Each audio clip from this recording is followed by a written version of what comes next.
morning, Turfs Up Radio. Wayne Bowles, Profits Unlimited, coming to you live from Louisville, Kentucky. Yes, indeedy. Oh, my goodness. Here we are. We're back in the saddle again. Feel like oh, God, what was that movie? Gosh, Blazing Saddles. Blazing Saddles. That goes back a ways. That goes back a ways for you young guys. But, anyways, hey, glad you guys are here today. Glad I'm here today. God woke us both up, or you wouldn't be listening to me. And hey, we're glad you're awake. Glad you're awake. We're beating the odds. We're beating some of them. So, hey, with that being said, and I mean that on a very positive note for everybody. But, if you had one chance, one opportunity, would you take it? Or are you just going to let it slip away? I mean, that's the proverbial question, right? And I don't think anybody here on Turfs Up Radio is going to intentionally let an opportunity slip away. But you know what? Sometimes we do. So we're going to talk a little bit about that today and on how sometimes things do slip away. But man, we have got a lot of different things we're going to talk about today. We're going to touch in on a little bit of, gosh, COVID, if you will. That seems to be big farm, big farm rolling into the fall. I don't know. We're going to talk a little bit about that and see what that's looking like for you. Talk about everybody's weekend. Got a great thing that I want to bring up. My buddy Dan out in the St. Louis area had on social media. And I love his positive comments that he has every day, getting us all fired up and ready to go. And sometimes it's just a matter of saying, hey, man, we woke up, or hey, have a good day. And, just the little things. And, it's the same way within our businesses. A lot of time it's the little things that if we do the little things, my dad used to say that all the time, you know, he'd be like, Wayne, take care of the little things, the big things take care of themselves. And, there is a ton of truth to that. And we're going to talk a little bit about that today too. But man, I hope everybody had a great weekend. Weather was just crazy nice. I want to give my friends at BAM Weather a big shout out for giving everybody some nice weather. And oh my gosh, this morning when I walked out, it was almost cool.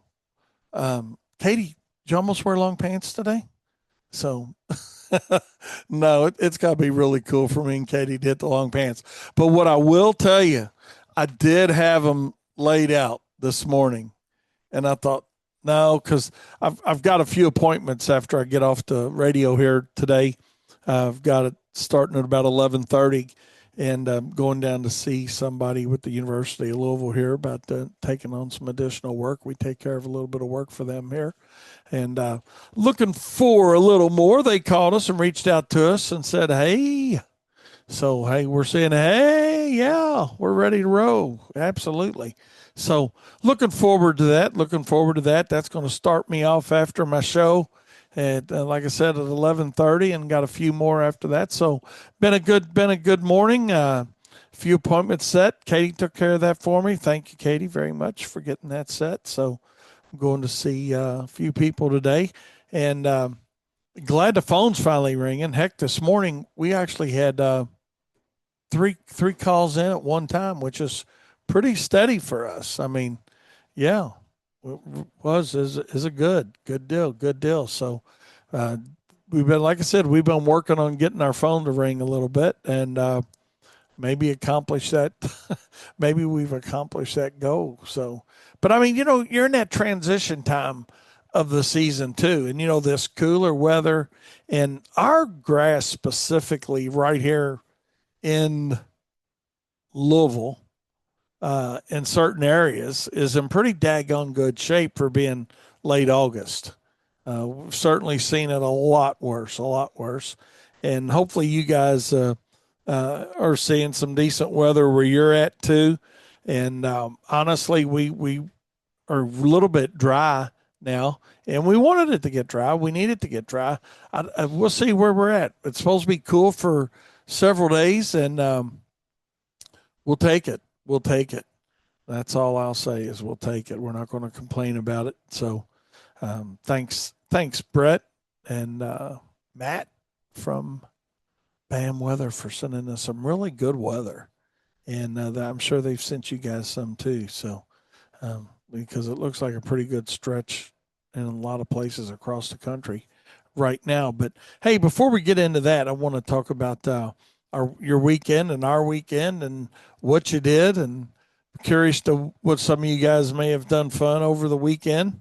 I had a really good weekend. Didn't do a whole lot as far as anything too crazy, but Friday and over the weekend, a couple different times went with Katie and we looked at a couple houses. Katie's back in the house market a little bit, looking around, trying to sniff out something really nice. So, and I don't know, there's more houses would maybe, I don't know. I'm not going to pretend to be an expert on that, but it seems like right now there's quite a few houses available. We did look at some money pits, though. I'll say that. I mean, this one house we walked into, and no, we're not turning this into a realtor show, but this is in business in general. I'm just trying to understand how somebody that's trying to sell a home doesn't have it looking decent when you show up for an appointment to look at it. I mean, I just don't get it. It's like guys running around in trucks and trailers that are dirty and wheels, literally, three wheels on a tandem axle trailer and, just looking like garbage. I mean, there's a market out there for it, and there's a market out there for these people that don't care about how their houses look when somebody's coming in to look at something to buy it. But man, I just don't get it. I just really don't get it either side from a any business perspective. Fill in the blank. It doesn't matter what it is, but we looked at some couple of them that I was just like, you are shitting me. You walk. This one house looked like they were on the borderline of hoarders, but not quite that bad. And I mean, it was just something else. And then Katie and them, I went to look at in one house. I wasn't with them on this one. They said it looked like should be on an NCIS uh, version. So, like they had a torture room or something down in the basement. But, it's pretty crazy, pretty crazy. So, I share that story with you to tell you that make sure that your business looks good. Make sure that your business looks good all the way around, from, your uniforms, your trucks, your equipment. It's the little things that make the difference. Now, will they sell those houses? Probably so, you know, but I just don't understand why people don't see the value in a good image and how important that is. So that's my image discussion for the day. But the reality of it is look a little bit harder at it. But hey, we'll see how it goes. Still looking. Daniel invited me over for a cookout Saturday night. That was awesome. Or Saturday afternoon. And we had some bison burgers. Those were really good. And I for sure got a bison burger there. Beats my out west trip where I tried to order an I think elk burger one place, and I shared that story with you guys. So we're not going to reiterate that and go over all that again. But yeah, it was really good, man. Daniel grilled them up, and we had some green, not green beans, kale greens, and pork and beans, and all kinds of good pickles and sauce and all kinds of anything you wanted to put on it. Some grilled onions and pretty daggone good. So want to thank Daniel and Caitlin for that. And went to see Holly yesterday. Rode up to Lexington to see her over, and had a good time up there. Didn't spend long. Spent more time getting there and getting home than we did there, actually. Holly had a thing going on yesterday afternoon, but just wanted to go up and see her this weekend, and we did that and had done lunch. Ramsey's, that was the name of that place. I couldn't think of it. Kyle was asking me this morning, and gosh, I was a little bit under the weather yesterday, and I don't. Oh Lord, looky here, Matt. Hello, Matt. How are you doing, my friend? Can you hear me? I Can you hear me? I got you, buddy. How are you doing? I am doing better. I am doing better. Great. Um, yeah, a Glad to little hear bit it. of sickness last week, but pulled through. So, I was just talking about that, man. Not to get into your health and wellness, but what was kept bothering you? Because man, I had a stomach slash back slash chest ache yesterday that was pretty rough, really. ooh, well, mine was unfortunately I got hand, foot, and mouth. Thanks a lot to Oh my my daughter. gosh, Yeah, wow. it's really bad right now around kind of central Indiana, where we live and where I work, obviously, and it's rampant at daycare. It's rampant everywhere. Oh So my God. Well, I hope that's going all right for you, man. it is. It is. Gosh. It is.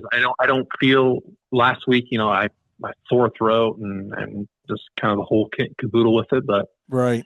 at this point, I'm good. I feel fine. I'm actually still working from home because I still have a few kind of some blisters here. I don't want to get anyone else at work sick Right. with that. Right. I Well, feel how's your daughter? Is she all right? I mean, he is she didn't fine. get it from you, did she? Or you're not, it's not one of those things with kids where everybody, it runs through the family. Hopefully Well, not. I feel like adults usually don't get it. My wife hasn't gotten it. We think my daughter just had a very mild case of it because she got it around Christmas, actually. So maybe her immune response was better to it. But I see. I've been kind of I've been in kind of solitary confinement for the past week, just trying to stay away from everybody. I hear Uh, you. no one else gets it because I don't want to. It's just awful, Yeah. Hey, life I down. was just giving you guys a lot of kudos for sending this nice weather around the country. So, Absolutely. I mean, it is absolutely incredible. Perfect weather with football coming right up here. And the weather, for a lot of areas, you know, it's not going to be terribly too active here over the next week. And cooler, some record low temperatures are going to be at play here, kind really? of in South Valley. Yeah, And for this time of year. For yeah. this time of year. Who's going to be getting that cool? What part of the country? Yeah, I'm going to pull this up here. I know there's a couple mornings getting into tomorrow morning and then getting into Wednesday morning where the record low temperatures will be at play. I'm not sure as far south as Louisville here, but I'm going to bring this up real quickly here. Tomorrow morning, well, at least I think some locations from kind of eastern Nebraska to western Ohio, a few areas can rival record low temperatures. Primarily, again, I would say Iowa to Ohio. Not every area is going to see the record lows, but it will at Right. least be within some areas. And then getting into Wednesday morning, you know, some areas into to eastern Indiana, western Ohio, eastern Kentucky. So that would be the morning where maybe the Louisville area could at least flirt with some record low temperatures here. Nice. So the next two mornings, Going cool. I going to mean, be heck, cool you may ones. even have frost if you're like northwest of Duluth, far northern central Wisconsin, kind of out in no man's land, so to speak. Right. You may even have some pesky frost. So a very strong cold front, and usually with these strong cold fronts, obviously they're bringing in Canadian air, um, and so that's usually pretty darn dry, which is for the overwhelming majority of us, at least kind of in the Ohio Valley. That's not going to lead to a whole lot of precipitation chances. The exception to that today into tomorrow, if you're kind of downwind of some of the Great Lakes, you don't really think about it in summer, but getting some lake effect type of showers there. Really? Yeah. So that can even happen this time of the year then. That just the contrast in temperature just blowing across all that water. Yep, exactly. Yep. So typically that's the most pronounced in winter because the water doesn't heat up or cool down a whole lot. So even obviously in winter, you still have the liquid water, and then when you get negative 10 degrees rolling over a 40-degree lake, you get a big temperature difference. And while it's not winter time big temperature difference, it's enough to spark some showers, and we have these weak waves, albeit they don't have much moisture to work with, kind of moving into the area as well. So if Right. this was a pattern we get to in winter, probably someone would get some big lake effect snow, but we're not there yet. We're, So yeah, I hear you. Well, hey, I'm looking forward to y'all's winter thing coming up this week. To say yeah, the I uh, think you Brett want was to on tell it? Friday with you. Yeah, Yeah, yeah, yeah. He was. yeah. So the general idea now for any of your listeners, we think along the East Coast, the big pattern driver here is something we meteorologists talk about all the time: El Nino, La Nina. Right? Which one are we going to be in? This year, we're favoring more of a La Nina, probably a weak La Nina. There's other factors we look at too, and one of the big pattern drivers looking outside of La Nina, El Nino is the Pacific waters in the northern Pacific. And the general idea is those waters out to our west in the Pacific, the air usually travels from west to east. So obviously that impacts our pattern down the line here, but looks to be probably not too active in the East Coast. Probably should be a bit warmer there. There may be one or two cold shots here, but not really a pattern that favors a big nor'easter pattern, if that makes sense. It doesn't mean Okay. there can't be any snow, but for here locally, I would say kind of, Indianapolis's of the world, Louisville's of the world, Detroit. We're probably more in the battleground here. Years in the past, like 13, 14, 2008, depends on where you're at. There were some big snows in those areas I just mentioned. I think 13, 14, Indianapolis had 50. I don't think you had a whole lot in Louisville in that year, but 2008, I think you had a few Right. bigger snowstorms. Right now, we kind of think the better snow as far as above normal would be kind of Western Michigan, Chicago, Des Moines, Minneapolis, Wisconsin as a whole, generally North Dakota as a whole, kind of the upper tier of the country. Right now, our forecast has Louisville at below normal. Y'all gonna have to change that. What would change that? I said you're gonna have to change that for us.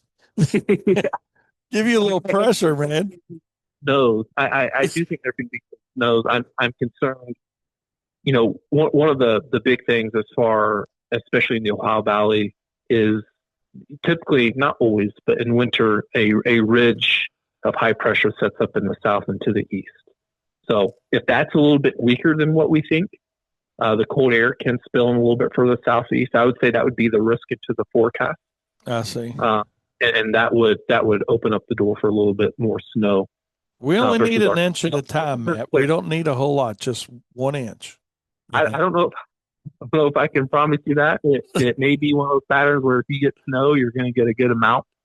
Okay. I do think though this year though with kind of our little bit of a warmer outlook, maybe some ice events for you this year, which Lord, let's I'm hope sure not too crazy. I mean, Yeah. we deal with them, but Yeah, those are I can't even imagine from your all's end, probably very annoying and difficult to track. And I don't know how much money that ultimately brings but to your well, cars. I'm sure you'd rather have a big snowstorm, the but snow's better than the ice. I mean, the ice it's you deal with it and it's multiple applications of materials. So from a business perspective, it's good, but it just right. from a management standpoint and whatnot, it can be a little bit problematic. So Sure. Yeah. These La Ninas, and we've seen it in some recent years in the past too. If you have any listeners kind of into areas that aren't, commonly dealing with winter weather, your Arkansas and Dallas areas, Oklahoma City areas, kind of central Texas. These La Nina patterns can offer up some ice type of events there too. So I wouldn't be shocked, at some point this winter, all right. you get some ice events there as well. But unfortunately or fortunately, probably for a lot of the folks listening to you, the East Coast folks, the pattern does not look incredibly active and snowy, at least for the East Coast along the Atlantic. I'm sure there will be at times some lake effect, which is just, that's just the way of life for Right. some of the folks. But I would say, especially concerning lake effect, just where we think it can be a little bit snowier, that would be, I think, Western Michigan, All right. Chicago, Wisconsin's upper UP Michigan area. Okay. So, Well, we still got time to change, right? yeah, You know, we still got time to change, and hopefully you we know. can get this change in a more favorable direction for you. But that is the risk. If there's a risk, So what about and I know you're not going to throw anybody under the bus. I'm not asking you to do that. Okay. But okay. all this stuff going around social media about the Farmer's Almanac, I'm sure you've seen it.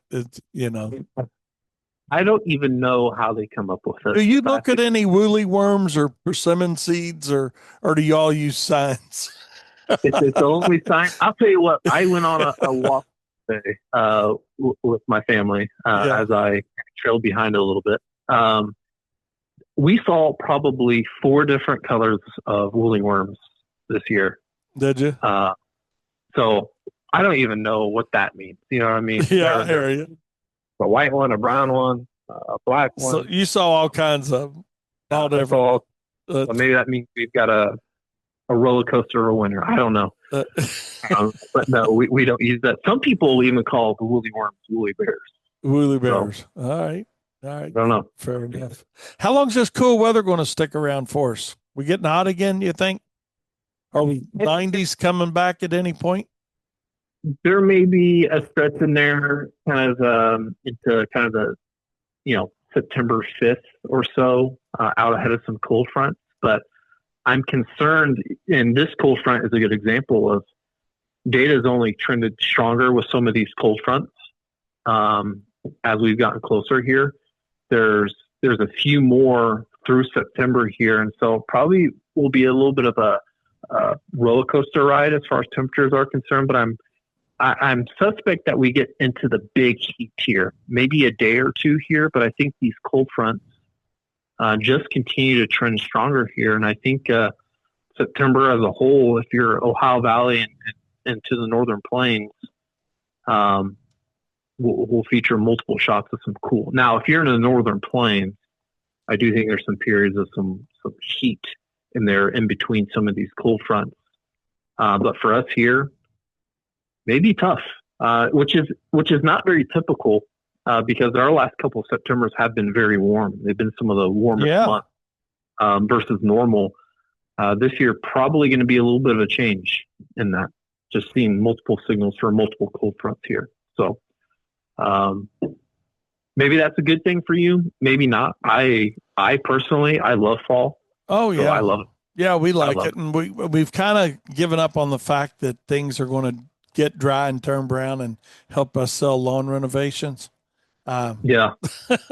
Because our grass is green pretty well. I mean, it's much better condition than it could be in for August 25th, Right. And, it'll get dry.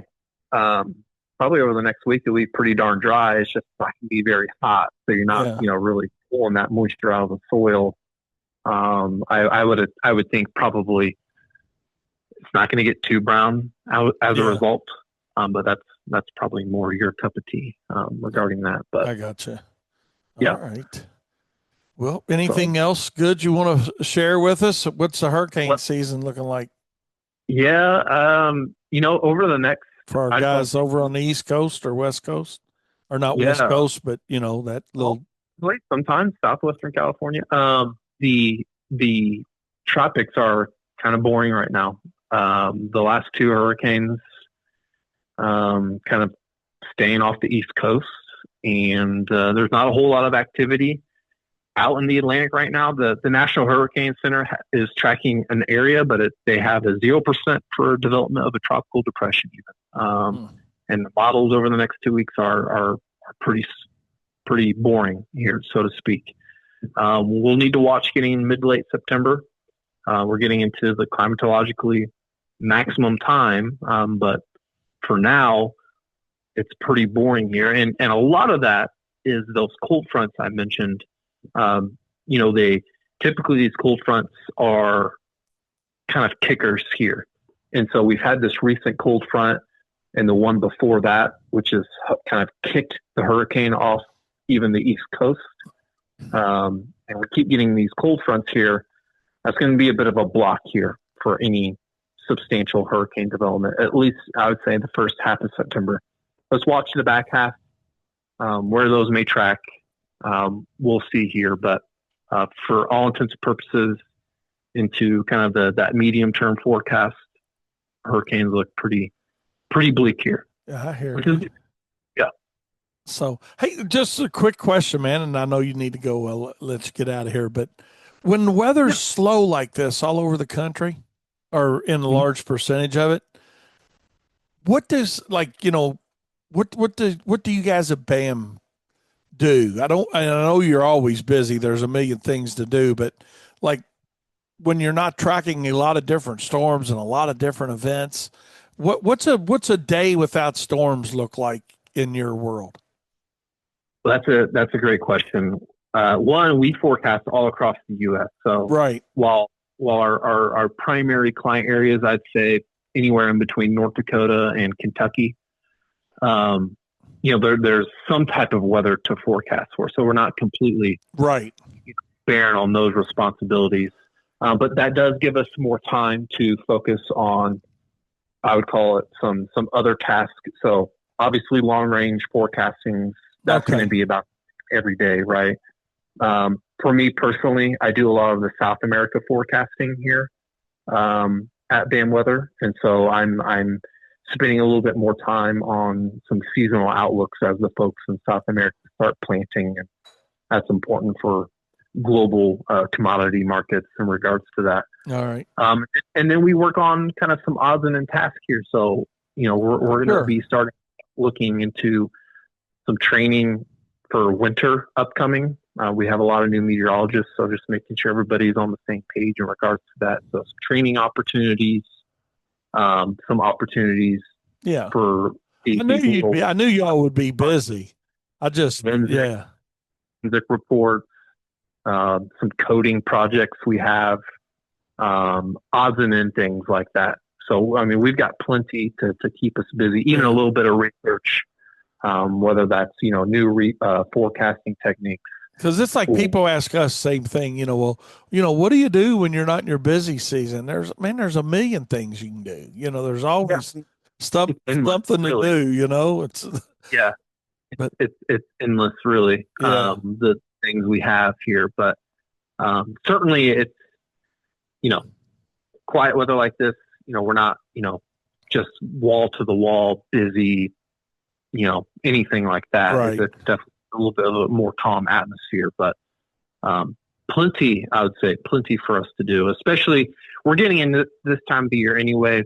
Folks like yourself, they're trying to figure out what's the winter season like ahead. Yeah. We're getting a lot of questions. Yeah, we're trying to figure out. That's why I was asking too on that specifically was early order on material. I mean, we're there, for us, and we're trying to decide, what's that really look like? How many tons of material do we want to have? Right. And I don't think we have it yet, but our webinar, which is coming up, I think we'll have some kind of our snowfall totals forecast for some cities here. So be on the lookout for that. I think that'll really help you kind of determine how much material you'll need to get here.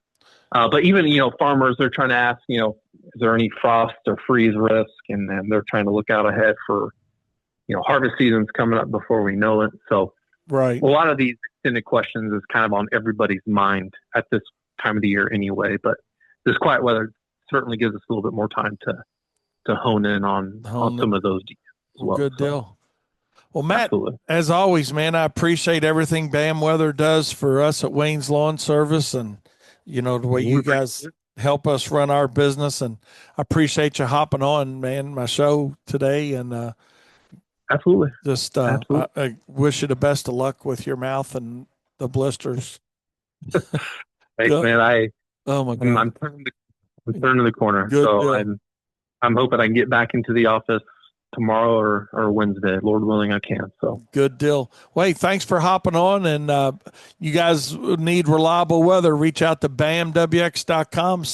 They get you set up. And you guys still do your free trial, right? With yeah, Yeah, yeah. If you're needing kind of that support, meteorological support, where you want to have chat access with us 1-on-1, we can get you set up with the trial. So good deal. All right. Thanks, Matt. I appreciate you. yep, have a good one, Wayne. I'll see All you. right. Have a great one. All right. That was Matt with BAM Weather. And like I said, those guys really help us out a lot and can certainly help you with your business too. So, especially for you guys rolling in here in the fall with, fall projects and snow and ice management ideas coming up here shortly.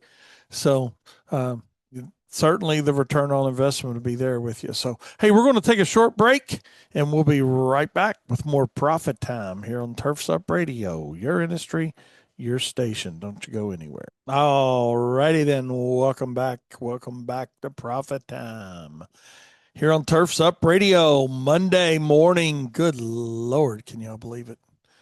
Another weekend in the books. And last week, yeah, I guess this is the last week of August, right? Yeah. Today's the 25th. So, yeah, we don't have any 30 seconds of any month. So, holy shnikes.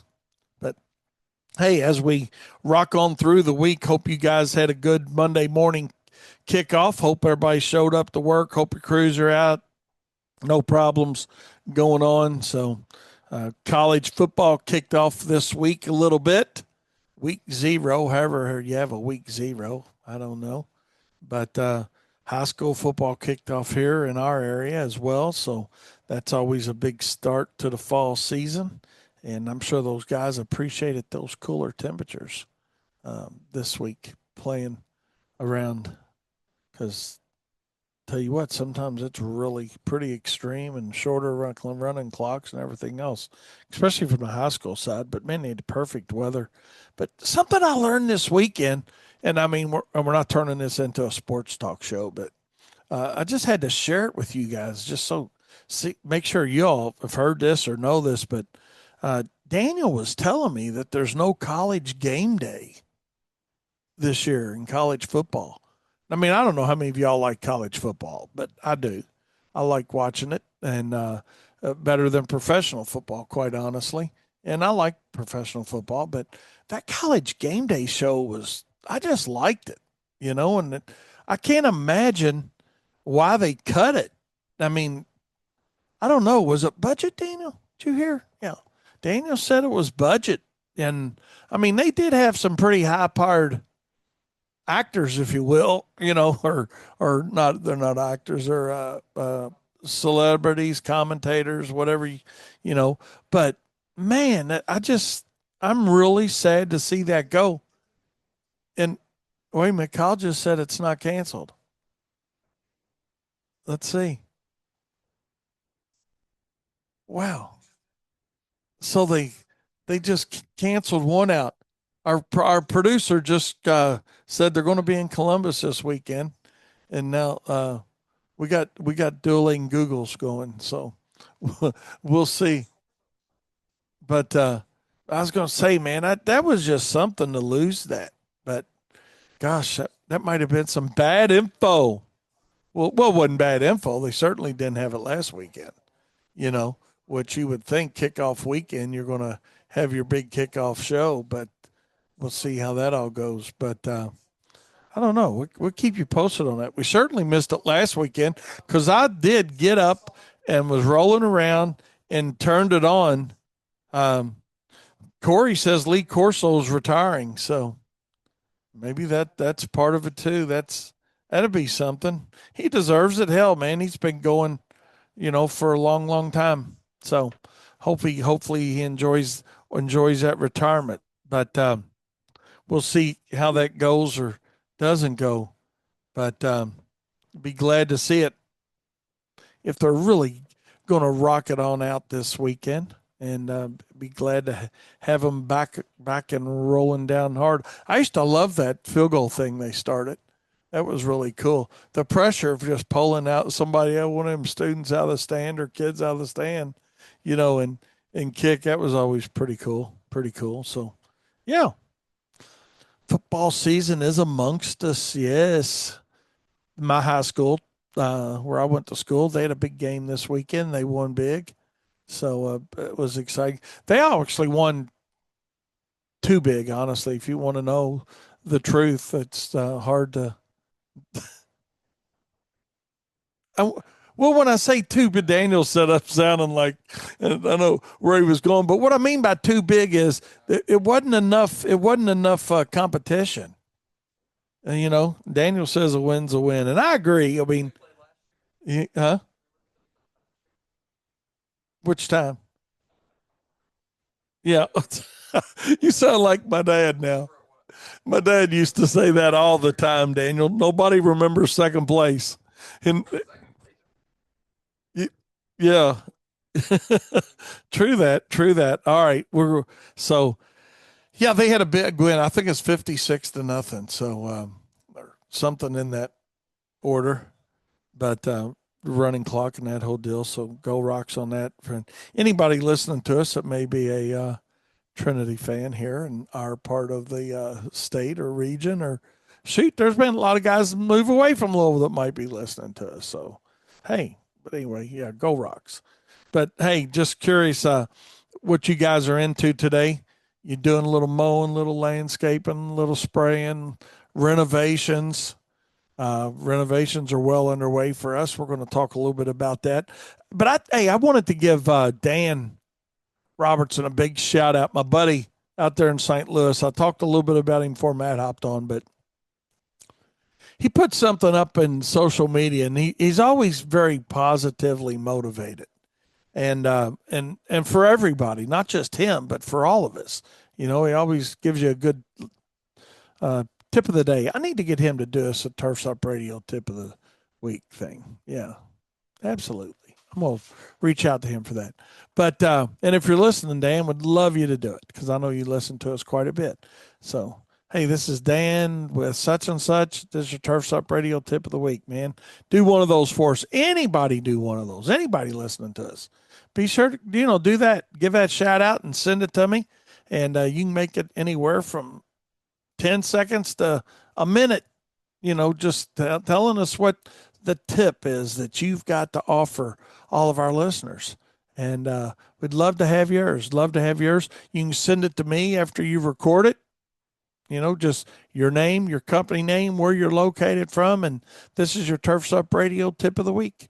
And send that to me. And you can send it to 502 550 8307. That's 502 550 8307. But Dan put something out there that I wanted to share with everybody because it's very valid. And I thought it made me think about yesterday when I went to Holly's. Getting back was quite an adventure because they were doing work on a couple of the interstate systems we got here, so we took the alternate route. And this is something that my sister brought up. It made really good sense. Why is the alternate route also having work done on it the same day? So we took an alternate route, which took us down a state road, which was okay. But then they're working on that, and that's backed up. So you would think that you wouldn't have the work going on both routes the same day on a weekend. But anyway, they did. But Dan said in his post, and it has nothing to do with that, but it has everything to do with it. He said, every time you burn your toast, miss an exit, miss a flight, or get stuck in traffic, you're actually being delayed for a reason. You're being redirected to a different path. What feels like an inconvenience is actually protecting you from something unseen. Even if you don't get where you want it to go, you'll always end up where you're meant to be. Trust the process. And I mean, that's pretty solid, really. I mean, you moan and groan and complain about something that takes you out of your way or out of order, or God, that ain't going to work, or that's going to take us longer to get there, or whatever the reason is. But what we don't know were the consequences of staying on the same path we were on. And like a lot of things that Dan talks about, how much that really relates to any of our businesses. Think about it. How many things within your business that if you don't change and you stay on that same path all the time, then more than likely a lot of things aren't going to change. There's not going to be different. It goes back to, you know, the Albert Einstein thing of, and I'm kind of taking a stretch on this, but just work with me on it a second. Where you're doing the same thing over and over, you can't expect a different result. So maybe a little bit of inconvenience of taking a new path in your business, a new diversification, or even doing the same thing, just a different way. Let's look at it from that standpoint. Hey, maybe you don't go out and become a jack of all trades and a master of none by adding all these diversified services, although there is benefit to diversification without a doubt. I challenge you to ask yourself, and yeah, it's Monday, so it's time to think. We're not going to take it easy on you on a Monday. When's the last time you did something different?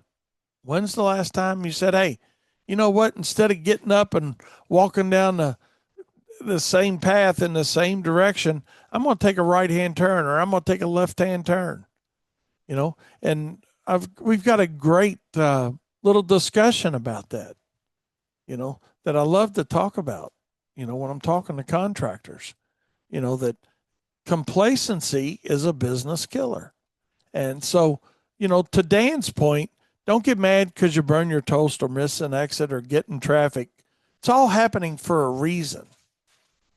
And then, you say, well, yeah, but because of that, something negatively impacted my routine or negatively impacted what I was trying to get done by a certain time.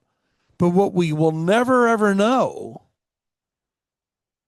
is what were the consequences of staying the same. But what we do know is if we don't change, we can't expect a different result. So, Dan, I just want to give you a shout out, man, for, putting that up there and helping me go down the road of, bringing that a little harder and further into business perspective for me. And that's why I wanted to share that with you guys, is because sometimes we just got to look at the way we're doing something and say, hey, let's change that. We haven't changed. We haven't done anything different. So let's put up a roadblock. Let's put up some construction. Let's miss an exit. Let's do whatever it is we got to do within our business to do something different and better, so we can analyze and see what a different result is going to be. And speaking of doing something different and better, tonight at 7 p.m., we've got our webinar in the Profit Circle, and I'd like to invite each and every one of you guys to that. Of course, everybody that's in with us in the Profit Circle. But if you would like to join the Profit Circle with us tonight and sit in on our webinar, it's going to be a great opportunity to listen to Kate. Katie's going to present some in that. We also have Alyssa, who is actually completely out of the industry. Alyssa Bretz, who is Director of Admissions of Rise Point, and that's a company that they work with colleges and schools across the country with recruiting and financial aid and all kinds of aspects of just going to college. But the reason we're bringing her in tonight is we're going to be talking about scripts in your business. And Katie, Alyssa, and myself are going to be talking about scripts and how to implement scripts within your business, that scripts without being a script too. So yeah, it's not going to be, okay, well, here's a script, read this and go line by line here. No, it's going to be much more than that, much better than that. And we'd love to have you tonight. So if you'd like to join us and you're not a member of the Profit Circle, just simply go to our website, profitsorus.com. That's profits, AREUS.com. And at the top there, you'll see a link right there for the Profit Circle, and you can join and you get your link and be right there tonight at 7 p.m. So be there or be square. No, we'd love to have you. We'd love to have you. So we look forward to seeing you there tonight. And also this week is week prior to Labor Day, right? Everybody knows that. So just time to start thinking about how you're going to be handling the holiday. And maybe you say, well, Wayne, we should have had that in place a long time ago. Well, you do. But hey, as you know, weather affects everything we do, right? I mean, you guys know it. I'm not telling you anything you don't know. So, but based on certain weather conditions, and it looks like this week's going to be great weather, we should be able to stay on schedule really well and get some things accomplished where, hey, we don't have to do a lot of what if scenarios, that we run into a lot when we have to rearrange schedules based on weather. So, just curious how you guys do it. We'll talk more about that Wednesday, a little further in detail on it. But if you haven't thought about it, think about it. Hey, you're going to try to work next week. You're going to be off next week. Or is it going to be, hey, we'll work the holiday, but we'll take comp time off another day. So just some things to be thinking about. A lot to think about. When you run a business, it's not easy. If it was, everybody do it. you know. Now you got some people out there say, "Oh yeah, if you got everything in place, it runs itself." Well, yeah, they do. You can have great policies, procedures, or whatever you want to call them, systems, in place, and yes, they can run smoothly. But also, there's a lot of bumps in the road, and if you don't have bumps in the road in your business, I'm going to tell you you're lying. I'm just gonna that's my that I know we're not on Friday, but that's my truth bomb for today. If you're going to sit here and tell somebody that you don't have bumps within your daily operations, I think you might be fibbing just a little bit. So, and I think people appreciate people that generally don't fib. To tell you about how perfect everything is in their little world. But the reality is we all got shit we got to deal with, you know, and but we can implement systems and things to make those things not farther and few between, but have things in place and how we react to certain situations within our business, whether it's a customer complaint or fill in the blank on what it may be. It could be a million different things. That's the $1 million question, you know, but, and I appreciate you guys in the Profit Circle, Daniel. We actually had a couple questions come through Profit Circle. So we'll be getting those videos out to y'all. We'll probably see what we can do to get those taken care of for you today. And, that's one of my favorite things we do is our video responses to questions that come through. Because I'd much rather do a video on something and talk to somebody that way versus writing out a response. Just better in my opinion. So keep those questions coming, and you guys feel free to keep your questions coming here on Turfs Up Radio too. Ideas for shows and whatnot. We are certainly doing the aeration and seeding thing right now pretty heavy at WLS. We haven't actually started our seeding, but we'll start next week when we get back in here. Hopefully, we got some good weather during September. It sounds like it. And talking to Matt, that we're going to have some pretty decent weather. So this week's going to be a little bit drier but sunny, so that's always great. And we can always get people watering. So we can get those lawns ready. So we still got a few kill outs people we had to wait on, but still scheduling that work. And hey, I just want to remind you guys that it's not too late. It's not too late to do aeration and overseeding. It's not too late to inform your customers that it's the service that you can provide and give them the benefits of aeration and overseeding for their lawns, or at minimum aeration. And there's really no reason not to overseed, because grass plants have a life cycle, just like people do. And that's something that a lot of times we forget about, and we forget to tell our customers uh, about, is the life cycle of their grass plants. Um, and we're not going to get into all that today, but that is certainly a reason why aeration and broadcast seeding after aeration is a really good idea. And sometimes the best plan is a total renovation. That's something we need to think about too. But too many times the fear factor holds us back as contractors, and we miss out on a really, really nice opportunity to put on some extra fall money. I mean, let's look at it just from a very, very small perspective.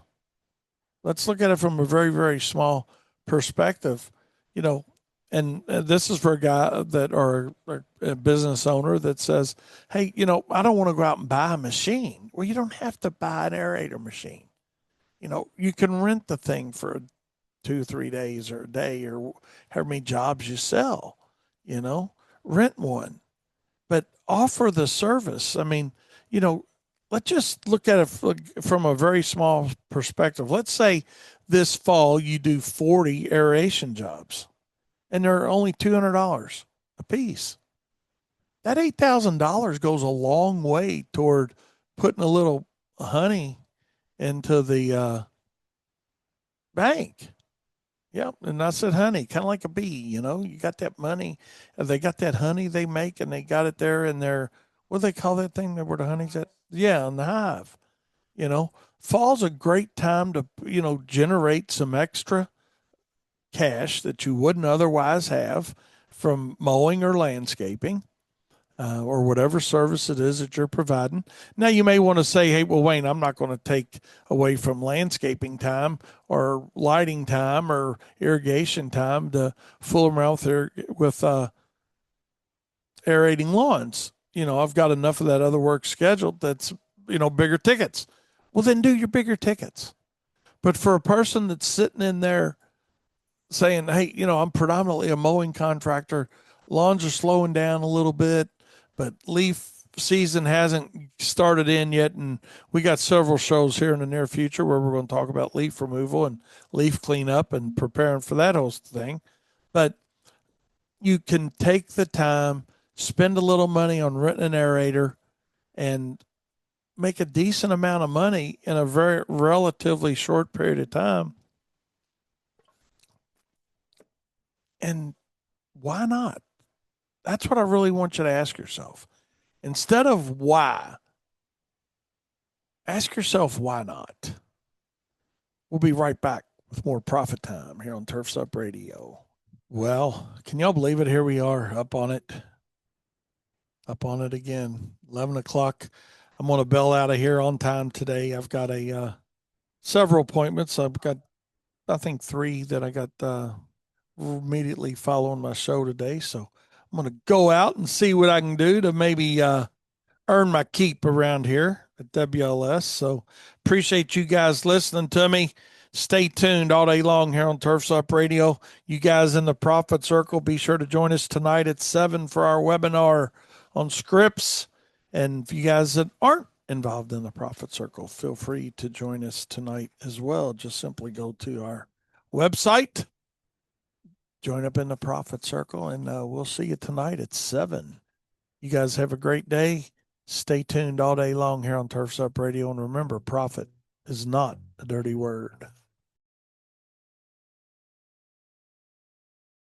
Good morning, Turfs Up Radio. Wayne Voles, Profits Unlimited, coming to you live from Louisville, Kentucky. Yes, indeedy. Oh, my goodness. It is August the 18th. Can y'all believe it? We're over halfway through August. A lot of great things we're going to be talking about today, and may have a special phone call or two today. We'll see how that works out. But here we go. We're rocking and rolling Monday. We're off to a great start here at WLS. Hopefully you're off to a great start with your business. And one thing leading to the next, man. We got another hot day, talking about highs somewhere in the mid 90s. We'll see, low to mid 90s. No rain or very limited rain opportunity. So we're going to have the boys with Bam Weather on with us Wednesday. Just give you a heads up on that. So looking forward to talking to Matt, and he's always got some good info for us. So I'm looking for that on Wednesday.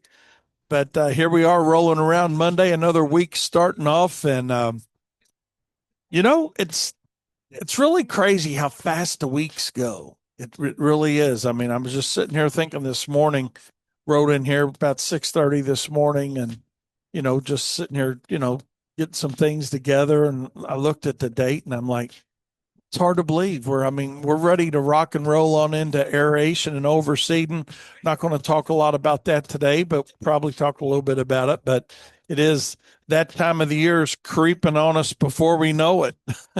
Actually did a few kill outs last week, and we'll do, I'm sure, several more this week, and be rocking and rolling here in a couple weeks with the aerator and overseeder, and moving right along with that end of the business. It's always something, but that's good. That's good. That keeps the meter running. We used to joke about it and say, "Let the meter run," right? So, hey, that's what we're in business to do, and that's to make a profit. And we make a profit by providing the services that we're good at.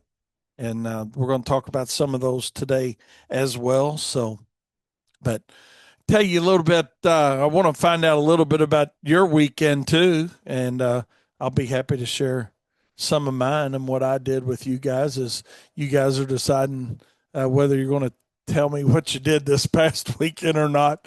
But yeah, we had a good weekend. It was didn't do a whole lot, but Friday was really cool, you all. I've been waiting all weekend to share this with you guys. I actually went out Friday about, I don't know, Friday afternoon, 1:30 or something. Uh, Kyle took me up to the golf place where he golfs in Wildwood Country Club, and we went and hit some golf balls. And that's the first time that I've hit golf balls in about 12 years. I mean, it's been about 12 years.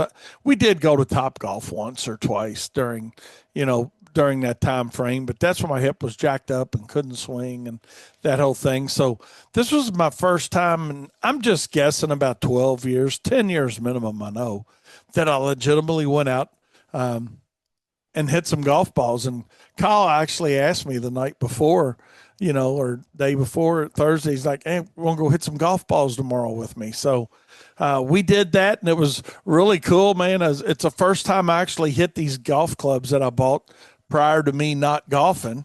And it's funny, it was when I got these, Kyle's like, "Man, you ought to just go ahead and, you know, get these graphite clubs or whatever the heck they were." He said, when you get a little bit older, you're probably going to want a lighter club to swing and whatnot. So that's the first time I think I've used them. I may have used them one time prior to, but it was cool, man, getting out there. I just want to share this with y'all. Just getting out there and doing something that I hadn't done in such a long time. I was really like, this ought to be an adventure. I was really thinking, okay, this is going to be an adventure, going up there and trying to hit some golf balls, and hadn't really swung a club at a golf course, you know, for a while, to say the least. And it went really, really well. I'm just going to say, not to pat myself on the back about it, but I've finally, I guess I figured out that it's kind of like riding a bicycle. I mean, the swing's the swing, and yeah, I mean, I wasn't ready to go out there and beat anybody, although that is my ultimate goal, to get out and, y'all know me, I'm very competitive. Or if you don't know that about me, I am very, very competitive.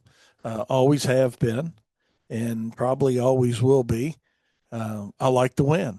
And so it was neat to go out there and swing the golf ball or golf club, hit the golf ball, see it go, relatively straight. I mean, I hit probably 100, 125 balls. I don't know how many, wasn't counting them, but it's not like you get a bucket of them out there. You hit as many as you want out there.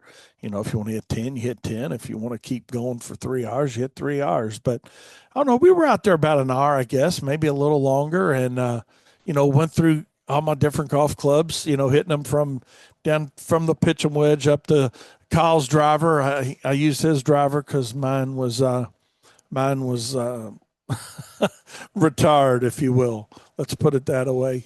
Uh, but yeah, and I didn't even have a golf bag. I mean, that's the funny part of it too. Didn't even have a golf bag. So Tabitha brought my golf clubs to me Friday, and she's carrying them in her hands. And I don't know where Daniel, one of them, made a joke about not having a golf bag. So, but I didn't. I mean, I wasn't going to go out and buy a golf bag just to put my golf clubs in it. Because my golf bag that I had, Lee Handel, great friend of mine, he does a lot of. He actually works for VA, but he's got a side business called Tech to Go, where he does a whole lot of computer installation and things like that, golf simulators. I mean, anything you imagine technology wise, at least him and a partner have got a really nice side business that they do that on. So after I got my hip replaced and was talking about going golfing, Lee's like, let me have your golf clubs. He said, I'll take and get them re-gripped for you. And he did that. And I mean, these were brand new golf clubs. And he's like, man, they've been sitting there 10 plus years. Let's get you some new grips. So he did. He went and got me some new grips on them. And that's when my my golf bag never made it home. He's like, dude, this golf bag, number one, it's way outdated. Number two, it's dry rotted from sitting around so long. So, but in my golf bag was my shoes too. So I went to the range without golf shoes the other day. And me and my New Balances worked out really well. I'll say that. So just tied them up a little bit, Daniel, and me and my New Balances went out there and swung and hit some golf balls and had a good time with it. Like I said, now I'm not going to make it sound like I was out there like Jack Nicklaus or anything. My distance certainly is not what it used to be, and I did have a divot or two or three, to say the least. But I did miss hit probably 4 or 5 balls for sure. But other than that, man, it was really a fun adventure. So I hope my next time out, which I don't know when it's going to be, hopefully one day this week or maybe next week at the latest. But looking really forward to it because you want, I guess your swing is your swing, and certainly, I mean, needs to be fine tuned a little bit. And we didn't do any putting at all, just, hit clubs from, like I said, pitch and wedge up to a driver, and had a good time with it. So I wanted to share that with y'all as something I did Friday, and no pain at all, and didn't expect there would be. But by Saturday afternoon, though, late, and I could start to feel it in my left. I'm left-handed, right? So my back leg, from my back leg, the push and the twist, I guess, is about Saturday afternoon. It didn't hurt, it doesn't hurt, no, by any stretch of the imagination. But I could feel that in my muscle. And Daniel called it. So what'd you call it? Well, just the soreness It's after, a day or up to 3 days usually is delayed onset muscle soreness. so I was kind of worried about it, and Tab's like, no, you're fine, man. And I thought I did something, mess something up. Corey said Tiger Wayne. I wish, man. But I am excited about getting back out and playing the game again. I ain't going to lie. Because I really did like to play. And I wasn't great. I wasn't great by any stretch of the imagination or shuns, whoever happened to be, playing. But, but, I mean, I was a low 80s guy, so I mean, I wouldn't embarrass anybody out there, including myself. But I'm looking forward to getting back out there. So yeah, that's what I did on Friday, and that was awesome. And then went out and did a little house hunting with Katie. And Friday night went and looked at a house with her, and then we went out and had dinner, and then Saturday went pretty easy. Didn't do a whole lot Saturday. Actually, Saturday evening, though, we did have a birthday party. Kyle did for my granddaughter and his daughter, Caroline, who is 7 or going to be 7 this week, but they had a pool party for her there in their neighborhood uh, clubhouse thing, and that was really nice. That's a nice pool. I'm shocked you haven't. That was your first time That's there. my first time there. Yeah, That's crazy. and that's they got a really nice pool there, and it was really a fun time. We went over there about 5:30, I guess it was, and stayed till they kicked us out about 8, and had a good time. Had a good time, and it was good seeing her with all of her friends, and they were all having a big time. We got a few weeks left there at the pool, so that's pretty much what I did. Sunday didn't do much yesterday. Uh, excuse me, didn't do a whole lot. Um, Tabitha went to a wedding shower for Caitlin, Daniel's fiance, and that's about it. So that's my weekend. I'm just curious what you guys got into this weekend. Somebody had to do something fun, I would think. Um, I would think y'all had to do something fun. So, absolutely. So, appreciate that text as well. Something I did want to share with y'all as we get on into profit time here, or before we get into profit time, I want to give my buddies a shout out. That's Aaron. Aaron did a great job this morning with his show, and Eric and Jennifer, and then Daniel. So here we are to profit time. So, but they all had great shows this morning. So Corey said he had another sold out farmers market. Dude, you need to take more. Take more. Selling out's awesome, man. But hey, Well, I think according to the people that Aaron has talked to on his show, that's a good thing apparently. Like yeah, in the food uh truck or not whatever food, but yeah, not restaurant food, but regular, yeah, other food. That's kind of like the thing to do. yeah. So you Will don't have create that leftovers will and create that demand too. yeah, well, that's true too. So makes sense. Let people want what they can't have. That's that's the reality of it as well. So congratulations, Corey, on selling out.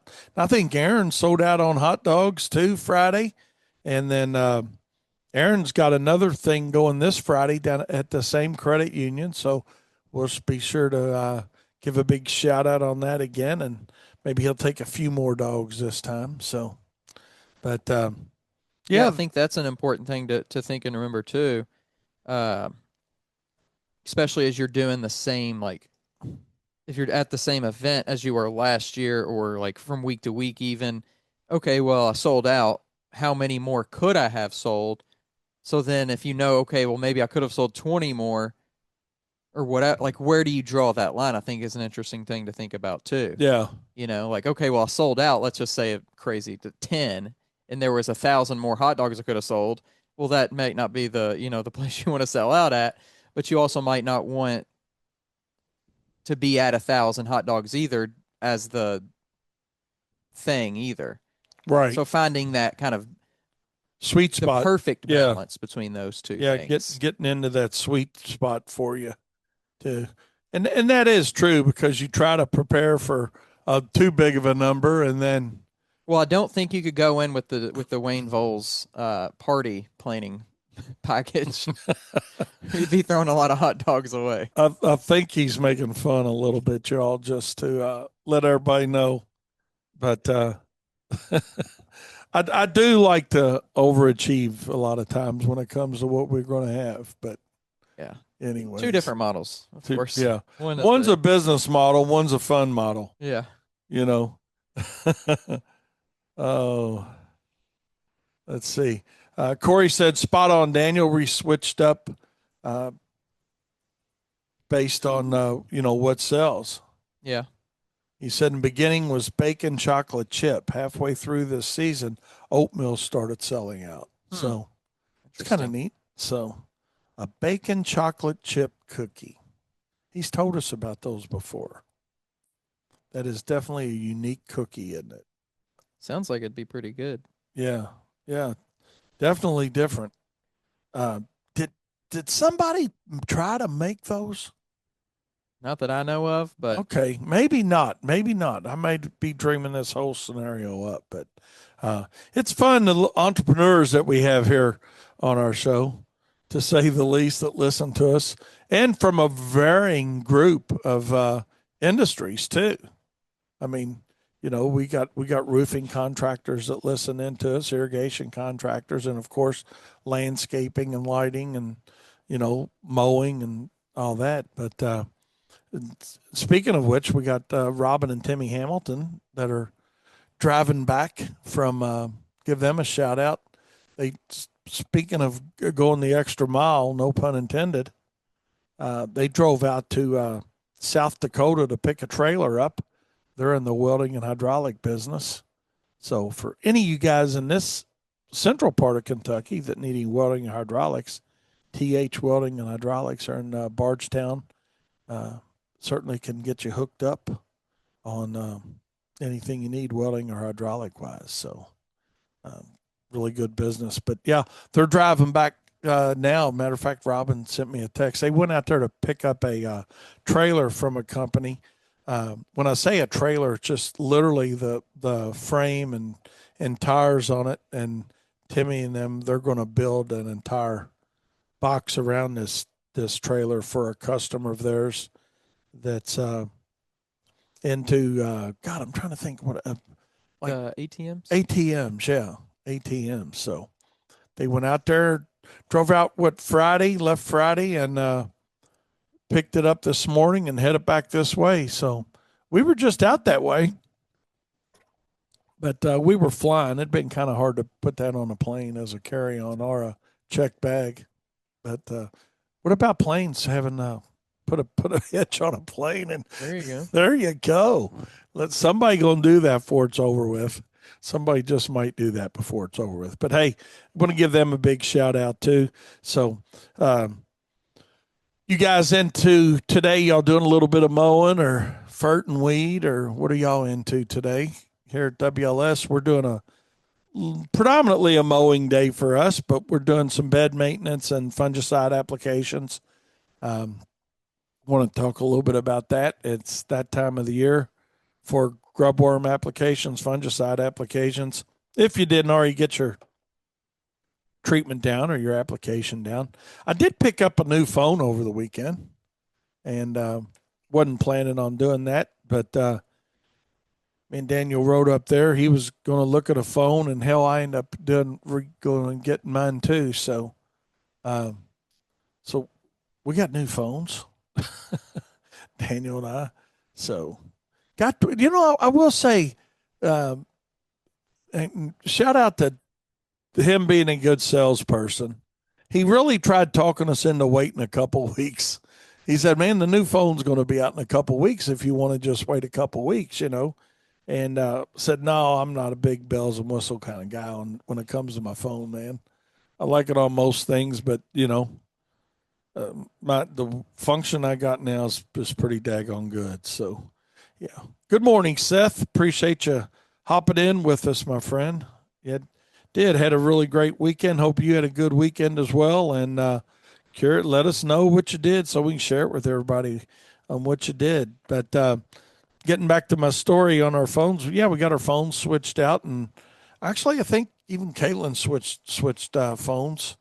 Yeah, she went from one of them to Another T-Mobile. provider Can't to remember which one. over to T-Mobile. So, Hers in the mail today or tomorrow, I guess. woohoo! Isn't that crazy to think you get a phone in the mail? I mean, really, it's amazing what just how things are different now. You know, things are different. I mean, that's just progression, though. That's all that is. But I did get a new roof too, and I want to give the company that did my roof a shout out. It's a company here not too far from us called Frederick Roofing. I think I might have shared a story with y'all about them, but we're what oh God, 3 generations down now with them because initially worked with their dad, and then George, who was the son, who's about my age, and then George's son Ryan is the one that actually helped me this time around. So kind of like I was going to say here, but not really. I mean, no, they got an extra generation on us. Yeah. They got an extra generation on us. So yeah. But anyway, I want to give them a shout out because they did a really great job. Now, I say a really great job. Let me say this to say that. I don't know that they did a good job on my roof. My roof looks good. Let me put it that way. Okay. But what I know they did a really great job on was cleaning up after themselves.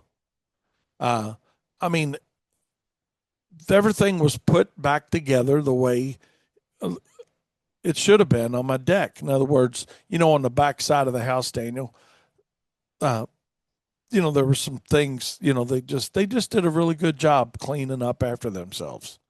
They moved some things off the deck because I guess they scraped, when they were pulling the old shingles and stuff off the roof, you know. Uh, but they moved everything out of the way so it didn't get all jacked up, and then they cleaned up after themselves really well. So I wanted to give them a shout out on that because it's you're not there, you're not babysitting it, you just trust that the process is going to take care of itself. And I shot Ryan an email today and told him what a good job their crew did, and it was a subcontracted crew that they use. And that kind of stuff doesn't bother me the way it bothers some people. Because I mean, I know we use subs, and you use, excuse me, I mean, normally your subcontractors are going to do you a great job, or you wouldn't be using them. Same way normally your own crews do a great job, but sometimes you can't please everybody all the time. But I shared that story with you all just because, you know, service industry in general sometimes gets a bad rap, but those guys did a really great job on that, and I wanted to give them a shout out. So let's see. Seth said actually he got a new phone a few weeks ago. They told me the same thing, but he was ready to pull the trigger. Yeah. My sole reason was my old phone didn't have the satellite capability to communicate. He said, I'm going to need that in Colorado. That's right. He's got his hunt coming up. Nice. Yeah, that's going to be really cool, Seth. Yeah, and that satellite capability is pretty crazy. I wonder if you could use that, Daniel, versus the international plan. I'm not sure I didn't even what think of the that. satellite thing even is, honestly. Yeah, it's no, you're welcome, Aaron. You're welcome, Aaron. Um, it's I saw it the other day on a commercial, and I noticed it in my settings on my phone. Huh. So I don't know if that just I wonder if that means you have to subscribe though to like a satellite probably a thing. satellite package. Like I know like can't remember what it's called right now, but Elon Musk has a satellite service. Oh yeah. Yeah, but I can't remember what it's called. But So I wonder if you have to subscribe to that in order to use it on your phone. and it said it's basically what it's done. It's given them the capability. And it's funny, on their commercial on TV, what they show somebody doing is driving out west through the mountains and having the same optimum service. So, uh, but we had a really good salesperson the other day. I will say that our normal guy that we use there and have used for years, he was on vacation. Another guy, Adrian, stepped up and did a really great job for us. I want to give him kudos too, man. So, with that being said, let's take a short break and we'll get right back to more profit time here on Turfs Up Radio. Your industry, your station. Don't you go anywhere. Wanted to talk a little bit about today something that a significant addition that we did here at WLS last week. We had talked about it off and on for a couple years, literally, and talked about it this year quite a bit. And that is, we decided to pull the trigger on adding, and this isn't a big deal, really isn't a big deal, but it was something that we, thought a lot about and ran numbers on and whatnot. And, does it make sense for our customers? And that for us was deciding to add another application in our fertilization and weed control program. And, we've talked about it here on Turfs Up quite a bit about, whether it's adding another crew or adding an application or at what point's the best time to add something like that. And, I'd like to step out and say, first of all, it really boils down to what's best for your customers. I think that's where ultimately the decision lands is what's best for your customer and what's best for you, the company. And in between, how do we merge those two things? Because, the definition of a good deal is when both the buyer and the seller are happy. That's ultimately the definition of a good deal. A good deal has, and I'm kind of going down a little tangent here, a good deal really doesn't have anything to do with the price as much as it has to do with uh, being competitively priced. But when both the buyer and the seller are happy with what they're getting. And we decided that in that situation for our customers, because what we thought was, and what we kicked around was, do we wait till 2026 to add this application into our program, or do we do it now? And we could talk ourselves into both answers being the right answer. So, what we ultimately decided to do after quite a bit of discussion on it was let's just go ahead and implement it now and make it part of our program next year for everybody. And if somebody wants to opt out, just like now, people opt out of applications, right? So, but what we do know as a fact is weed pressure starting earlier and weed pressure is going longer than it did. I mean, we see that from where we had a 4-round application back in 1989, and we're at 8 this year, and we just added 9. Now, does that mean all your customers need 9 applications? Absolutely not. But what it does mean, we've got a program for people that do want to keep their lawns basically as close to weed free as we can.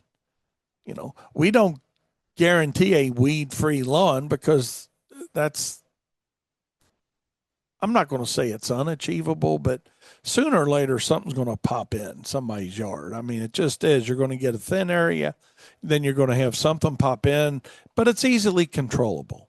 That's the other side of it for some weeds. Now, some aren't. But for us, getting back to our decision we made and to talk about it a little bit, and I'd love to get your all's feedback on it. But we decided to handle it this way, and that was to go ahead and implement it this year for anybody that was on our full program, and that would be our 8-round system. Anybody that was receiving 6 or less, we were holding on. We held off on them until our implementation next year to see if they want to opt in on that application. But we're trying to get a feel for our customer base on, hey, just because we think they need another application, that doesn't necessarily mean that our customers think they need another application, right? I think that's a fair assessment. And so we decided, okay, let's let our customers decide. And that way it would give us a really good test market, if you will, of our own customer base. And that's who we're concerned with whenever we make a change like this. And it's not frequently, but obviously from 1989 to now, when we've went from 4 applications to now 9, we've had this transition in the past. And what history has told us that we're better off implementing that new application in the season rather than hitting somebody at the end of the season with a renewal at a higher rate and they don't really comprehend that, oh, it's not just a higher rate, but there's another application involved. So that's why we found, just for us, it's worked really well doing it this way, you know. Um, I appreciate that, Mike, and I'll address that here in just a second.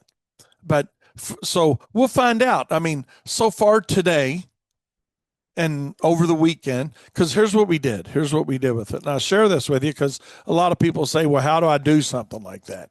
And let me first of all say this: don't make it harder than what it's got to be. Number one, don't think too hard about it.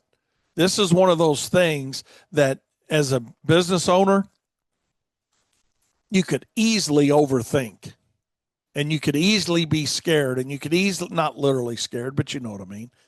You could easily get hung up into, oh God, what's it going to do? How many people are we going to have to get mad and cancel? Uh, well, so far we haven't had any cancel. Now, it's only been 5 days. Okay.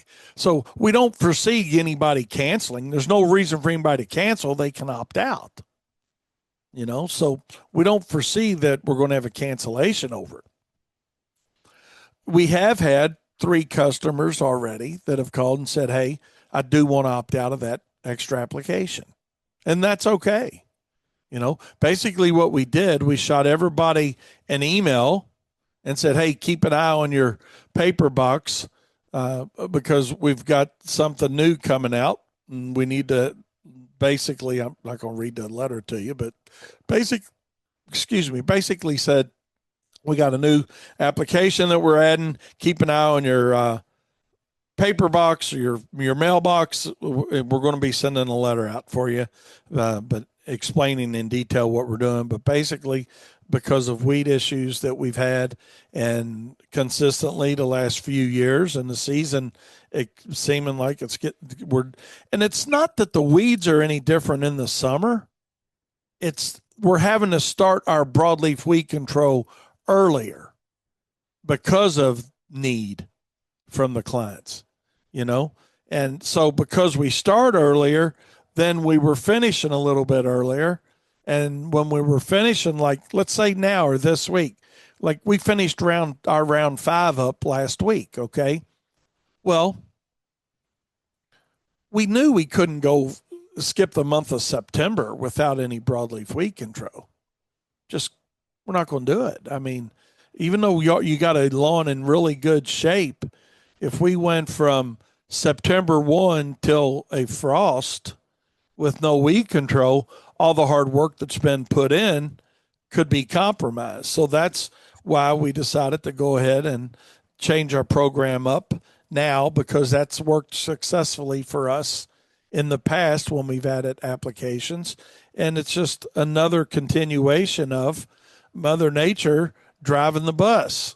We get on the bus with her, but she's the one that drives the bus. And so that's why we decided to do it the way we did it.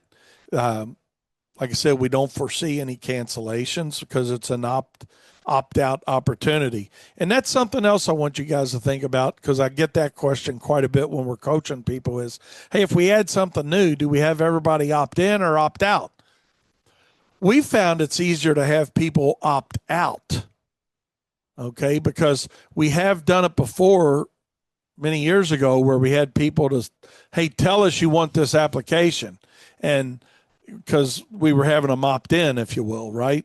Well, the reality of that was a lot of people wanted in, but didn't call, so we didn't do it. And then they're like, I got weeds, and hey, we extended our program. Well, yeah, but I remember getting a letter, I think, but I didn't, blah, blah, blah. So that's why we changed it to, okay, the way our letter reads is, hey, here's something new that we're doing. We've added an application, and in bold and black and all caps, if you do not want this application, let us know by August 25th. And it's we got a short turnaround time on it because we want them to make that commitment, yes or no, to opt out right away. Now, we also know that we may have a situation or two where somebody says, y'all made an application and I really didn't want it, and that's going to be okay. We're not going to jeopardize a residential customer over a $50 or $60 lawn application. I mean, we're just not going to do it because our customer acquisition cost is greater than that. And so, but we do know that it is much easier to do it this way. So when I say this way, having a customer opt out of a service rather than opt in, and it will save you a ton of time. Let's see what we got here text wise. I think that's fair. Good idea. I'll probably copy you guys on that actually. No problem. That's why we share our ideas here on Turfs Up Radio and in the Profit Circle. As a matter of fact, we'll go in a lot more detail in the Profit Circle just because we got more time. He says, I had the exact conversation with a client. Mother Nature just opened the window a little bit more for us. But these product windows of coverage stays the same. Bigger windows lets more in. And that's exactly right, Mike. I mean, that's the problem with, in the spring when you're seeing, dandelions beginning to pop, or actually hen bit before your dandelions in our market. That's generally what we see coming on first, other than some chickweed that from the winter.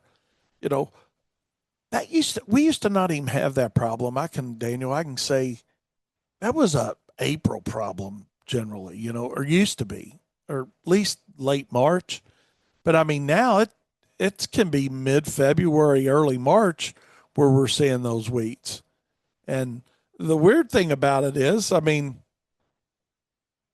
a lot of this stuff is based on what's called a heating degree day in the industry, but we're not going to get into all that. But maybe we'll get Stephen or somebody to talk about that one day with us. But the reality of it is, Mother Nature has opened up that window, and we want to have a solution for our customers.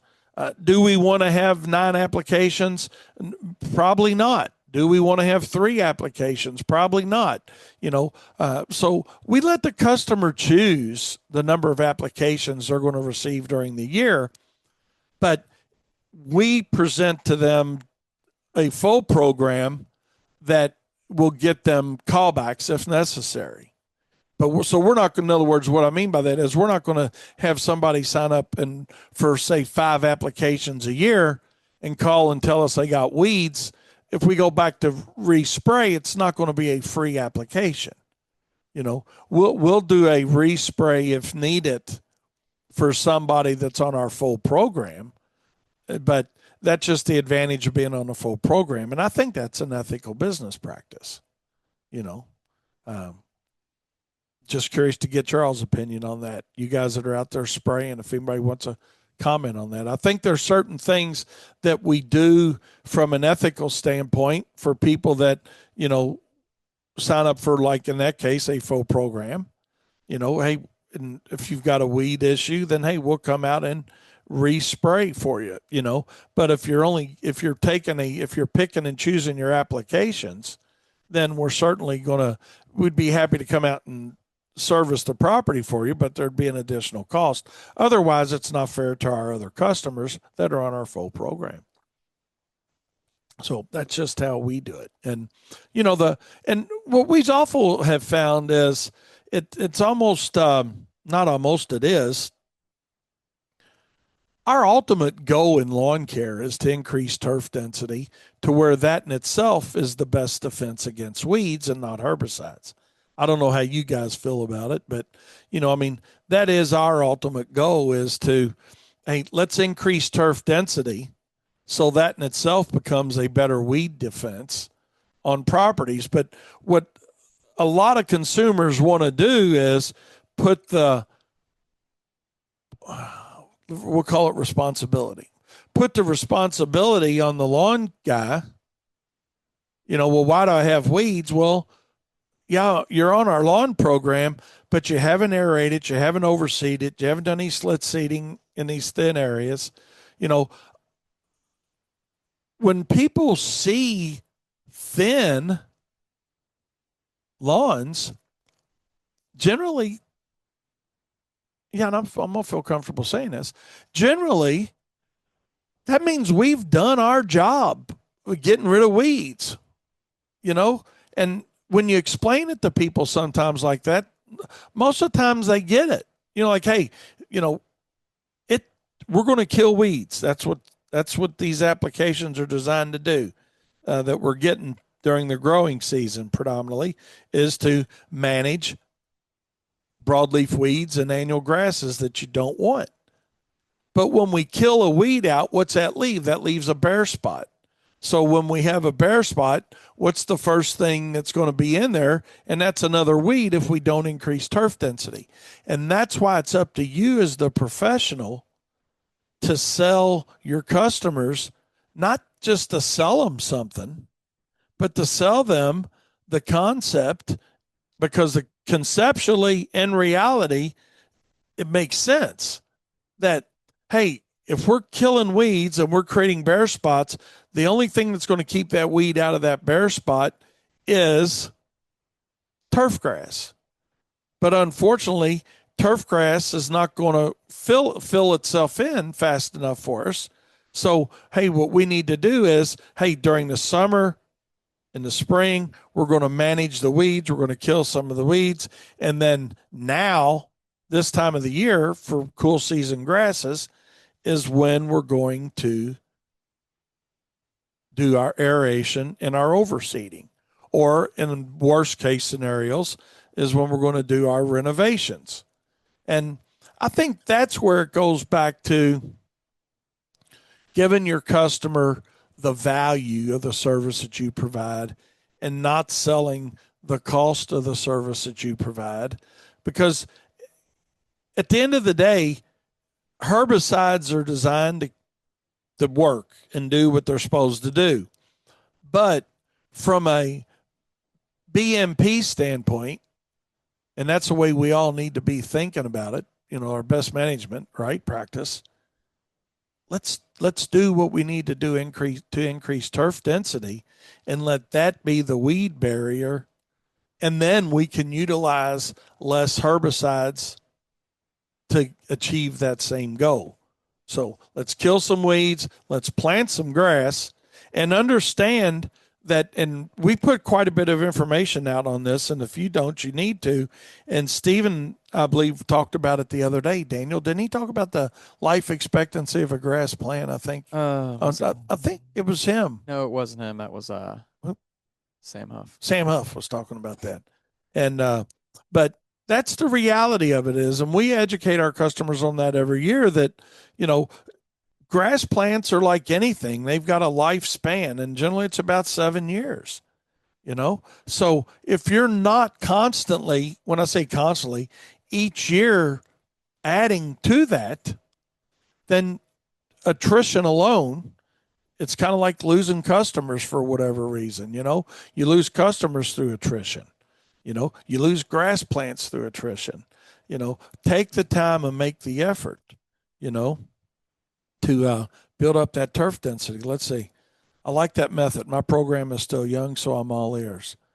But one thing that hurt me is, or saved me, depending on your perception, I've only been selling faux programs.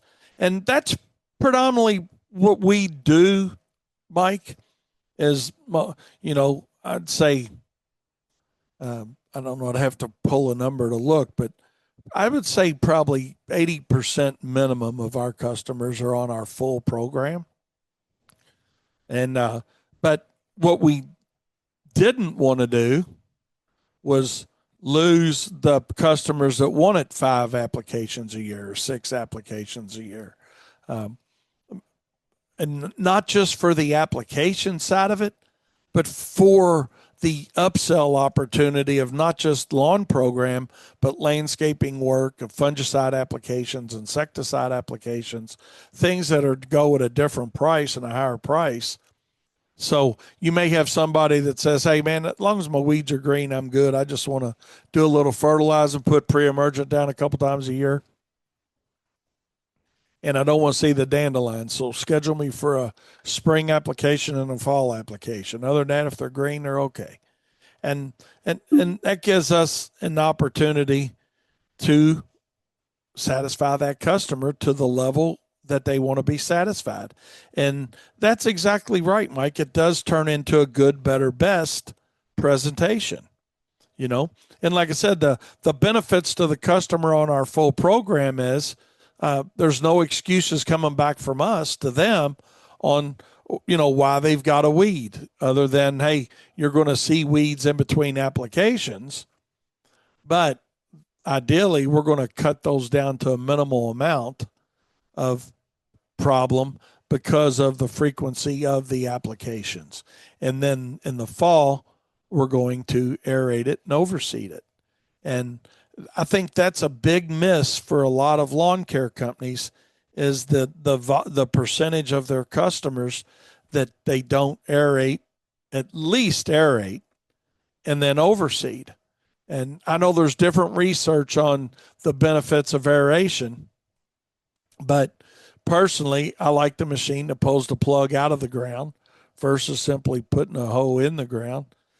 Because to me, if you're doing it for a compaction issue and you're running an aerator over somebody's property that's simply pushing a hoe in the ground without removing the core, then you're just taking an area that's tighter and making it tighter. Kind of like, when you sit down and eat a big meal and you're like, God, I feel bloated, man.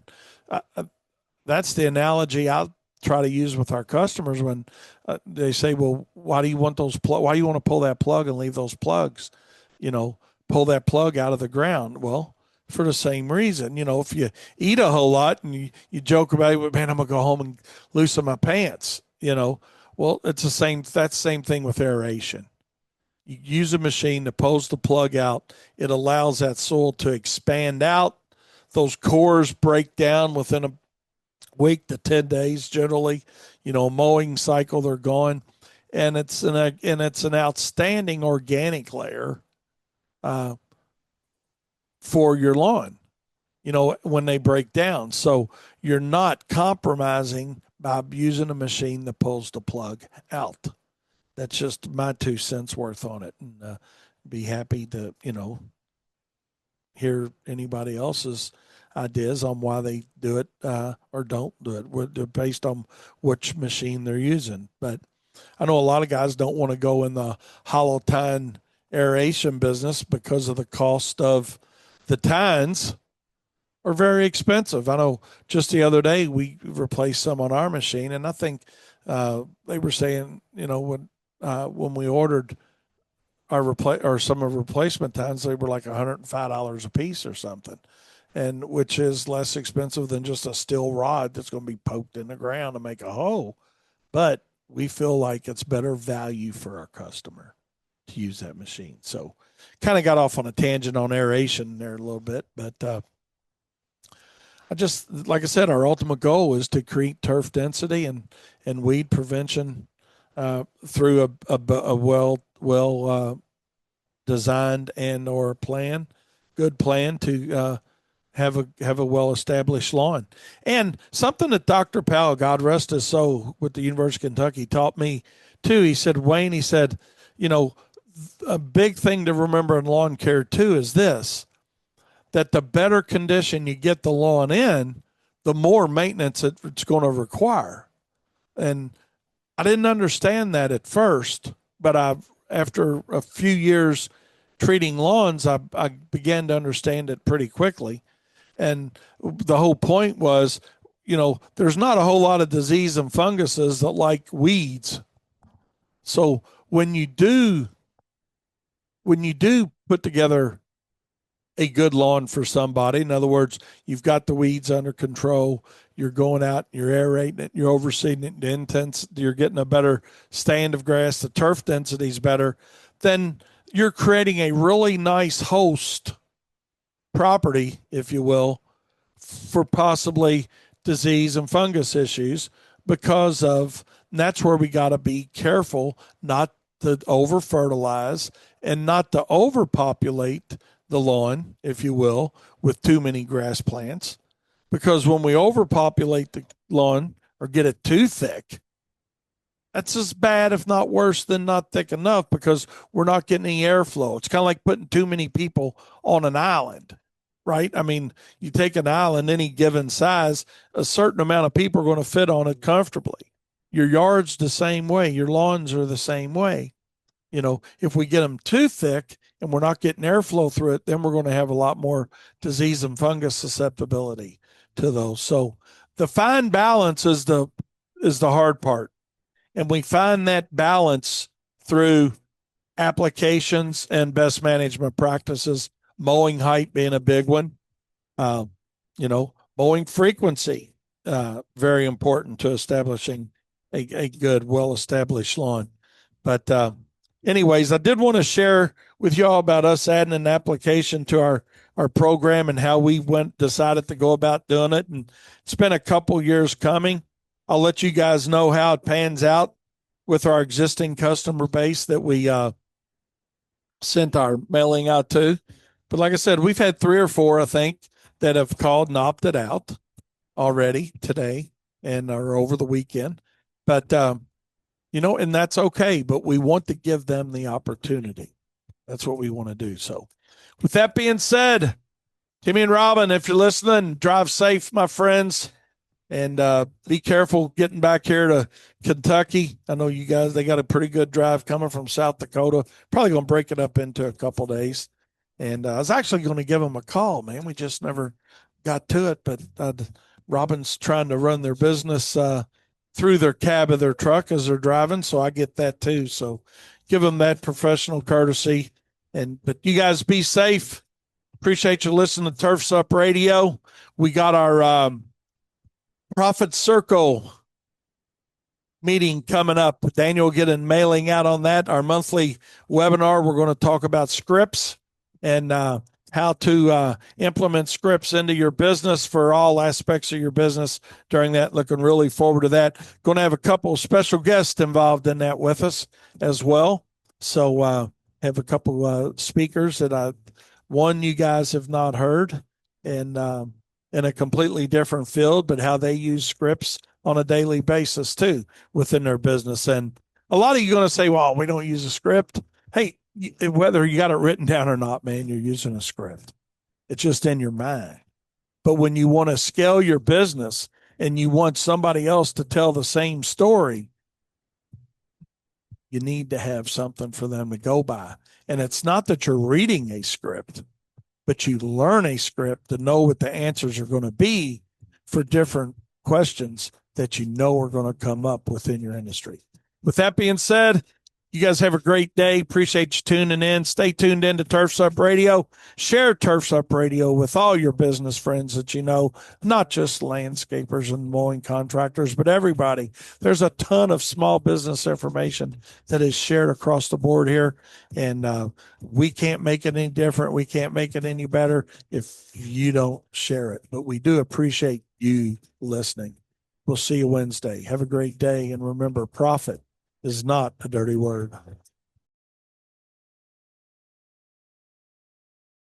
Oh my goodness. We got a great show planned for you guys today. Looking forward to a good show here. We have a Good Friday rocking and rolling today here in Louisville. Hope you guys have got a good day going where you're at as well. And you're out and about doing your thing, doing a little bit of work, making a little bit of cash, and everything's off and rolling. So here we are, almost halfway through the month of August. Can y'all believe it already? Here we are, August 15th, and we're rocking and rolling. So with that being said, I got a great show planned today. It's going to be even better with you guys involved as always. Looking forward to all the input from you guys that I know you're going to give me. As we talk about a few things today. Got some good content I think we're going to talk about. And actually, one of the things that I'm going to talk about, I got from Steve Cohen this morning, and it brought back a really, really, really great memory of my dad. And so we're going to talk a little bit about that. And Daniel had a great show. Aaron had a great show. Eric had a great show this morning. So here it is. It's up to me to keep it rolling.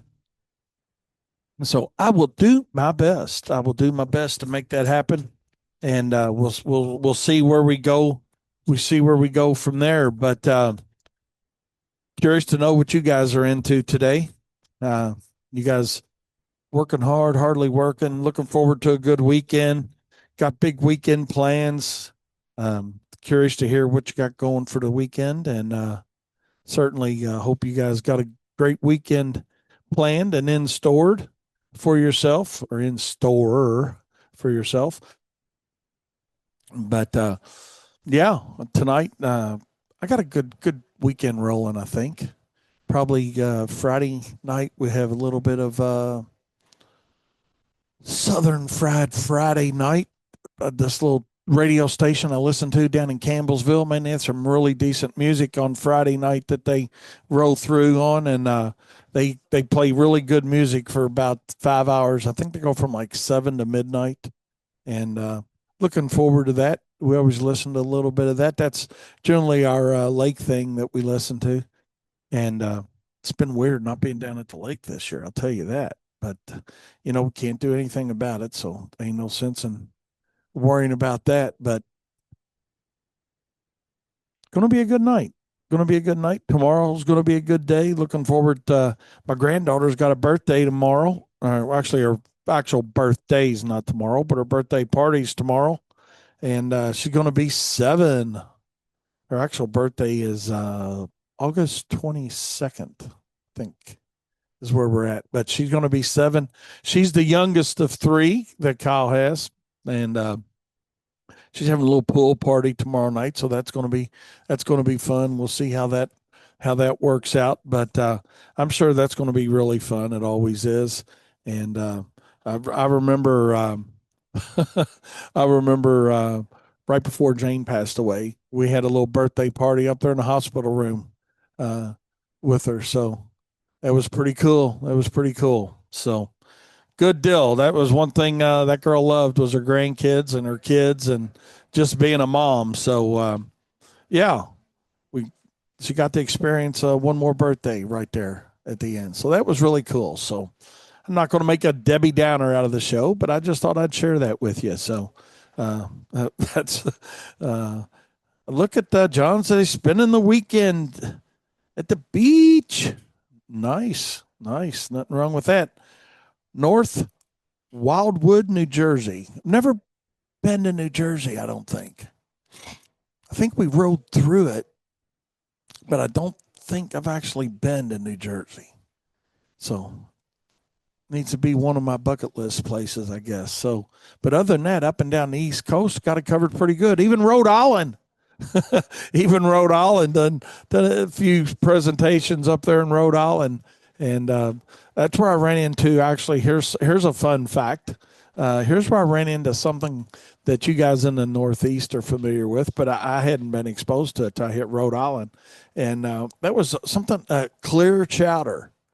I was used to I'd seen the New England clam chowder. The cream base. That's my absolute favorite, and then the red base, the Manhattan. But the clear chowder was something to be reckoned with, and Mr. Lager Guest was his name. Lager Guest was the president of one of the landscape associations up there that I went up and did a presentation for, and I was telling him how I like clam chowder. He says, "Well, let's see how you like this." He said, "This is really strong," and man, was it! I tell you what, you knew it just wasn't cut very much. With the New England or the Manhattan, it's cut with the cream or the red or whatever. But it was good. But I'll tell you what, it was pretty daggone strong. But super great guy. I'm glad I had that experience with him. He passed away not too long after that, a year or so after I had the privilege of meeting him and him having me up to speak at their landscape association. It was a really really nice place to go. And like I said, my first experience in Rhode Island was with those guys, and got lucky enough to get back a time or two, and really looking forward to doing a few more presentations this year. I know it's kind of getting off subject a little bit, but yeah, I'm looking forward to that. So Dr. Griffin got my hip going, so back in good rocking and rolling form for that. So yeah, looking forward to that. But hey, John, enjoy the beach, man. Enjoy the beach. I'm glad you're going to be doing that, and I still want to get you in the profit circle and talk about robotic mowing. So we haven't forgot that, and don't let me forget that. Maybe one day next week I'll try to reach out. If not, shoot me a text, and we'll see if we can't get something set up for maybe September uh, on that, or August. If you want to go that fast, I'd be happy to push my August webinar back. But yeah, certainly think you got some great knowledge to share with us on robotic mowing for sure. So, with that being said, got a big shout out going to Doug too today. Talked to Doug this morning a little bit in Pennsylvania. I was thinking about you last night, Doug. I was watching a little bit of the Little League World Series and thinking, man, I really want to get up there someday. And Daniel looked it up for me about a week or so ago, and I mean, should have pulled the trigger. It started yesterday, and I think they go for a week, but it's always just really cool. Baseball is what it amounts to. So those kids get up there and they have a really good time. And we were talking about a fun fact about the Chinese. What was it? Chinese Taipei team. I think that was it. Wouldn't swear 100% on it, but I think that was it. And their team and a little bit of history on that. So, but anyways, hey, we're going to take a short break and we'll be right back with more Profit Time here on Turfs Up Radio. Your industry, your station. Don't you go anywhere. Welcome back. Welcome back to Profit Time here on Turfs Up Radio. Aaron Walls gets us kicked off every morning, the Purple Walrus. Yes, he does. He's got that 7 a.m. time slot, which is actually 6 a.m. in his world. So, yeah, he's on Central Time. So he's rocking and rolling and getting us started early on. And Aaron, I'm sure you guys know what I'm getting ready to say, but for our new listeners out there that may be listening new to us, Aaron is a commercial mowing / landscape contractor, as well as holiday lighting, landscape lighting.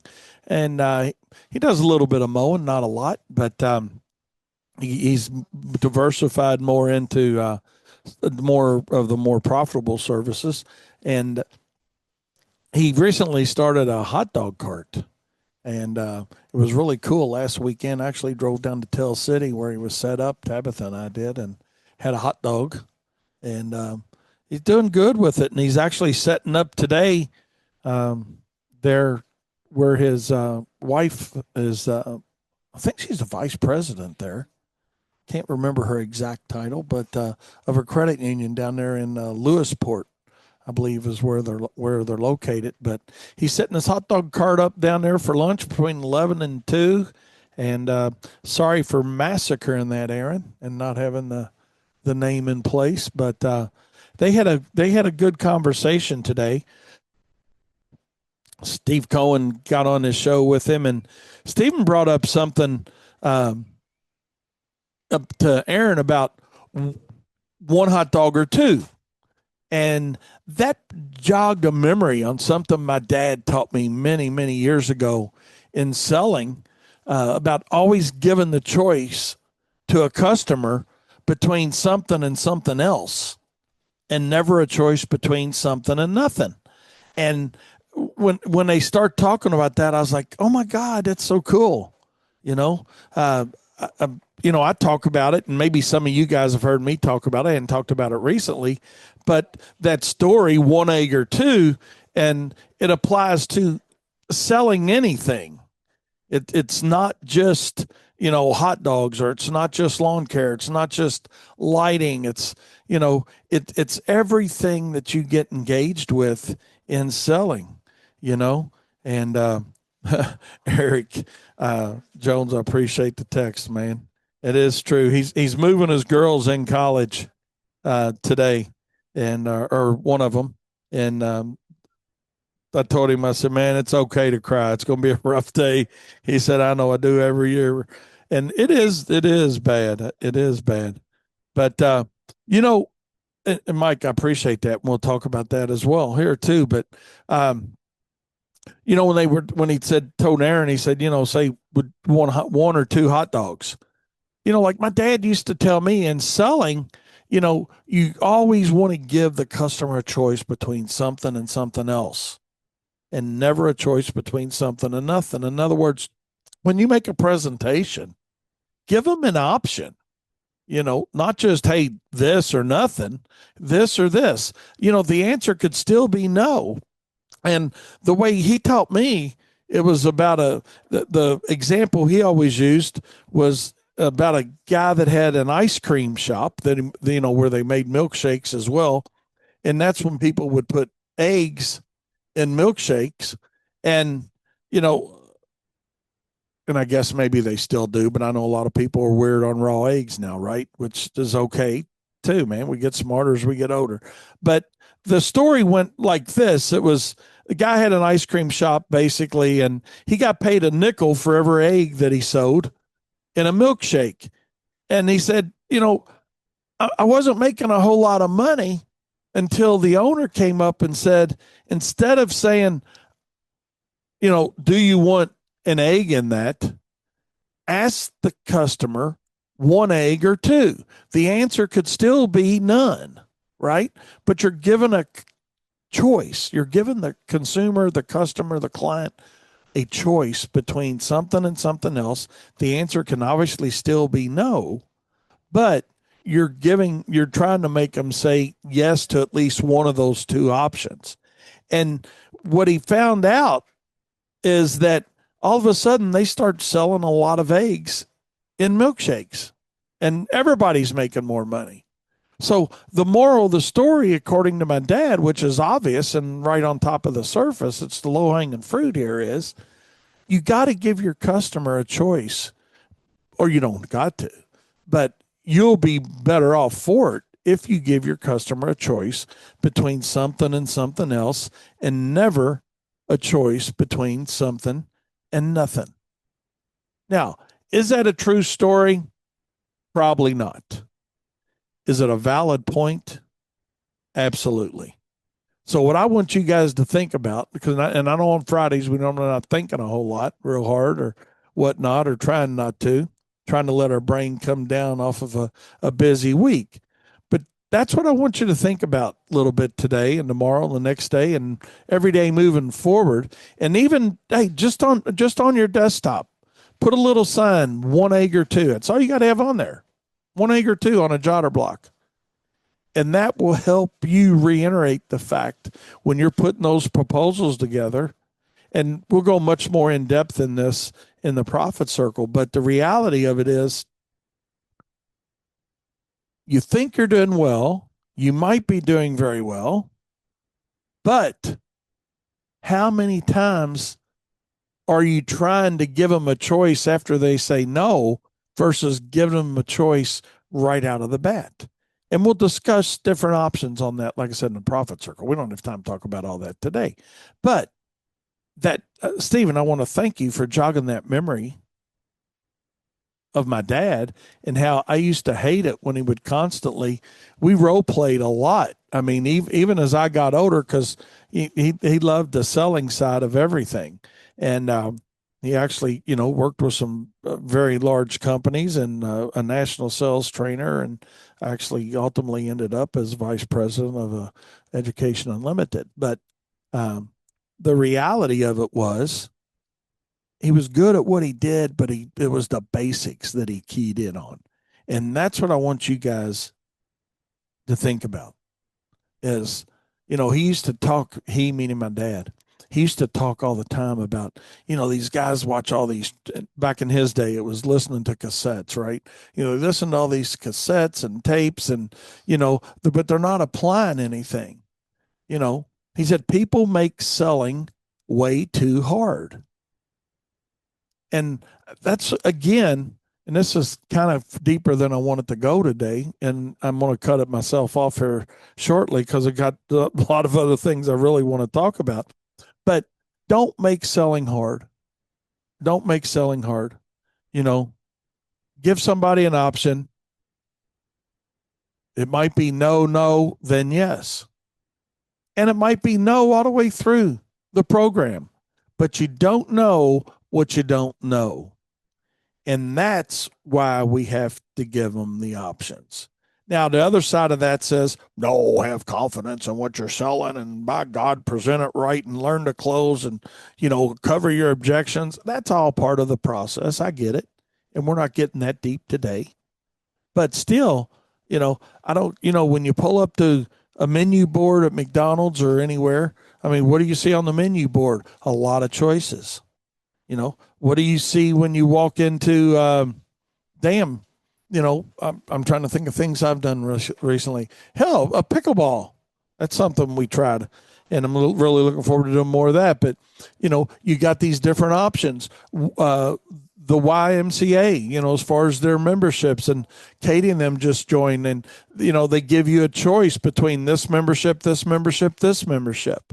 So think about that when you're putting your own proposals together of what choices are you actually giving your customers, and are they all good choices? Mike said he does the same thing with bed maintenance. Do you want the beds maintained weekly or bi-weekly on my visits? It's still, the answer could be no, but the answer could also be, damn, I really didn't even think about it. Yeah, let's do it at least every other week, So, or the answer might be, yeah, let's just do it while you're here, man. And you're going to have different pricing for whatever they choose. So be prepared for what their answer is and how you're going to respond. And that you do that through role playing. And that's something that I used to really hate but really enjoy. And I know Kyle and Katie and Daniel, we talk about it a lot around here, and even with some of our that Jeopardy, who's sitting in here with us today helping. We talk about things about aeration and overseeding, and I got weeds in my yard, and just the other day we were talking about when a customer approaches you with something silly that we perceive as silly. Number one, it's important to them, but secondly, if you role play it before you get to the client, and it doesn't matter how much experience you got. That's the thing I want you guys with a lot of experience to think about. My dad was 90 years old and still very coherent and loved to talk about sales and still answered our phone here and could talk to and communicate and sell to people at that age, you know. So don't say, well, oh man, I've been doing this 10 years or 15 years. You're just a puppy. You're just a puppy, man. What you learn after you've been doing things a while are more answers to objections and how to better cover those objections and how to give more choices, one egg or two. So, with that being said, we're going to take another short break and we'll be right back with more Profit Time here on Turfs Up Radio, your industry, your station. How many times have you tried to switch away from gas-powered OPE only to find the power wasn't there and you needed too many batteries to avoid long charge times? Not anymore. Crest commercial landscape tools provide the same level of power and performance as their gas counterparts, but with a revolutionary battery technology. Supported by the Crest Cyber System, the 60-volt CyberPack batteries can charge in 8 minutes or less. Finally, professional landscapers can confidently make the change to battery without sacrificing power, performance, or runtime. Crest, it's the only choice to replace gas. Visit Crest.com. Winter's coming, and that means icy sidewalks, driveways, and parking lots. But this year, don't settle for ordinary rock salt. Supercharge it with the Original Magic. Made in the USA, the Original Magic isn't just salt. It's enhanced with a patented, eco-friendly liquid from vodka and rum distillers. This unique formula melts ice faster, lasts longer, and leaves an amazing residual that keeps working long after application. It's safer for concrete, landscaping, and even handles extreme cold with ease, all while reducing your salt usage by 35 to 50%. Treat your white salt with the Original Magic liquid or supercharge your salt brine for unbeatable staying power. Available in convenient 50-pound bags. Visit theoriginalmagic.com to find your nearest dealer or learn how to become one. This is Aaron Farr from theanttool.com. You're listening to Turfs Up Radio, your industry, your station.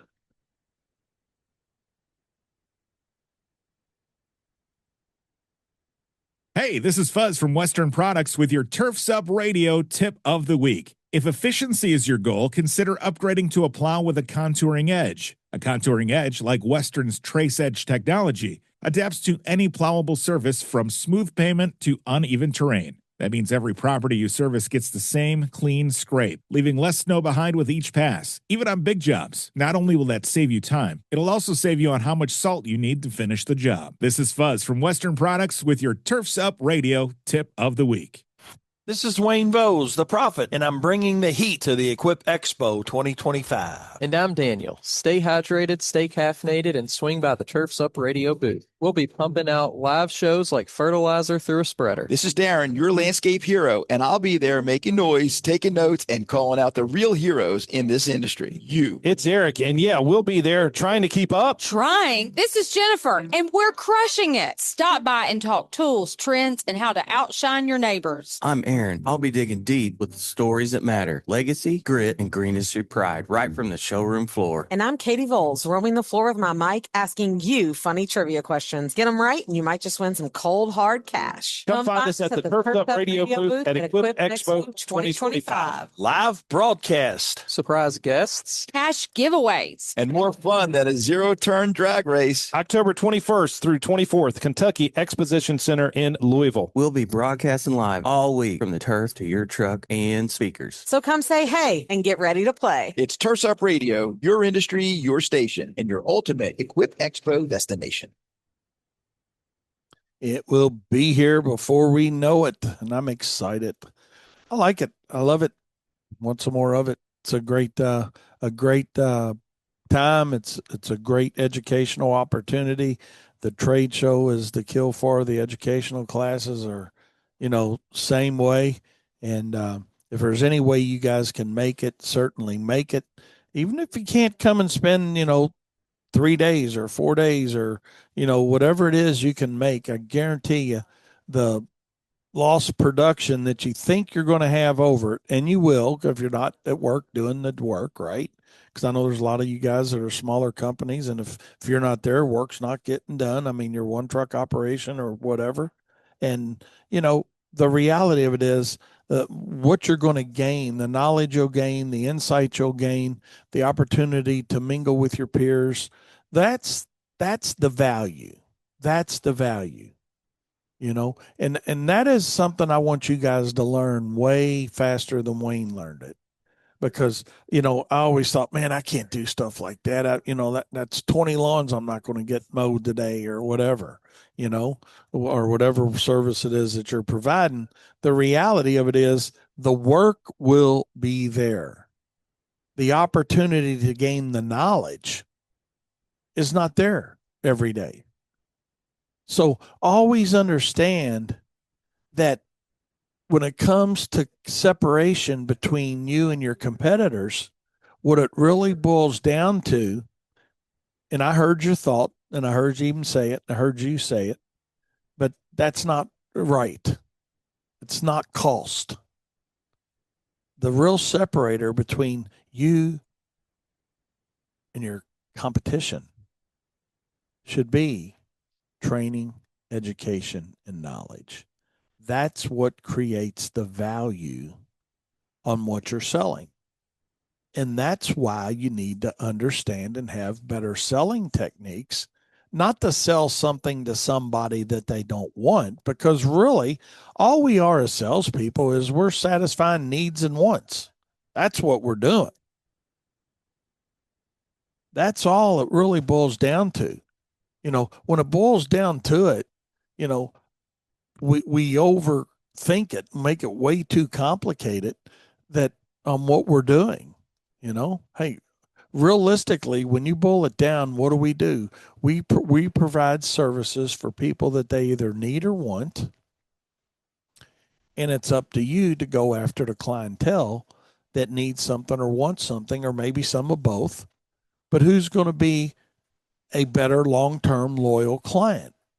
And that better long-term loyal client is going to be the person that hires you for your training, education, and knowledge, because there is perceived value initially and then reality value from you being able to talk to them, you communicate, you answer phone calls, you look professional, you act professional. Those are the things that create loyalty. There's no, or I shouldn't say no, there's very little loyalty when it comes to price.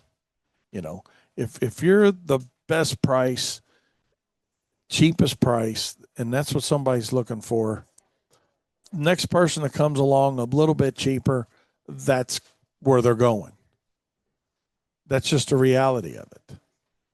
But if you want to change and increase loyalty, reduce your customer acquisition cost, and this is really getting further down the road than I wanted to, but hey, we'll go down there for a minute.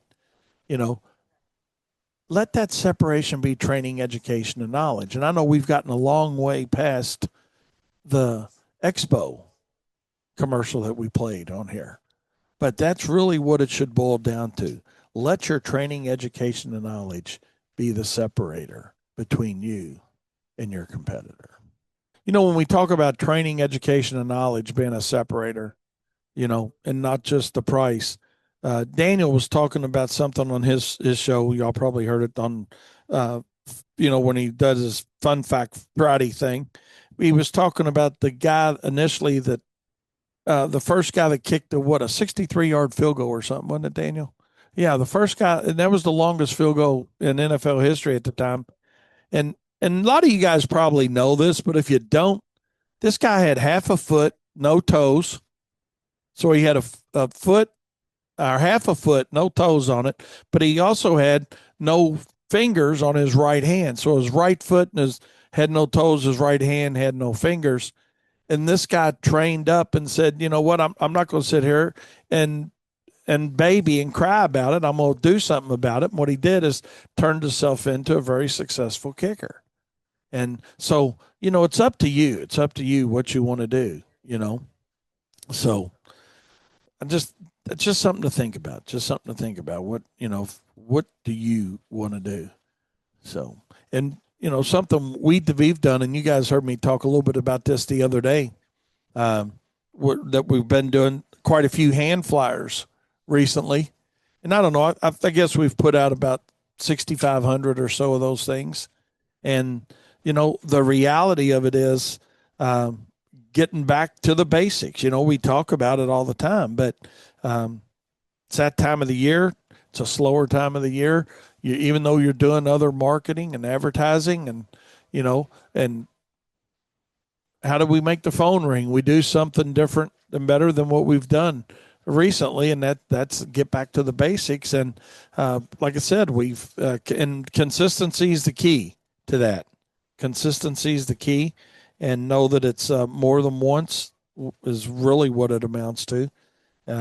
In the reoccurrence of getting those flyers out like that. But we're getting ready to start our second round of these flyers going out, and we've had a few calls. So the percentages generally work out, but you know, we generally, if you can get about 0.5% phone calls on what you pass out, that's why I say it's got to be a lot. You got to put a lot of them out to get just a few phone calls. But then it goes back to, you know, what's your ability. So, but I did want to give you an update on that.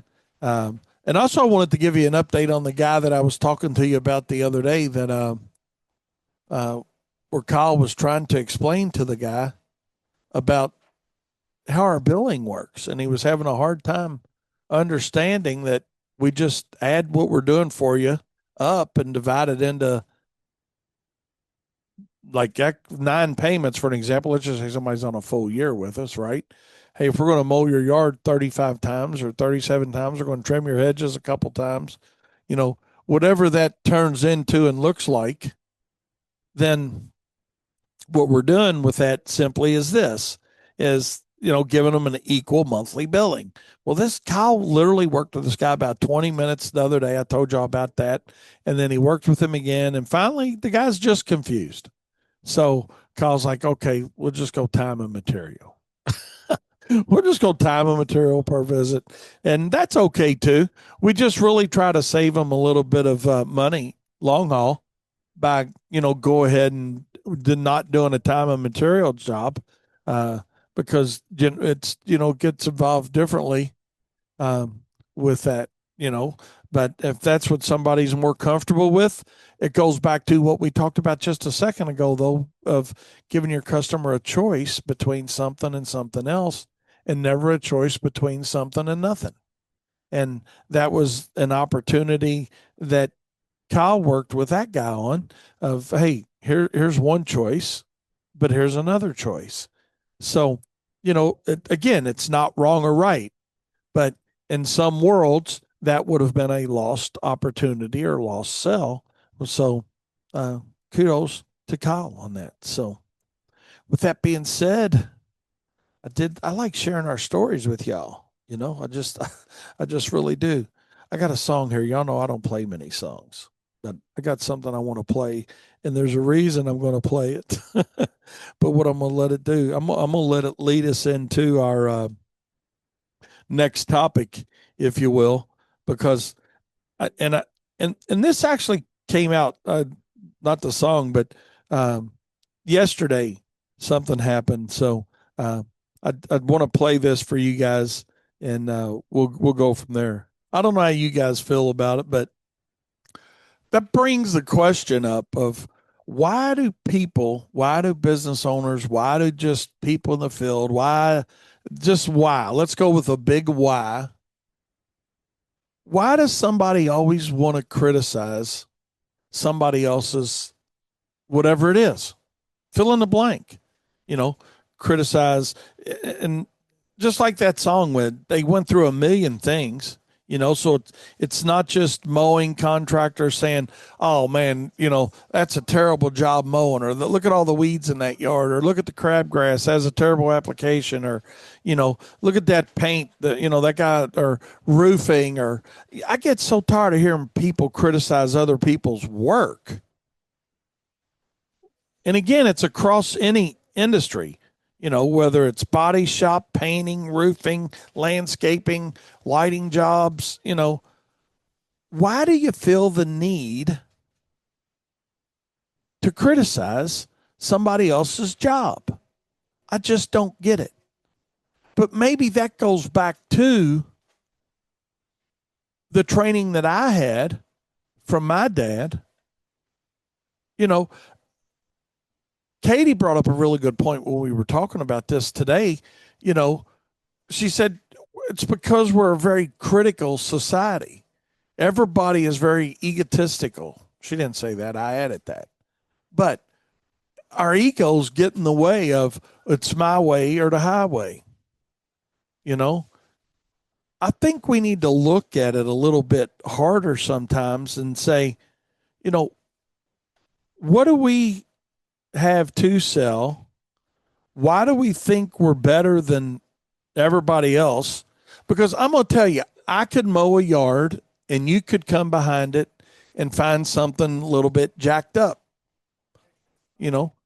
or spray, or do a landscape light, or do a holiday lighting, and vice versa. You could do something and I could come behind it and find something wrong with it. I hate it when somebody comes to my house, regardless of what service I may need, and tells me, man, that was really a shitty job that these other people did, man. That, you're not going to have that kind of junk with us. Well, first of all, you're not just insulting the person that did the job, which may be okay. Maybe it was a bad job. But you're insulting me for allowing that person to do the work and paying for that job.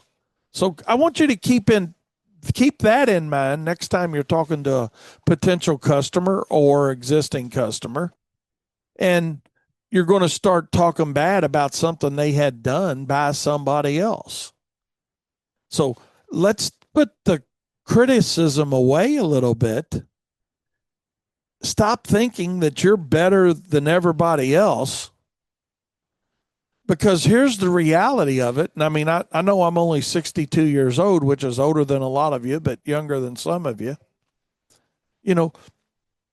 the reality of it is, and I'm a firm believer in this, and I've seen this in all aspects of life, in business life, in my athletic life when I was heavily involved in athletics.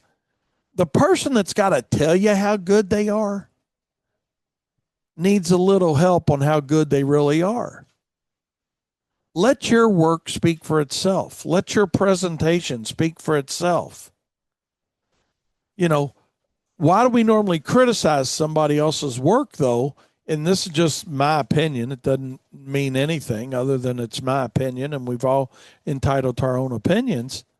But I think what it really boils down to, when you have got a salesperson, whether it's you, the owner operator, or somebody within your staff that's selling as well, when they got to criticize something that somebody else has done to try to sell the job, it's just a lack of confidence in what they have to sell themselves. It's not that, hey, when a customer tells me, don't you think, look at this, isn't this a terrible job? They didn't do this, or look at this, or look at that. Miss Smith, hey, obviously you weren't happy with their service. That's why you called us. Let's talk about how we can help you. That's the right response. The right response is not, yeah, you're right, they did a really terrible job. That's really a bad job. And what are you doing when you're having that conversation with a potential customer when you're not criticizing your competitor? I personally think that you're building a little more respect between you and the client, or you and your potential client, that, hey, this guy's not, Wayne's not going to talk bad about his competitor. Hey, obviously you're not happy, right? You wouldn't have called me if you were happy with what you had. So let me tell you how we can help you. Let me tell you how that hopefully is not an issue with us. But what I want everybody to remember during this conversation that I'm having right now is, we've all lost customers over quality. And if you haven't, you don't have enough customers. That's just the reality of that. You can write that down and keep that in your back pocket, because that'll come to truth one day for you if you're sitting there saying, well, I've never lost a customer over quality. You have, or you will. Maybe they told you it was something else, but it was probably some of those cancellations are quality driven cancellations. But what you got to do is remove your ego to be naive enough to think that you're doing every job perfectly and it's always the customer's fault. Because as my buddy Heckabus used to say all the time, and this is something he taught me here on Turfs Up Radio when I first met him, that our customer's perception is our reality of our business. It's not what we think about our businesses. It's not what you think as a equipment operator or an applicator or a light hanger or whatever it is. Of course, you're going to think you do a good job, and you probably do a good job. But it's the customer's perception of what a good job is the one that matters. Now, some people, how many times haven't we had this discussion? Some people you just can't make happy. I mean, hell, I've done backflips on some lady's front porch to try to make her happy, but no, not really. But sometimes I joke about it and say backflips aren't enough sometimes. That's a certain reality of the world too.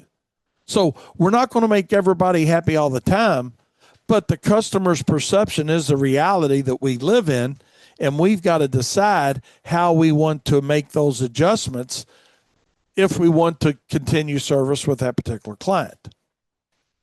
But also realize that sometimes the customer is right that it may be just a not so great job. I mean, that's one of the bad things about being in the mowing business or the fertilization and weed control business. And Mike brought this up for me one day. He was in the cleaning business, same thing. When you've got to satisfy a customer over and over and over and over and over again, you've got a lot of opportunities to have a situation that's not great. But it's how are you going to fix it? That's what we need to think about. So the next time you want to criticize another competitor's work and say, well, anything you can do, I can do better, I want you to think of that song. And how egotistical does that sound when you tell somebody basically, and you maybe not be saying it this way, but it's what you're saying is, oh, we're perfect. You don't have to be perfect. You certainly don't have to criticize your competitor. And if you want to have more confidence and to sell what you do, guess how you do it? Training, education, and knowledge. So sell without criticizing somebody. That's going to lift you to another whole level of professionalism. There's no reason to lead a conversation into a negative debate with the client, because there's people out there, and I'm one of them. I will try to lead a salesperson to say a negative. Y'all have heard me say this before about something else. If I have somebody coming out to look at painting my house, for an example, what do you think of that painting job that I got? Well, I don't know. Yeah, it looks pretty rough, but if he or she would have said, we probably would have done that a different way. Let me tell you how we would do it. That's a professional answer. That's a more professional answer. So think about what you're saying, and you're not saying it with an egotistical attitude that says, hey, we're perfect. God, yeah, you're right. That's terrible. That's not going to happen with us. Just give us a chance. There's a completely different way of saying that same thing without saying that the person ahead of you did a really shitty job. And know that the best answer is going to be Miss Smith, Mr. Smith, ABC Company. It doesn't matter if it's residential or commercial. I understand you may have had some problems in the past, and that's why you called us. Let me tell you how we can help you. And you're going to set yourself up for a different level of professionalism that they're not used to. Now, you may set yourself up for a ticket right out the door too, but more times than not, what I think you're going to get is a little more respect, a little more professionalism.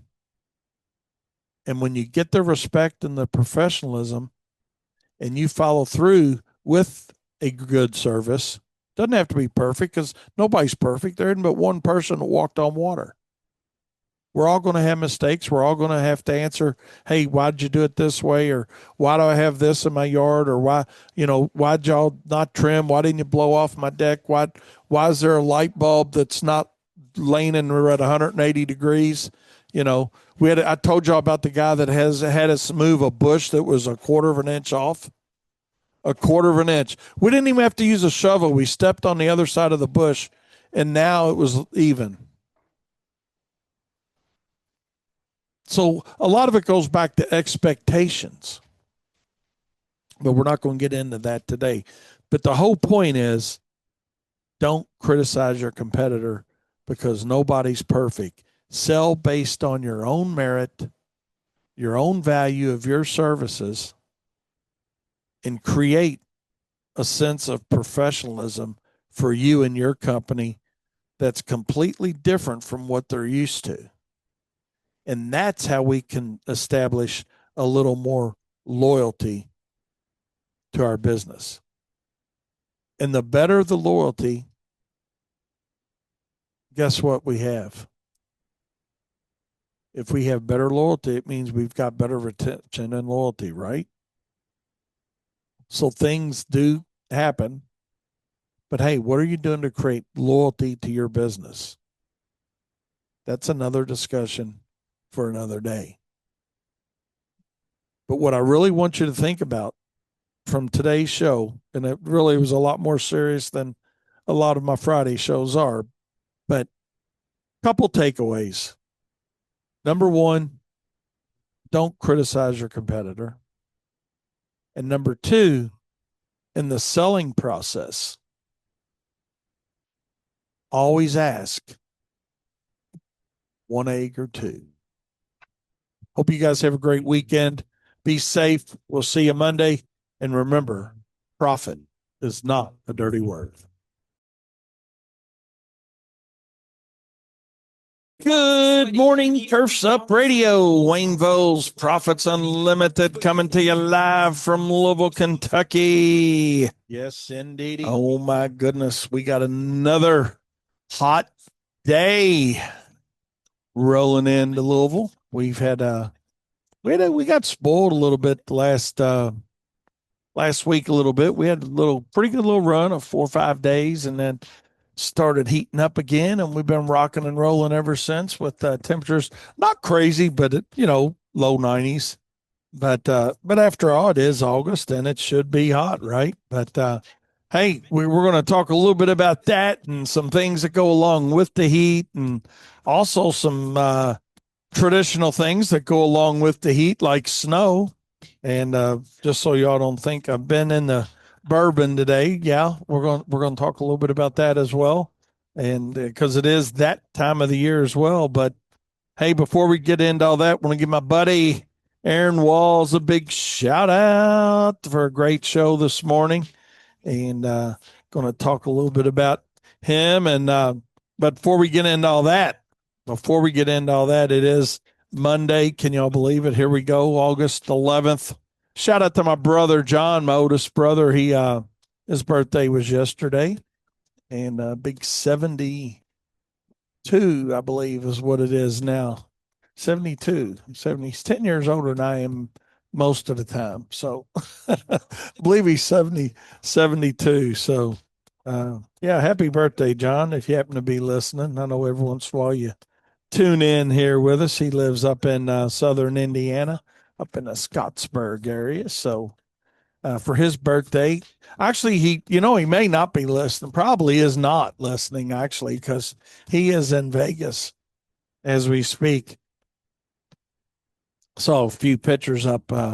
He was out at Caesars doing his thing. I tell you what, he got that gene from my mom. My mom used to like to gamble, not a huge amount. I mean, it wasn't like she was crazy with it, but yeah, she liked to gamble, and John got that gene from her. Man, he goes out to Vegas several times a year and enjoys it. So happy birthday, man! Hope you're winning. Never forget one time I was in, I don't know, 8th grade, 7th or 8th grade, and he had been out there and for a little bit, and maybe a little older. Hell, might have been a little older than that. I can't remember, to be honest with you guys. That doesn't matter. But I was younger, and he came back from Vegas, and it's before you had security and all that you had to go through, and you could go out to the airport and walk to somebody's gate to where they were at, and hey, well, good to see you, blah blah blah, and then leave, go home at the airport, and but that crazy fool of my brother, he walks off the airplane, and he's got like $22,000 is what it amounted to that he had won. He got really lucky and hit a nice something or another out there, but he's waving his money. Look at this. Yeah. So yeah, pretty crazy, but he wasn't worried about that. He was, at that point in time, John was, I think he had some leave from the Marine Corps, and he wasn't worried about anybody taking his money. I can tell you that. Although, I'm not saying, they couldn't, but he was more in the moment of the excitement of, hey, check this out, man, I won $22,000. So, yeah. So, happy birthday, man. I hope you have a repeat performance and even more while you're out there this time around. But yeah, I did want to give John a big shout out on his birthday, and want to also give a big shout out to the girls softball team in Southern Indiana over Floyd's Knobs. They came in second in the girls World Series, Little League World Series yesterday. I watched that. That was an awesome game. They lost 1-0, beaten by none other than Doug Brown's team up in Pennsylvania. So Pennsylvania won it 1-0.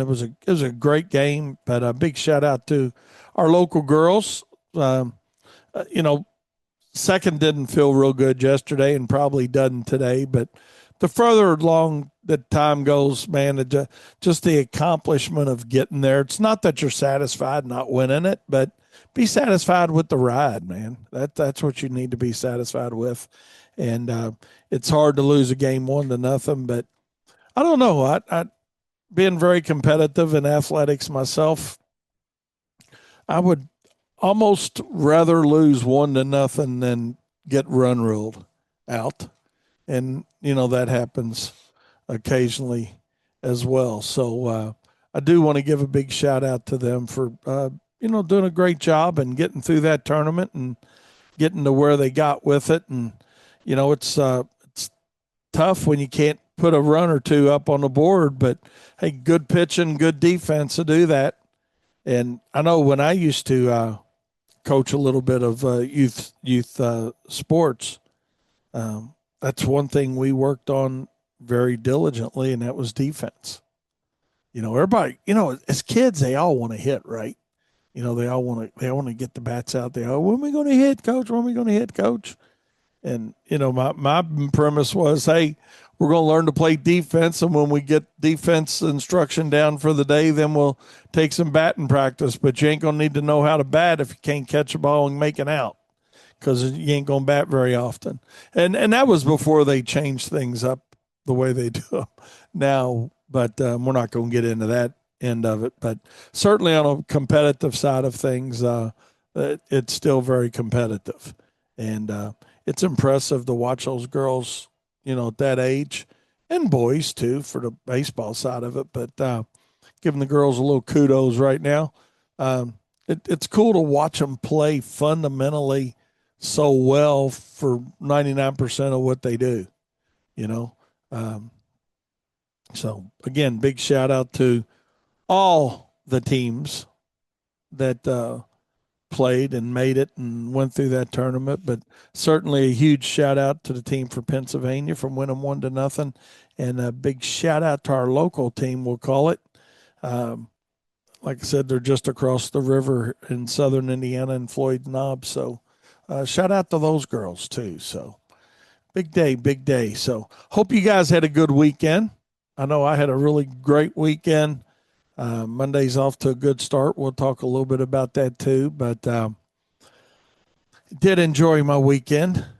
Friday, kind of took it easy Friday, just didn't do a whole lot. I actually went to a store here called Whole Foods. Some of y'all might be familiar. That's a national brand, I'm sure. So, yeah, I went to Whole Foods and we picked up, Tab was making this sandwich that she had gotten in Philadelphia. And some of you guys in that area, Pennsylvania, whatnot, or whatever, you might be familiar with this. It's like the Philly steak and cheese, if you will, only to the aspect that comes from Philadelphia.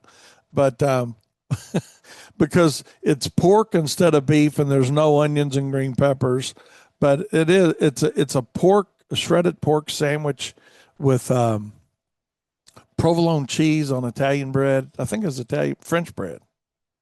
Hell, what kind of bread was it, Dana? Italian or French? One of the two. And you toast it. But the key factor to this was this stuff called broccoli rabe, and it's got a very unique taste. I don't know if you guys have ever had the sandwich or ever had the vegetable. I would assume it's a vegetable, but very strong taste because it's broccoli Rob actually had some, oh God, what's that stuff? Not horseradish, but God, I can't think of garlic in it. And you could just barely taste the garlic. So you can imagine how strong that broccoli rabe flavor is. But it was a good sandwich. It was different. It's not something I'd want to eat over and over and over again. But it was good. It was unique.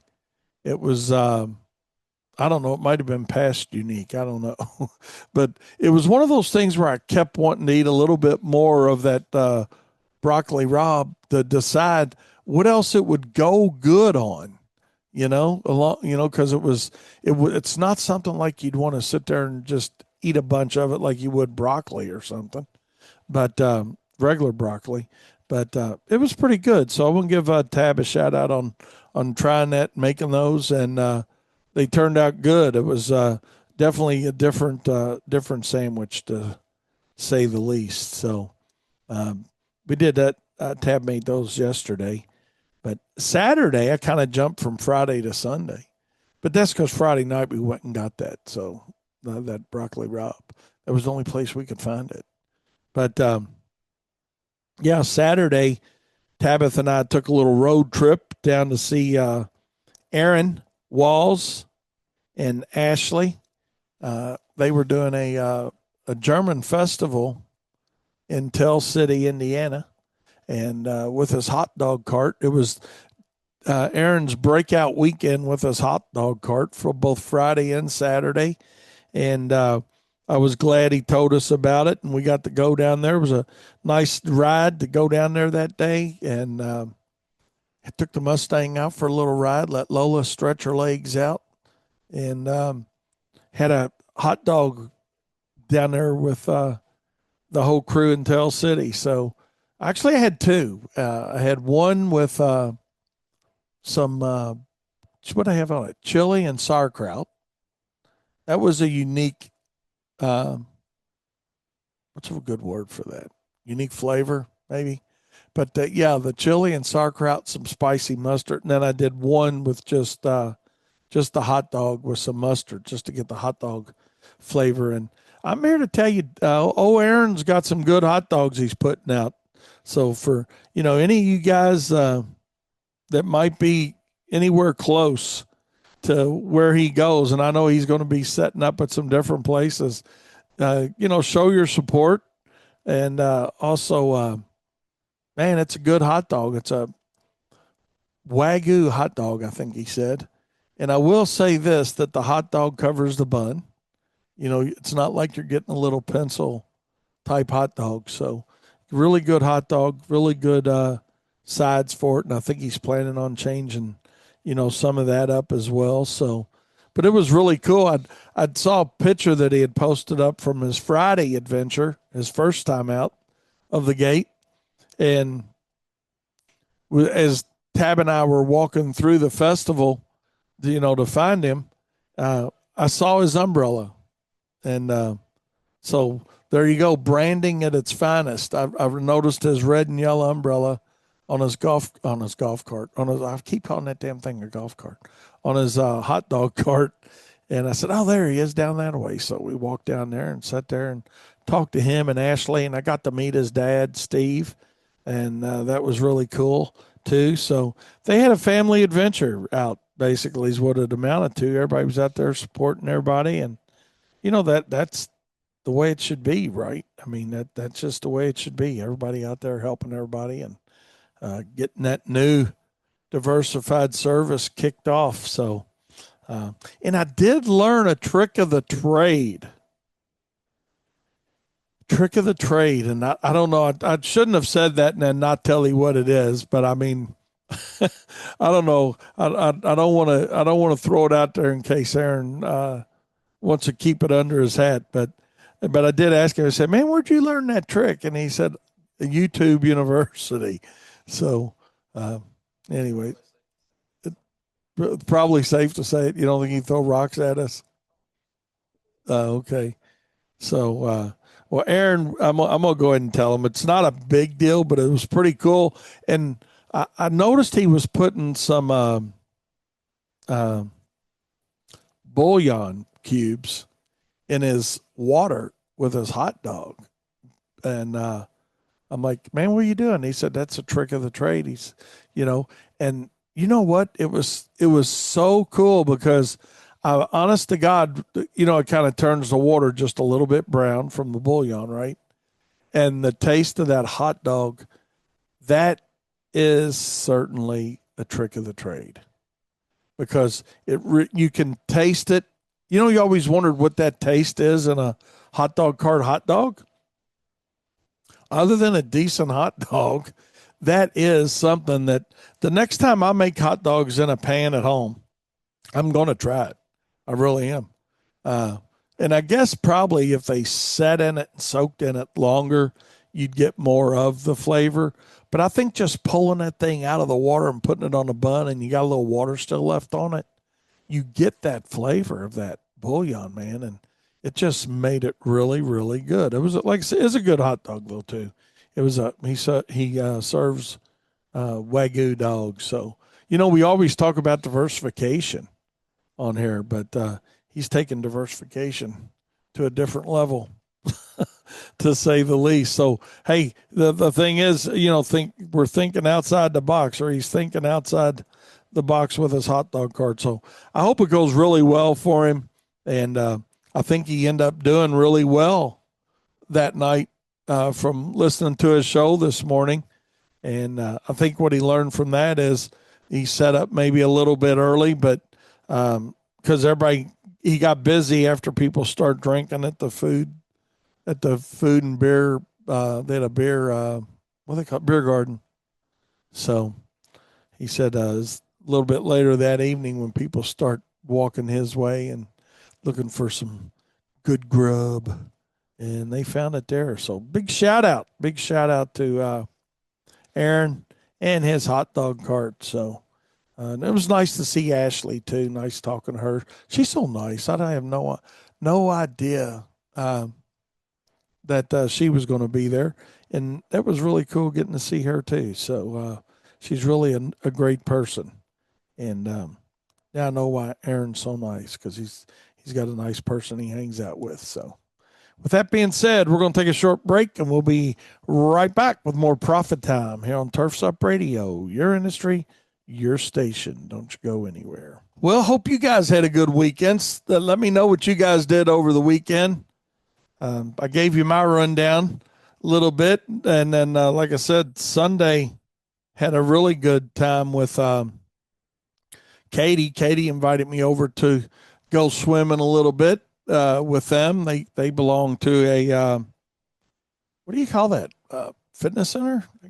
Yeah, community center, and they invited me over Sunday to go swimming with them in the morning. So went over there for a little while Sunday morning, and then left there a little before 1. Had to meet Daniel. It was time to get go out and get all fitted up and looking good for Daniel's wedding that's coming up. So me and Daniel and Kyle went and did that, and that was fun. That was fun. Thank goodness we had a Daniel's taking it easy on us a little bit. He's wearing suits, and I had a black suit, so I just ended up pretty good. Daniel got him a new suit, and because he didn't have a black one. So Kyle had a black one, I had a black one. So Kyle and I are matching in our suits, and Daniel's got a little bit more unique look on his. So there we go. So did that Sunday, and that was pretty much my weekend, man. Went home, got home about, I don't even know what time, 3:30, something like that. I don't know. It doesn't matter. And yep, Tab was well underway with crock pot roast cooking, and she had actually been out to a wedding shower for a few hours or a couple hours. So, yep, we reconvened, had our sandwiches, and felt bad. She worked last night. Felt bad. She was sitting there doing some work for a few hours, trying to catch up. But you guys know how that goes, right? Each and every one of us are used to that. you do what you got to do to get her done. So, but hey, hopefully you guys are having a good day, and wanted to talk a little bit about. Mike said he had quality time with his kiddos this weekend while his wife finished setting up her classroom. So I guess they're getting ready to go back to school down there in Bowling Green. Ours started Thursday, I think. When I say ours, Yeah. our Public. public schools, and then I think the rest, like the Catholic schools, they'll be going back to school. The ones that aren't back in school, I think this Tuesday or Wednesday, something. So, yeah, it's that time of the year. Everybody's going back to school. Football, preseason football coming on, and just yay, back at it. Fall will be here before we know it. Daniel, you know it. Yeah. Be 2 weeks we'll be wearing boots and with the fur. boots with the fur and hoodies, and everybody be rolling, be doing Christmas light installations, and yay, hey. Speaking of which, I'm looking forward. I got an appointment right after my show today. I'm going to see a gentleman about some landscaping and maybe talk a little bit about some lights with him. So we'll see how that goes. I'll keep you guys posted on that adventure. There's always an adventure. And then Katie had a funny call today I want to share with y'all. Actually, call came in over the weekend. She had talked to a lady about just some, just basic mowing type maintenance and whatnot, but she decided she wanted to change it up. It sounds like to a little bi-weekly mowing. So okay, we'll see how that goes. But there is no reason for bi-weekly mowing in our market. I mean, even you can't even really justify it this year. I mean, grass is growing like crazy still. So hopefully you are having the same situation in your market with green lawns. As much as we hate to see green lawns in August around here, just from a standpoint of upselling on aeration, overseeding, and that type of thing, but that's going pretty well. We're not going to talk a lot about that today, but that's going pretty well. Hopefully, it's going pretty well for you. What I did want to touch base on a little bit today was great to have Eric Jones back on with us here on Turfs Up Radio. Him and Jennifer, they had been out on a vacation for a little bit. They got married and then took a little family vacation, got their kids all together, and Brady bunched out for a vacation for a while. So they enjoyed their time, it sounded like, on their show today, listening to them. So, Eric, it's great to have y'all back on and today, and then of course Daniel with his show. And here we are. We're up to profit time, and looking forward to a good week here at Wayne's Lawn Service and Profits Unlimited. So, hope you guys, are doing the same.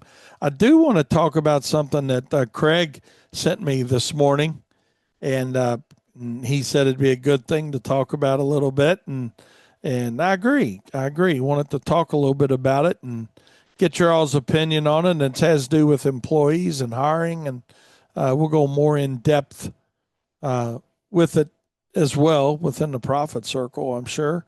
But just because we don't have the time here to go into it that deep, but he said Wayne, he said his latest round of hiring.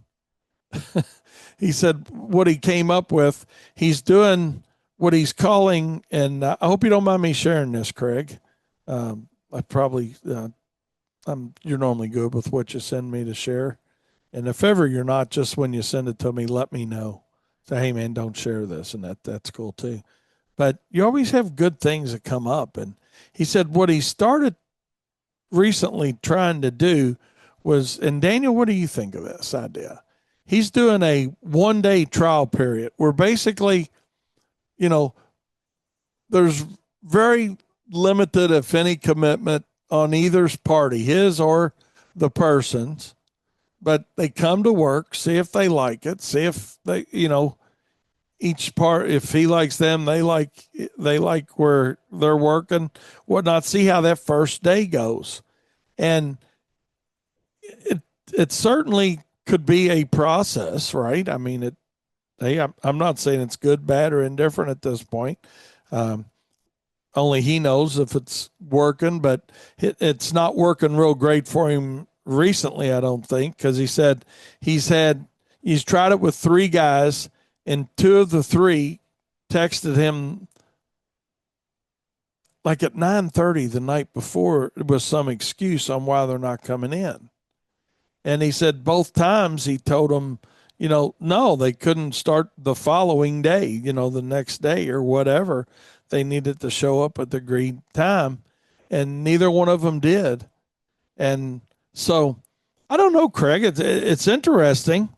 And his ultimate question was, uh, why is the employee pool so bad and these days? And I don't know if it's really these days.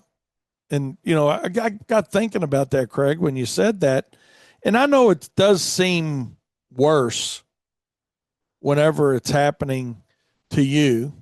And I know it is different than it was, especially prior. It seemed like COVID just took it over the edge, to say the least. But I don't know what makes a guy accept a job, or when I say guy or girl, either way, just a person. I don't know what makes a person say, yeah, I'll do it and I'll be there tomorrow or next Monday or whatever the agreed start date is. And then think it's good to text you at 9:30 at night, the night before they're supposed to start. I don't know, Craig. I don't know. That's all I'm going to say. I think what I do know in that situation, it goes back to the type of person that they ultimately are, and maybe somehow you come up with a better methodology to pre-qualify that person before you hire them. And it is not a specific issue for you. I know that too. I mean, we've experienced, the same thing. It does. It does go on. It happens. I mean, that just, um, Mike Murphy said he had the same issues with labor in the cleaning industry. So yeah, it's not specific to lawn and landscape. I think it's specific more to the type of person that is applying for the job. I think they think, and let me say that again, that came out right, but I think they meaning the person looking at the job, that it's a menial labor type job, and there's very limited, if any, professionalism that's going to be required. What do you think, Daniel? So they don't put a whole lot of, I don't even know what the right word is. I think it's one of those things that there are always going to be people out there, regardless of the industry, that care about what they do and all that kind of stuff. So it's not a 100% thing. But I think the less that you have to earn your job, in a sense, the less that you care about it, because you can just go get another one somewhere else or go in this other industry. It's not like, oh, well, if I want to be a landscaper, I have to go get these certifications, go to school for this long, learn this, take this test to even get into the industry. The way that, and I'm not saying that's even the best way to go about it, but like a lawyer or a doctor or a nurse or even like a personal trainer has to go through, if they want to truly legally classify themselves as a whatever, they have to take a test getting that certification. Right. So like but there's none of that for, I want to ride a mower, I want to be a landscape. Now you can get additional credentials in those things, right, but they're not required in order to, and you don't have this like, oh, well, let me check your resume and make sure you got at least a 3.0 grade point average in high school / and or college Right. in order to work here. Or there's no like or qualifications. It's only who can I find that is willing to just to be here. Yeah. So I think you have to be good at finding the people that do care and recruiting and whatever, all that kind of stuff as an individual. But as an industry, how do you maybe, or do you at all, is there benefit in, getting any sort of necessary qualifications for people to work in the industry?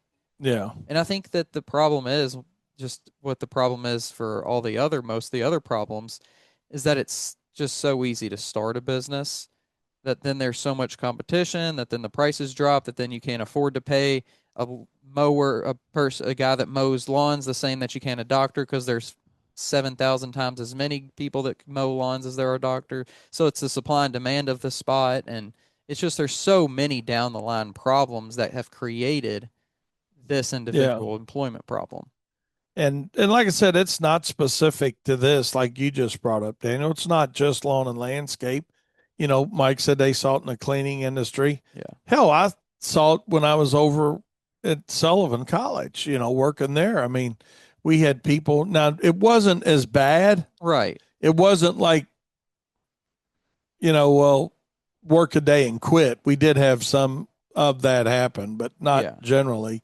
But they wouldn't stay, it'd be, But you still probably then and there probably had some sort of something required. Yeah. They had to be able to pass a drug test. Well, yeah, but. And yeah, I mean, well, yeah, outside of that, I was going to elaborate a little bit on that.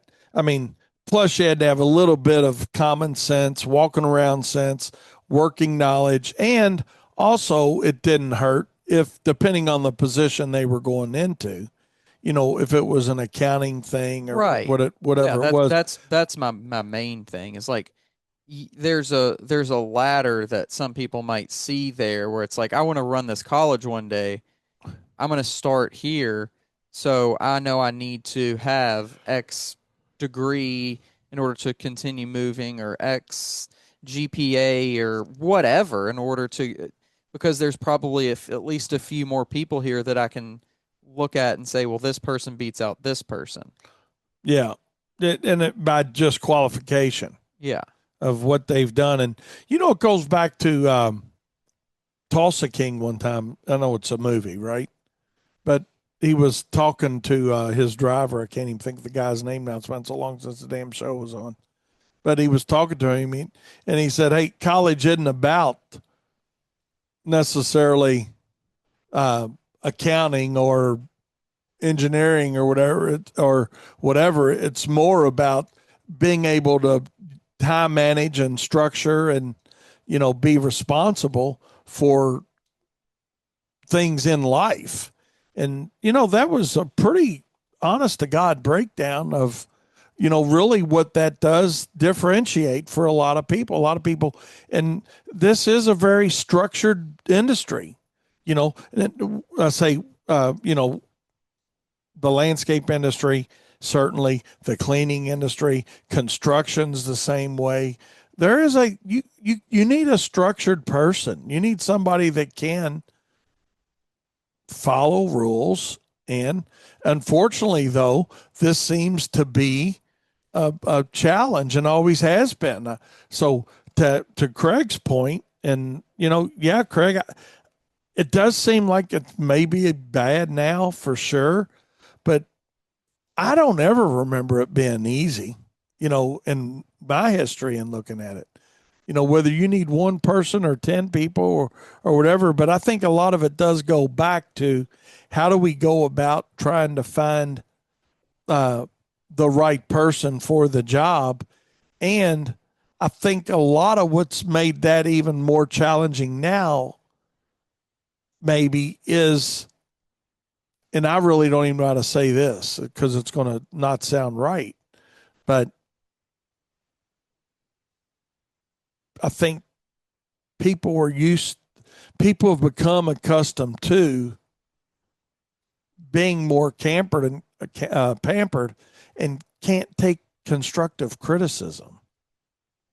You know, it's whether it's through a training process or after the fact. You know, that's just something to think about. And they all want respect, but nobody wants to give the respect, or very limited amount of that.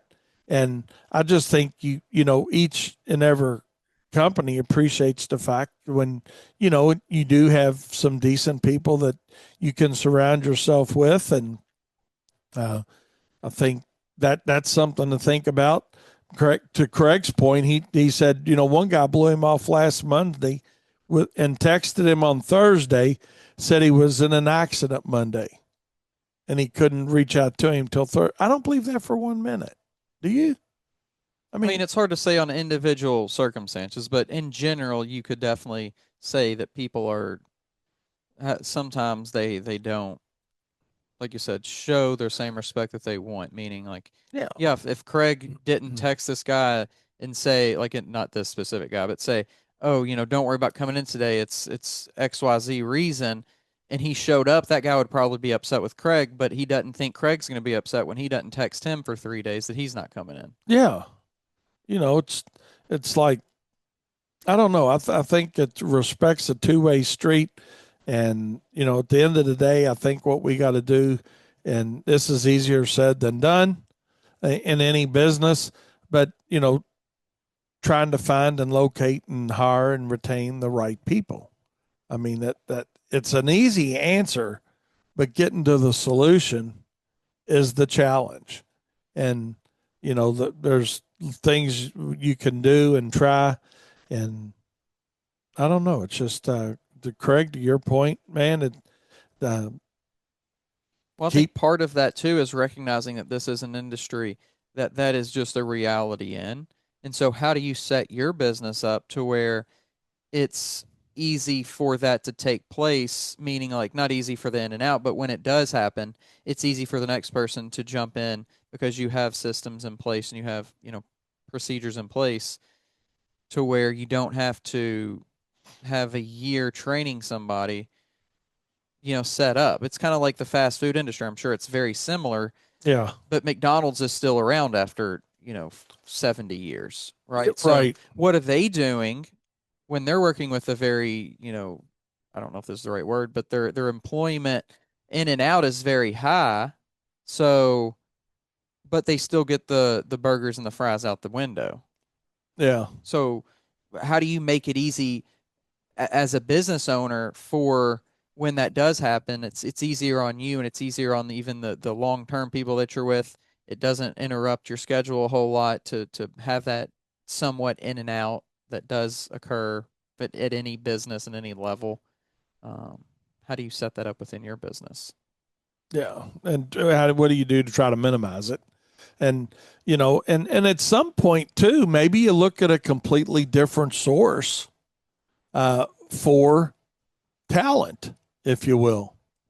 And what I mean by that is, Natalie Mollum, she's been on my show a few different times, and maybe we'll get her back on again this fall, because I know fall, she said, is a really good time to talk about that. But, the H-2B program, a lot of people want to talk about it's expensive, but at the end of the day, it may not be as expensive as you think it is, when the fact of the matter is you got people that want to work and they'll come to work and they've got an obligation to work.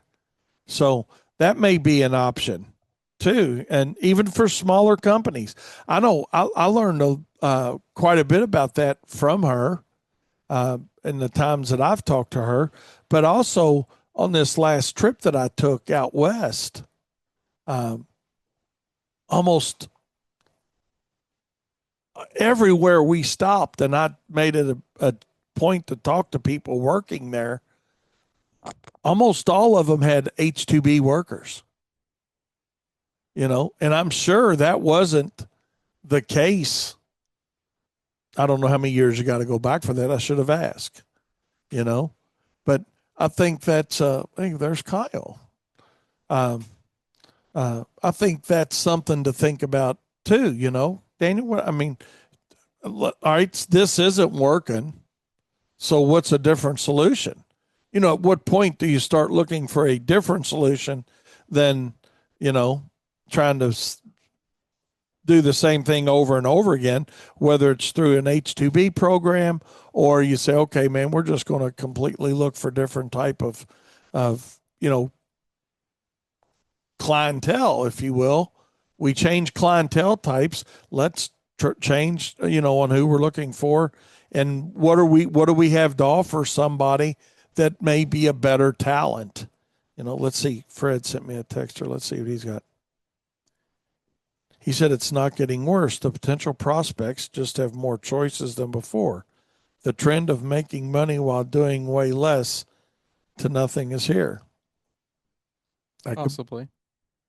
I mean, maybe there's more people in other services that didn't exist 20 years ago or whatever, Uber and maybe those kind of things, Door Dashes, or I don't know. I think it's it's a combination of a lot of it it's a combination of all of it, you know. Um, but okay, so if we know what the problem is, how do we find a solution? That's just it. So do you continue to do the same thing over and over and over again, and expect something different to happen, like Albert Einstein says, or are you going to try something different? But maybe it's time to try something different. Not just Craig, but Craig brought it up. But I think maybe it's time to try something different. And maybe it is an H-2B program, or maybe it's something even different than that. But I know Natalie'd be happy to talk to you guys, and see if she could help you with that. Here, I'll give you a number right now. It's 216-312-4700. That's 216-312-4700.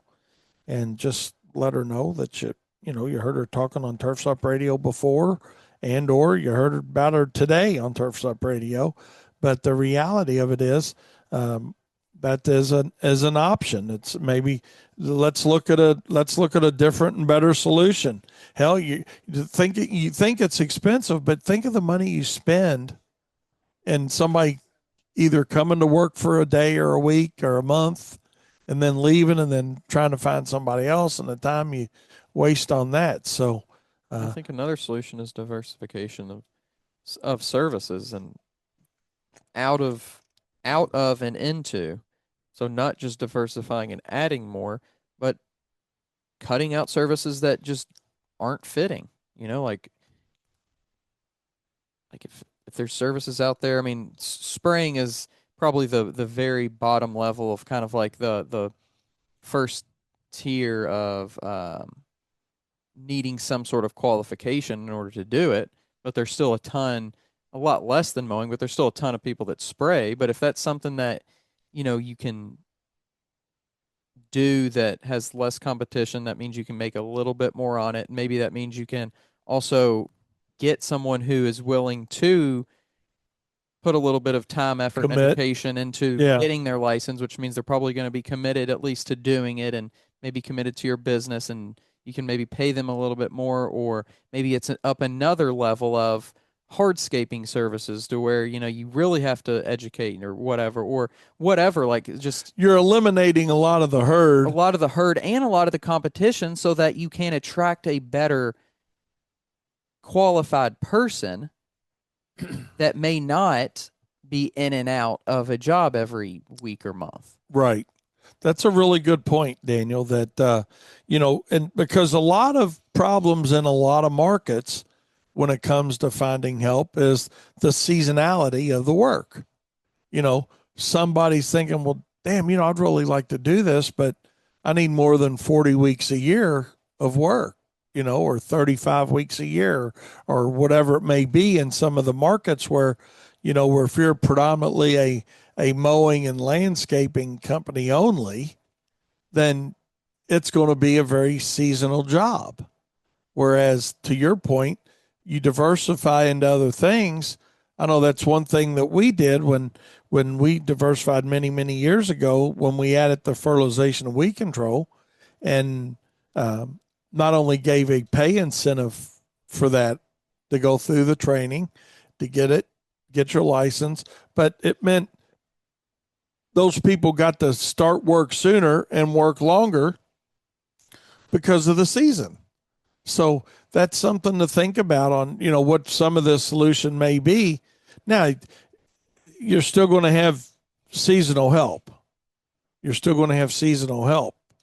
So, or some, but the core, if you will, of people, you can accumulate a good core of people that, because of the diversification of your services, you are able to hire somebody better, retain their services year round, and then you're going to attract somebody different than somebody that just wants to have 35 weeks of employment or whatever it may be in your market. So, and you need some of both. That's the other thing too.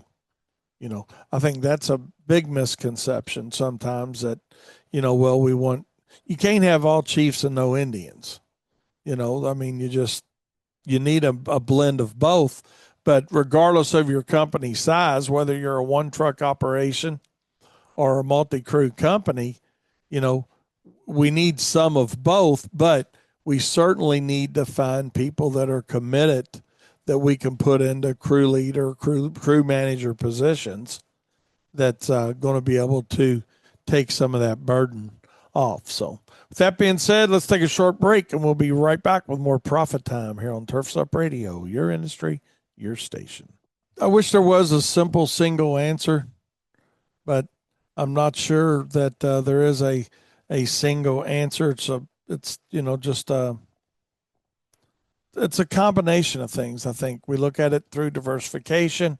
We look at it through uh, thinking about a little bit more than just mowing side of it. But there is, if there, I've always said, if there would be an easy answer to the employee side of this industry or any industry really, but if there was an easy answer, man, it would getting the work's the easiest part of the whole thing. I am a firm believer of that.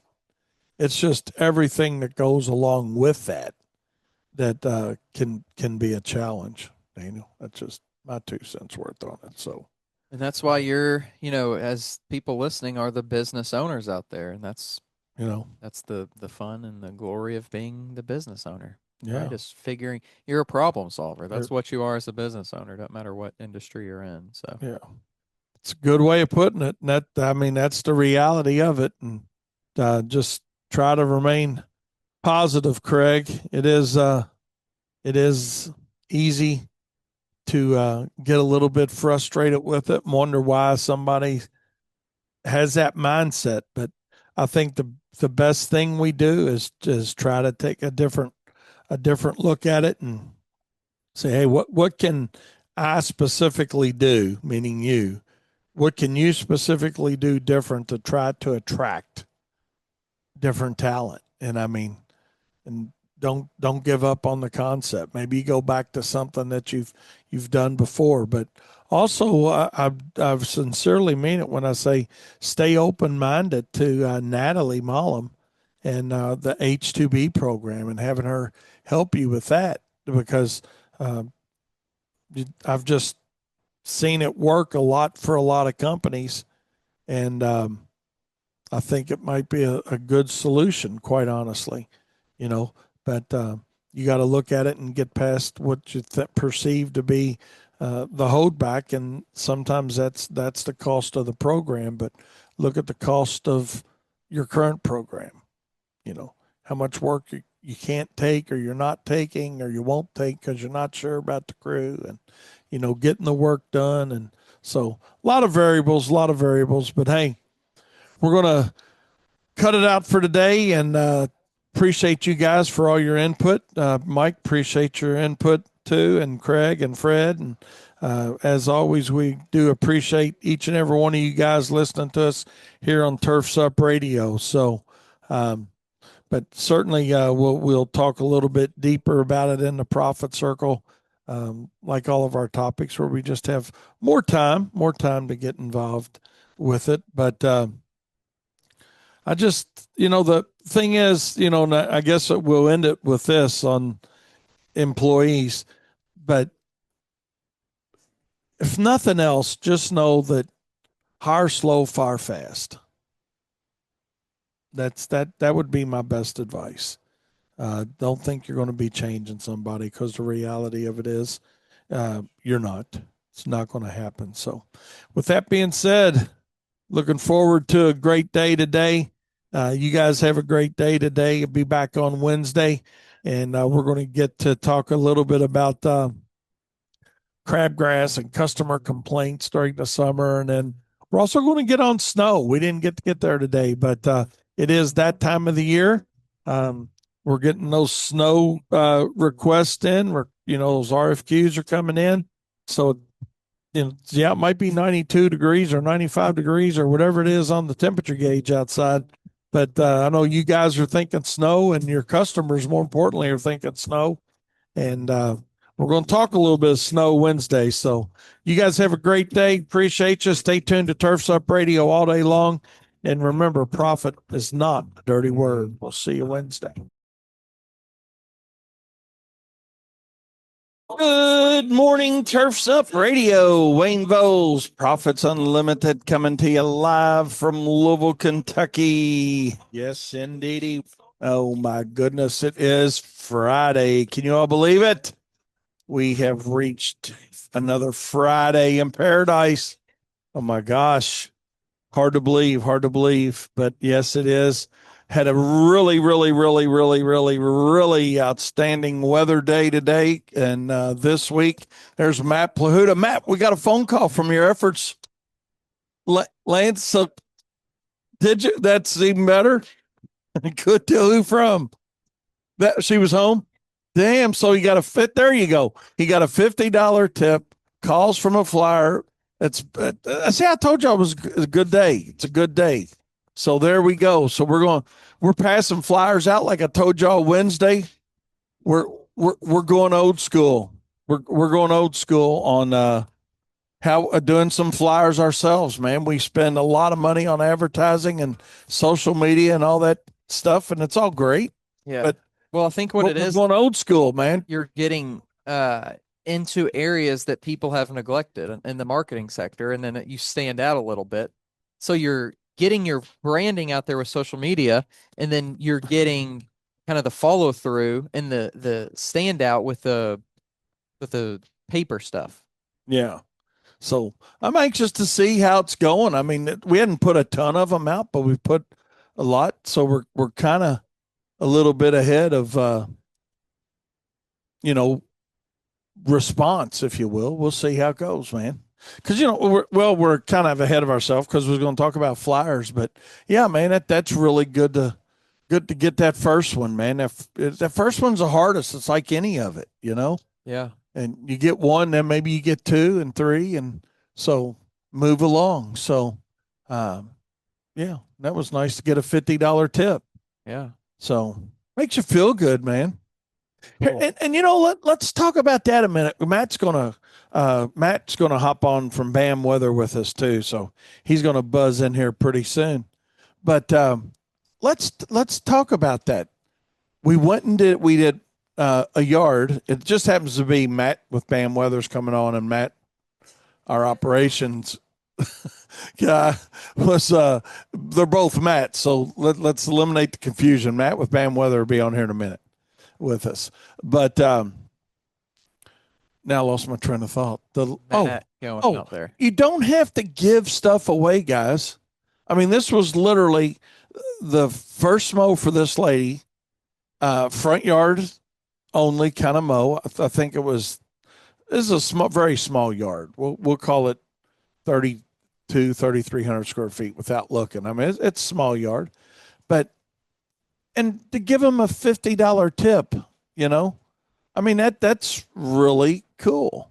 Yeah. I mean, it makes you feel good. Yeah, the yard was a foot high, literally, and maybe more than a foot. It was high enough yesterday when Katie went out and looked at it with me that I told her not to walk through it. You know, I mean, so Yeah, that'll be on our weekly recap video on YouTube. So yeah. clips of that. So, anyways, it makes you feel good. I remember, when I was out hammering it out in the field like that and busting your butt all the time, and somebody give you a tip like that, man, it makes you feel good. Yeah. So absolutely makes you feel good. And the other side of that, I know we're bouncing in and out again. Yeah. So that's just the way that it's going to be probably until they get that yeah, pole fixed. they're Right. they're working on the internet, not ours specifically, but ours is affected, literally right here by us. So sorry about that, guys. Just God, if it's too bad, we could probably put it on your phone if we wanted to.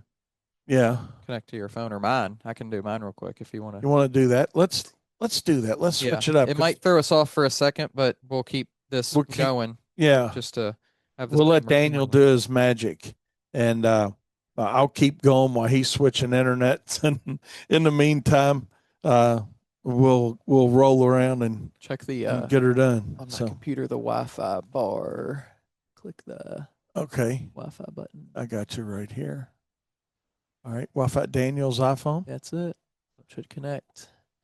It might be a little more stable. Once there it says we're connected. Yep.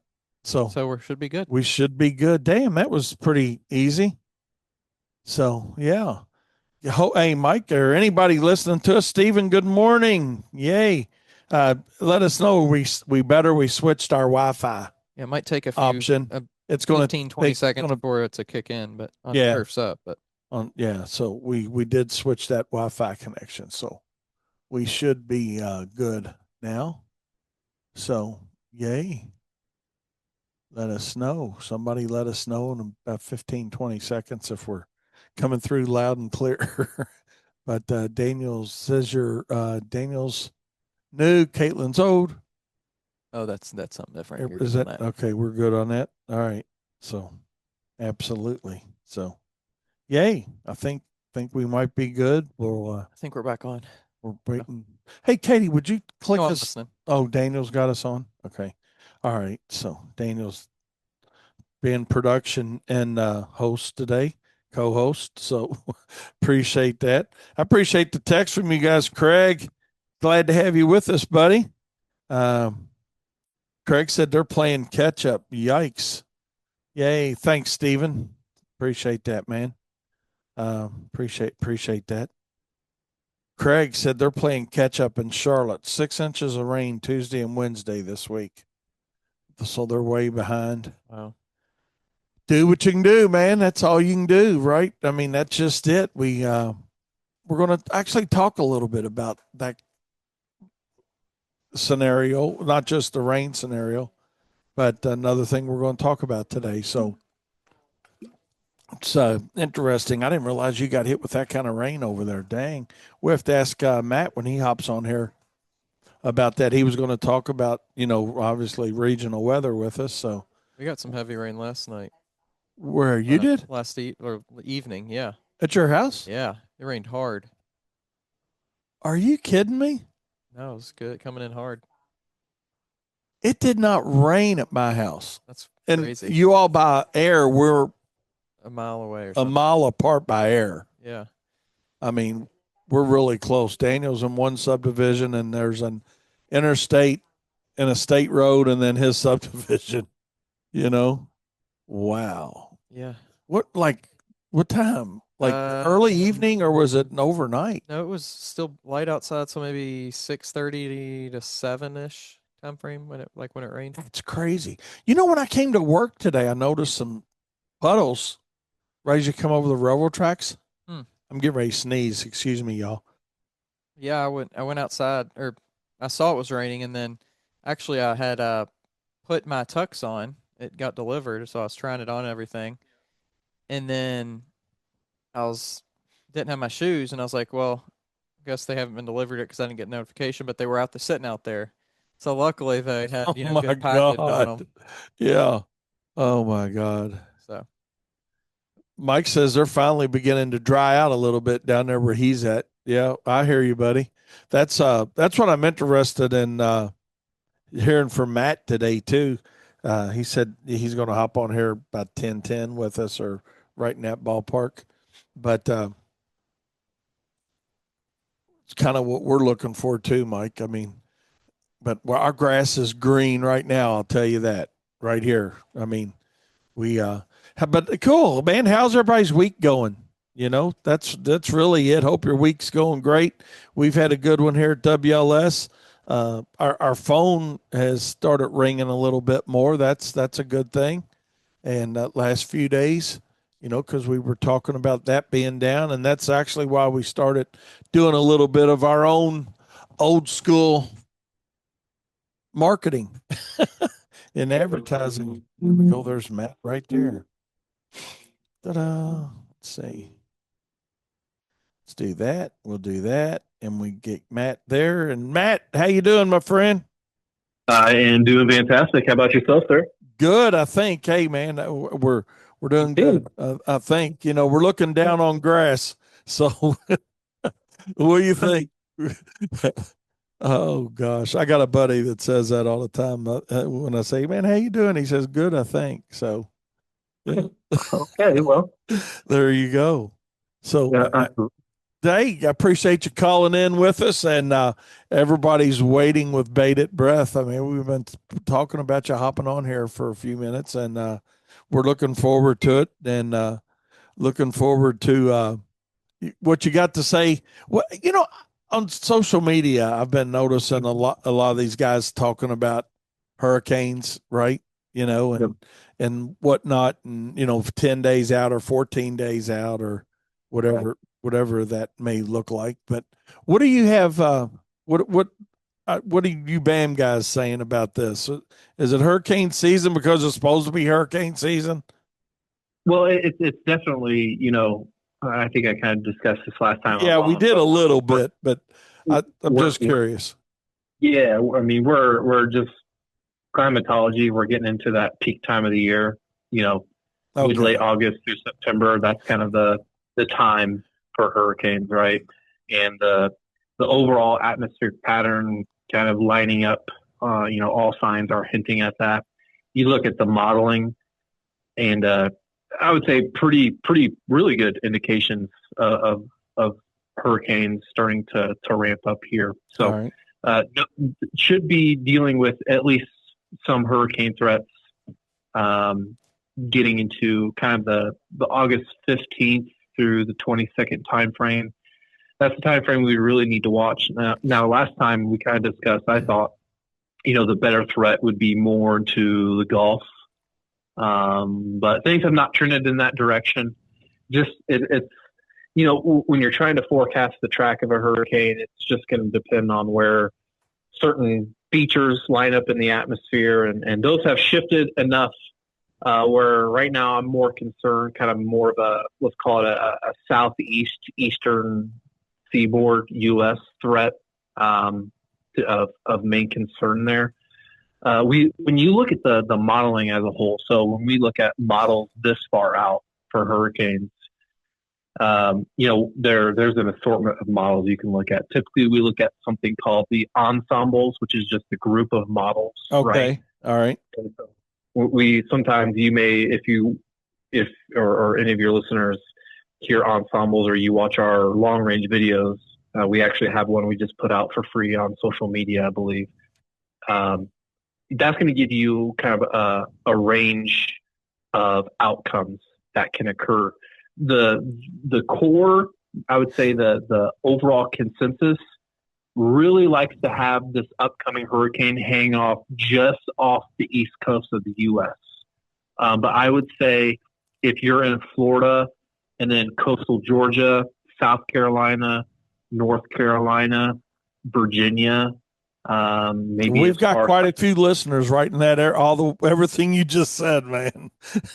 Okay. All right. Well, for those folks at this point, I would say you just need to continue to monitor the forecast. There's no way I can give Okay. the exact specifics at this distance. Although, again, the better consensus as it stands now says it stays just off the east coast of the U.S., but we just need to watch it closely. All right. Well, cool. I appreciate you addressing that because, the only weather I listen to is BAM weather for real. Sure. And, but it seems like every time I get on my social media page now, it's like I'm getting all these feeds from these, and I'm like, I'm just going to ask Matt about that, man. You'll get into those traps. We need to put the plywood up yet. Yeah, some people they'll post things for hype. Sometimes it's warranted, sometimes it's not, and it's hard to, if you're a non-meteorologist, how the heck do you even determine what's right and what's wrong? One thing I will say at this distance is like individual models at this distance for hurricanes are going to be wrong. They're going to be very wrong. In particular, the American data at a distance. Is there one that you all like or you like particularly more than the others? Like the European or this or that or. So, to answer your question, I guess bluntly, no. Okay. Each model, again, there's quite a few to choose from. Will have its advantages and disadvantages at times based off the pattern. You have to assess the pattern and find out which model, best reflects, in your opinion, what the pattern holds. I would say a lot of times the European probably does a little bit better than like the American data.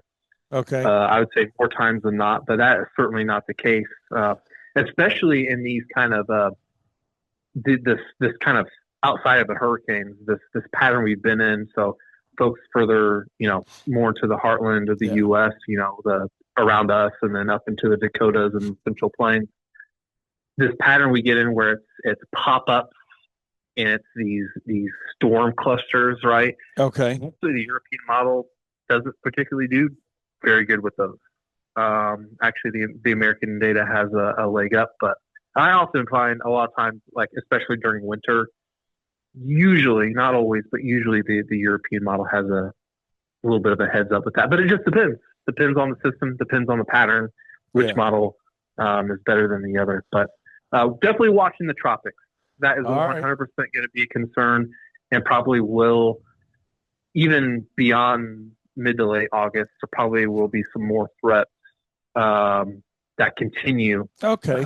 So keep my eyes open. And for all of our listeners, keep their eyes open, but, watch out for some of the hype. The 15 20 seconds. I think it's warranted. It could even, wouldn't be shocked if there's even a strong hurricane out of this. We'll see how things evolve.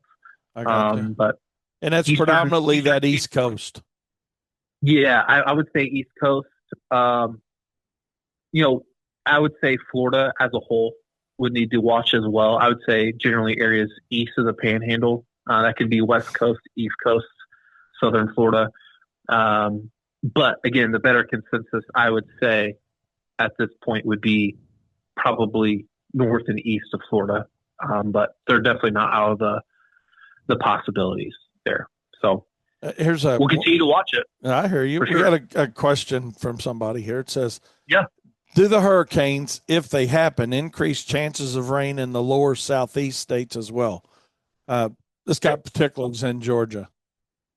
So that is a fantastic question. And in fact, at BAM Weather he had the same question Mike had. Okay, perfect. So hurricanes are a huge factor for precipitation. Obviously, where they track, they will bring in lots of rain, right? On the flip side of that, if you're just kind of removed, just to the west and northwest of where the hurricane tracks, what happens is that hurricane draws in so much moisture, unbelievable amounts of moisture. It actually creates things that are very dry just to the north and to the west of where the hurricanes track. And so for those guys in Georgia, it's going to be depend on entirely where this tracks. Okay. If it makes more of a Florida landfall or obviously a Georgia landfall, that's significantly going to up the rainfall chances. Whether that's a direct impact where the hurricane tracks or the bands kind of on the outside that swirl around the hurricane. But given the consensus loves it to hang kind of just off the East Coast of the U.S., I would say there's a little bit of a drier risk for him in that time frame. Again, if the more of the westerly solutions pan out, it does make more of a landfall towards, say, Florida, Georgia. He'd be in a good spot for rain.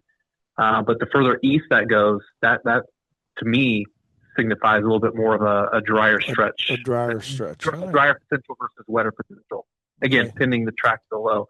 But for us here, that's probably going to, in turn, again, pending how that hurricane evolves, probably should lead to a drier stretch, I would say, here in the Ohio Valley.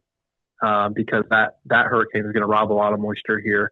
And that's very, very typical to get into not only a drier stretch, but a warmer stretch because of the hurricane. So, well, I mean, I hate that anybody's got to. Yeah, I was just getting ready to say that. I hate that anybody's going to have to experience that. But for us, that'll help us a little bit with some dry, hot weather. Because, like I told you the other day, our grass is green. How is it up here all's way? I mean, you're not too far from us. Are y'all still seeing really green grass for this time of the year? Well, we've gotten lucky, at least where I live. We've gotten lucky and gotten hit with a few storms over the past week or so. So right now, the grass is green, but there was a time there it was getting pretty crunchy for a time. But the rains around us have not been equal opportunity. I know the storm coverage has been a little bit higher down there towards the Ohio River where you're at. Yeah. So it makes sense why the grass is green, so to speak. Right. But it's very hit or miss here. It's folks who've gotten rains around here the last couple of days have been, I'd say, more lucky. Okay. There's some them widespread. Yeah, and the over the next couple of days, to be honest, Wayne, probably through, I would say, Wednesday, especially for you, probably mostly dry. There's very, very isolated chances, I'd say, today through Monday for you. But if it were me, I would operate like I would be dry. Chances pick up a little bit more Tuesday and especially Wednesday for you. But that'll be the general theme getting into next week. For those folks in the Ohio Valley, chances will steadily pick up getting into kind of the middle part of next week. There'll be a slow moving front that drives through the area. But even then, I'm concerned it's not like a line of storms or anything like that. So should we workload? Should this region of the country right through here, and say maybe St. Louis area too, and should we do a heavy workload early on Monday, Tuesday, Wednesday time frame, or you think even though we got a front moving through, it's going to be more scattered? I won't hold you to it because y'all keep us so updated anyway. If it were me personally, I would try to probably up the workload Monday, Tuesday. Wednesday can get a little dicey, I'd say, to a degree. Thursday as well. So I would try to get what you need to get done Monday and Tuesday. Get it early. The promised work. Hey, yep. The promised child work. See, that's what I love about you guys, man. I mean, you don't get that good input from anybody else. So you guys that want input like this to help run your business and get a return on investment, bamwx.com. Absolutely. Do it. And I always try to, whether it's you or anyone, there's always going to be that risk and uncertainty to the forecast. Yeah. And I don't want to paint you too blue either. I don't want to do that. So let me take care of that for you, Matt, right now. I don't want to say these guys are perfect because I'm not, and they're not. None of us are. But they're pretty daggone good at what they do. Let's put it that way. we realize, you know, you and other folks, you're trying to make a decision, right? And so at the end of the day, you know, we have to give you that actionable information, you know, what we think will happen and what we think would be the best course of action that would I'm be not best sure for you. what side of the fence I like being on, you know, our side or your side. I mean, you know, I would hate to think I've got the responsibility of telling all these companies, you know, yeah, go or don't go, and then jack it up. You know, for us, we're making a one company decision. You guys are making, you know, hundreds of companies' decisions for them, you know? You know, So, we got to do our best, and you know, yeah. that's all we can do. You know, just do our best, and when we're wrong, just treat it as a learning opportunity, and Yeah. just get better. You know, that's Yeah. what we strive to do. Good deal. So what you got fun going on this weekend? Well, Do anything good? The family? I'm going out on a date tonight with my wife at a Italian place locally. That's kind of hard to get into, so I'm pretty excited about that. Good deal. And then there's so you got a babysitter arranged? We got a babysitter arranged. Yes, Uh-oh, watch out! Watch out! And then we've got there's a beer festival in Franklin tomorrow, and Franklin, Indiana. I'll be going to that and trying a few Yeah, few hey, beers out. that's all right. So Hey, that'll be do a few exercises. You know, Daniel here, he would appreciate that. You know, a few 12-ounce curls, and that what y'all call them? Yeah, 12-ounce curls. Absolutely, You know? yeah. That's my workout. That's the workout. But somebody's got to do it. That's right. That's right. Well, hey, I appreciate you hopping on with us, Matt, and I really am glad to hear that you got a date night with your wife, man. Don't ever forget that. Coming from a guy that was married almost 39 years, you know. Yep. You know, hey, don't ever forget date night. And I'll be the first one to tell you, and Jane would have too. That was my wife who passed away. That it's easy when you start having kids, you know, one or two or whatever, you know, whatever it is. Sometimes it's easy to get sidetracked from date night, man. So, you know, keep yourself on date night, you know. Yeah. Even if that means getting in the daggone car and riding around the block together, or riding up and getting a drink or ice cream cone or whatever the hell it is, you know, don't forget about each other, buddy. And I'm not trying to be a marriage counselor, but hey, no, you know, it's good advice for sure. And, you know, it definitely has been since we had our first kid. You know, it's a little different when you got to worry about 10 more fingers and 10 more toes going everywhere. You know, absolutely. But hey, have a great weekend. Enjoy the beer fest, and as always, man, I appreciate everything you and Matt and Michael and you know Brett and God, the whole crew, man. I know y'all got a whole bunch, but appreciate everything y'all do to help us run our business more efficiently at BAM Weather. Well, we appreciate you and your support as always as well. So good deal. Have a great one. Yep. See you, Wayne. Have a good one. Thank you. All right. That was Matt with BAM Weather. Reach out, bamwx.com. We'll be right back with more Profit Time here on Turfs Up Radio, your industry, your station. Speaking of Aaron Walls, I think his debut is tonight, isn't it, Daniel? Or is it tomorrow? I think it's tonight. I think it's so, tonight. Yeah, I guess they're coming out tonight. Hot dogs for dinner. Hot dogs for dinner. So not just any hot dog. He's got a Wagyu hot dog. Wale dog. A Wale dog. So I want to wish Aaron great success and great luck tonight as he launches his new endeavor, his new diversification of service. And that is certainly thinking outside the box. Yeah, thinking outside the bun. Outside the bun. Yeah, true that. That's a really good point. And he was talking about yesterday on his show, you know, coming up with some type of specialty seasonal hot dog as well. Yeah. So that was a pretty good idea too. Yeah. You know, I texted him a few came to my head. The dogs that Carla Rogers does, the zombie dogs.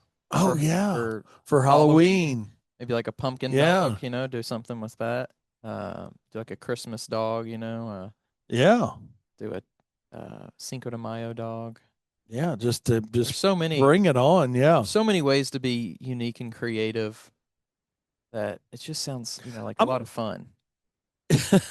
I'll tell you what he had me doing, Joe. No joking aside, and you probably know what I'm going to say. Last night, Googling hot dog cart. I was Googling hot dog carts.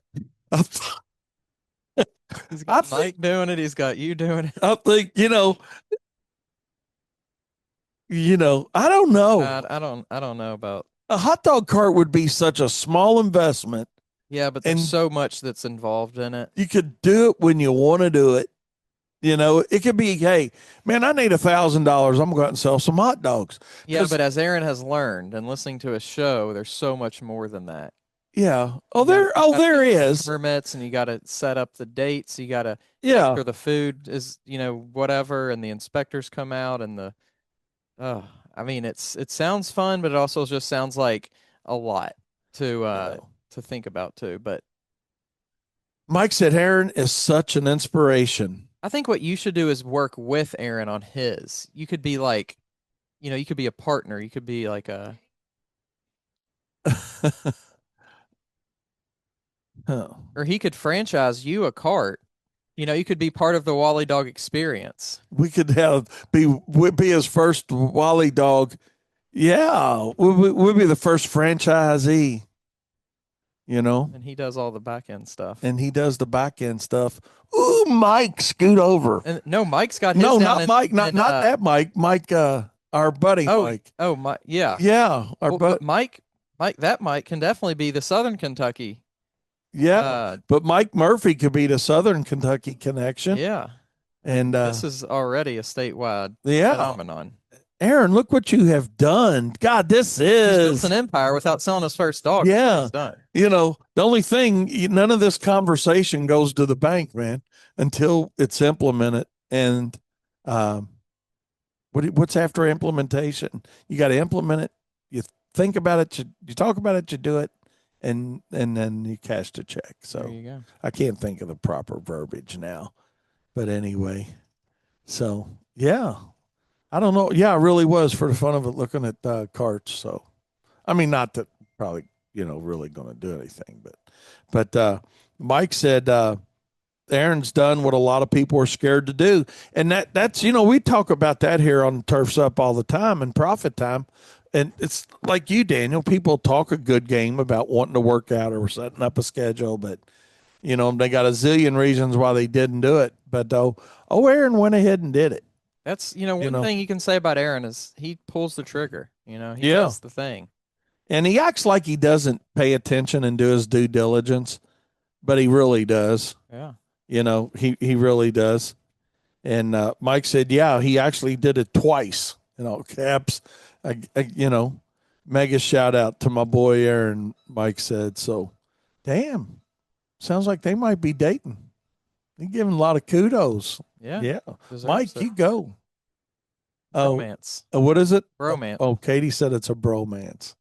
Okay. All right.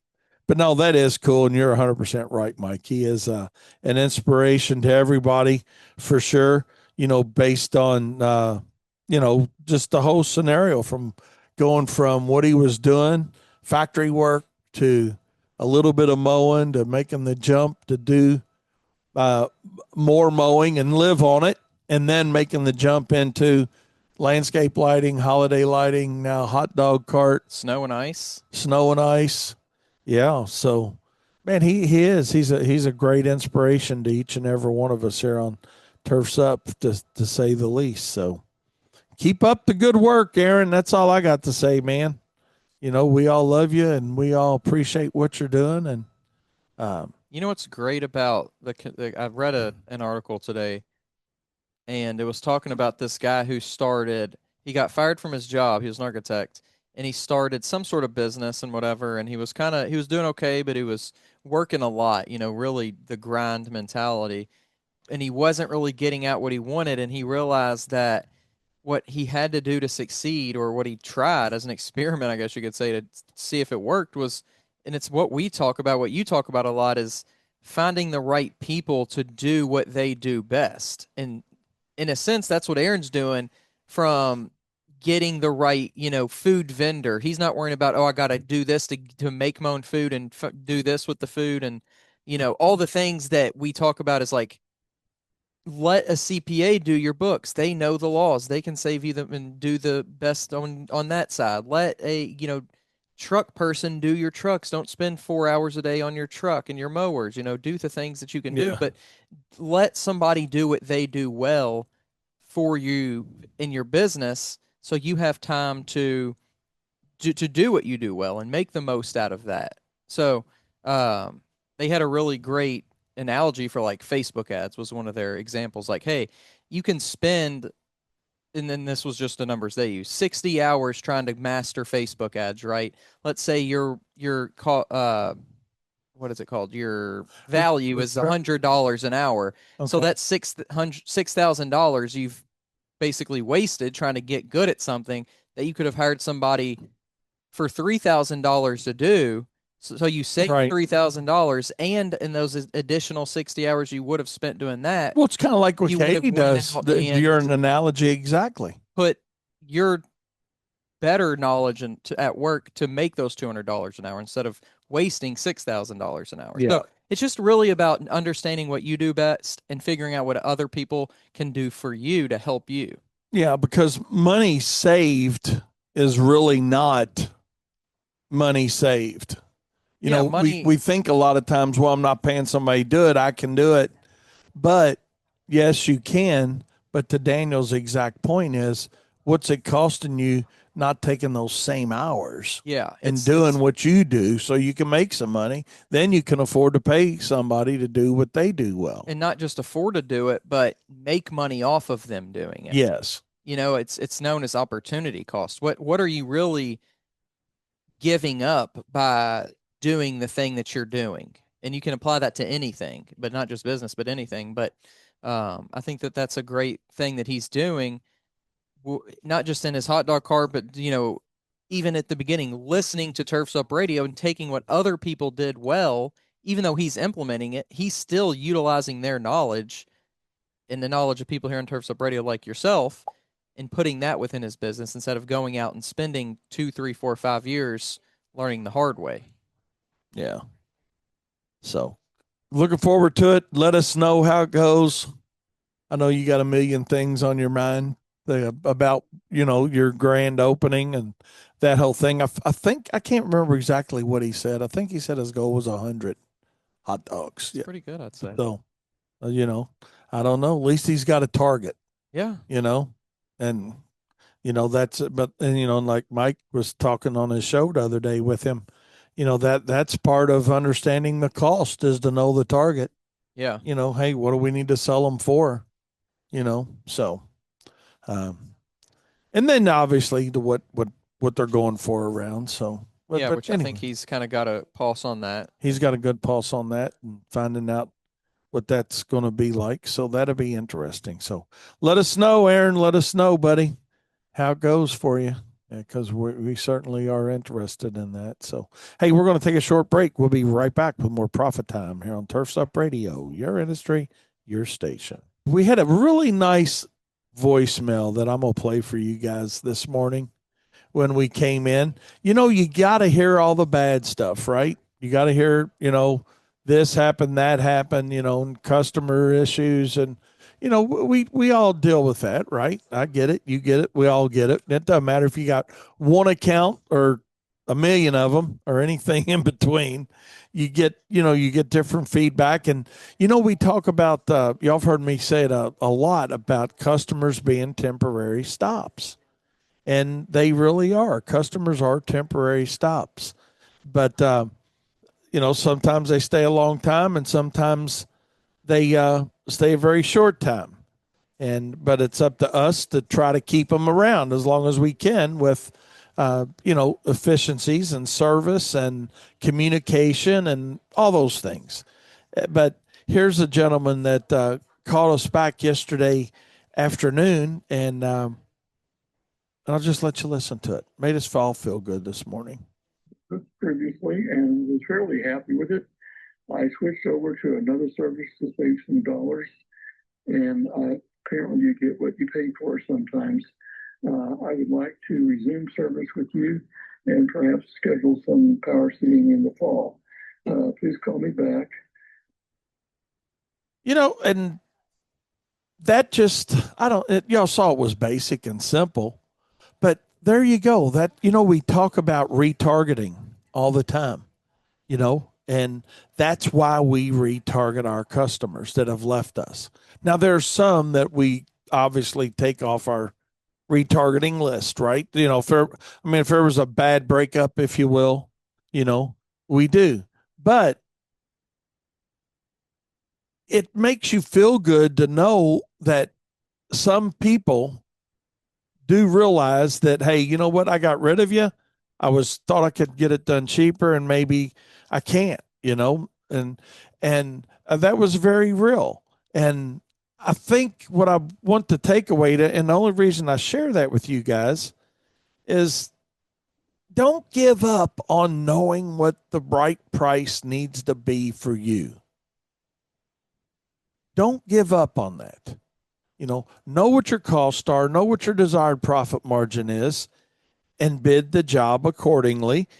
Because when he decided to leave for less money, okay, a lot of companies would have said, hey, what's it going to take to keep your business? And sometimes that's appropriate. I'm trying to think of the best way of saying that because I really didn't think about it this side of my show. But when the only issue is the money that's being charged,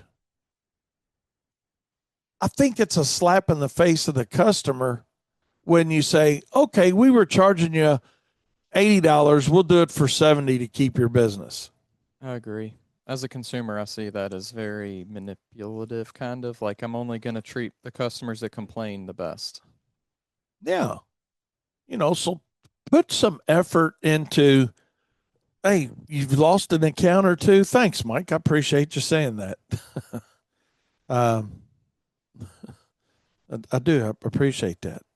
Mike sent us a nice little text. He said, let's go. That message got me pumped. I don't know if he's serious or not, but it did me this morning. It was like, yeah, it makes you feel good that you're doing the right thing. Oh, and he asked, he's actually traveling this week. Mike said, what's the update on the customer with 30 years of experience and now asking about pricing? I'll let you know next week. He's actually traveling this week, and he's going to reach out to me next week. We'll see how that works out. He's talking about Steve. So we'll see how that is. And let's see. Fred, appreciate your input. He said, I had an old mentor who used to tell me, if $10 is going to screw you up, you're screwed already. And that's true that, my friend. So, but yeah, that's it. I just, yeah, Mike, maybe I'll do that. Mike said, just play that message for him next week. So that's and that's going to be part of my conversation too. We've been working with each other for so long that it really got to the point. He never asked and we never told. We just did what he wanted done. And same thing with him because we had some trade going on with him too. And we never questioned anything. So sometimes you just need to, just maybe make a reconnect. So we'll be all right. And if we're not, we'll still be all right, but we'll see. We'll see how it goes.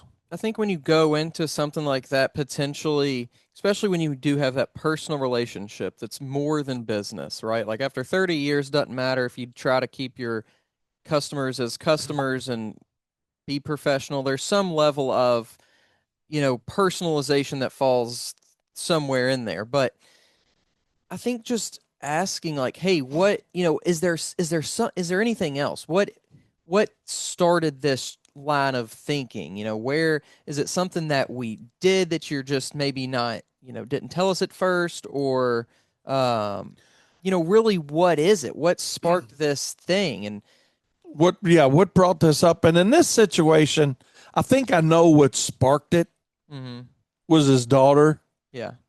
You know, I think, yeah. when she found the $30 mow guy and we had the Right. job at 60. Yeah, You know, for sure. that's what, you know, and probably it didn't spark it then. Maybe, hell, maybe it was sitting around the pool this year, you know, or you know, and they're just sitting there talking about it because we still spray her yard, right, Katie? I can't think of her name now. Steve's daughter, the one we were mowing and spraying, and Lopez came in at $30 to mow it. And, I can't remember who that would be name but wise. anyway, I think we still spray her yard. She just said, "Hey, I want y'all to spray it, but I'm gonna have them mow it." And you know, I mean, yeah, we can't go from 65 to 35. Yeah, but I mean, it's not happening. I'm not putting a truck in front of anything for $35. Right. I think Ain't doing it. Eventually, do it. I think eventually though, and this was a crazy case where it happened very quickly from, you know, at 6 of last year. So what, around October-ish? Yeah. I guess it really hadn't. It's been almost a year, so maybe not that quick. But this customer that we had gotten back now, or hopefully we'll be getting back, figured that out quick, learned that lesson quick. Yeah. I mean, I'm sure they know that in general, but learned it within this specific industry very quickly. And maybe this, this one that we're talking about now takes longer because in this case, maybe the person that took over the mowing and may take over the mowing for him as well or whatever does show up for the first year or 2 years or 3 years or 5 years. Who knows how long? But eventually we just know that when you aren't charging a correct rate, the floor falls out, right? Like something It's just happens. a matter of time. Something happens to where that 4% profit margin or whatever that is not going to be sustainable, your truck breaks down, your whatever does this, and now all of a sudden all that's gone and you're like, okay, well we can't do business anymore. Yeah. And then they don't show up and they don't call and tell you they're not showing up. So your grass gets to 24 inches tall and then they remember why they hired you back in the day in the first place. But yeah. I think everybody goes through that, but it's just a matter of, like you said too, retargeting, staying connected with these people who you don't have a negative ending with. So when that does happen, you're the first person that they think of. That's why it's so important to keep your name in front of those customers that have canceled if you want them back. Yeah. You know, there's some you don't want back, there's some you don't want back. But, you know, the reality of it is, so when they leave for cost, and that's a thing, you know, and they come back at current pricing too. I mean, that's right. Just it too. And I don't think there's any hard feelings there. I don't think you have to like point that out to them. Hey, glad to have you back, but you're coming back at current pricing. I mean, I personally don't think you point that out. No, I think if they ask, no. Oh, man, I can't believe we can't get back or whatever, then you may have that conversation, but I don't think you bring it up. Yeah, you don't bring it up. You're exactly right. We just, in his case, hey, what's it going to be? We'll look at square footage and hey, here's our current pricing on it. And when you do get fired, because especially in the mowing case scenario, somebody can do it for a lot cheaper than you are willing to do it for, then how do you keep them as a customer in other services too? Hey, did you know that now we're doing holiday lights? Would you like us to do that even if we're not mowing? Or would you like it to aerate or power seed or whatever? Once again, that's going to obviously, you're more maybe even winning in that situation. And getting rid of the mowing does happen to come back. Once again, you are you're the first one on their mind because you have continued to. And that's a really, really, really good point, Daniel, that, the last thing we want to do for anybody's mow.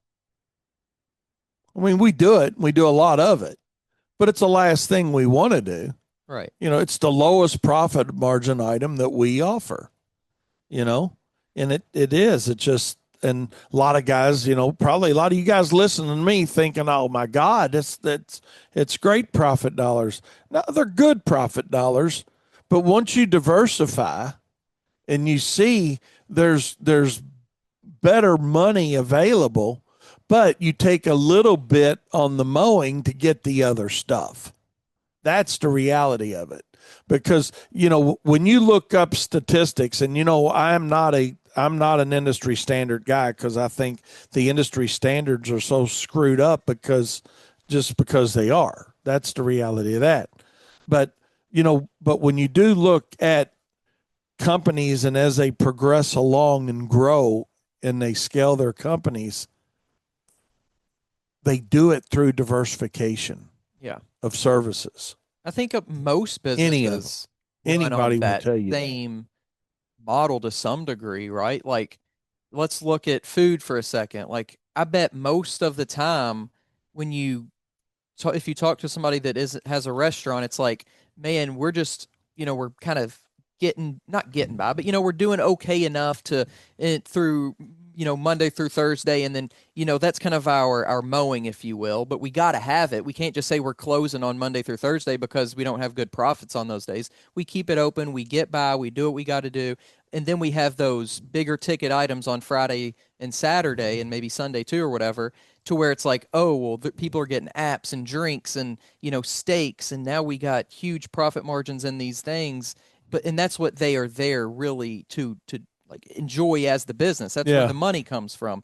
But their mowing is the Monday through Thursday crowd, but they got to have it. And it's the same with any industry. I think there's always going to be like that thing that carries you through until you get to the better stuff, profit stuff. Yeah, as we call it, the good stuff. Yeah, till we get to, which is anything other than mowing.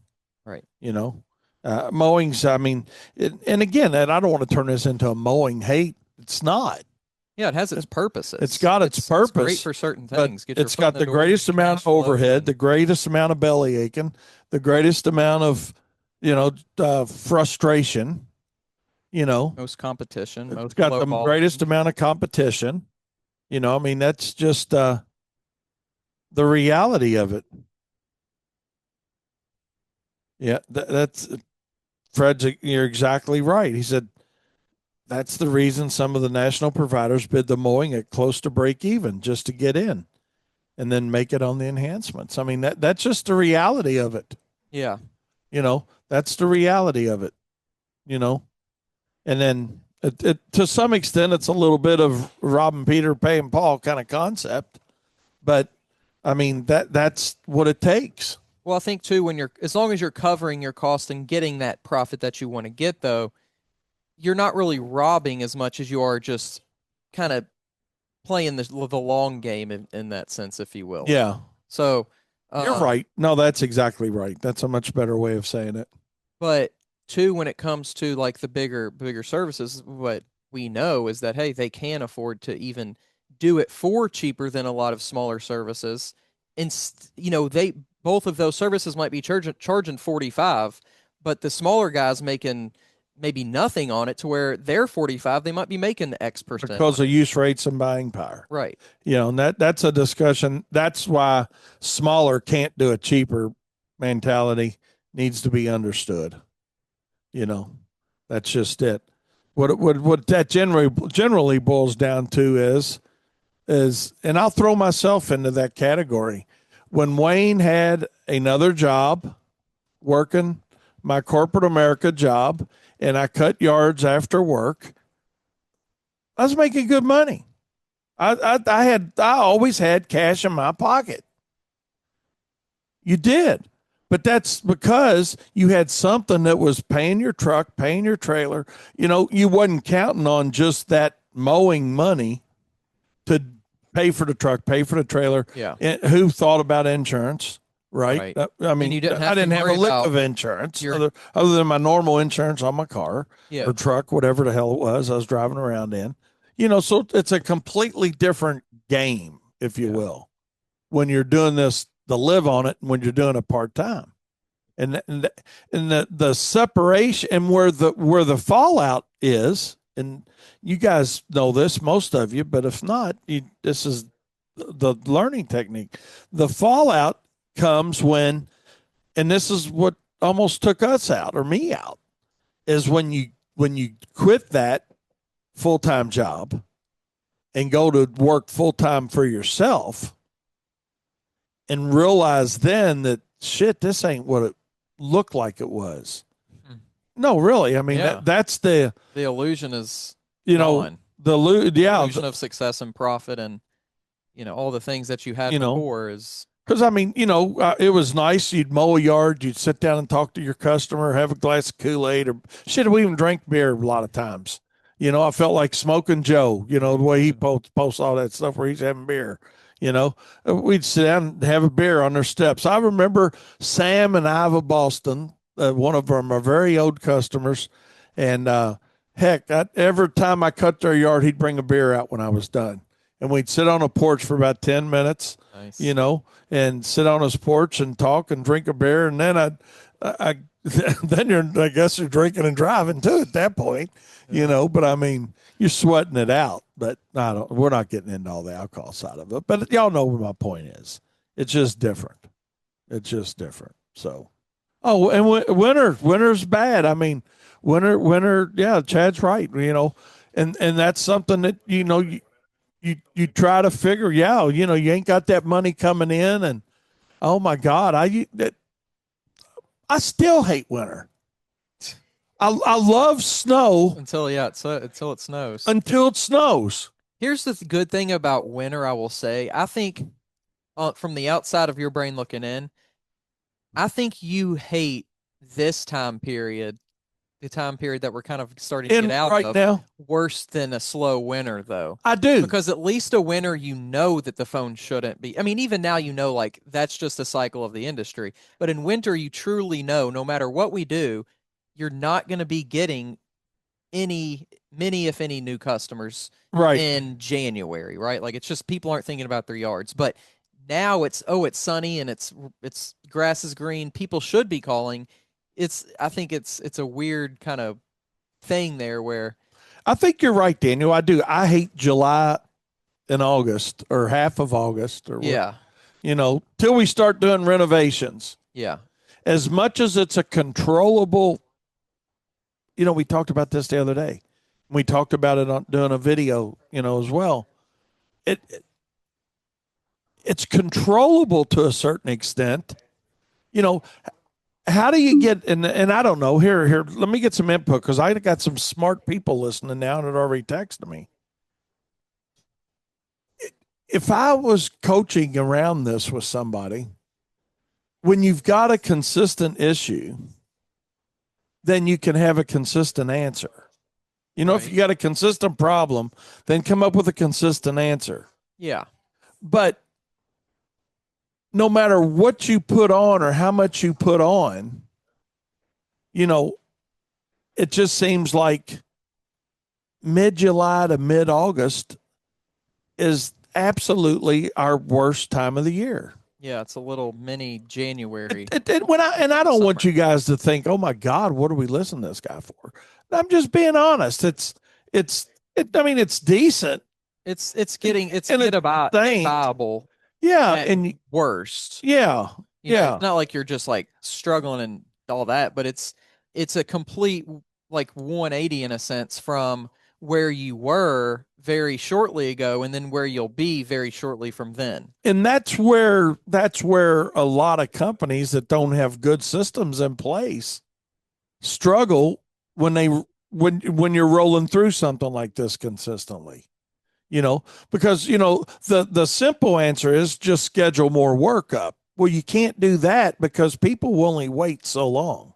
Right. You know, so people, you know, they're not going to wait 3 months in a lot of cases. And I know some of you guys are out there saying your waiting list is 9.5 freaking years, but I don't believe it. You know, I mean, I don't believe it.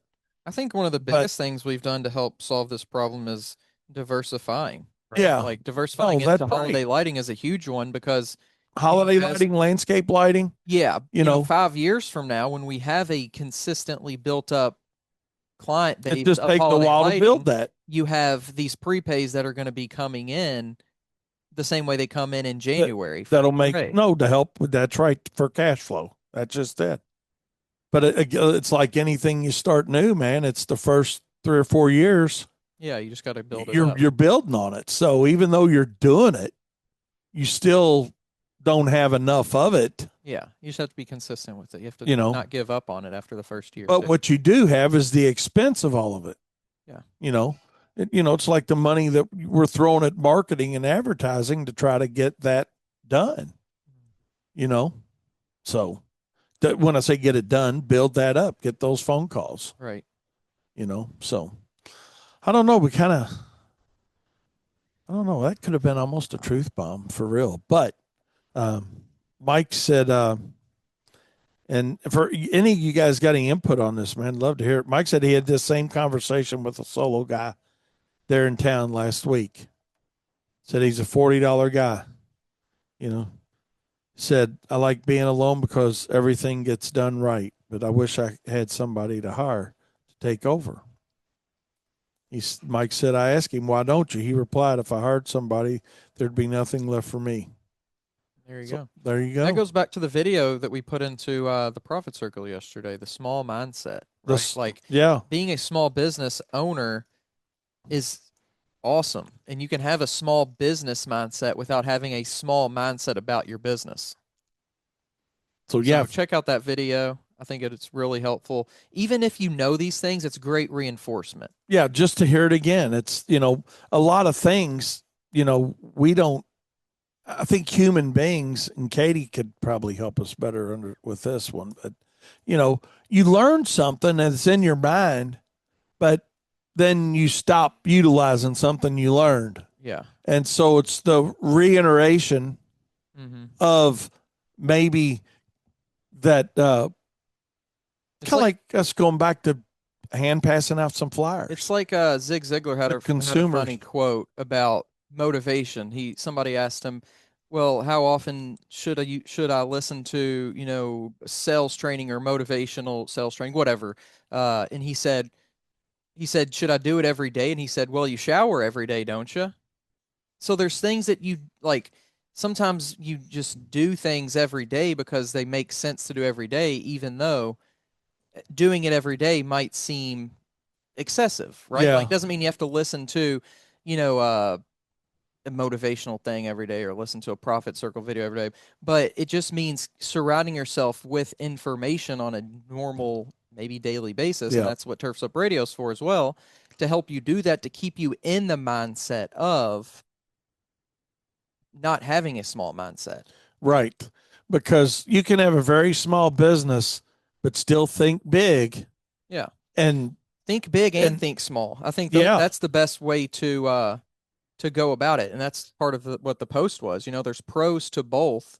And right. You should try to figure out the pros and implement the pros to both, because then you are different and better than when you implement the pros of a small business. That means you're different and better than the big businesses. When you implement the pros of a big business, that means you're different and better than the small businesses. So you're winning on both fronts. Yeah, that's just it. And Mike said that's why he listens to Turfs Up. You are what you eat. Yeah, brain food. Brain food, nutrition, whatever, real nutrition or business nutrition. I mean, that's the reality of it. And we try to keep it real here on Profit Time for sure. And we all do on Turfs Up Radio, but I just try to keep it real, just like we talked about today, our traditional slow time, and I never really thought about it, Daniel, but you're right. I probably, I'm not going to use the word hate, but certainly strongly dislike that mid-July to mid-August time frame, looking really forward to, what are we, a week away from starting a lot of kill outs, so get that done, get that seed in the ground. And, here we are, 30 days from now, we'll be talking about how many yards we've already got seeded, and hey, they're starting to come in. So, yeah. And along with that work comes nice margins. Talking about football season. Yeah, football season coming up for you. Speaking of aeration and seeding, hey, God, we're over our time, but that's all right. That's all right. We're all right. So we'll stay over. Let's take a short break. We'll be right back with more Profit Time on now an extended version or whatever. What do y'all call it? Something. Off the rails? Yeah. This is more extended. Right? This is more rails. Extended. We're trying to stay on the rails today. We're trying to stay on the rails. We're just extended. So we'll be right back with more Profit Time here on Turfs Up Radio. Your industry, your station. Yes, indeedy. My goodness. I'll tell you. As we talk about renovations and getting into renovations, I want to talk a little bit about that. And Craig, you got our our sympathy, buddy, on coming back after 6 inches of rain, buddy. Whether you're listening to us still or not, or out humping it out on a job trying to get something done. Man, it's crazy when you get that kind of rain and then you're trying to catch up, and then people are crying because their yards aren't cut, and then they're crying because their yards are wet and you got some tracks in them. And lordy, I feel it. I feel it loud and clear for you, buddy. I hope it all work pans out, and it does. It always does. It's just something else. So, but anyways, hey, I did, for you guys that might have joined us after our very first entry and opening, we had a crew get a $50 tip this morning, and I just wanted to share that again with you guys. Thought that was really cool. It was as a mow, as a mow of a front yard, but the grass was very high. Probably 12 inches at least minimum, maybe higher in some areas. But yeah, she gave him a $50 tip and told him thanks, and um, good deal. Yeah, good deal for everybody. We made some money doing it. They made lunch money, and just a couple guys, two-man crew out there doing it, and so they got, I guess, match split it. Well, Trusty did, but that's but yeah, that's a good deal when they come out and give you a little tip like that. That's always fun. But I want to talk a little bit about, and this will be fun for you guys, and hopefully y'all still with Daniel and I here on Profit Time here today. But this is kind of like how would you handle this situation kind of thing. And we just had a few things come up this week and here at the office, and would just like to get your all's opinion on it. And we'll start with what happened this morning. Actually, we had a lady call up and said, your applicator just made a application to my lawn, and I'm a new owner. I bought the house. I just moved in. How would you all handle that? Just curious. Somebody shoot me a text. Has it ever happened to you? 502-550-8307. It's 502-550-8307. Somebody shoot me a text. How would you handle it? Do you just say, okay, don't worry about it? Do you say, and then just cancel the account? Do you say, okay, don't worry about it? Do you try to convert the client? And Katie, I'm curious, did you try to convert her? Did you ask her? Yeah, I knew. Yeah. Or would you like to continue on with the loan applications? That's the first maneuver. That should always be your first maneuver. Sorry that happened. We didn't know. And that's exactly what Katie did. We didn't know that they had moved. But would you like to continue with the service? Hey, if you do, you do. If you don't, you don't. And we're not saying that to them, but ask the question and wait for an answer. Well, no, I've got kids and dogs and pets, and we just don't do lawn care. Blah. Okay, well, cool. But you might be surprised. It doesn't happen a whole lot, but you might be surprised that they some of those will change into just a new name on the route sheet. Mike says, I'd bill the old owner. Mel gets forwarded. That's exactly what we're doing with it, Mike. Definitely attempt that. We'll certainly do it. So that's exactly what we're doing with it. Told the lady we're sorry, asked about her business, and told her what we did other than just spray lawns, and she's throwing it away, but we're forwarding the invoice to some. And it was actually, Katie was telling me, it was actually a lady that went into a nursing home potentially, and her daughter was taking care of it. So I can almost see where they'd forget about something like that. Yeah. But on the other hand, I mean, all they had to do was make a phone call too. So Seth says Mike is always right. Oh, I don't know about that. Let's don't give him that much credit, Seth. Uh, yeah, Seth said try to convert them. Then if not, chalk it up to a donation. Yeah, that's just it. You know, send an invoice anyway. Absolutely. I'm glad you guys are on the same wavelength because you see some of this, Daniel. And you don't see it because you don't do social media, but other than ours, you know. But you see so much on social media that says, "Oh, we just don't worry about it." If somebody dies, or especially when they die, you know. And I mean, I used to be that guy too. When somebody would pass away, of saying, "Oh, I ain't gonna worry about it," boom. But they got an estate for a reason. I'm guaranteeing that the cable company and everybody else that they got a payment on, you know, yeah, credit card companies aren't going to say just don't worry about it. I mean, the reality of it is, it's the nice thing to do, but let's look at it even deeper than that. It's the easy thing to do is say, well, let's just don't worry about it. But you know what? Uh, you don't have to do that. Build the estate, for the work, you know. Um, well, let's see what Mike's got to say here. I'm not afraid anymore. He said, I used to do that same thing. Yeah, me either. I mean, you get to the point where you provided the service, you deserve to get paid for it.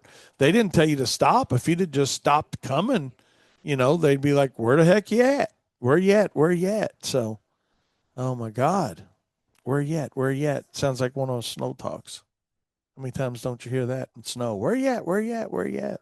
We'll save we'll save that. We'll save that for another day, another discussion. So that's one thing we had. I'm curious to hear that one. Another thing that I want to ask you, how would you handle this situation? And this is a little different, so it may have a little different response on your all's end. We should maybe run these through the profit circle. I don't know. Save them. Yeah, we can talk about it. Yeah, we'll talk about it.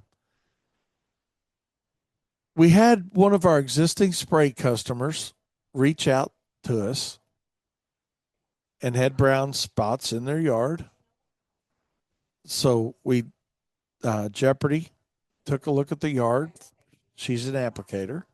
So Jeopardy looked at the yard and it was grub worms for them, okay, that weren't present when we did our last application for them for broadleaf weekend row. So the wife said, yeah, let's go ahead and get them treated before, it gets too bad. So that happened on Tuesday, I think Tuesday afternoon. By the time we got the okay to do it, we got it scheduled for service. Mike, another applicator, went out to make the application on the yard yesterday. Yeah, it was yesterday, wasn't it? I think it was. And long story short, the husband catches him and asks him what he's doing. But prior to the husband catching him, evidently the wife and the husband had a conversation right before that. So he called in here to the office. Kyle answers the phone. And he's like, why is that application so expensive? Because we charge more for insecticides and fungicides because they cost us more. And, we charge more for the service. We're not doing it at the same cost of a regular app because generally they're off route. There's just more expense associated with it. So he's like, well, no, we don't want to do it. We're not going to do that, And about the same time he's on the phone with Kyle, Mike pulls up. So he hangs up with Kyle, runs out and catches Mike, tells him, no, don't make the application. What would you all do in that situation? Would you bill them for a trip charge? Would you bill them anything? Would you just say, okay, I'm sorry, on the confusion? How would you guys handle it? Let me know. 502-550-8307. We got the authority from the wife to do it. We showed up to do the work and we're told not to do it by the husband. How would y'all handle it? So let's see what we got. We got some quick answers. Yes, the wife did. That is correct, Mike.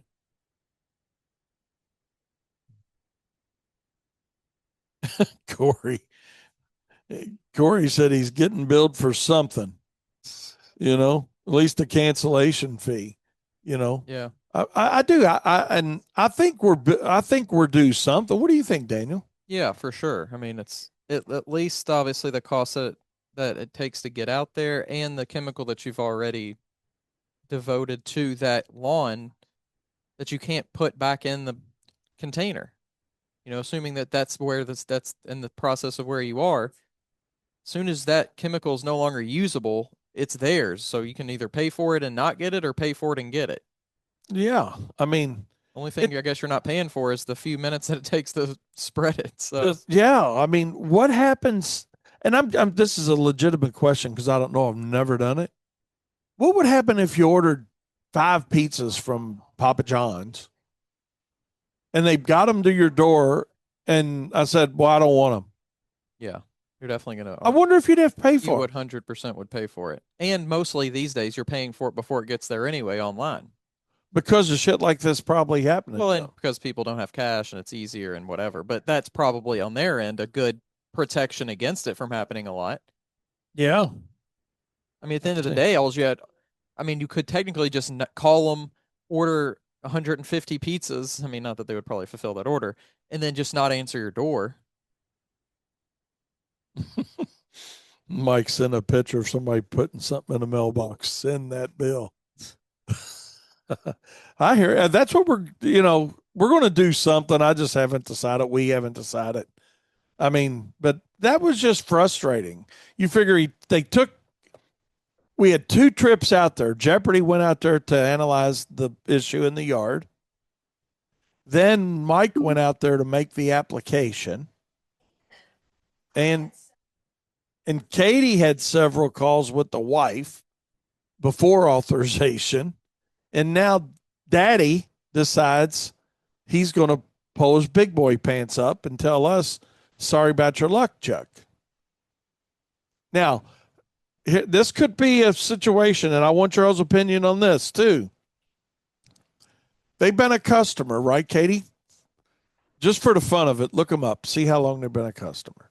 I just want to. Oh, yeah. She's going to look them up. So they've been a customer for a minute anyway. Okay. So do you risk losing them as a customer, or is your customer okay? 17, so 8 years. So they've been a customer for 8 years. Yeah. 8 years. 8 or 9 seasons. It came on in 2017. I think they get a pass. Personally. Here's the problem with the pass mentality. Okay. Is that if you don't I knew you would do that. If you don't communicate that, hey, this is your one free pass, then the next time they do it, they didn't know that was their pass. They just figured that was protocol. So now you've set in their mind your protocol that they can call and cancel. Right? So that's your protocol, unless you communicate with them that this is not protocol, but we're willing to do it this time. Maybe that's the same, that maybe that's the thing to do. Hey, Mr. Miss Skaggs, obviously you all had a breakdown on this. Yeah. We appreciate your loyalty for the last 8 or 9 seasons, whatever it's been. The math on years is confusing sometimes. Yeah, but years versus seasons. And typically we would bill in this situation for the time and material that we had allocated and used, or whatever you want to call it, prepared. But since, due to your loyalty, we're willing to kind of give you a pass on this one. And then however you want to kind of close it out. Yeah. Mike says, yeah, Daniel, that's a valid point. I'd have that conversation and tell him that as well. Corey says, okay, fine. We'll pass, but we will have a restocking fee. There you go. Yeah. I mean, really, we've got, y'all gonna think I'm making a number up here listening to me, but we've got, without putting a piece of paper and a pencil to it, we've probably got $175 in cost involved. You got two trips out there, right? Katie's had multiple phone conversations, and then Kyle's conversation. Yeah, and then that too. I forgot about that end of it. Katie spent 20 minutes trying to explain to her how to literally take a picture and text it in.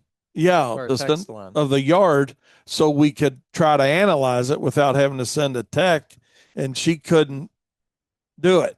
So so we were social media training, I guess, or some kind of iPhone technology training.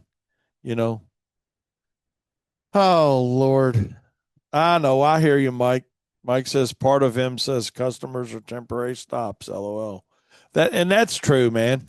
But maybe we do. I like Daniel's idea. I think we go to the extent we're this far in. What the hell? We go to the extent we send them a bill, but a note on the bill saying, due to your loyalty, we'll waive this charge.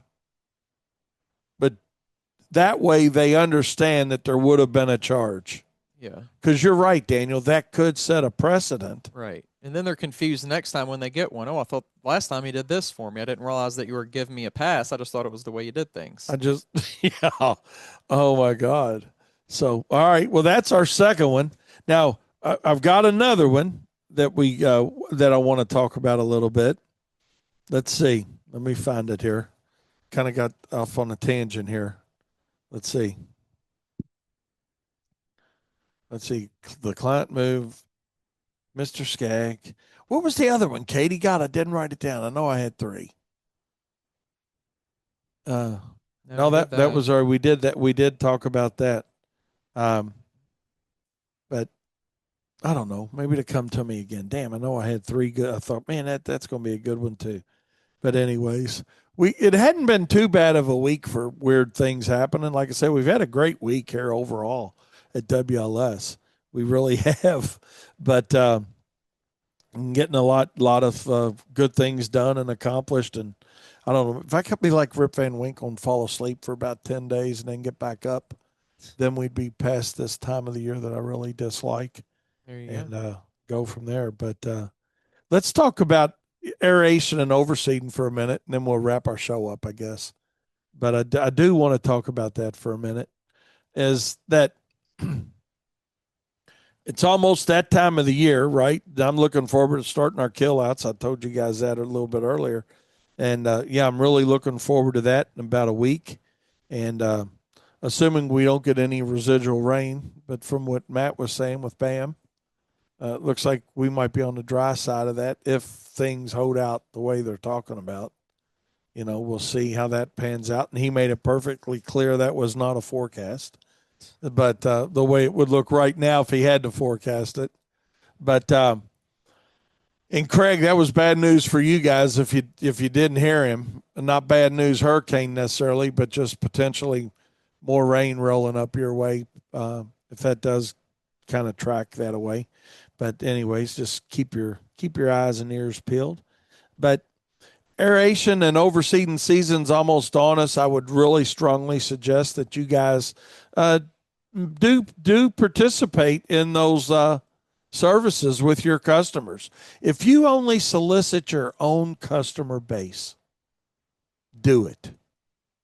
Even if you don't put a penny into marketing, no flyers put out, no door hangers put out, nothing else, no sponsored ads, nothing that you got to spend money on.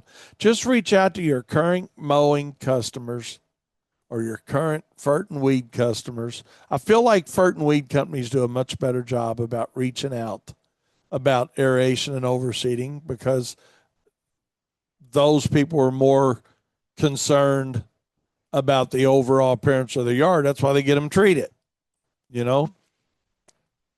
But seriously consider doing what you're doing. And then understand, though, if you decide to do it, and yes, there's still time, you do not have to buy a $10,000 piece of equipment. You can rent a aerator. You know, you can rent an aerator for a day or 2 days or whatever time frame based on the number of jobs you're doing. So don't use that for an excuse to hold yourself back. Okay. Be like Aaron Walls. Go ahead and get that hot dog cart. You know, go ahead and get that aeration equipment, rent it, and go out and sell some aeration.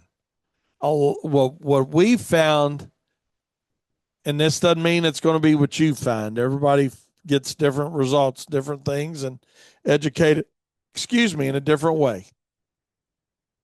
But what we found is our customers just need to be notified a lot of times about what we do and that we can do it for them.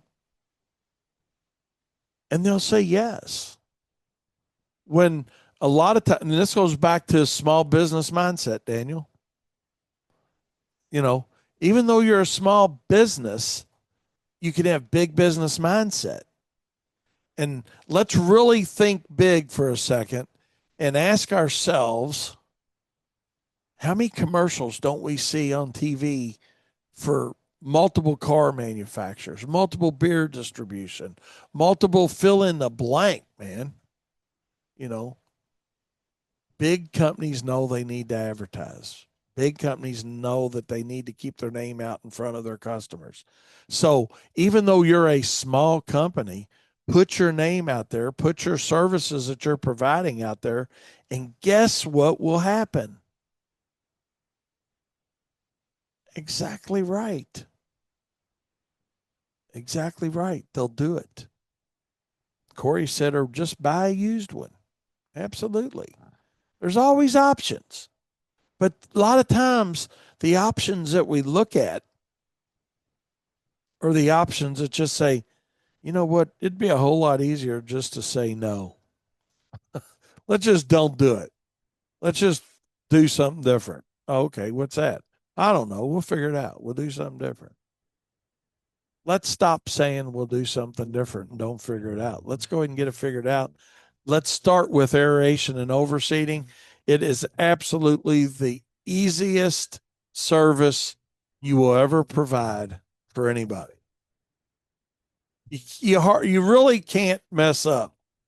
I mean, now let me add to that with a little caveat. We do have to watch for irrigation heads. We do have to watch for underground dog fences. We do have to watch for whatever else they may have, internet lines buried. But call 811, get things marked, tell them what you're doing. You're running an aerator 4 inches deep or 6 inches deep, whatever you want to tell them. Because realistically, if we pull a 3-inch plug, we've done an outstanding job. So get it marked, have them mark their heads, and there's virtually nothing you can screw up. You know, don't give up on the good stuff. Take the opportunity to get the good stuff. Hope you guys have a great weekend. Appreciate you staying with me for an extra 40 minutes. Me and Daniel certainly appreciate that. And as always, hope you guys have a great weekend. We'll see you Monday. Be careful. Get yourself some free time. And remember, profit is not a dirty word. We'll see you Monday. Good morning, Turfs Up Radio. Wayne Voles, Profits Unlimited, coming to you live from Louisville, Kentucky. Yes, indeedy. Oh, my goodness. We got a great day going on. Another good weather day here. It's going to warm up a little bit, but still not hot and oppressive like it has been and was last week.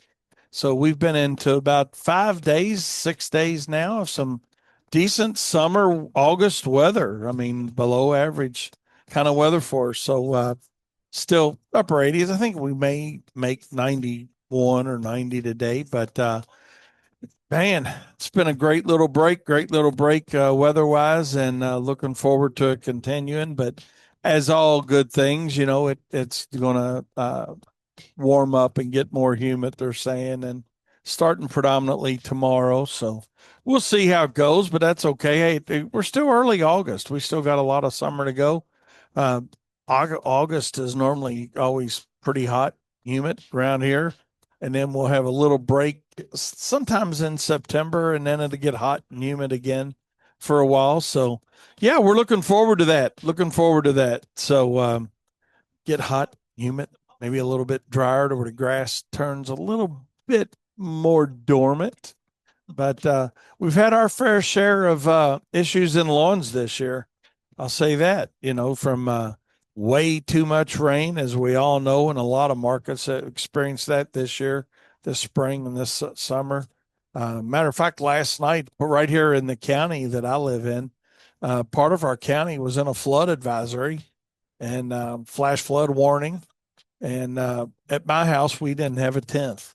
So, but grass is pretty green everywhere around our part of the county for sure. I mean, this region pretty much has some pretty green grass going on. So, guys that are mow only or mow predominantly contractors are having a good year mowing lawns. And I'm not trying to wish you guys any bad luck, but we're looking for a little bit of dry weather, maybe to take hold and help us sell more landscaping jobs. And not that that helps more landscaping jobs, but we are going to talk about what can help sell more landscaping jobs today.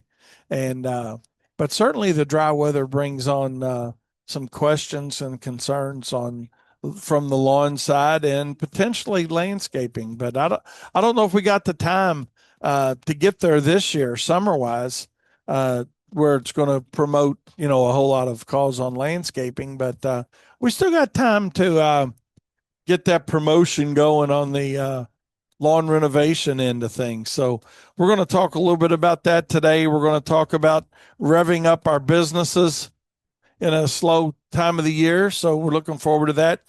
And I'm sure between what you guys get going and talking about, we'll go down a tangent or two like we normally do. So, but yeah, with that being said, I'm glad you're here with us. Hope you're off to a great start today. I know Turfs Up Radio's off to a great start. We had the old Aaron Walls, and then Eric was back on today. Nice to have Eric back on with us, and then Daniel with his show. And wanted to talk a little bit about something that he talked about on his show that I found really, really interesting. And then here we are to profit time, and it's hump day. It's already Wednesday. Can y'all believe it? I mean, where's the time going? Where's the time going? So, yesterday I spent a little bit of my day. We'll talk a little personal stuff here for a minute. Spent a little bit of my day getting a look, or let me say this: looking into. Let's phrase it that way.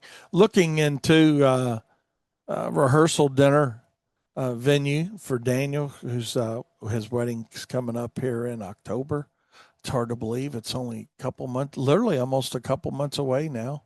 But in the meantime, he's got a ton of fun stuff he's doing, man. He's taking a big trip overseas to Paris and we're going to Paris and France, Germany, and yeah, him and Caitlin are kind of taking a honeymoon before they get married, and going to be quite the trip. He's got a best buddy that's getting married over there, so getting married over in France, and so they're going to that and making a vacation out of it after that.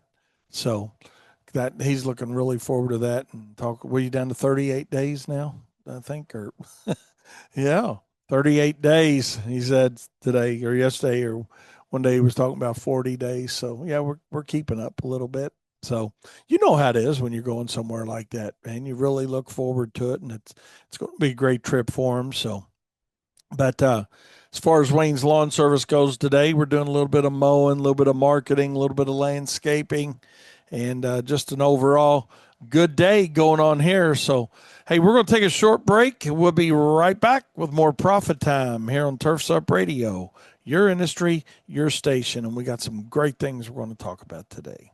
And I wanted to give y'all an update on something. And if you got any opinions on anything that I'm talking about, if you're listening to us and you're a new listener, let me give you my cell phone number. You can always text in the show.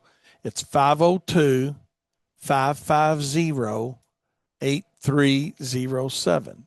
That's 502 550 8307. And put it in there as Turfs Up Radio Wayne Vose. And feel free to text my show anytime. Or if you got something that you want to, just talk about or hear me talk about on a show, you can text that to me as well. You can also send that through our website, Turfs Up Radio website. It's simple, turfsupradio.com. And you can submit it through there. But there's my personal cell phone number. All I ask is you don't call me, in the middle of the night unless you need help. If you need some help, by golly, feel free to reach out anytime. But just for some fun conversation. And for some of you guys that are in different time zones, remember the time zone change. We're over here. We're in Eastern Standard Time. So, but anyways, I wanted to give you guys an update. Last week, I talked about the gentleman that wanted to hire us and or didn't want to hire us. Let me rephrase that. Talk to us about our services. Specifically, talked to Katie a couple times, but he was like, they wanted a test mow.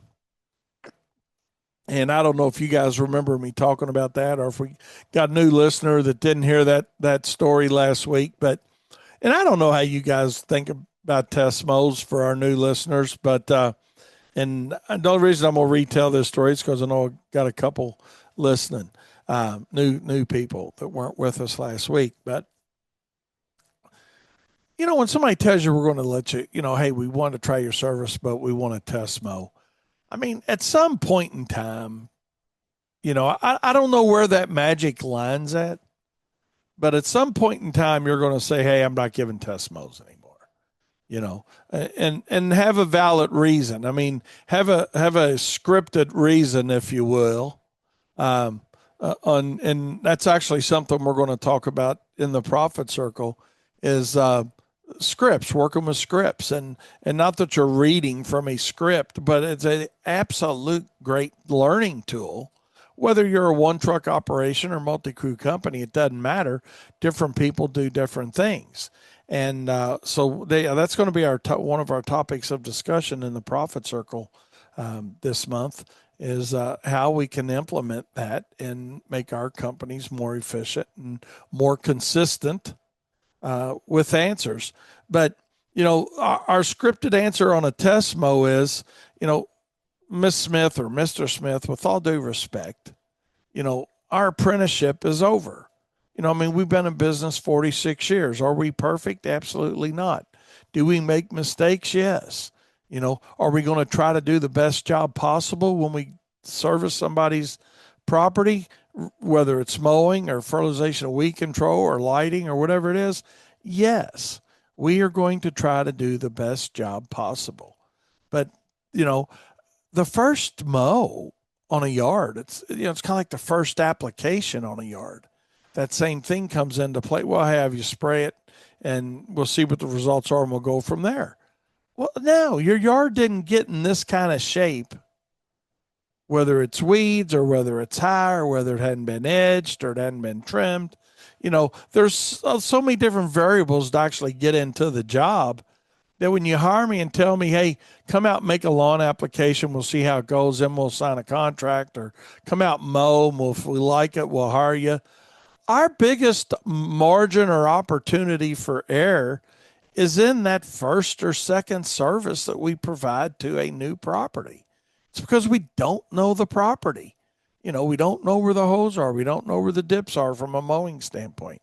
And from a weed control application standpoint, I think it's up to us as professional contractors to educate and inform our customers or potential customers about realistic expectations on broadleaf weed control. Number one, if we can get 80% control, it's a pretty daggone good job. And the labels of most of these products, when you read them, I know a lot of people don't like to read a label, but let's just pretend that you do. okay, because we should, but the labels will tell you that hey, you're not going to get 100% control. The goal of any, and this is something, again, it goes back to a scripted answer, but a goal of our lawn care for somebody, our lawn applications, is to increase turf density, right? Through the elimination of weeds and seeding and aeration. All those things need to take place, So I've kind of went down a tangent like I do a lot of times talking about this off that test mow, but I did want to let you guys know that no, we did not get the job. We did not get the opportunity to show them that we could probably make them happy because we didn't do a test mow. So I guess my real question to you guys is simply this. And when I say guys, you girls too. Guys, just not gender specific. I always just say you guys. And that too is for our new listeners, just so y'all know. But bless you. The reality of it is, I wish they would given us an opportunity to show them that, hey, we do care. But we didn't get that opportunity. Now, the other school of thought on that is, well, why not just laugh about it internally and say, okay, here. Well, let me tell you why we don't just laugh about it internally and say, okay, here we go. Because what my experience tells me is that the reality of it is when somebody wants a test mow, what they're really doing is telling you up front that they're going to find a reason not to like the service. Now you've went out and you've got their yard cut and trimmed and blown and back in shape, and they're looking for a reason not to pay. That is also something that needs to be considered. So, that's why we want to protect ourselves either with or without a service agreement in place. And I mean, that's just the way it goes. And, we want a signed service contract. And that's just what it's all about. We need to have a service contract in place. So we didn't get it. I know some of you guys would probably go ahead and do the work without it. I'm not saying you're right and we're wrong or vice versa. I'm just saying in my 46 years of experience, the reality of it is, hey, we got to make some changes. And sometimes, and for us, that change was we don't do test mows. So probably cost us a lot of money, but at the end of the day, sometimes your gut's right. I don't know how you guys feel about that, but for me, I've learned to trust my gut a lot, and that's just the reality of it. So trust your gut, know what's going on, and because more times than right, your gut's going to be right, you know. But that's my thought on test mows. We'll leave it at that. And I hear you, Mike. I agree 100%. Mike says anybody who feels the need to inspect the lawn after his service has been completed doesn't need to be on my list. Yeah, we don't need the micromanagement of it. I mean, you figure how many blades of grass there are in a lawn, and to think each and every one of them is going to be perfect. We could all walk behind each other's services and find something. That's just, I do 100% believe that, you know. Let's see. Mike said the result of that situation is your system working the way it should. We feel like it is, Mike. I mean, we feel like it is that we eliminate some of them. That's just the reality of it. So, anyways, one of our techs buzzing in. Yeah. So, but the reality of it is, hey, we do what we can do. That's all we can do. And that's just the way it is. So, with that, we're going to take a short break. We'll be right back. I want to talk about referring other contractors a little bit. And how do you feel about that? And, we've got a really good group of contractors that we work with that we feel confident that we can refer, and they're going to give either our customers, if they're already our existing customers, or somebody that's just calling in, and saying, hey, I'd like to get this done, and it's something we don't do. And if it's something close to the scope of what we do, we've generally got somebody that we can send them. In other words, what I mean by that is like a lot of drainage work, for an example. We have a gentleman that actually, Chris, y'all listened to Chris and met Chris on my show, Chris Kelty. He's done a lot of work for us for our customers when it comes to drain and finish grade work. I mean, that's his level of expertise. He's great at it. And we just normally don't get complaints on work that he does. And if we do, he takes care of it. But I share that with you for this reason. And I'd be curious to know if you guys have contractors that you work with closely that way. But we had one of our Fert and Weed customers reach out to us last week and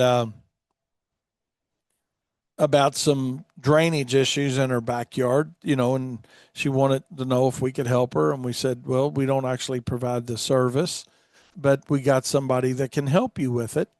And so we gave her Chris's number. Kyle emailed her back and said, here, hey, we don't do that, but here's somebody that can help you with that. Hope this helps. Kind of that type of email, just short and simple to the point. And the reality of it was, and that was, I think, Thursday. And so I guess she reached out to Chris on, Friday or Saturday. Well, by Monday morning, Chris hadn't called her back because he's a lot like we are. If he called her, he adheres to office hours. He just does. Same thing we do here predominantly. We adhere to office hours. You can get us basically 7 a.m. to 4:30, 5 o'clock, or sometimes later. But don't text me at 9 o'clock unless your house is on fire, kind of thing, and I'm not going to respond. Now, if it's snow and ice services, that's something completely different. But when it comes to lawn and landscape work, we adhere to office hours, and Chris adheres to office hours. So, she reaches out to him on a Saturday. And so Monday, I'm confident he's going to call her back because we just don't get complaints. Well, Monday morning, she's calling in here. And the message that she left, though, was a little bit nasty into the fact that she's making it sound like we didn't respond. And there's a reason for this whole story, just so y'all know. So anyway, Kyle calls her back, literally called her Monday and said, hey, she said, I emailed that to you. Well, yeah, I got the email and I reached out to him, Saturday or whatever she said. And he didn't call me back, or he didn't, get back with me. And, Kyle says, well, I know he does, have a business and he's got office hours and, he will respond. And so that solved that problem for right then. Well, then today, this morning, when I come in and I'm getting our messages that were left on our machine off, Katie wasn't in yet. And because, between her and me and Kyle, whatever, we, get them. And there she is again on there. This is such and such. And I want to let you know I reached out last week to you all, and I reached out again Monday, and I'm reaching out again. I got to get some drainage work in my yard. Nobody will call me back. making it like it's us that's at fault.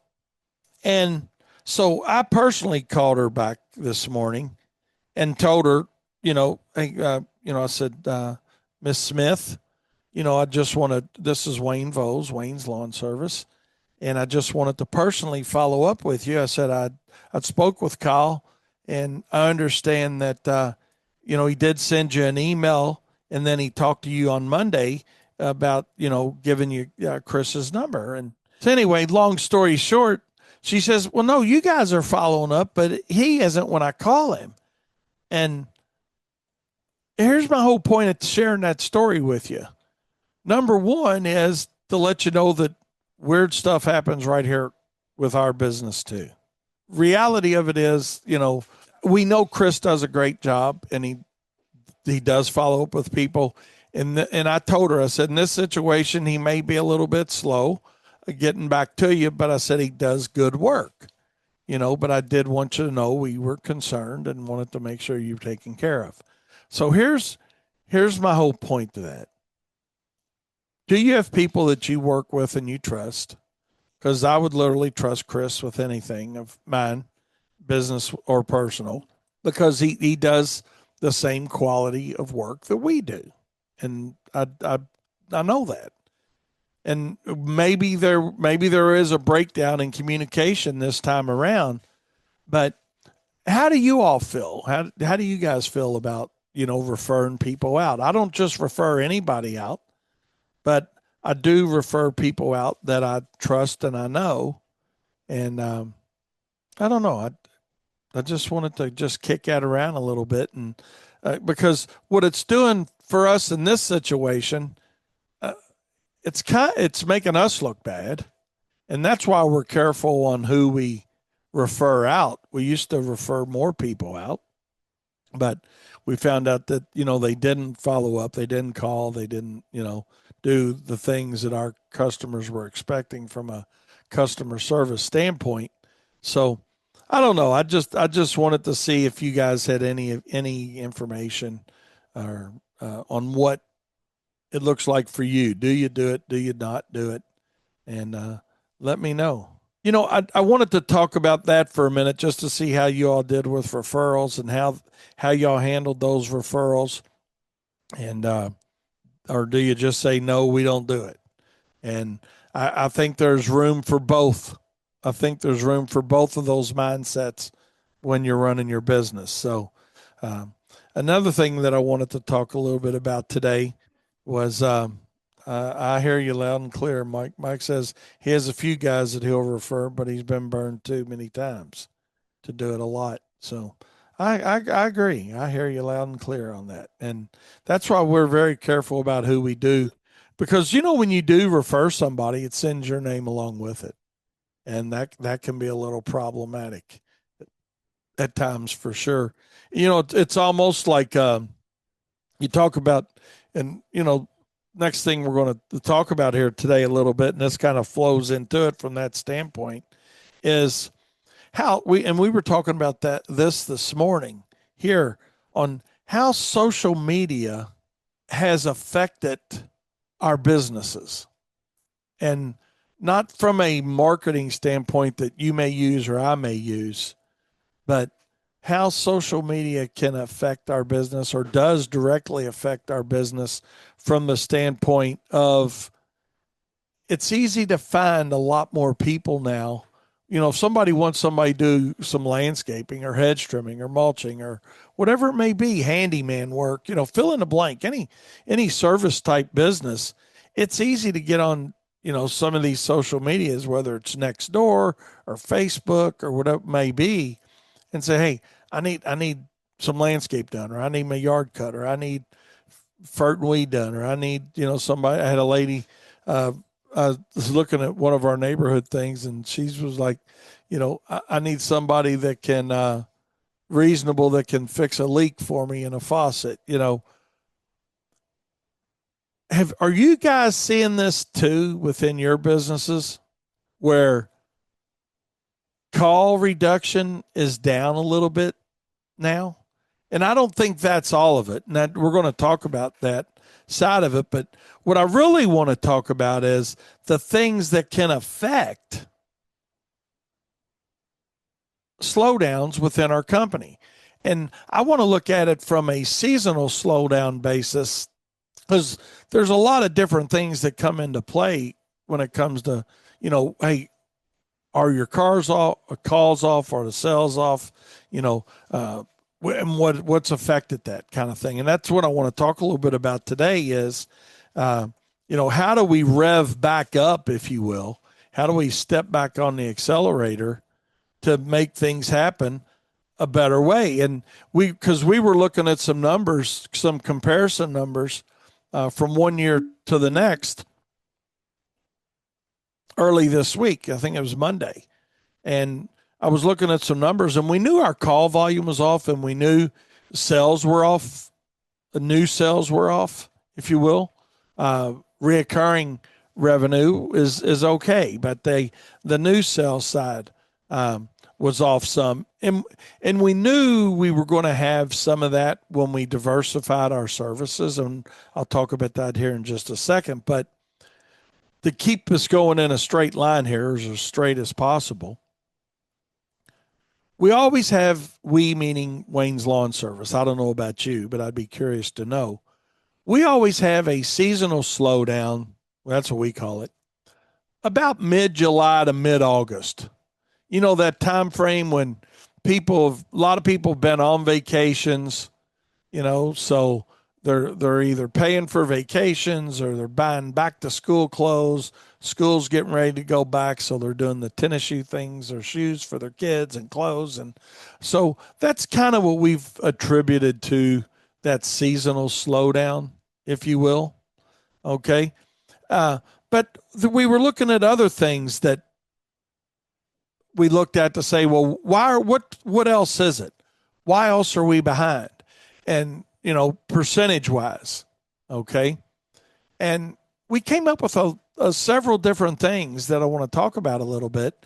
And one was, okay, we'll attribute some of it to what we traditionally see and have seen for decades, that summer time frame where, you're just not getting the call volume that you normally get for that 3 to 5 week time period. And it's pretty consistent. Now, the simple answer to that, you would think, would be, okay, well, let's do more advertising to try to increase that volume. And we have done that. We do that. And we are doing that. But still, we had that seasonal slowdown. Okay. It helped, but it's not got us to where we really want it to be. And this is probably the first year that we really start thinking more about what is it other than a seasonal slowdown, if you will. And one thing we came up with, as you guys know, and this is just, and I'm giving you my own experiences, but to help you figure out for yourself maybe what it could be, to take a deep dive into it. If you experience that, whether it's spring, summer, winter, fall, it doesn't matter when that slowdown is, but what are you doing or what may have caused it and what can you do to prevent some of it? And something we looked at too, and we expected some of this to happen, was last year, as you all know, we started holiday lighting and we also started landscape lighting. So what we knew that was going to require was time to build name recognition, and it was going to take marketing dollars to build that recognition, to build those leads, to get people to call. So part of us being off our target and off of what we'll call norm for a second, for May and June, for us, we attribute to that we took some of our marketing budget that we have and transitioned it to lighting and holiday lighting. And we had to start that before that season started in order to build some of that placement on, Google ads and that whole thing on Google. Okay. Not getting into that side of it today, but we knew we had to get that to take place, to get those calls that we're looking for to help us with those holiday lighting leads and then landscape lighting leads late summer, early fall. So for us, that's what attributed to part of it. So something else that we looked at that we thought comes into play too, and like I said, we took a much deeper dive into it this year than we have in previous years, was one thing we mentioned, and I want to qualify it, okay, is consumers aren't spending maybe as much. So I'm not saying they are or they aren't. I'm just saying what we've seen is that the buyers that are out there, some of the buyers, for one reason or another, we think are more resistant to buy. There's Matt and Sean. Ta-da. Our marketing specialists for the day, trying to help us fix this problem that we're talking about, and that's our seasonal slowdown that we talked about. You know, again, I just think we got a pretty good conversation, and I know we're having a little bit of internet issue maybe with you guys, but I would love to get some feedback from you all when you listen to this on our podcast as well, you know, on what you do to try to get over that, or do you not have the problem? I'd say mowing contractors, predominant mowing contractors, you're probably not going to have the problem in a lot of areas this year because we're not having the seasonal slowdown of lack of moisture. You know, where yards are slowing down and mowings not need to be completed. And for you guys that aren't on some type of reoccurring service contract with somebody, you're probably rolling along pretty daggone good this year. So you're like, Wayne, what the hell are you talking about? But I'm looking at it from a full maintenance company standpoint, you know, and how it affects us, and then how we try to deal with it, and what can we do to deal with it. And looking at it from the consumer's not spending aspect, we came up with a couple things. Number one is, and Katie made a good point about this too, I think it depends on the type of service that we're trying to solicit. In other words, Katie said, you know, a lot of people are spending maybe $200, $300, $400 based on their family size more than just groceries right now. And then you got to ask yourself, okay, does that affect the demographics, or is that the demographic of the customer we want? Well, maybe not for lighting or landscaping, but it certainly affects the demographic of some of the people that have us spray their yards, you know, or would want to have their lawns treated, where, hey, you know, it's going to cost me about $400 or $500 a year to get that done. Well, I can eliminate that and have a month's worth of groceries, you know. So I think, I'm not telling you to overthink it. I'm just telling you to think about what can we do to rev up our businesses during those slow times, and what potentially is causing it. Another area that we thought about, and you guys can tell me I'm crazy for this, but, and we're two or 3 years removed from COVID, but just hear me out on this. I know for us, when we were going through that COVID thing, and a lot of people at home, and, you know, they're looking outside their window and they're seeing their landscapes, and, you know, we were doing record stuff as far as, you know, new landscape installs. Okay.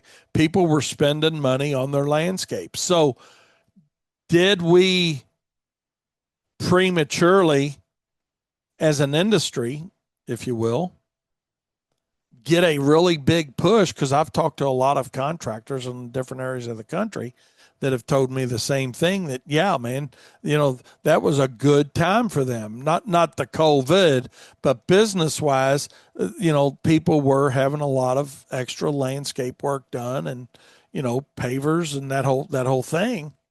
So did we, I'm trying, this is going to be a weird way of saying it. Is it kind of like Pac-Man, I guess? Did we go through and eat all the customers, or a lot of the customers? The answer to that's no, first of all, right? Because there's work out there. But since a lot of that did take place, our mindset on our discussion was with it then, okay, let's buy into that concept for a minute that we did a lot more than we had in the past. So we've kind of the pool of customers is a little smaller right now because not just us, but a lot of our competitors within our market did more. You guys did more. So as an industry, we did more. So maybe we don't have the new installs, but Kyle brought up a really good point on it. Said, okay, all right, so maybe the new installation work, there's fewer of that potentially available out there.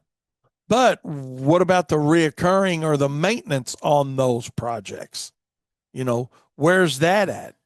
You know, um, let's see. Mike sent us. I think the last few years were an anomaly, especially for bigger projects for him as well. So yeah, I think it's common. I think it's common, and I think when we got to looking at it and saying, well, why are we down 14%? Okay, which is a big number, whether you're doing $10,000 a year or 10 million a year, percentages are percentages, you know, and part of that, and I'm trying to think how to bring this into it as well, and it sounds like I'm going down a completely different road, but you can't just look and say, look at your sales volume, not your monthly total, because some of that percentage could be, if we're going to say consumers don't have the money, then how much of that may be held up in your accounts receivable?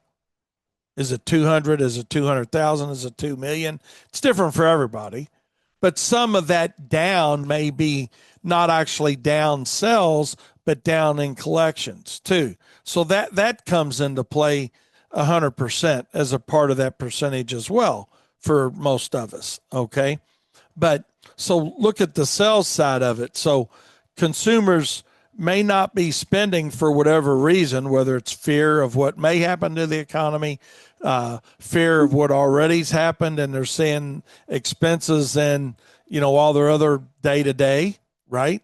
So maybe they are. But Mike says here, I should have tried harder to sell maintenance packages on my past installs. That certainly is part of it. And that is certainly something, Mike, that we try to do here. We don't sell them all, but we're very good at recontacting those people. You know, hey, you know, we put a landscape in for you last year. You know, it's time to have them trimmed and mulched. Would you like to schedule that service? So that's something that needs to be part of your regular marketing. And when we go back and look at that side of it, you know, that's decent as well. So when we try to look at a comparison, when I say we at Wayne's Lawn Service, we try to look at more than one factor of just saying it's the seasonality of it. You know, it's the seasonal slowdown. Yeah, we know we're going to have a seasonal slowdown, but above and beyond the seasonal slowdown, what else can affect it?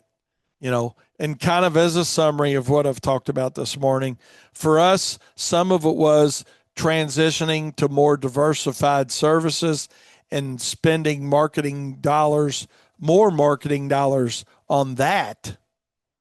And yes, we did rob Peter to pay Paul on some of it, but we did increase dollar volume significantly as well, just so everybody knows. It wasn't like we said, hey, we got a $10,000 budget. We're going to cut landscape budget out and send it over to lighting and holiday lighting.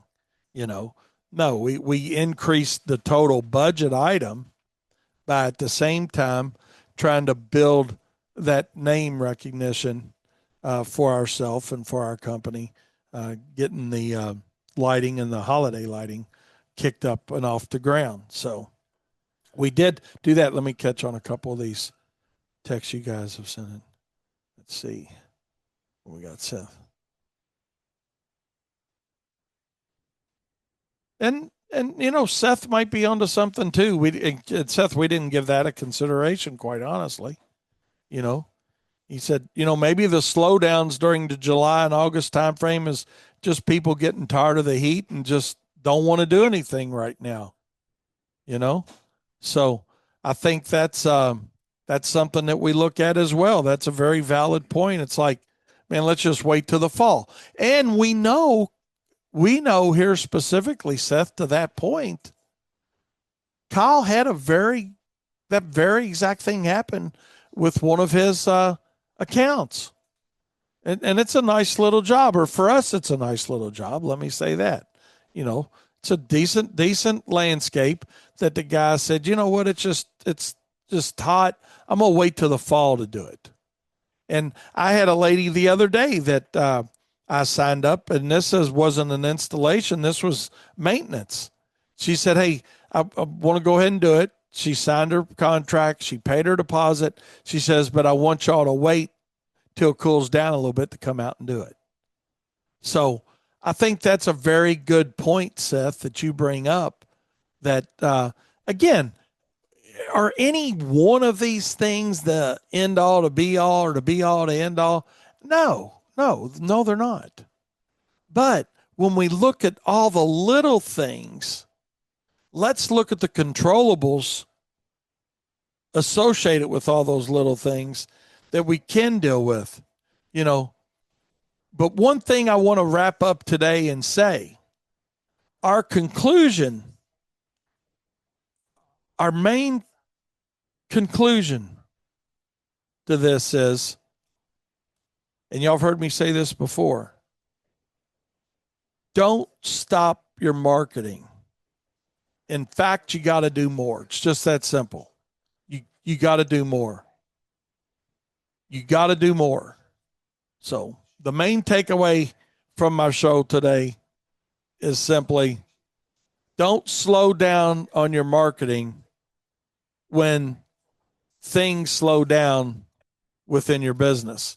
That's the time to hit the accelerator, to accelerate, keep your name out there, because what it really boils down to, if there's less fish in the pond, we're going to have the proper bait. The bait is your marketing and your advertising efforts. It's an easy item to cut in a budget, but the last thing you want to do is, if you're in a time period of the season where you've got fewer buyers, the name recognition has got to be out there more than ever. On that note, we're going to wrap it up. I appreciate your time. And yes, Seth, I appreciate you saying that in the Profit Circle. We did a Q&A response for Seth. I hope it helped. It was realistic and is a great question, by the way. And so, hey, we'd love to have you guys in a Profit Circle with us. Check it out. It's on our website, profitsorus.com. That's profits, AREUS.com. Click on the Profit Circle. It's right there at the top of our page. We'd love to have you in there with us. Keep listening all day long to Turfs Up Radio. We have King Darren coming up next. And remember, profit is not the dirty word. We'll see you Friday. Good morning, Turfs Up Radio. Wayne Bowles, Profits Unlimited, coming to you live from Louisville, Kentucky. Yes, indeedy. Oh, my goodness. Got a great day going on. Got a great show planned. Hopefully you guys are rocking and rolling on this Monday, August 4th. Can you believe it? Here we go. Before long, we're going to be saying, oh, man, it's the middle of August, and then it's going to be the end of August. It's going to be Labor Day, and then it's going to be fall, and then it's going to be snowing. Yeah. So anyways, yeah, well, that's out there on a little bit of a tangent maybe, but the order of all that's right, but we're not thinking about snow quite yet, but we will be having a snow day coming up here at WLS pretty soon, where we get the equipment out for the first time and make sure everything's rocking and rolling and ready to go. And then any adjustments that we need to make. It's funny how you put that stuff up fine, and then it's, you got to come back and something's not functioning the way it should. But hey, we're not going to turn this into a snow show. It's a little early for that. But hey, it's always good to talk about. Always good to talk about one of my most favorite things, my absolute favorite thing to do. I will say that, and I just love the snow side of this business, and really enjoy doing our snow talks and things like that as well. So, but hey, here we are though. Let's get back to reality, right? And we're going to talk about a lot of things here this morning that I think are going to be fun with you guys. But before we get rocking and rolling and talk about all the craziness that we're going to talk about today, just curious if everybody had a good weekend, if you had a little time to do what you like, and hopefully you did. Shoot me a text and let me know about your weekend. Good morning, Doug. Good to hear from you, buddy. Absolutely nice to hear from you. My friend, hadn't heard from you for a minute. So hope everything's going well up there in the great state of Pennsylvania. And did a neat presentation once up in several in Pennsylvania, but in Hershey, Pennsylvania. And that was pretty interesting.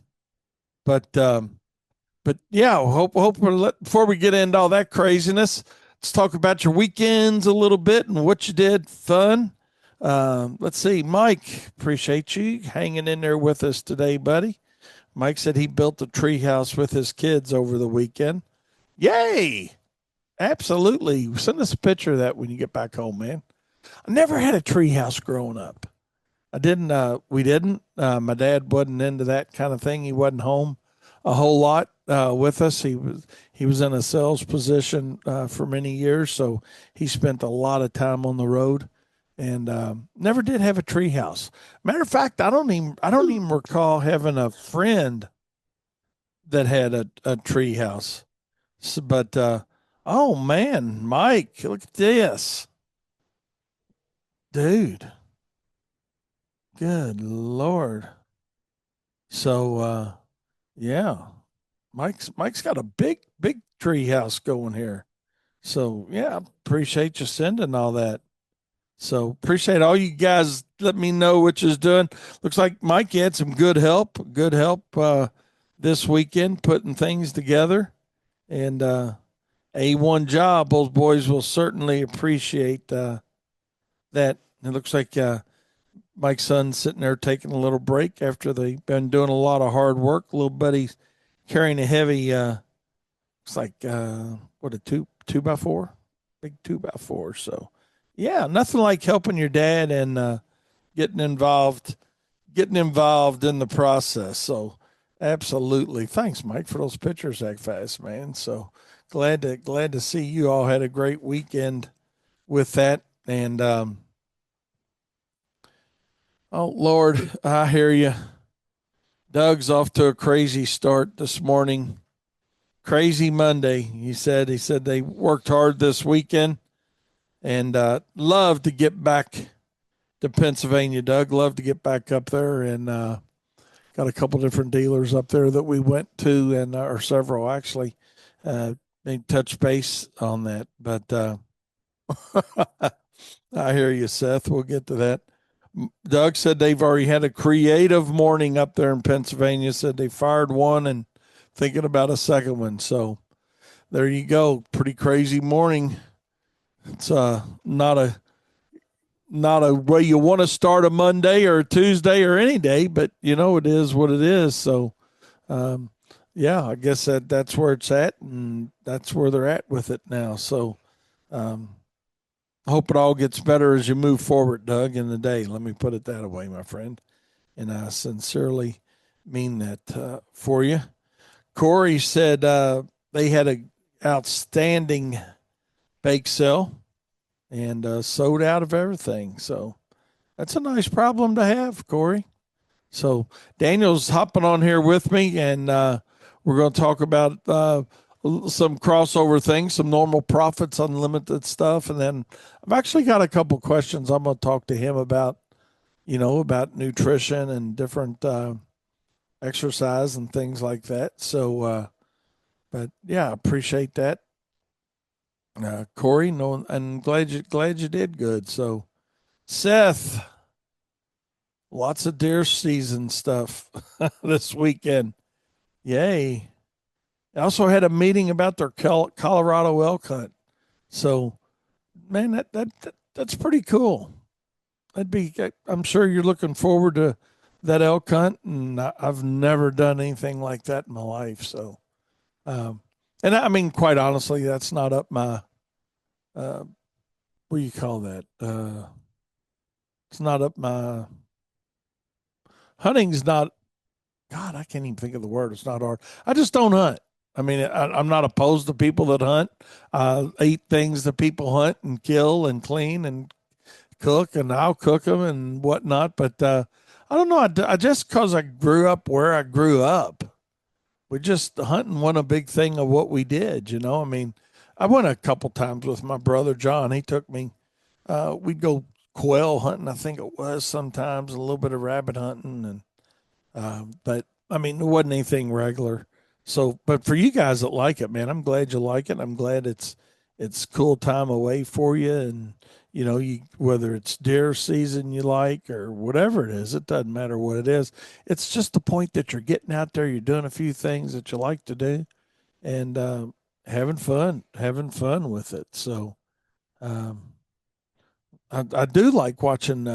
It's called yesterday or last evening I was watching something called Northern Wardens or whatnot, and they were actually game wardens up in Michigan. But it's cool. I like that show. They're all over the country. Sometimes they're in Texas and New Hampshire, Vermont.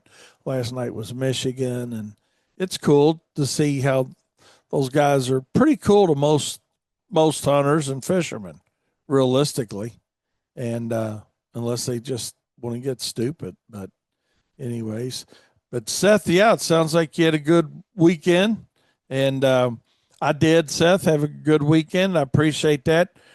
Didn't do a whole lot, quite honestly. Friday night we just hung out around the house and on the deck and listened to a little music out there and watched a new show on Netflix that somebody told us about.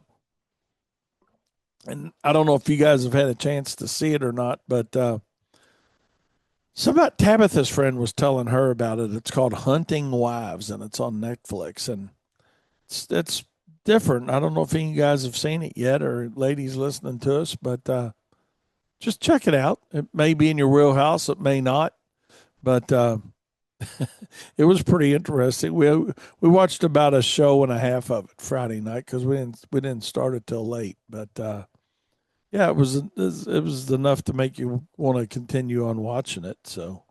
Yeah, it's called Hunting Wives. I'm almost positive that's it, but I think you might like it. It's but more importantly than that, I'll tell you what I'm really looking forward to is Tulsa King and Landman coming back at some point. You're like, and I can hear you guys thinking, what the hell has this got to do with profit time, Wayne?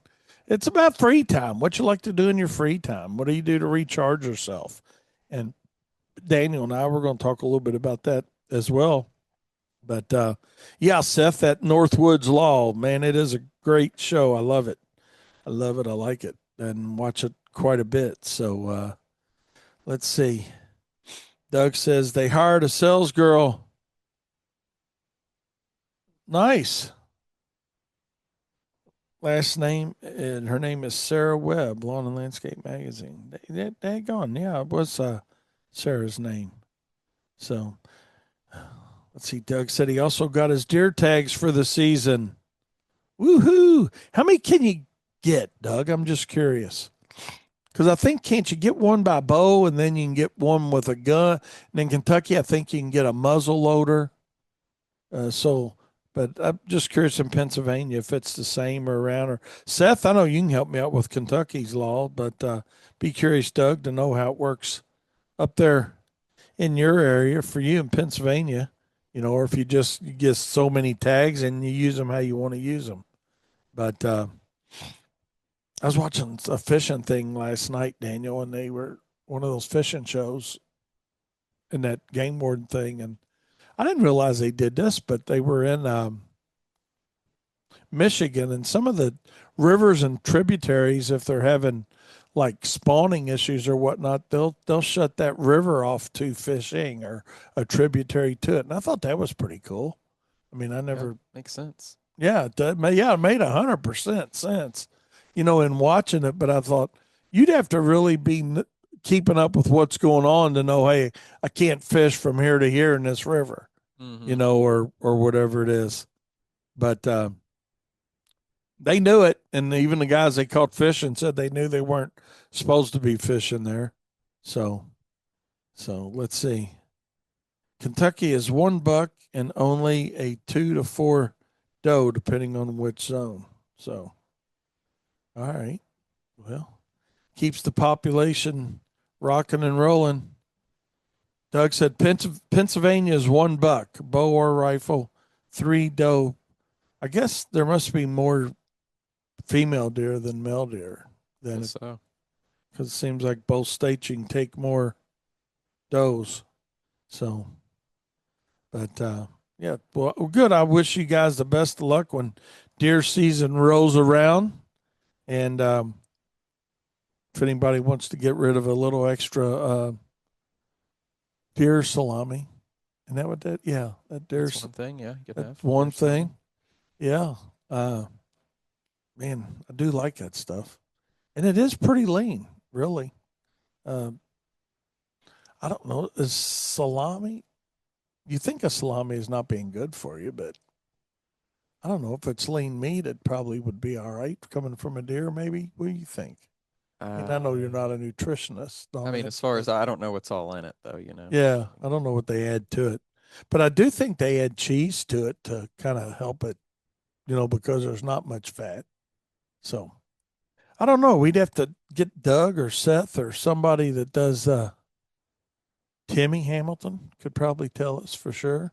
I know they do a lot of that, but yeah, everybody's weekend sounds like it was off to a good one, and sounds like Monday's off to a good one. Even though you had to get rid of somebody, Doug, I hate to hear that, man, but it's part of it.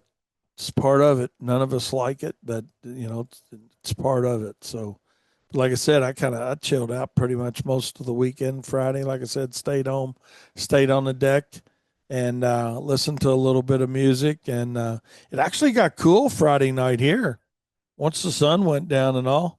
So, but enjoyed that. And then Saturday morning, got up, went to a craft fair with Katie.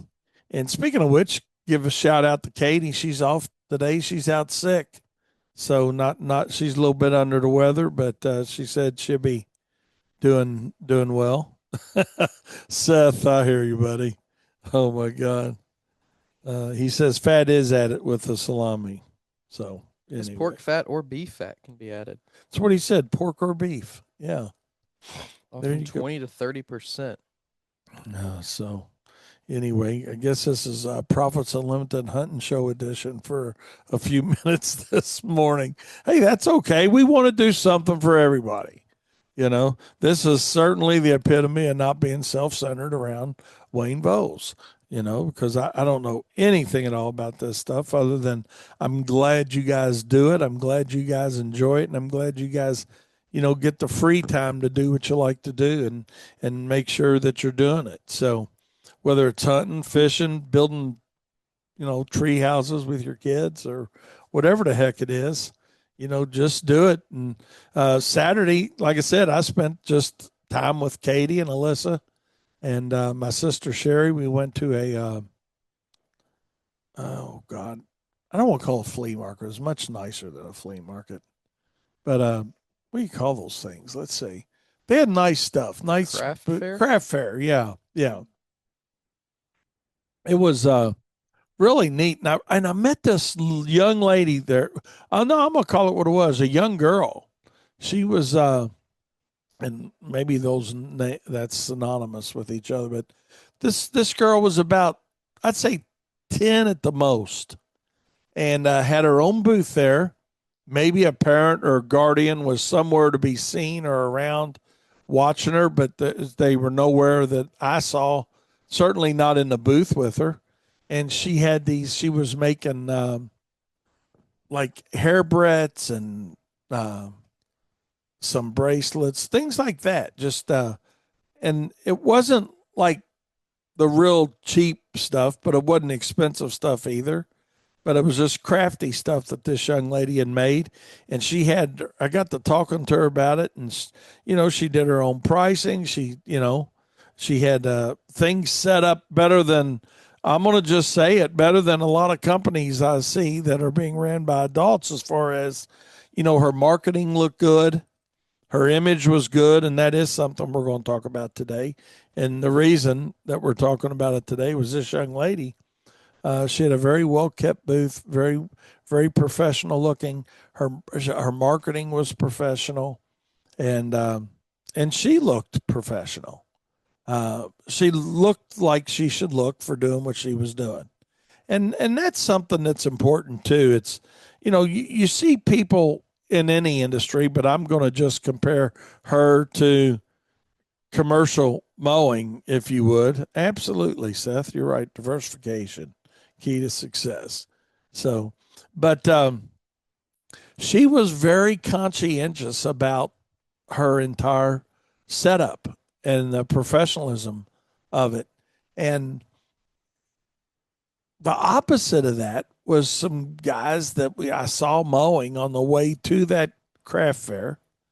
And it was actually a little craft fair. You had to pay a little bit to get in. It was a $5 fee to get in, so it just wasn't, Hey, well, I ain't got nothing else to do. Let's do that. Not that $5 is going to keep anybody in or out of a craft fair, but it does kind of separate the crowd just a little bit.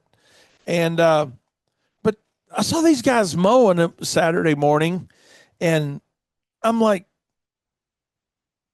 and don't anybody take this. Well, yeah, I do take it the wrong way if it's you. They just looked less than professional. Do you think about how you look? Do you think about your company image? And I guess what it boils down to is two things, really. I mean, two right off the bat is, why don't you care more? Not you specifically, because I know, you do, but why don't some companies care more about the way they look? I mean, this was 9 o'clock in the morning Saturday, so no, they hadn't been working all day. And, they were mowing, they were in cut off shirts, they looked dirty. Just from the street, they looked dirty. Just in going by, they looked dirty. And it's like, don't you care? I mean, it's all about caring a little bit. And I think that's something we need to look at our image a little bit and figure out why some people care, why some people don't care. The only thing we can take care of is ourselves, right? I mean, that's just it. You guys can't control what I do with my business. I can't control what you do with yours. So we're each responsible for our own. But I think the end result or the end goal for each and every one of us is we all want to be more profitable. We all want to make more money. And part of that is the perception. And I mean, I just don't understand why. And, I hear people say all the time, well, my customers don't care. Well, I believe customers do care more than you think. That's just my personal opinion. I'm not 100% on that, but I do think to a certain extent, even your customers care what you look like. What do you think on that, Daniel? I think most care. And I think,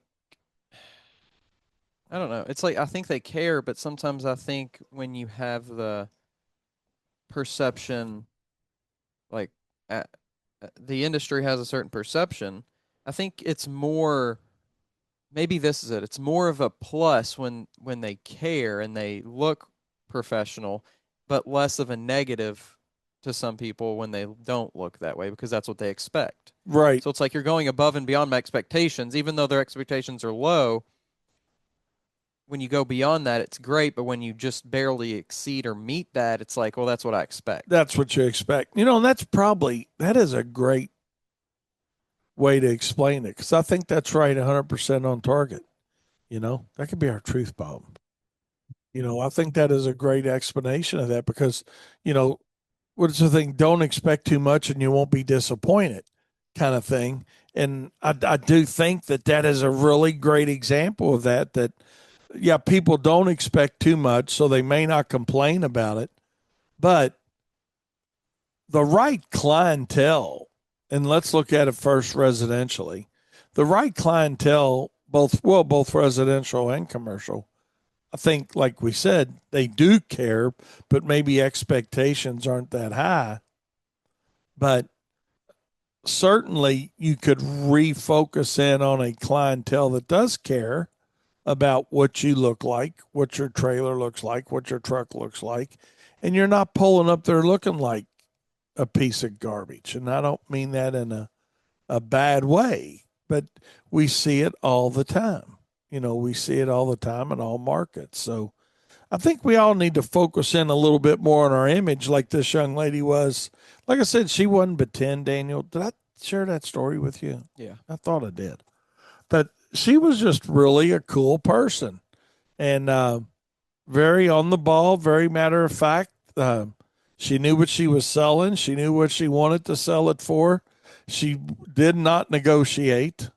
I was just kind of playing around a little bit with her, and just to see what she would say, and I said, well, what if I get 3 of them? And she said, well, if you get 3 of them, we could probably do something. But if you want 1 or 2, they're $12 a piece or something, or but whatever it was. But she stuck to her pricing to get me past what her special was, and then said, well, if you want 3 or more, how many do you think you may want? So she was very good at that, and it gave me faith again in young entrepreneurship, if you will.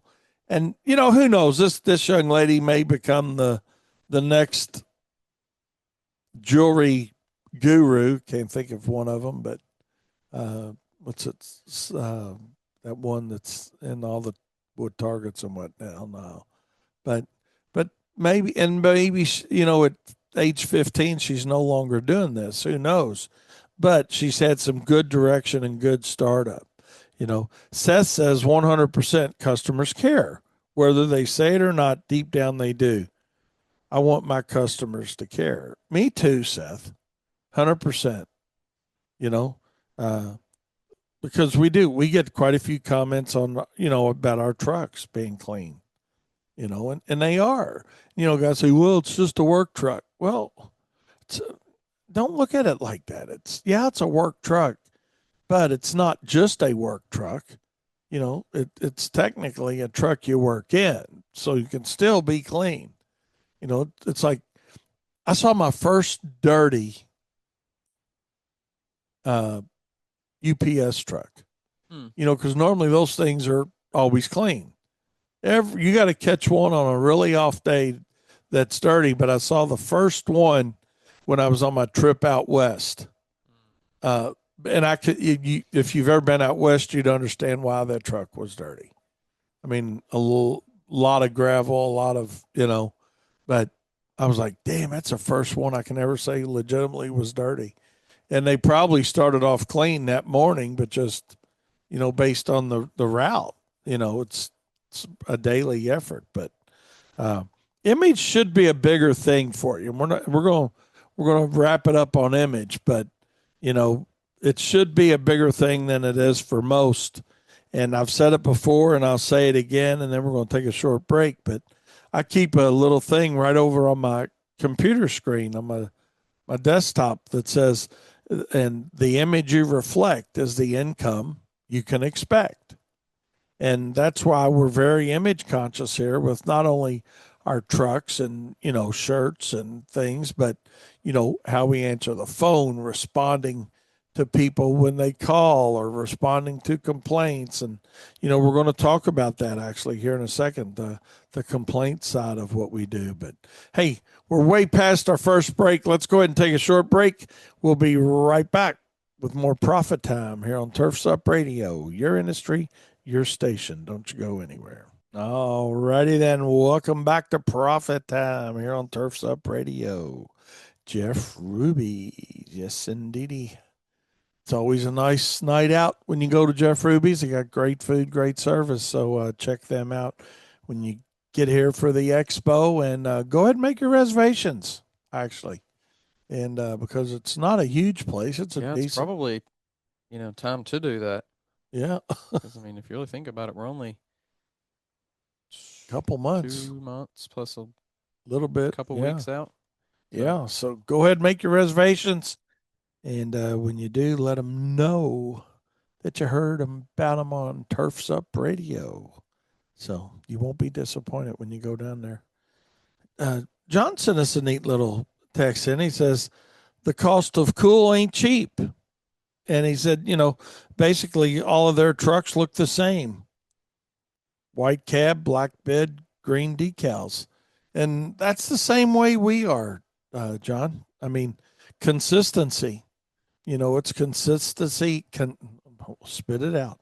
Consistency in that branding and marketing that's important. We want somebody to try to remember that. That's part of what you do when you go down the street and you look at a McDonald's or a Chick-fil-A or whatever it is like that. I mean, their color schemes are the same. And I had a hard time getting used to McDonald's new color scheme actually when they start rebranding. Had you hooked for, But after 45 years of the same thing. Yeah, you're used to seeing the same thing. But to John's point, it is a little. It does cost you a little bit of money to brand everything the same way and have. But on the other side of it, I think it's very important that you do that. And can you get by with different trucks, different colors, and that whole thing? Absolutely so. So we're not going to have that debate. But again, it goes back to who do you want to be? What image do you want out there? And the subliminal message that's sent along with things a lot of times from a marketing standpoint, where people see you, but they see you, but they don't see you. But it's the repetition of seeing you that when they do see it, it's in their mind, even though if they're not recognizing it, that they are. So that's a much deeper concept than what we're going to talk about today, but certainly a good one, to talk about. And that goes to John's point about the cost of cool ain't cheap. And it is. I mean, that's right. It takes a little bit of money, and the least we can do is, have uniformity within our trucks and or our employees, and what they're doing. Doug says they're converting their fleet over to red. I had a really good friend of mine that had all red trucks in his fleet. Tom Simpson had a company here called B&S and landscaping. And Tom was a really great guy, man. He passed away several years ago, but he had a really great company and was a really great guy to hang out with and call a friend. But yeah, their trucks were all red, Doug. So heck yeah, keep it simple, stupid, right? That old KISS principle.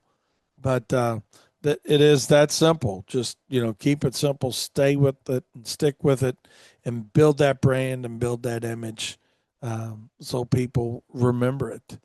And speaking of which, Daniel, I got something I wanted to talk to you a little bit about here. And this has got nothing to do with business, you all. So it's like pump station extended here for a second. But what's your opinion? And actually, what made me think about it when you were talking today about meal prepping and in the morning have some type of protein drink at least and a banana or your reference to that, which actually got me thinking about it. And by the way, that's exactly what I had today. Was a banana and a core power. But what do you think about intermittent fasting? And how does somebody in our industry, should they do it in your opinion to try to pull it off, or would fasting be hard for the amount of labor that's required, for landscaping and mowing and, when you're, or construction or just being out? It's, for one, I think, is it a good thing or a bad thing? I think it can be a good thing. It can also be a bad thing. But I don't it's not that I don't recommend it. I just don't recommend it for beginners. Like if you're just getting into trying to lose weight, trying to be healthy, whatever, I don't recommend it because I think it's too inconsistent, for one, meaning it's your there's just a lot of things that make fasting, it seems like, oh, I'm going to fast because it's easier, but it's really not easier because you also want to. How long do you have to go to be considered fasting? Technically, I don't know, but I have a feeling it has to do with your blood sugar. So Okay. your fasting blood sugar is at a certain point, right? Like if you were to take a test, like with one of those things you can prick your finger with and do find your number, that number that is your fasting number, that's fasting. So whenever that number is at that's when you would be fasting. So when you no longer have any fuel in your body from like a meal that you ate X amount of minutes ago or hours ago. Right. So that's why they tell you not to eat, like the before you do like a doctor's visit. Before you do your doctor's visit. Yeah. So that's probably like the level of when you are considered fasting is when you have no longer have any like sugar, if you want to call it that, or fuel running through from like a meal you just had. But probably for most people, it's going to be at a minimum of maybe like 10 hours, 8 hours, maybe. Kind of just depends. Maybe like 8 hours ish. But so if you think about like when we sleep, we call it breakfast, right? Break your fast, and how much time are we supposed to sleep? 8 hours. So maybe like 8 hours. I don't know. How long should you fast? That's going to depend on kind of your level of comfort. What is considered fasting? What can a person have? Anything that doesn't elevate your blood sugar. So you can have anything without calories. And some people that have really like done well with their health and they have like really dialed in on their body and their blood sugar, you can actually, some people can have a little bit of something that won't actually impact their blood sugar to the level that technically gets them off of a fast. Now that might be very minimal, like a gram of fat or something that you might have in like a coffee creamer, let's say, or something like that. But you can't eat or drink anything that raises your blood sugar. So basically, for most people, just think anything that has calories, avoid it during a fast. All right. So you can have like tea, coffee, obviously water, but anything that you would eat is going to have calories in it. So nothing to eat. So somebody that in our industry, or working where they're out More working, physical. more physical labor job, would they be better off eating in the morning before they start and then fast the rest of the day? You could. That could be a way to get, because you would think they would need energy. Yeah, you would probably benefit from a meal to start the day, so then you have energy and stuff like that. That would probably be the best bet compared to eating at night and then waiting and to eat again at the next night, kind of thing. So yeah, because I you swear could make it work. You could do it. Yeah, your body would get used to it. It would be fine over time. But is there any truth to eating at night is worse than? No. Okay. Other than if you're now, it could be the fact that like, okay, I haven't eaten all day and I know I need to eat and this is another thing. If you're fasting, that means you still need to eat a certain amount of calories. You still need to eat a certain amount of protein. You still need to get your vitamins and minerals in that your body needs. So you need to eat good food. It's not like, oh, well, I fasted all day, so now I have, 1,500 calories, 1,800, 2,000 calories, whatever that number is for you, that I can just go and eat anything and everything I want. because that's going to lead to deficiencies and, potentially overeating even, or just not getting quality food in. So that's really a big reason why I don't like fasting, is because people need to build habits through consistently eating good food first, in my opinion. All right. And then when you do that, then okay, this is good food. Because another thing, when you're fasting, you have such a long time between meals that you're probably so hungry that then you are craving more of the junk food and the desserts and the, you know, hamburgers and the all that kind of stuff. Whereas if you're eating a couple of times at least per day, then it's like okay, I know I'm not starving. I'm not going to overload my plate. I'm not going to eat a million miles per hour and overeat food and then go get dessert after and all these things, because it's like you don't reach that level of crazy hunger that you might meet during fasting. I got you. So I'm not a fan of fasting for the average Joe. I'm really not. I think it's become this trend and this thing that people have heard, oh, it's healthy and it's helped me lose weight, blah blah blah. So people are like, oh, well, that sounds easy because I don't have to really think about it.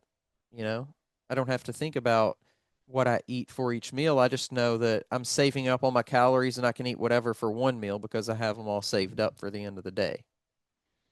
This Fred sent the thing in here. He says he does a fast at least once per year for about 3 months. So I guess about a quarter of the year. He says he does what's called an 18-6 fast. He has a 6 hour window Okay. that he can eat in, and he generally does 12 to 6 p.m. with a major calorie reduction. A lot of calorie counting, but you must be disciplined to fast. Yeah, So, definitely it does take a little discipline to fast. So, yeah, I mean, if it's something that you're doing with intent, like, okay, I know I need to hit these calories, I know I need to hit this protein, I know I need to make sure I'm eating quality food. Those are all things that you need to also think about on a fasting diet. what's the idea behind fasting? I mean, is it to lose weight, or is it? It could what, be. What? Yeah, there's different Why benefits. do so many people talk supposedly. about fasting? Like I said, I think it's become a bigger topic because, like I said, people think, oh, well, fasting is easy because I don't have to think about it. I can just save up all my calories for my last meal and just eat whatever I want because I haven't had any breakfast or lunch today. So that's one reason I think it's become a popular thing, is because it's seen as easy. Another thing is, yes, if you don't eat, and then you can also be um, disciplined with your time when you do eat, then you will lose weight, because it's just like any other diet, let's call it. Eating less calories than you need is going to lead to losing weight. It doesn't matter if you eat 11 times per day or one time per day. It doesn't really matter. Now, there are other benefits to fasting that most people don't have any idea really what they are, how they work, and I don't really have a great idea. I've talked to a few people about it, but there's this thing called autophagy, and that's a big thing right now with fasting. And this is like where your body is like cleaning itself in a sense. Like it's getting rid of like a lot of waste products kind of like within the body, maybe like a lot of cells that could potentially, and this is more theoretical, I think, than like strictly proven right now.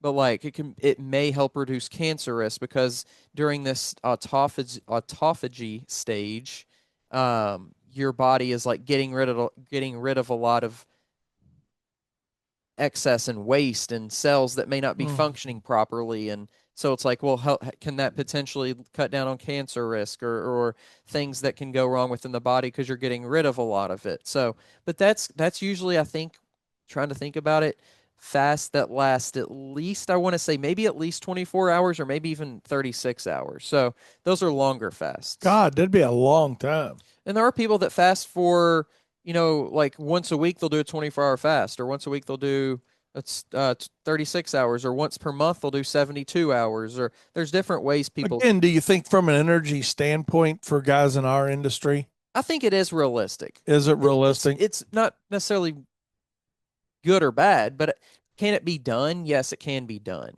Will it take suffering through maybe a little bit of like getting used to period, if you want to call it that, yeah, as well, because I mean, we have such a surplus of food now that like even just from the very beginning of when we were born and on, we've had constant food supply. Most people have had enough food in their pantry.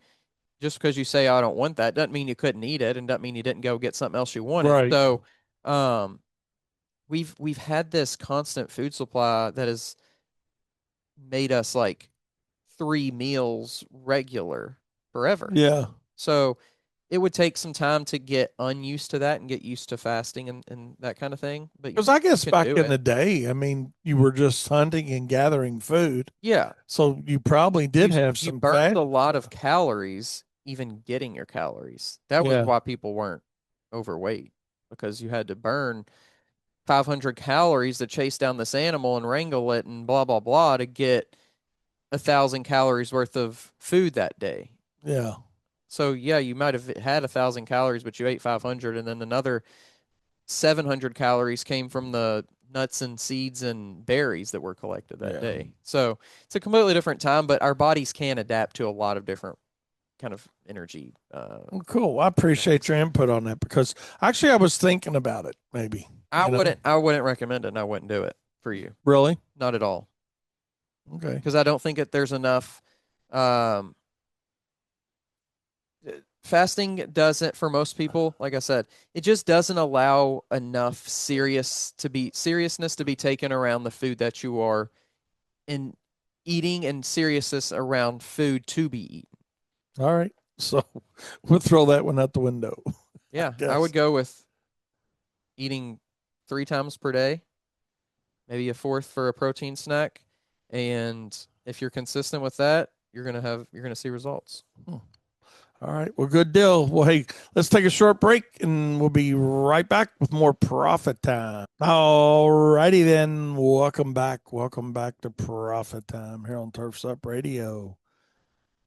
I appreciate that. Corey said, Daniel, he did a 72-hour fast last month, and he said the first 24 was the hardest part. So, yeah. Just what's that? Your body, does your body finally tell you, okay, you're not hungry because it's not going to work? Or it's not that it doesn't think it's going to push into eating, or what? It's some of that maybe, but there's also a different kind of what's called, I think, ketones within the body. So when your body goes into ketosis, I hope I'm getting this right, you're using those for energy. Okay. So it's like, okay, your body realizes, kind of like you said, I'm not going to get fed like I typically am. So let's go to our body's reserves. Okay. So could be what's going on there with the first 24 being the hardest. Well, good deal. Well, I appreciate your input on that, because, like I said, I was thinking about it, and I thought, could somebody, well, never mind. We won't go any further today with that, but all right. It just amazed me how many people talk about fasting, though, and I'm like, I just can't imagine our industry, too many people doing it, with the calorie burn that they have going on for guys that are in the field I'm talking about. Yeah. Well, it's too, like, you have to think about the amount of calories that we also have within our body. But there's calories within our body. So no, we don't want to burn all of our calories within our body. So we need to eat some points. That's where the 1 time per day comes in. But if we can burn off the calories throughout the day that are, we're trying to, because weight is just excess calories. All right. We burn the weight, or burn the calories, we lose the weight. But there's also ways you can do that by eating numerous times per day. So that's what I would recommend for anyone and everyone. If you're working with a doctor who is like, hey, let's do this fasting, but we're going to look at your blood work, we're going to come in here every month, and these things are very, very down to a science, then sure, I'd say fasting is okay. But not just the average person who knows nothing about nutrition, because that's just like way, way beyond. All right. That's fair enough. It's like somebody trying to take care of their own lawn, Yeah, just sure, you can mow your grass and do things like that, but when buying you start, chemicals and applying. buying chemicals or trying to put a wall up, or now you're getting into You need to know a little something. professionals. Yeah, I got you. So. All right. So, anyways, I wanted to talk a little bit about a phone call we had today. You guys are like us. I'm sure you get, some odd phone calls, but we had one this morning that was pretty crazy. It was a guy actually calling, and it was a missed dial, but he was calling and said, "Hey, I was reaching out to you guys. I need to get somebody to engrave a headstone for my aunt who passed away in May." And he said, "I got your number from," and he gave a funeral home here local. And Kyle's like, "I think you've got the wrong place. We can do landscaping services, And it is weird. He said, that might be the weirdest missed call we've had. And I would have to agree with that. We get a lot of calls. It's kind of funny. We get not a lot, but we get our fair share of faxes from a pediatrician that are going to a pediatrician's office whose fax number is very close to ours. And then we just call them and tell them, hey, you need to reach out to this person. They're trying to, fax you. We do that because, somebody's medical stuff's serious, man. I mean, especially, well, anybody's is, but, with pediatricians and they're trying to get things and we get it and we're like, oh, God, we just shred it and tell them, hey, man, you need to reach out to that person. They're trying to fax it to the wrong number. But that one today about getting a headstone engraved was different, to say the least. I'm glad Kyle got it and I didn't get it, or you picked up on it. Be like, it'd almost be like you think somebody's joking, but most of the time they're not. It's just a misstyle in the situation. But also, it's summertime and things are slowing down and kids are going back to school. And I was curious, just something to think about for our next show for you guys was, do you see a traditional summer slowdown within your business, regardless of the market you're in? Because I know we do. I mean, we do every year. It's consistent, and it's generally August. Can start as early as mid-July, but normally it's about a 6-week time frame. And I think we touched on this the other day a little bit, but I just wanted to get you guys thinking about it a little bit. Do you have a traditional slower time of the year? And what do you attribute the slow time to? Is it, family vacations, people that are taking, family vacations during the summer, and or they're buying school supplies or new clothes or tennis shoes? And do you see any of that slowdown in your residential market? Now, commercially, I'm not so sure it makes a difference, but residentially, we certainly see a change in leads that are generated mid-July through at least mid-August. Um, just that's the reality of it. Corey said, "I get the most people wanting to get hired in the summer when the business is slowing down." Yeah, and I think some of that could lead to some of the slowdown of some of the industry jobs, Corey. Quite honestly, where they're wanting to switch to get additional hours. So that's what we're going to talk a little bit about on Wednesday. And then also I want to talk a little bit on Wednesday about what it's like in your market this year, as far as we're going to talk more about aeration and seeding and what leads to aeration and seeding in your market. So with that being said, I appreciate your all's input as always, and hope you guys have a great rest of your day. Big shout out to everybody that was in the Profit Circle with us last week on our webinar, and where we talked about service agreements, and hopefully you guys have had a little bit of time to work on that and adjust that a little bit, because every service that you offer comes along with different service that you provide, and maybe different procedures involved in how you're going to do it, why you're going to do it, how you expect to get paid, and what happens if you don't get paid. So yeah, we had a good webinar on that and good participation on that. I appreciate you guys, and I appreciate each and every one of you here on Turfs Up Radio listening to us every Monday, Wednesday, and Friday. Daniel, thanks for hopping on again, my friend, and talking about fasting a little bit because I didn't want to butcher that up at all. But it's funny. Just yesterday, we had people talking about fasting, and I thought, I'm gonna talk a little bit about that. Just get your opinion on it. So, but anyways, hey, you guys have a great day. Thanks again for tuning in to Turfs Up Radio.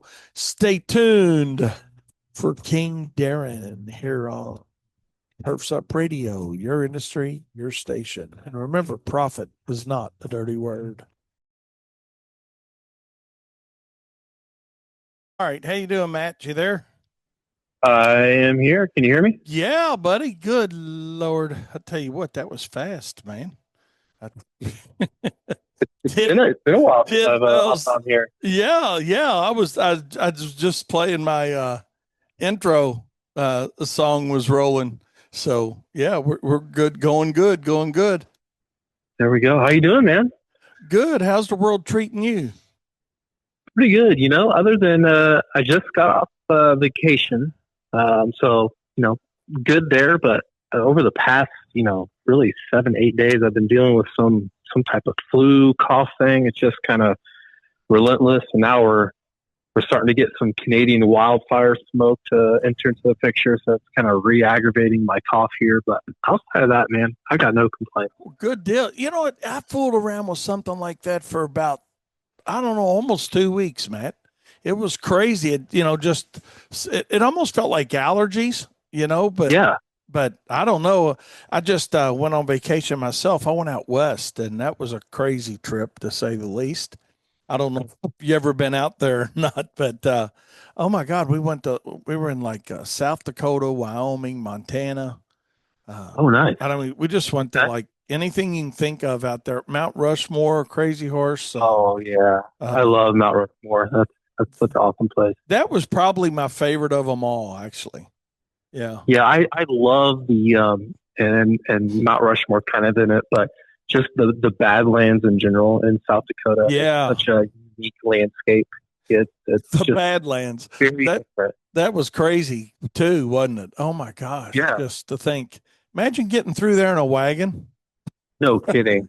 I mean, right. I gained a lot of respect for Native American Indians and people trying to go west, No kidding. I mean, that's just crazy, a crazy environment for sure. It is.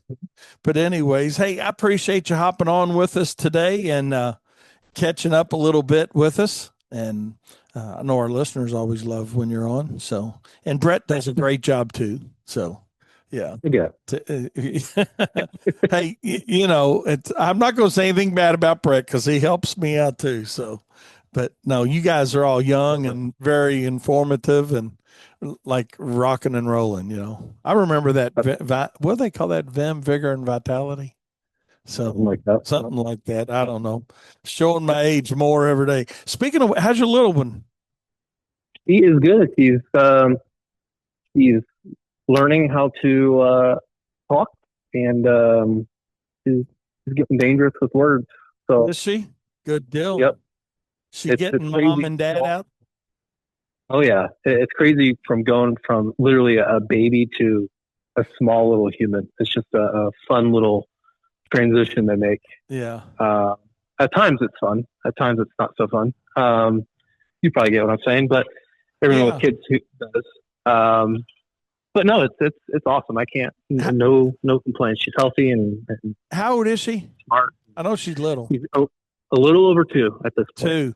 Oh, okay. Yep. All right. I was thinking she was like a year or so, 2. So yeah, you're finding out how many square corners you have on all your furniture.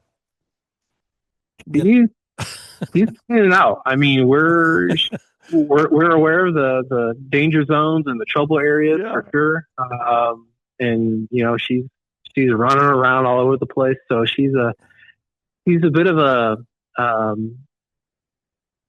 walking. Yeah. waiting to happen. Waiting to happen. It is true. And, yeah. oh my God, when they do fall and they just barely miss, you're like, oh my gosh, you know. There's been a lot of near misses. Yeah, it's like your guardian angel's with you, girl. Yeah, no kidding. It's a little scary. It's a little terrifying, but that's I don't know. That's just kind of part of growing up too. You know, Yeah, you gotta learn the hard way. Yeah, absolutely. Great teacher, those things. Yeah, true that. Speaking of weather, man, let's talk a little bit about the weather. Yes, sir. What about the tsunami? I know when I saw that, they put that tsunami warning out for like Hawaii and the West Coast and all. And I mean, how do you know? I mean, just how do you know if it's going to fizzle or not? Because Tabitha, the girl that I'm dating, okay, she's got family that lives over in Hawaii. I'm not sure which island they're on, but she was talking to them, and she said, well, it wasn't as bad as they thought it was going to be. How do you? I mean, is that something that is just unpredictable? Is like, okay, you'll have a tsunami, but we don't know what it's going to be like. Yeah, well, for starters, I'm not an oceanographer or seismologist, right? But being a meteorologist, you kind of get exposed to some of these things.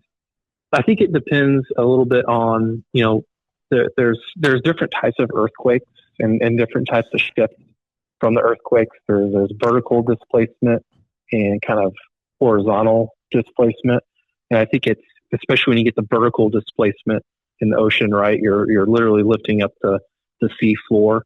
And so, the exact extent of that, I'm not sure if they can measure that accurately. Again, this is kind of outside of my realm of expertise. I got you. But little things like that, on top of, what are the tides? What are the already kind of the wave height issues that you're dealing with? How bad did it get for like, the West Coast or anybody else? I mean, what? For the West Coast, I don't think there was anything crazy than maybe a very minor blip rise in the water levels. Okay. Hawaii, I think, was pretty minor as well. I think maybe the Maui had the highest impacts for maybe some minor coastal flooding, but it wasn't anything extreme. And Hawaii, keep in mind, obviously it was a very strong earthquake. I think I saw, one of the strongest hurricane or earthquakes in recorded history. But Hawaii is, thousands of miles from where that happened off the coast of Russia as well, where, I've seen some social media accounts and videos where, Russia did have pretty significant flooding off, I think it was the Kamchatka coast there, and Japan had some flooding issues as well. But of course, those areas are much closer to the center of the earthquake, again, which is right off the coast of Russia. So obviously, as these things travel in distance, they're going to dissipate a little bit here. But good news, right? I mean, we're not going to complain about a lack of impact. A lack of impact after we've had all the flooding we've had across the country. No kidding. And I think, as far as from the officials who are putting out these warnings, I would probably err on the side of caution too. A very strong earthquake in the ocean. And there were some, like the Midway Islands were reporting, some drastic drops and rises in the water levels. And so, there were some signs there, and certainly, the strength of the earthquake would have lent caution to, let's be on the lookout for this. But I think there is a level of unpredictability about this, because they did issue, I think, some tsunami warnings for Hawaii. Luckily, it wasn't anything crazy. And I'm not sure if they end up issuing the warnings for the Pacific West Coast as well, but at least had some type of tsunami headline out there as well. So, the fact that it didn't pan out, I think kind of alludes to the fact that there is a little bit of unpredictability with the tsunami forecasting. So probably, I would say a young science, so to speak, a lot to learn in that kind of avenue there. I know it was really weird, man, when I saw it, like right after the earthquake and they start putting the stuff on the news and whatnot. I was like, damn, that's pretty crazy. First of all, a big earthquake like that. And I mean, isn't it something, and I know this isn't your area of expertise, but like like every time an earthquake goes up one, isn't it doubled in strength or something? I'm trying to remember that from like an earth science class. Right. 10. Okay. Yeah, it's My so they crew call it here like is helping me. I should ask them that. I wouldn't ask you a dumb like a question. logarithmic. It's like a logarithmic scale, right? So Okay. the numbers go out, the higher it is. So you could say kind of double. It may even be more than that. You know, a ones or two is twice as strong as a one, and a four maybe, Yeah, I got more than twice of what a two is, right? And Yeah. so the numbers, the higher it goes up, it's much more dramatic. And I think it was like 8 something, which is from what I can recall from earthquakes, What do you crazy high. Yeah, it does. To me, it did too. Hey, something more in level of your line of expertise. What do you think about hurricanes? I know I didn't warn you on this one, but that just got me thinking about it. Has it been slow, or does it just seem to me that it's been slow? And what do you guys foresee? Well, I mean, it hasn't been terribly active, right? But we just got into August, right? Now we're getting into really the heart of the hurricane season. Oh, now is it? Okay. Okay. And so anything before August is kind of early type of activity. And we did have a few tropical disturbances and whatnot, but nothing substantial here. I do think, as we get into, I would say late August, I think especially September. September could be a month I would watch closely. Some kind of indications there that we could see a decent little uptick in September, but that's also climatology. September is the highest kind of time for hurricanes anyway, and so the signals are there for a little bit of an uptick, and it's just matching the climatology anyway. I think September. I think we could watch late August. We would need to watch out for, in particular, probably, the Gulf Coast, coastal areas would be some areas to watch. Maybe of Florida. We'll see how things pan out here. But let's watch September. I think. So don't plan a trip to Florida in September potentially. Well, if you do, I mean, this is like anyone, any year you're trying to plan a trip in September down to Florida. I mean, that's just kind of naturally a risk you're going to have to pay attention to. But if you, for instance, maybe your kind of late summer getaway is more in the Gulf, those could be areas that are a little bit more susceptible, a little bit more prone, in my opinion. Just kind of based off some of the analogs. I was talking with Brett a little bit about this yesterday, but yeah, we'll see. We'll see if it's as far east as Florida. A lot of the details. Well, I got 2 texts guys have sent me. One of the questions is West Coast versus East Coast of Florida. Is there any? In other words, I guess Fort Lauderdale area for an example? Okay. Do you get more on the West Coast, or do they circle around that pass and come up to the East Coast of Florida more, or is there rhyme or reason to that? Well, it's obviously going to depend on the pattern, and the pattern changes here. I think this year, if there's going to be an area that's a little bit more at risk, if I had to make an educated guess, I would say the West Coast of Florida versus the East Coast this year. Okay. But that's not, every single year is going to be like that, obviously. But again, I think maybe probably more into the Gulf, the Texas to, Louisiana, Mississippi, those would be areas maybe a little bit more prone this year versus, say, like a Florida. Didn't hit it last year. All right. And Mike Murphy, one of our listeners and one of your lovers too, he likes you guys as well. He said, thank Matt for the 82-degree high in Southern Kentucky today. He's going to give you a 5-star review. Yeah, let's go. Listen, I'm loving it too. The heat. Speaking of which, how long is it going to last? This cool. We're going to have. I know we're not finished with the heat, but we just got a few days or what? So we've got a couple days here of some cooler temperatures here. It depends on what you're asking about. If you're talking about our neck of the woods, Wayne, We probably have to about, let's call it Wednesday, Thursday. As we get the next weekend, I think things can start to slowly ramp up once again, getting into kind of the front half of the following week here. So we have a day stretch of some cooler temperatures here. Things will heat up. And I think as August plays out as a whole, it'll probably be a month of some ups and downs here in the Ohio Valley.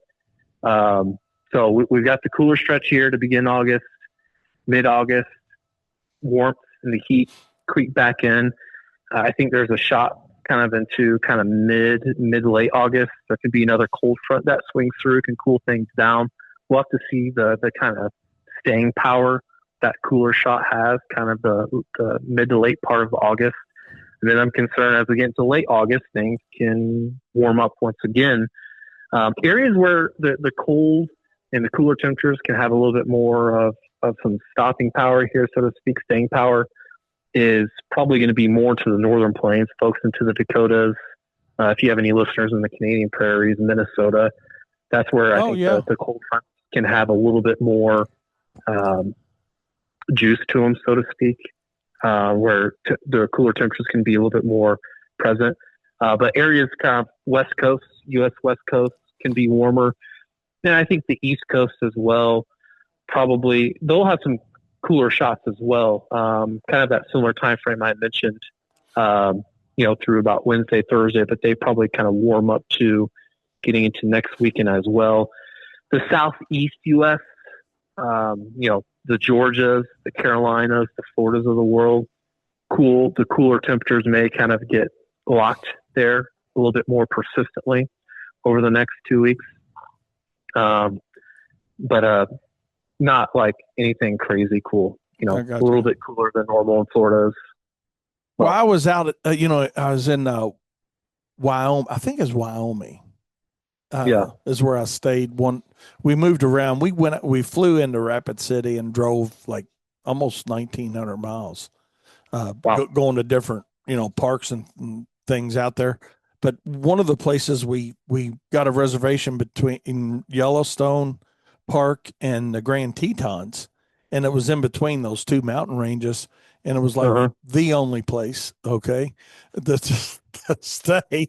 But I share that with you, talking about the weather, man. It was so crazy when we checked in and walked into our cabin. It wasn't a room, it wasn't like a hotel. It was just cabins and camping for people who had campers. But I walked in there and I'm like, there's no air conditioners in here. And I'm like, oh my God, and then I thought about it, and we got to talking about it. There were four of us that went, and we're like, maybe they don't need it. So I asked the lady when we went over to have dinner that night at their gift shop, again, the only place within 3 hours, literally, to get anything, which was a pretty good monopoly, right? She says, well, we don't need air conditioning up here at this elevation, but maybe a couple weeks a year. She said, just so you know, it's going to 56 tonight. And I'm like, wow, that'd be pretty cool. But I mean, hell, I wasn't going to open my window up, not in bear country, right? I mean, I wasn't going to truss a screen between me and a bear, but it did. It got really cool that night. It got into the mid 50s and, didn't need the heat, but certainly didn't need the air, So. Yeah, some of those higher elevation areas, they go through some, like almost, and you find this in the deserts too, crazy temperature swings where you get in the dead heat of summer. Yeah, it can get really hot during the day, and then things can really cool off in the middle of the night. So you probably experienced maybe some of that. Yeah, we did. Sticky maybe in the afternoon, and then at night that's almost whip out the sweater weather. So yeah, it was definitely an adventure in weather, to say the least. Sure. And it, it was crazy. I think I did reach out to one time to you guys about some what to expect kind of thing, because as always, you guys, Bam Weather was right there with the help, like. You're going to be good, man. You're going to be good. Yeah. We were, I know what it was now. It was actually, I was getting ready to fly home, and we had an afternoon flight, and we were going from Rapid City to Atlanta.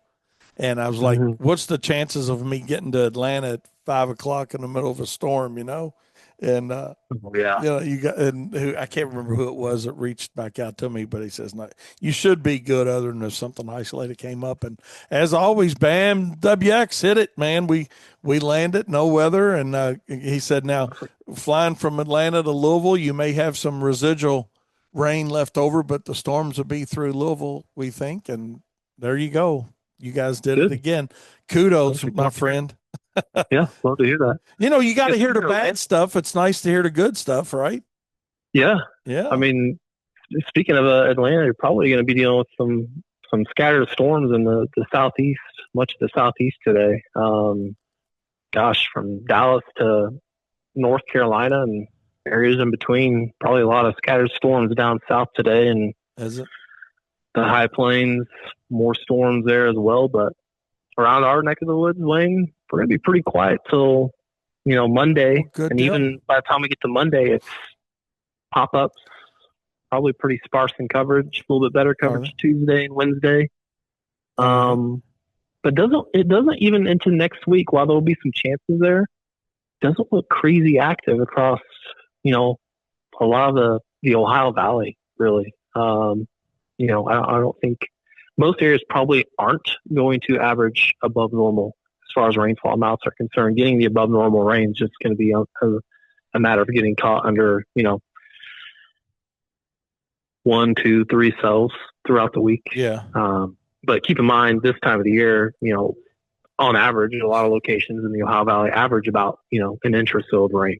So that's how much rain it's going to take to get to near normal. To get us, isn't that crazy? Who'd be thinking we were talking about having to get to normal after the spring we had? No kidding. Good I mean, it's been I've been working here at BAM for about 6 years, and I would say this is by far, at least, Ohio Valley wise, been one of the most active summers I can remember. I know your folks in the East Coast as well. It's been unbelievably active.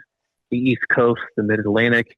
I know yesterday some very heavy rain, and it seems like almost a daily threat they've had over the past couple of days of some heavy rain out there. I saw some crazy images in New York of some flooding in Queens. I did too yesterday. That was crazy, man. Yeah, I saw there was an image. I think we even put it on our social media. It was kind of funny. Well, not funny. The flooding's not funny, of course, but there was a White Castle sign right next to another White Castle sign. I don't know what's going on with that. But it was like unbelievably underwater. Just crazy weather they've had in the East Coast. Luckily, the storms generally kind of North Carolina south today. So a good, break for the higher metropolitan. For a lot of people, yeah. On the East Coast that they just need a break. Yeah. And they're going to get one. I was watching last night on the national news. I had it on for a little bit while I was having dinner, and I think I saw something where they said, that New York thing you were talking about, where they had like 5 inches of rain or something pretty quickly, and then like 6 miles away they had a half inch or something stupid, Yeah, I mean that's been the pattern though. Like the past, what seems like past month, right? The crazy have and have not weather pattern we've had. Right. Where, you may get a couple inches of rain, your neighbor got nothing. Yeah. Or vice versa. It's just kind of the nature of the beast here. But I'm looking on our platform here, gosh, and kind of portions of Long Island here. I see some spots of flirting with 6 inches. Wow. And I see some spots on Long Island as well that got less than a half an inch. So there you go. Crazy, isn't it? Yep. That's how, Mother Nature works sometimes in these type of patterns, for sure, no doubt. Well, one final question, and I appreciate all your time this morning, man. I've kept you longer than I'd like to, because I know it's you got a bazillion things going on, especially coming back off vacation. But we've had a lot of rain in a lot of places, but like here specifically in Louisville, everything's still green because it's been hot, but we've had 30 plus days, I think, in the 90s or something. I think I heard y'all say here, and but our grass is still green. Because we've had timely rain. I want to put a little bit of an order in if I could. Okay.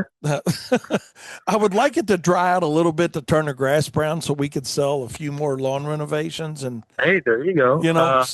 whatever you could do. Now, we don't want a severe drought and anybody starve to death, but on the other hand, we don't want to starve to death either at WLS. So we could use a little help with some heat and dry weather for a couple weeks. I got you. Well, like I said, into kind of much of next week will be a bit on the cooler side for you. Yeah.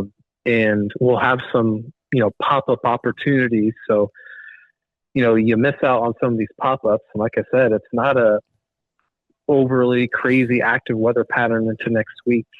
So there's a chance you can dry out. The temperatures may not behave for you. I got you. We get into kind of that week 2 time frame, right? Kind of the second week of August. I think we get back into a pattern that's, I would call messy. It's going to be right back into a pattern. It'll be warmer. It'll be a pattern of haves and have-nots. Okay. And so, if you get, I guess in your view, it would be if you get lucky and you miss the rains, yep. There's an opportunity things can dry out. Not everyone's going to be in that camp. Right. Some of the folks more agriculture. Agriculture is going to want some rain. Exactly. There's an opportunity there, but it's not like a for sure a dry pattern, and it's not like I would call a for sure whip out the boats type of pattern either. Yeah. Just kind of those messy. There'll probably be a lot of storm chances you'll see. Getting in the next week and then the week after. I wouldn't be surprised if there's these near daily afternoon, PM thunderstorm type of opportunities. That'll be just kind of very messy in the Ohio Valley. And I think that pattern probably true for, Minnesota, Iowa, Missouri, and then kind of stretch that to the East Coast and the Mid-Atlantic. That's probably true for a lot of folks in the Eastern U.S. getting into that second week of April or August. The other 8 months. Yeah. Still, there'll be some storm opportunities there. I don't think it's going to be as extreme as what we've experienced, or at least what a lot of folks have experienced. I know the rain over the past couple of weeks has not been equal opportunity for everyone. I completely realize that, but I'm looking at it in front of me right now, the past 7-day rainfall amounts, and obviously the East Coast portions of the Mid-Atlantic have been extraordinarily heavy, and there's a lot of areas for some of your folks in the Iowa, portions of northern Illinois, and even some spots in the northern Indiana and north central Ohio that have gotten a lot of rain over the past 7 days. Now, I realize even in those areas, there's some folks that have missed out, but especially Iowa, it's been a bit of an onslaught there in Iowa, which, a lot of farmers there too. Right. They're probably not going to complain about that. Trying to get that corn in, right? I mean, to get it grown and so they can get it cut here. I guess they'll be cutting corn here probably pretty soon, I would think. Yeah, I think especially in Iowa, we'll see, further east. I know a lot of folks in Indiana and Ohio, they were a little bit later to plant. So you may see some harvest around our neck of the woods a little bit later than normal. But for Iowa, I don't think that was much of an issue. But anyway. Well, good deal. Well, hey, Matt, thanks for hopping on, buddy. I appreciate it. And of course. As always, I love you guys at BAM Weather. You guys help us out almost daily. So, when I say almost daily, reaching out to you guys saying, hey, what should we do? It's the clear sunny days that we don't have to reach out, Perfect. Hey. But other than that, for you guys listening to us, certainly, check these guys out. Go to bamwx.com and you guys still got your free 7-day trial or whatever, what you got, or how's that work? I mean, reach out to us. It depends on, we have various different packages folks can get into, but if they're wanting a kind of professional making business related decisions option like you use, Wayne, we do offer trials for that package, and it's, what's the harm in trialing it out? I fully believe in our product and how it can help businesses save time, money, stress, etc. Absolutely. I think it's at least worth checking out if weather impacts your bottom line. I think we can help you out. Like I always say, I mean, it's one of the best return on investments. Business owners look at that ROI, right? And for what you spend and what you get is, you guys will not be disappointed with Matt and Michael and Brett, and the list goes on of all the meteorologists they have that, are there to help you. So I appreciate everything y'all do for us, for sure, Matt. Yeah, and I got a question for you, Wayne. I don't know, how early do you guys start thinking about winter ops and kind of? Oh, now, literally now we start early orders on material like August. So okay, in August, because I don't recall when our fall to winter webinar is in particular. I have to check on that, but I don't know if it's later this month or September. We're going to start to, get into some of those preliminary thoughts for winter here. Good deal. I wasn't gonna push you that hard today since you've been on so long with me, but yeah, we'll have that discussion for sure coming up, because we can have that discussion later down the line. Yeah. At this point, I won't have any good information to give to you at the moment. Well, just lie to me. Tell me it's going to be a good winter for guys that do snow. We'll see. Listen. You got one good one last year, Wayne. That's right. I know we're going to go for two in a row, but I don't know. That's a tall order, Wayne. That's it. That is a tall order, isn't it? Hey, the pressure's on. That's right. All right, Matt. But hey, we're going to start looking at that pretty closely here. Absolutely. But yeah, it's funny that you mentioned that our early orders generally happen in August. So, okay. On material. And certainly you're not alone. Oh no, absolutely not. Not. So, all right, Matt. Well, thanks for hopping on, and have a great weekend. And appreciate everything you guys at BAM Weather do for us. Of course, Wayne. Have a good one. You too, my friend. We'll see you. Bye-bye. Bye-bye. All right, that was Matt Griffin with BAM Weather. As we move on into my show, Matt hopped on there right away with me early on, and it was awesome. So, yeah, getting in a good weather for everybody. He made his run around the country a couple times there for us. So, with that being said, let's take a short break, and we'll be right back with more Profit Time here on Turfs Up Radio, your industry, your station.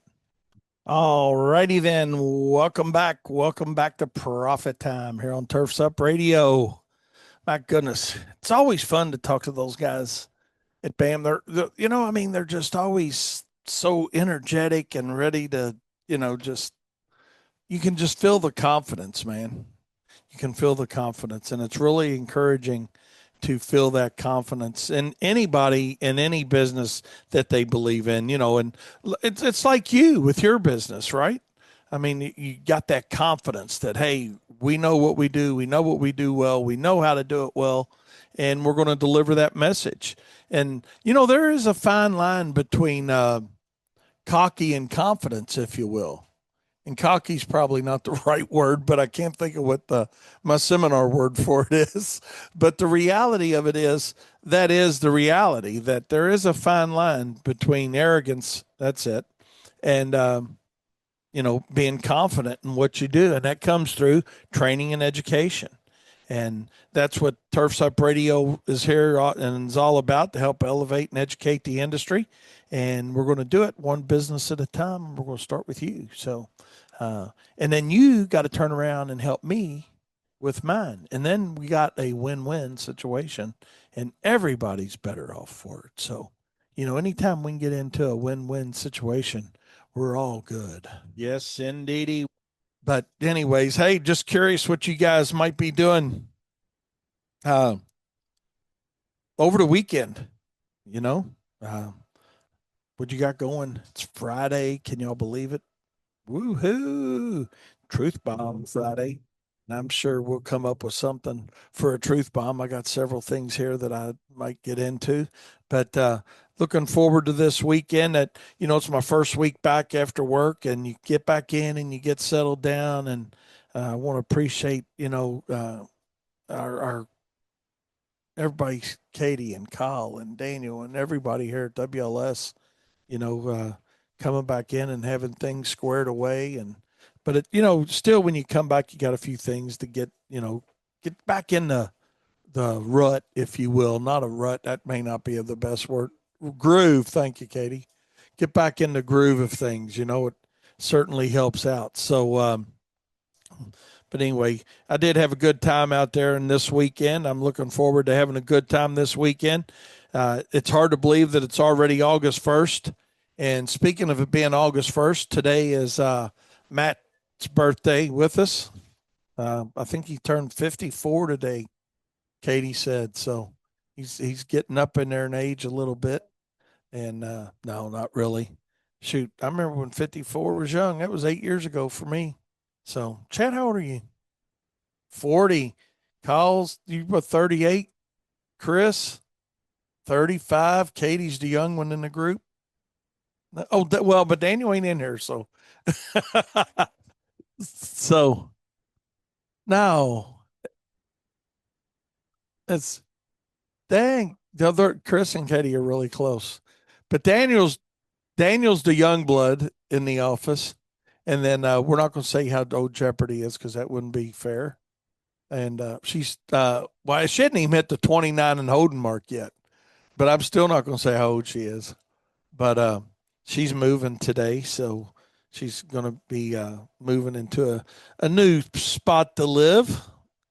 The house that she was renting, lady came in and decided she was going to sell it. So Jeopardy's moving along. So anyways, that's what's going on around WLS today. And but yeah, I'm looking forward to a good weekend. I'm not going to do a whole lot, but might go out and ride up to an outlet mall. And it's almost time to get some of the grandkids, not kids, but grandkids, some shoes for school. It's almost school time. Golly, Chad don't even have any going to school now. Well, yeah, you do, John. He'll be going to school. Be a senior, his last one.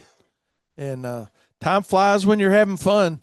School will start, more traffic will be out. So you guys, going around, you're going to have more traffic. Don't forget to stop for the school buses. And but anyways, it's all going to be good. It's all going to be good. Mike said his weekend he's going to take his kids up to Buc-ee's. Yeah, good deal. John, let's see. His granddaughter's 5th birthday party at his house tomorrow. She wants smoked brisket. Daniel and Kyle are my grillers.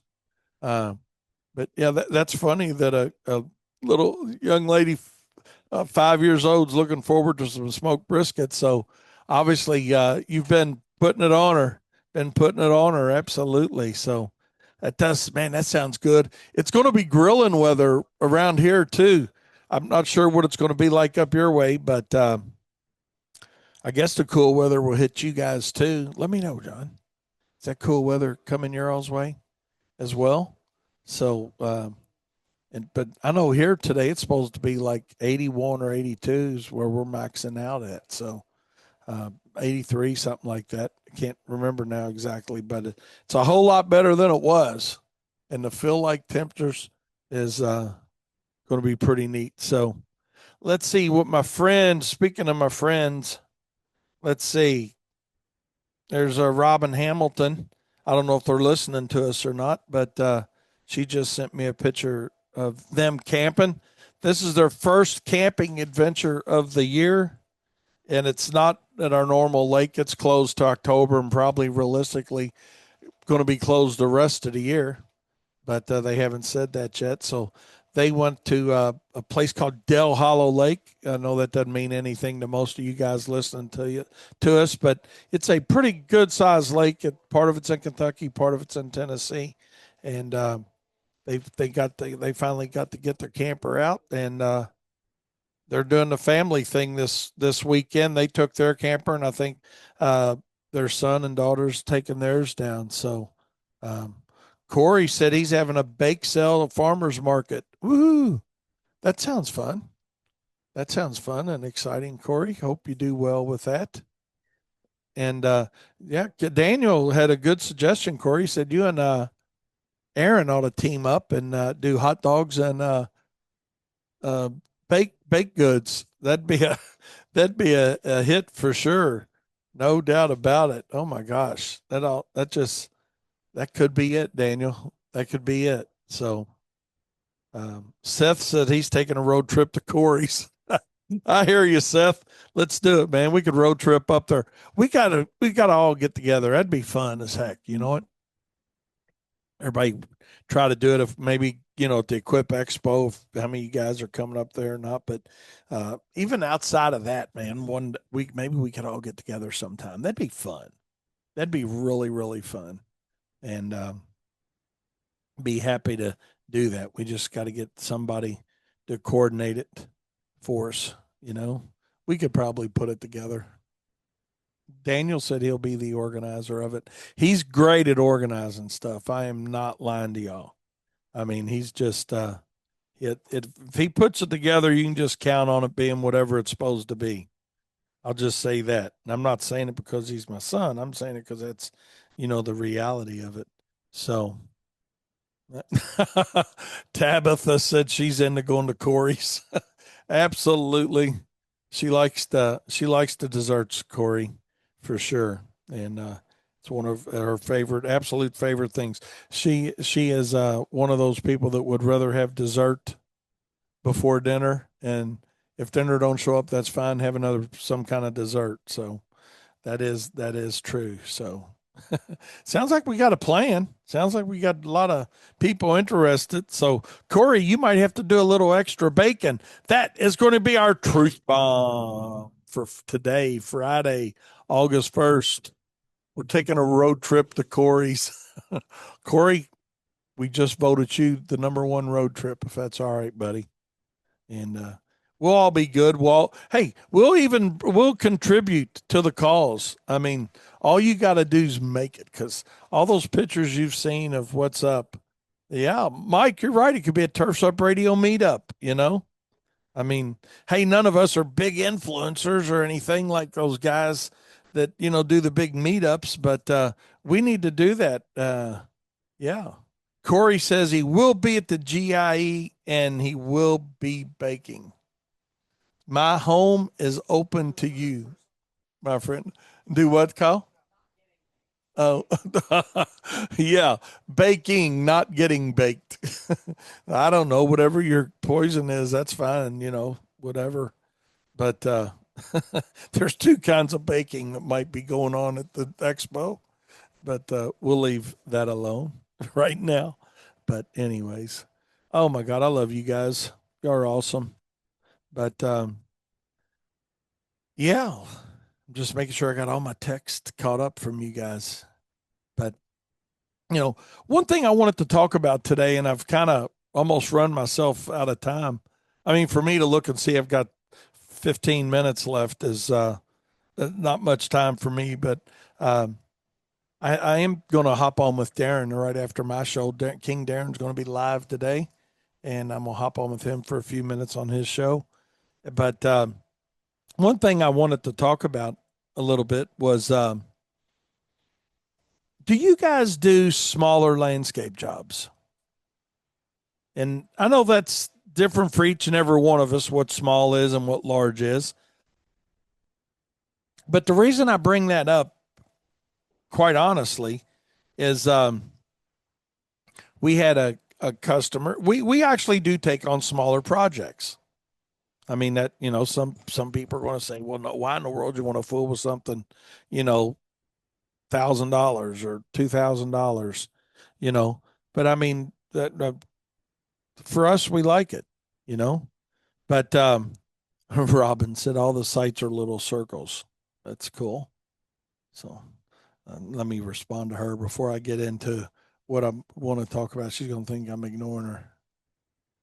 So, but when you talk about a smaller landscape, it's just like today. I had a lady call in today.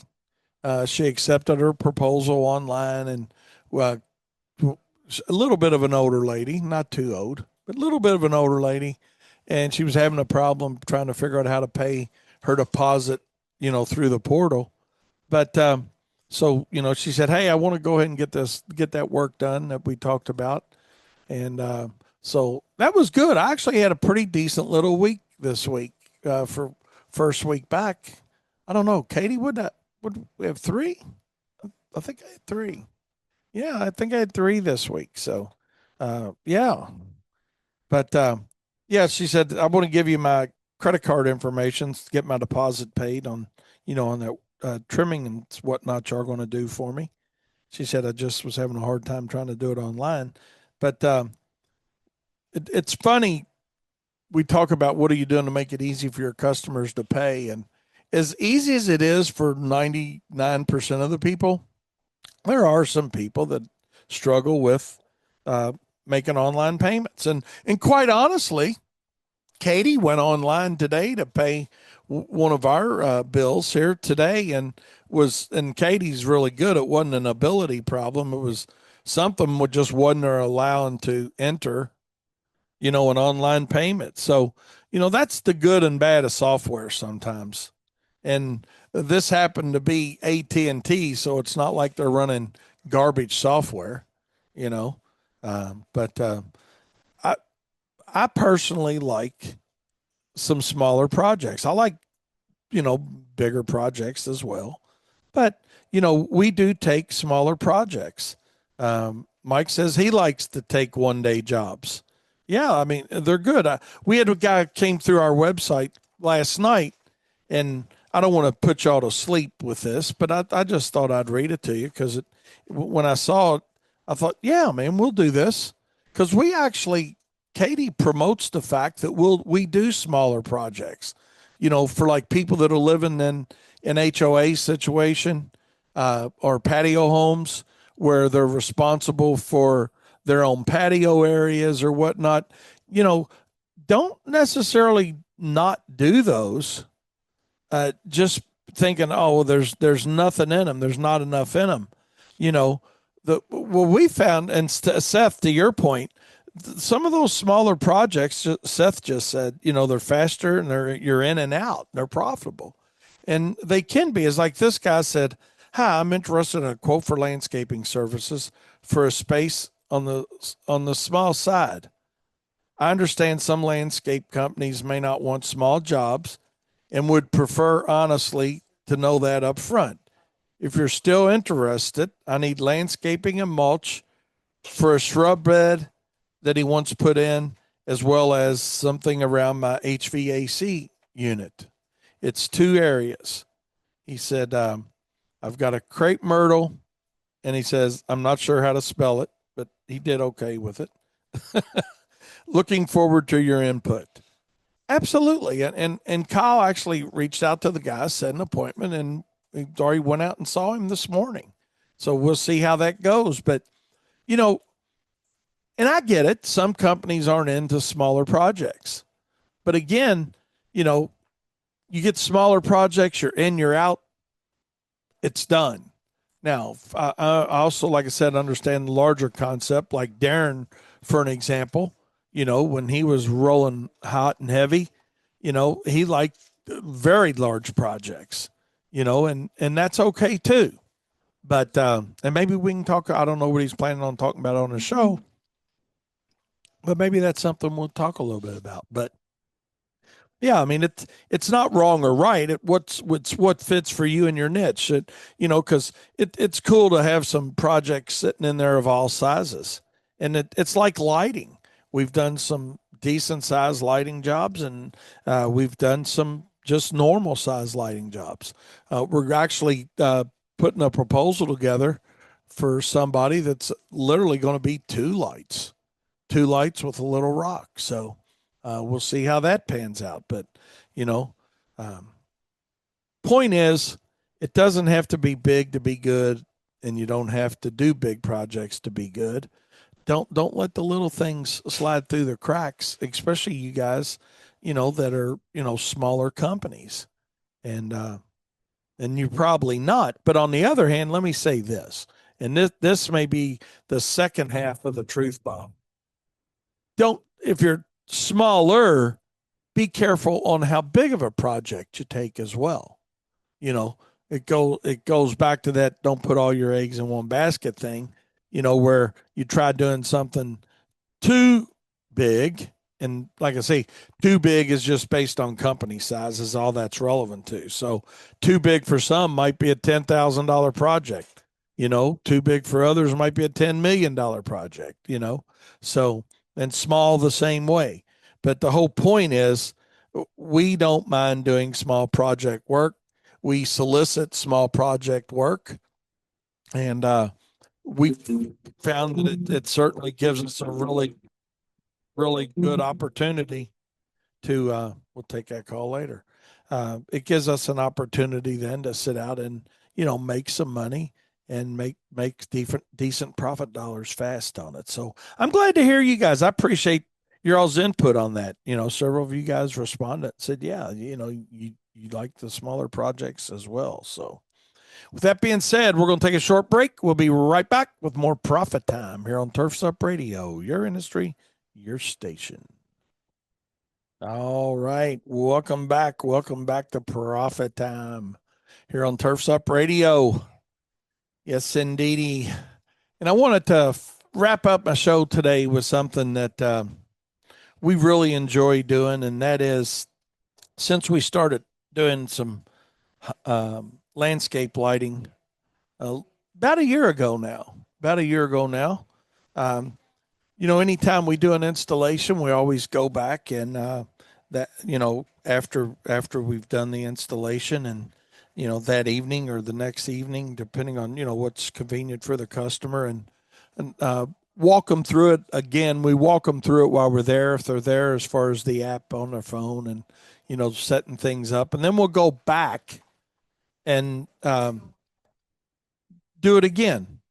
Just hey, let's look at it at night, make sure everything's good. And Kyle went out last night and met with a customer that we did an installation for Wednesday. We did it Wednesday, and went through it with him. He said, "Man," he said, I didn't get out of there at about 10 after 10 last night, but we got to talking and going through their app, but I think people appreciate that." And we talk about the little things that we can do, and he went out there and spent an hour or so with them, you know, uh, making sure that they understood the app, and helping them, showing them again how to name their lights and how to adjust the lights, and going through that whole process with them, and then, but what he noticed was one of the lights that we had on a statue had a bit of a shadow, on the face of the statue in their landscape, and that's why you guys that may be considering landscape lighting, and we are by no means experts at it at this point. We're just learning enough to be dangerous right now, but that's why we decided, hey, we're going back. We're going back on every one of them at night. Let's look at it, make sure we don't have any hot spots, make sure things are lit up the way we want it to be lit up.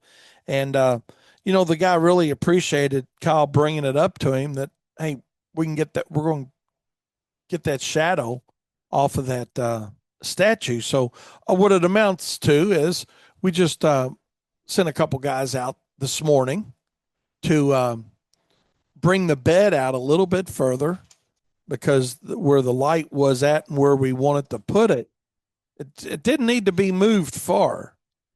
Just needed to go maybe a foot, literally. But to get that shadow off of it. But the guy appreciated the fact that we were going to come out, redefine the bed, move the block that's in the bed, and move the light. And I think that's what we look at as a business, is what are you willing to do, to go above and beyond? And I know I'm not saying you aren't, but I just think that's one of the little things that we can do with the lighting side of our business is to go back out in the evening, go through it with them, make sure they love it. And generally, Kyle and I will go together on them. He snuck out there last night and didn't tell me he was going. But because what we found out too with these is the customer really appreciates the fact that, as an owner, you're out there and you care. And there's nothing more valuable than caring. That's just it. We talk about perceived value and all these other things, and they're all very, very important. But when a customer knows you care is when and how you're creating loyalty for not just the reoccurring revenue from that client. And you say, well, what's the reoccurring revenue on a landscape lighting? I mean, we'll get into that on another show. But there is. But more importantly than the reoccurring revenue potentially on that is the fact that when they know you care and they're happy and they see you out there and making sure things are squared away, what are they going to do? That's exactly right. They're going to refer you. And yeah, we're hungry. Wayne's Lawn Service, we're hungry. We want referrals because referrals are like shooting fish in a barrel. It's just we joke about it around here and say when you get a referral, you're an order taker, not a salesperson. But what if it's what you've done up to that point for your client to get the referral? That's what I want you guys to think about. That's what I want you to think about a little bit. What are you doing? And certainly asking for it is important. But past asking for a referral, what are you doing from the little thing side of your business that when somebody is out, one of your customers is out in a conversation with their friend, their colleague, coworker, whatever it is, and whoever it is, that you pop into their mind of saying, hey, I need to refer Mike, or I need to refer Seth, or I need to refer Corey, or I need to refer John, or I need to fill in the blank. They need to refer you. That's who needs the referral. So that's what I want all of us to think a little bit harder about is what are we doing to create referrals within our business? And on that note, we're going to hop off here. Appreciate you guys. Appreciate all the text. You guys make the show what it is. Hope you guys have a great weekend. Look forward to talking to y'all Monday. Stay tuned for King Darren and the Landscape Hero here on Turfs Up Radio, your industry, your station. And remember, profit is not a dirty word. Good morning, Turfs Up Radio. Wayne Bowles, Profits Unlimited, coming to you live from Louisville, Kentucky. Yes, indeed. Oh, my gosh. We got a great show planned today. We're going to have a great time.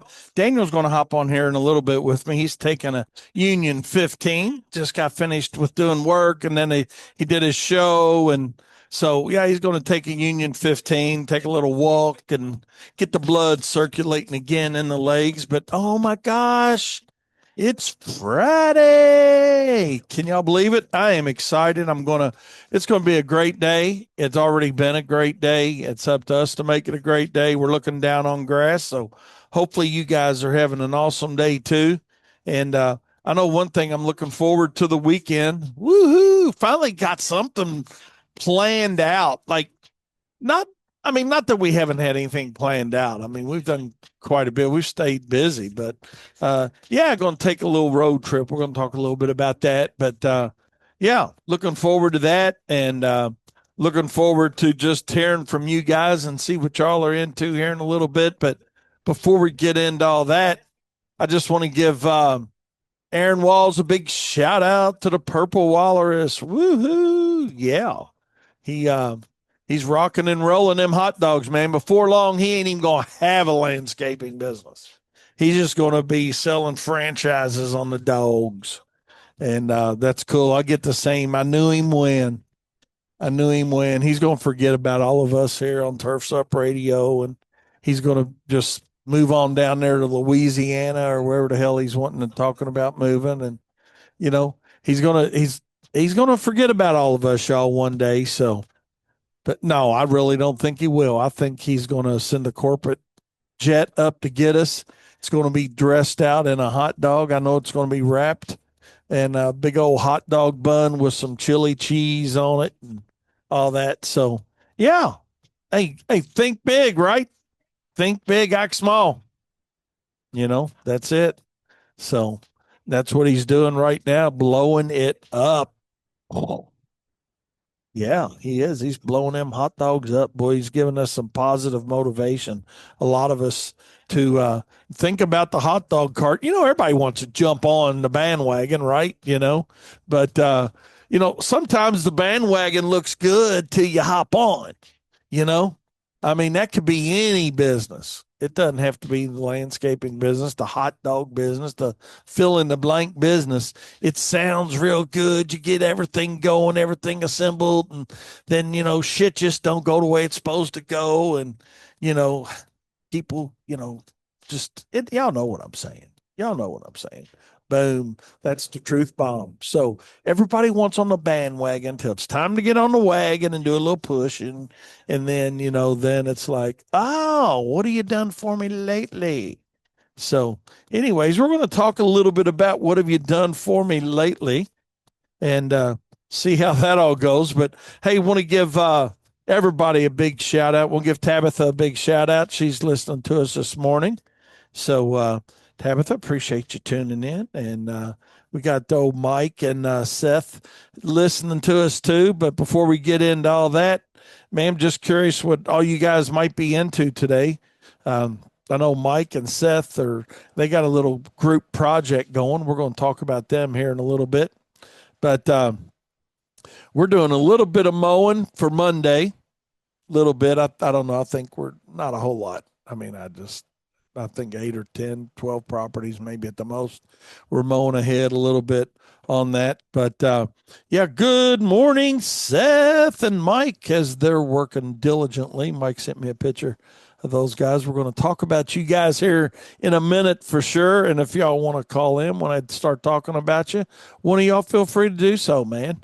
But yeah, y'all doing a great project down there, and we're going to talk a little bit about that. So we're doing a little bit of cleanup work this morning, a little bit of weed control. Got a kill out. We're doing another kill out. We're doing our kill outs on onesies now, working them in as they come in.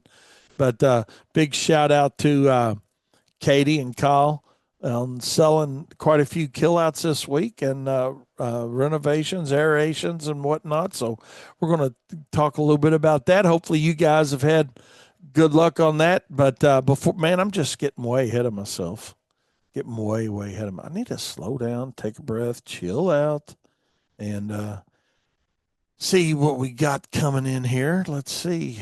Appreciate you guys shooting those texts in as always. We have a little video. So let's see. Yeah, I'm sure it's safe to play the video. Let's see what we got here.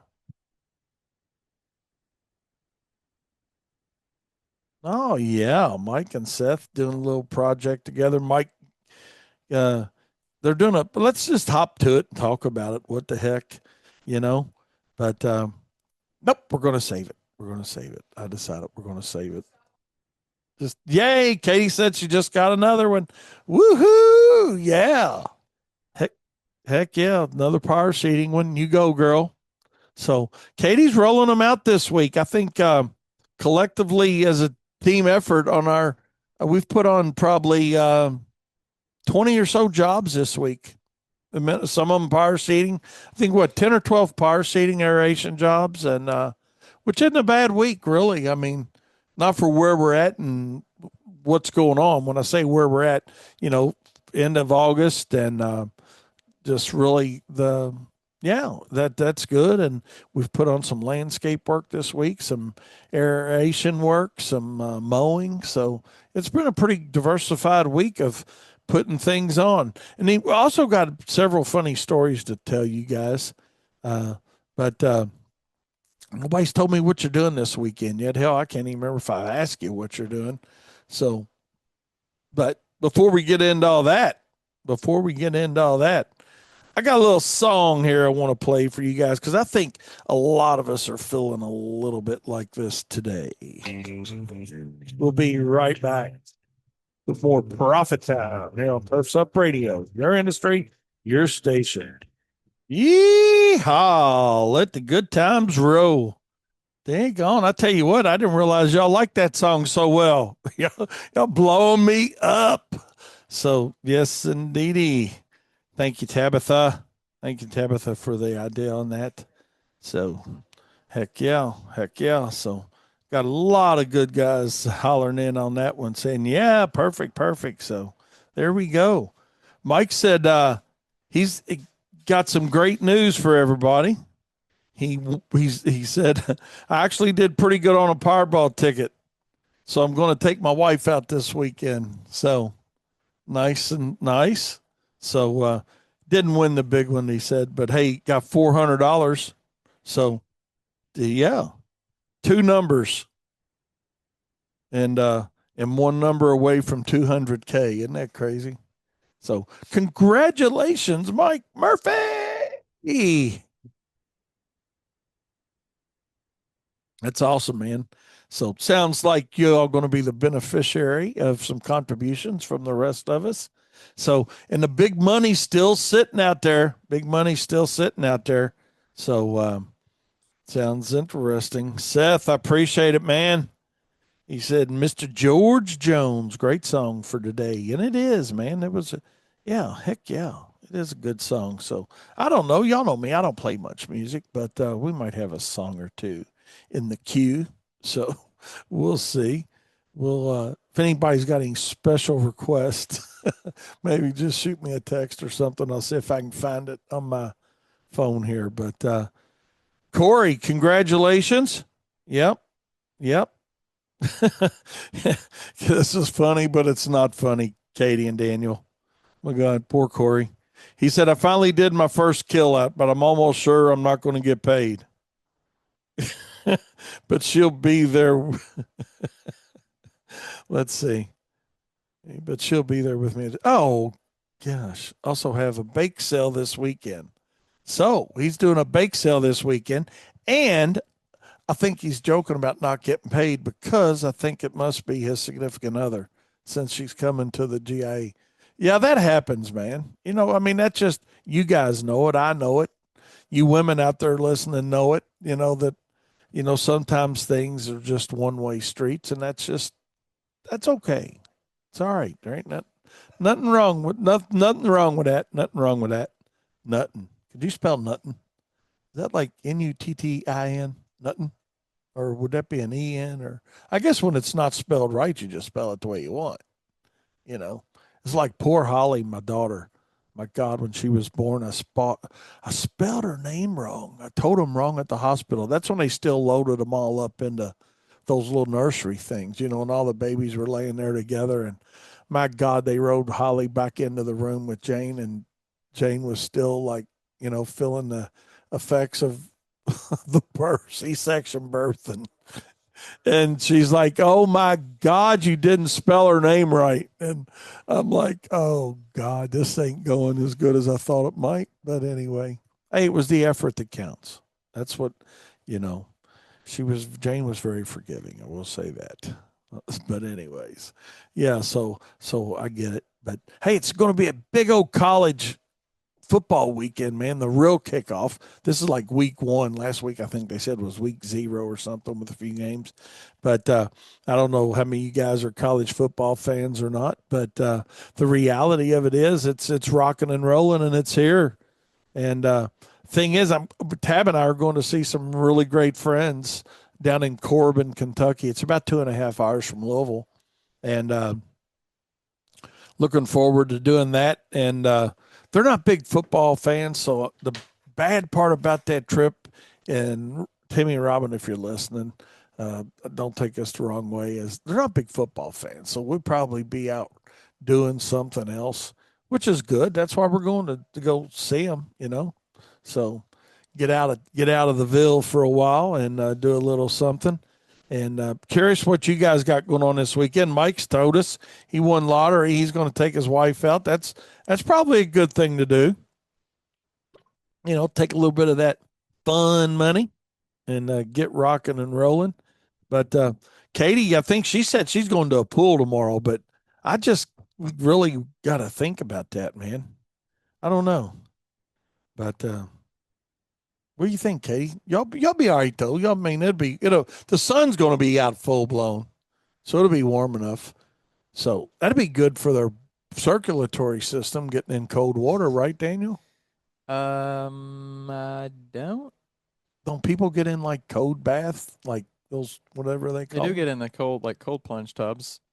I don't know if it's good for circulation though. Isn't That's it? a good question. I think it would constrict your blood vessels. So it'd have to push harder, right? I guess it would be, that kind of thing. But hell, I don't know. You know a zillion more things about that than I do. So I'm not even going to pretend to know anything about that stuff. But Katie was funny. She told me the other day when I said, "What y'all doing this weekend?" And she said, "I don't know for sure, but I know one day he's going to be in pajamas and on the couch and not moving." So is that still part of the plan? Duh. So 2 or 3 my books God. over the weekend. Oh my God, I ain't read 3 books in 2 years. I wish I read more. I really, really do, Daniel. I know it would benefit. You can do it. You just got to do it. Oh yeah, I can read. I mean, No, I mean you can I can go to if the you wanna second, do third it, grade level most time, but yeah, it's do like you wish you read more because you want to do it, or do you like? I just Because know why do how you smart say that? people are that read. But do you care about that for yourself? I would like to have a more diverse working knowledge on things. I don't even know how to explain it. No, I get what you're saying. Yeah. And I think that comes from reading. Yeah. It's like Or any way that you expose yourself to new information. Now, reading's Yeah. great, but we're also in the 21st century, and you can watch a YouTube video on stuff too. Yeah. You can learn a lot in 5 minutes, and there's a great if you have kids and you don't know what Khan Academy is, you need to know. What It's is a it? great YouTube channel, mathisfun.com. But Khan Academy is a great YouTube channel where they cover any sort of basically school topic in very easily explainable or understandable Yeah. in a short way. Like I got through high school junior physics because of Khan Academy. I learned a lot of math because of Khan Academy. Really? Yeah, there's I'm pretty sure any kind of subject on there. So if you don't know how to do your kids' 5th grade homework or 11th grade whatever, like hop on Khan Academy, type in or hop on YouTube, Is it type like in CON Khan Academy? I think it's KAHN maybe, but I'm Okay. not sure. I But thought if it was you like type in Aaron Ross, Khan Academy. but if you type in like on YouTube, how do I do fractions? They're probably going to be one of the top couple videos, and like Oh, okay. anything that you type in how to do something for school, more or less. I got you. But That's for pretty cool. you can use that kind of same methodology. Okay, I just want to. I'm kind of interested in, the French Revolution. So watch a quick 10-minute video on it. Then you have a little bit more of a working knowledge on The French Revolution. Napoleon or whatever. I'll tell you what I do like Liars and Legends on TV. I have learned a lot of history on that. Yeah, and For that real. can spark a more interest in, Like- 1800s America. So then just Google or YouTube, hey, any specific topic, 18th century or 19th century America or whatever, and Yeah. then there you go. You got a million videos. Yeah. Corey and Mike both sent a text, said audiobooks for sure. Then. Audiobooks. I listen to those as well. And So, how do you listen to an audiobook without falling asleep, though? It's almost like a bedtime story, almost, it seems it'd be. not even kind of. It's the Isn't it? same. Not No, even it's the same way of listening to music or the radio or a podcast. Yeah. I mean, you're not going to fall asleep when you're interested in the topic. Well, that's true. People don't fall asleep much listening to Profit Time here on Turf's Up. Right. So, An audiobook can be boring if you don't care about the subject, but you're not going to read a book you don't care about the subject of. that's true. And you're That's not in true. school anymore. You can choose what you want to learn about. That's true. All right, I'll buy that. Corey said he listens to about 4 a week while he's mowing on There you go. audiobooks. That's awesome. Damn, we need to do that with our Profits Unlimited manuals. Yeah. Put them on audiobook. Katie'd be a great reader. You'd be a great reader. You got a nice voice. I think Katie would be a good reader. You could do it. Yeah, but I'd want to ad lib the text. Fine, that's fine. I'll just edit out the part that you ad libbed. You know me, I get going on one thing and then you just sit down and read it, though. Yeah. You're not covering it in the presentation. You're just reading the book. Oh, yeah. I hear you. All right. People like to hear the author's voice. They do. I've read a ton of audiobooks, and when I hear the author's voice, it makes me feel like I'm actually learning it from the source. Oh, okay. Which is more powerful for me, at least. Yeah. No, that makes sense. That makes sense. So anyway, speaking of the source, it's going to be a short day here for WLS. What do you guys got going today? I know Mike and Seth are out. We're going to try to bail out of here early today, like generally we do on Fridays. But what Caitlin's off today, I guess. Or Yep. Caitlin's off, and she switched off from today to Wednesday, so she could be off Friday. I got you. So, yeah, I'm going to take my little road trip this afternoon. Going down today? Yeah, going to leave here about noon, and that's good. And kind of a 2-day kind of thing. Yeah. Get down there. We can't check in until this afternoon, but Timmy and Robin are down there, so so we'll be all right. John said lunch. I hear you, buddy. Yeah, it's gonna be a good day. It almost is time for our Union 15. Daniel took his Union 15 here a minute ago. Corey said technically Daniel's lying. He said he's not read any audio books. Yeah. Corey, you go, boy. There this you go. That's true, man. Hey, we just got to keep just the facts. So, but anyways, hey, want to tell you a funny story, and this is, I guess, story day. A few of them anyway, but I mean, hey, they're going to relate to all of our businesses. But Mike and Seth, who I know are listening to us, they're actually working together today on a project down there in southern Kentucky. And I thought it was really cool yesterday when Seth sent me a text of this huge pile of playground mulch. And he said, yeah, Mike's going to come over and help me with it. And then they sent me a video of, Mike and his tractor taking this playground mulch around and whatnot. But I think that's something we all can learn from each other, that, some competitors you don't feel a whole lot of love for. You've got them, I've got them, we've all got them. But you can make a lot of relationships like Mike and Seth have together. And I think Mike sent me something. I got to look here. Was pretty cool. Let me see. He said the way he met Seth was I sold him a used piece of equipment on Facebook 5 years ago. And friendship in this industry is key to success. So I agree 100%. I've got a lot of guys that we work with that are really stand-up guys, as far as competitors. They do just as good a job for us as we would do for them. And I think that's key to success, regardless of the size of your company. And maybe more importantly, based on the size of your company. Being smaller, the smaller you are, you have a good relationship with somebody that can help you do something. That's actually how I start working with Chris Kelty many, many years ago. Because Chris had a ton of equipment, and I'm talking about like skid steers and tractors and things like that.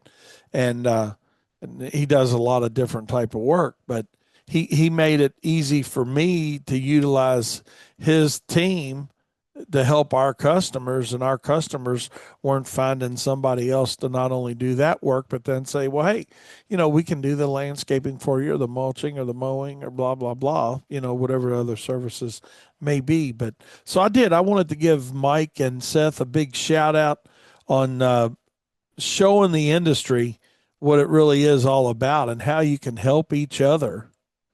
And everybody really wins in that situation. I do believe that 100%. So, with that being said, let's take a short break. Godly, it's already 25 after 10. My goodness. Daniel, where's time going? Who knows where it goes? I don't know. Where does it go? I think there's like a closet. Just kind of organizes itself into like a towel closet. Yeah, just boom, and there it is. It's in the cabinet and gone. Congratulations, Katie. Yay. Another one. Another single ops approval. Yeah. Coming in. Ta-da! Actually, they got the easy part of the software. I mean, not the salespeople, But anyways, all right, let's take a short break. We'll be right back with more Profit Time here on Turfs Up Radio. Your industry, your station. Don't you go anywhere. And Aaron Walls tried going with us a couple times, and yeah, he got tricked out. So I don't know if Aaron will show back up again. I don't know. He got done like a dirty old dog. He took a pretty good though, Daniel. I'll say that. I remember that occurrence. Yep. Oh my God. So that's just but he took a good, man. Aaron, we love you. I love you, man. You know that. Do anything in the world for you. Speaking of Aaron, he's bidding on a nice big old fat job next week, or for next summer, next year, with one of the areas around him. So good luck with that, Aaron. I hope it ends up going well for you. I don't want to say what it is because somebody might sneak in there on him, but no. But no, hey, good luck with that, Aaron. It's going to be a good deal. And if you need any more help with it, I'd be happy to help you try to figure out, hey, where you need to be and how you need to get there. And might be a good video for the Profit Circle, actually. It's kind of, tips on how to bid bigger projects. Yeah. Yeah. That would be a good idea. Yeah. Let's do that. Write that down. Okay. We'll do that. That will be a good one. But yep, I want to share a funny story with y'all last night. Katie's in the process of looking at homes and not sure if she's going to buy a home or not, but looking, and if they see the right one, they're going to. We've all been through that. Any of you guys that are homeowners out there, you know how it is. You're looking around and you want something, but you're not forced into something, but just looking around to try to find something. And so last night we were at this house and looking at really nice house. It's got a little driveway issue getting in it, but I think we got a couple different resolutions to that. The home itself, very nice. It's like move-in ready condition, this home is. It's painted nice. It's got nice carpet in it. The outside's nice. Just the whole, it's one you wouldn't have to, knock on wood, put a lot into. I know Daniel's had some weird experience with his and that looked nice and move in ready and all the things I was just talking about. But yeah, good deal. Seth would talk about that. So, but anyways, so while we're out there, we're out in the backyard looking. They're looking at the backyard and the deck and whatnot. This guy's mowing the yard next door, Daniel. And I've already shared this story with Daniel, but I got to act like I'm telling it to somebody. But the good part about it was simply this, man. This guy's out mowing the yard, and so they reached out to talk to him, and what they did was kind of unique, if you will. The guy's like, yeah, he said, I live down the street, and he says, I cut several of these yards in here and charge $50. And Katie said, oh, that's not bad, $50. And then he said, yeah, $50 a month. I cut their yard for him for $50 a month. And I was just like, damn, dog, how many yards you want? Yeah, right. You know, how many yards do you want? I mean, we could probably come up with 3 or 4 we'd let him have, Three you or know? four. And Yeah. yeah. And because I mean, you. So anyway, he told us the story. He said, no, he said, I don't, he said, I just do this because I like it. He said, I don't even have a trailer. He doesn't trim, he doesn't blow, he just mows. And so he just gets on his lawnmower, rides around the neighborhood. And this is an adult, you know. So I'm sure he's got another job, full time job, but he's just doing this at night. And he was on a brand new Cub Cadet, nice 0-turn mower, is what he was riding. And he said, yeah, he said, I normally do it for free for everybody. He said, but I just bought this new mower.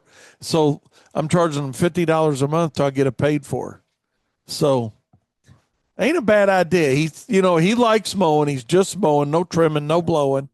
Yeah. See you, Derek. Do what you want. No, yeah.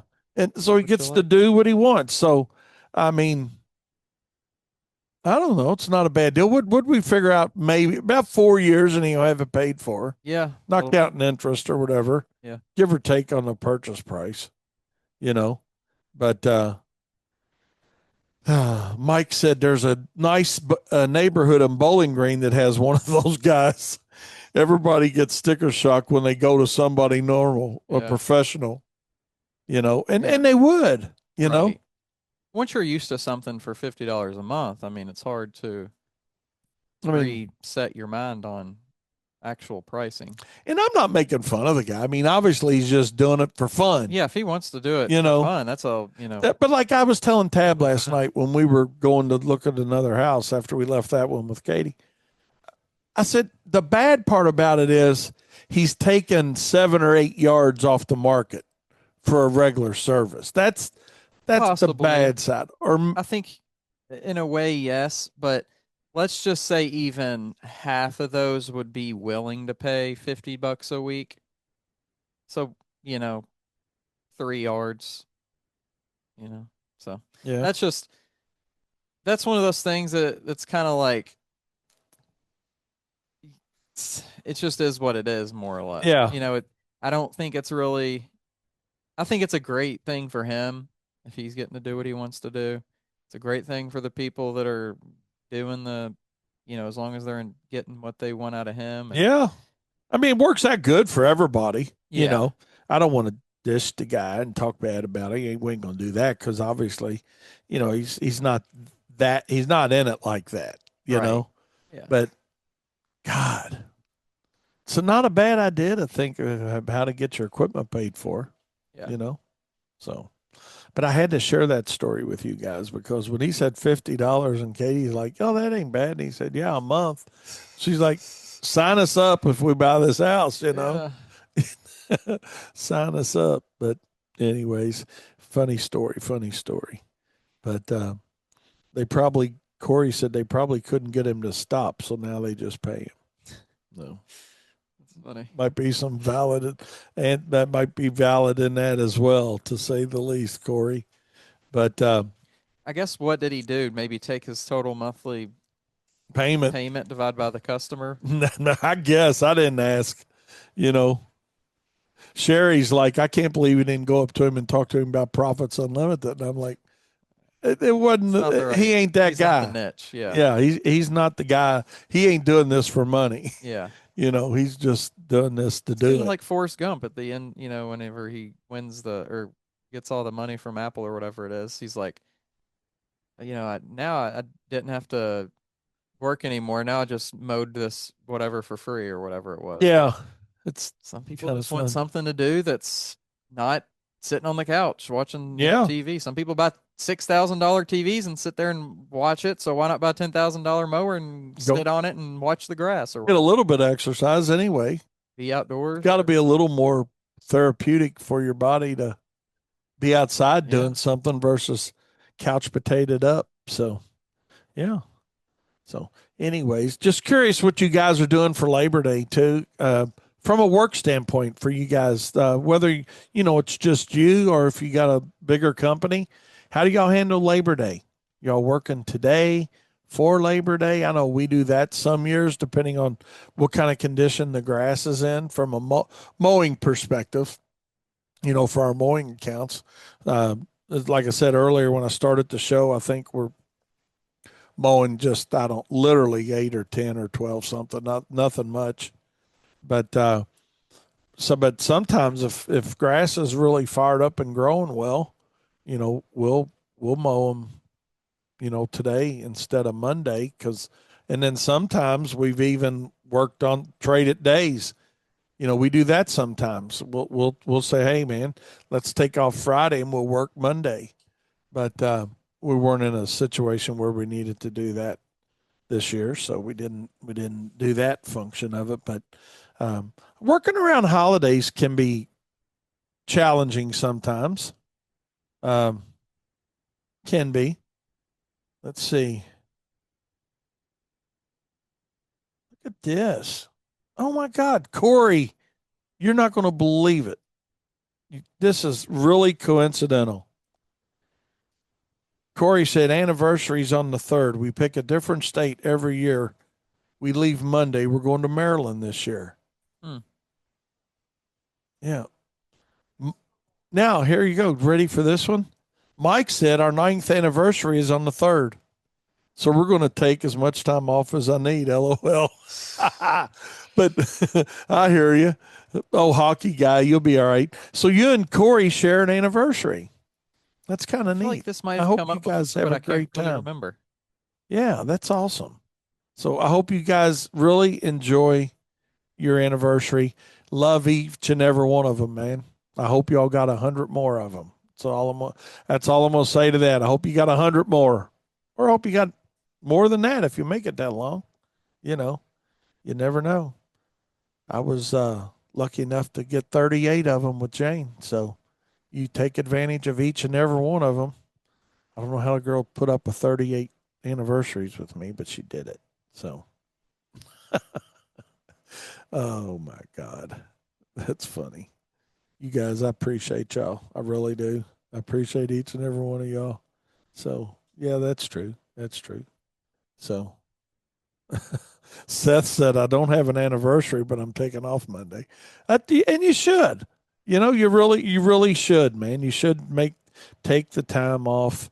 And for you guys that have employees, we're not going to get too serious with this today, but coming up with a how do you decide who gets paid, who doesn't get paid? We're going to do a video in the profit circle. We'll have that on something that we utilize here at WLS. It took me several years to figure out, what was fair for everybody.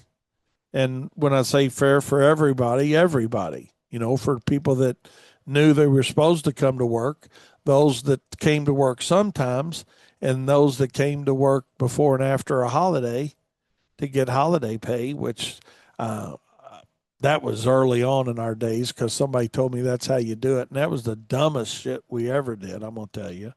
Because you get a guy that can't come to work regularly otherwise, but can make it before and after the holiday to get the free day. So then what they prove to you is they can come to work if they want to. That's what they really prove to you. And but I don't suggest you do it that way. But if it's working for you, keep it going. That's right. Keyword is fair. Kyle came up with not just on holiday pay, but he came up with an idea, Mike, that we don't treat everybody equal, but everybody's treated fairly. And when he first came up with that, I had to think about that a little bit, honestly, Daniel. But there is validity in that. To treat people fairly, but not necessarily equal. And because people aren't equal. Some people are good at bitching about everything and still doing a good job. Some people are good about doing a job and not bitching about it. Some people are good about just coming to work, doing their job, going home. Everybody's good at something, you know. Um, but the reality of it is, too, sometimes people get a little overwhelmed. Um, and you got to understand that as a business owner, too. And that's a completely different topic than what we're talking about right now on holiday pay. But yeah, I'm glad to hear you guys are taking off. I'm glad to hear Mike and Seth are working on that project together. Speaking of which, you guys, how close are y'all getting done down there? Let me know so we can give you a shout out on that as well. So, but it's awesome to work in unison with somebody, to say the least. And I think our phones finally started working again. When I say phones started working, finally getting some good leads rolling in here. Um, but we have, like I told you guys before, and we're still doing it. We're still doing some old school notifications out there, you know, taking and when I say that is, taking flyers out and going into paper boxes and doing some the old way. And it's panned out really, really good for us so far, as far as, getting some leads and then turning those leads into some sales. And so we'll continue to do that, through the fall a little bit. But uh, I hear you, Mike. That's funny. Mike said they're a little less than halfway done. Mulch pile doesn't seem to be shrinking. So I know you guys had a pretty good stack there going. He wants not complaining. Let's see. Corey said on deployment, Daniel, this is interesting. We worried about the ones not complaining, meaning they had given up hope. That makes sense. Yeah. And that certainly is a very valid point as well. Yeah. That is really a very good point. Yeah, when somebody gets too quiet. So thanks for that input on that for sure. But something I wanted to talk about too was, and it seems like I'm sharing a few of these with y'all recently, but we had a customer call yesterday and canceled that's been with us. I didn't look up the time frame, but probably 20 years. And it's been a while, if not 20, close to it. But the frustrating point for me on the whole cancellation is that she felt like she had to cancel. That's number one.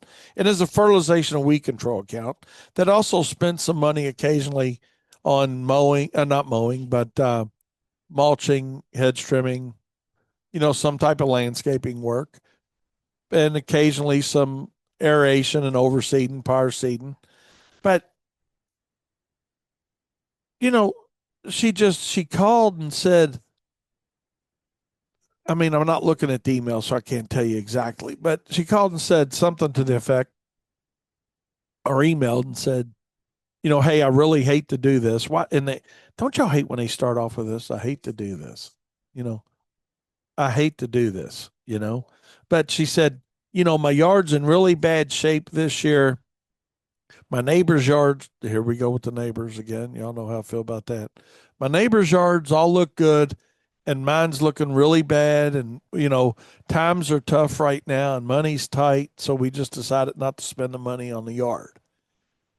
Well, first of all, are times tight and money tight?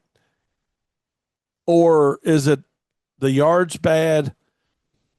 And really, are the neighbors' yards really that good? I can answer the neighbor's yard, probably not. I ain't looked at it, but anytime somebody says, oh, the neighbor's yard, mine's the only bad one in the neighborhood, and I literally walked a guy next door one day and I said, if you don't mind, walk over here with me. I'm going to show you this guy's got the same stuff in his yard that you do. And he took it very well. I will say that because I presented it professionally. Standing away and looking at a yard, it looks green and it looks okay, but when you're in a yard, it looks different a lot of times. I mean, that is the reality of it, but it's just sometimes it's the frustration that comes along with, hey, Matt, Kyle got a question for you. Matt, he changed shirts. Matt had an experience this morning.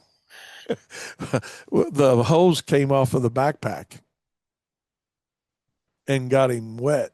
So he went and got another shirt. Our regular uniform shirts are in another building next to us here with our friend.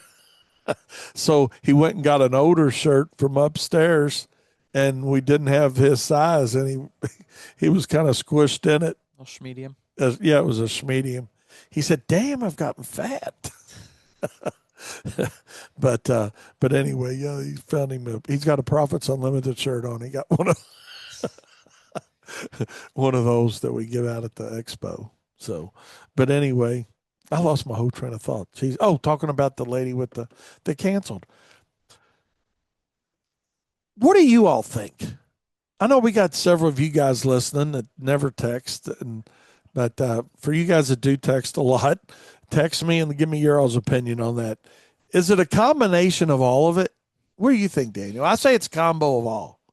Yeah, it's probably a little bit of everything kind of mixing in, but I mean, I'll eat some of it, I think it's a little bit it's like, I don't want to I'm kind of in a similar, in a sense, situation, kind of, to where I don't want to, with my water thing, I don't want to continue to pay this company for no results. Right. I would be glad to pay on maybe twice as much as I have for results, but I'm not going to continue, even if I had the money, I'm not going to continue to pay you to Not get no results. what you want. Yeah. Yeah. And I get that side of it too. That's why I said some of it is on us, if you will. I'll own some of it. Like, okay, maybe, yeah, you do have weeds in your yard. You do have crabgrass, but, and when you tell people why, they think they're excuses. Right. And I think that's where getting ahead of it a lot of times, which I think we do a good job of, but for those listening who don't, getting ahead of, okay, I know it's been rainy or whatever. I know these problems are going to start popping up or showing up. So let me get ahead of it with my newsletter, with my social media, and say, hey, be on the lookout for these things occurring. So then it's like, oh, well, I pre-warned you. Maybe then you're more likely to believe it as a true reason and not see it as an excuse. Right. And I think that is the great idea for you guys that aren't doing that. And it doesn't have to just be with lawn and lands, or fertilization and weed control. I mean, the thing is, let's see, how often does she call and complain? It's valid. Other than that, I think it's finances. And that's it. I mean, it could be finances, part of it too. When you are a little more budget conscious, if you will, then you want to, like to your point, Daniel, you want to make sure you're getting bang for the buck. Yeah, getting what you're paying for, or what you think you're paying for. Yeah, and so I understand it, but what we did go back in her history and look is when's the last time she actually did any aeration, overseeding, or power seeding, something to help the lawn. And what was that, Katie? 5-6 years, I think, wasn't it? It wasn't in our new software. So, and that's 3 years. So, and we couldn't see anything back another couple of years. It's actually in the physical file. And yeah, we still keep a physical file for you guys that want to laugh at that. But, and I'm sure as soon as I get out of here, that'll never happen. But our physical files will disappear.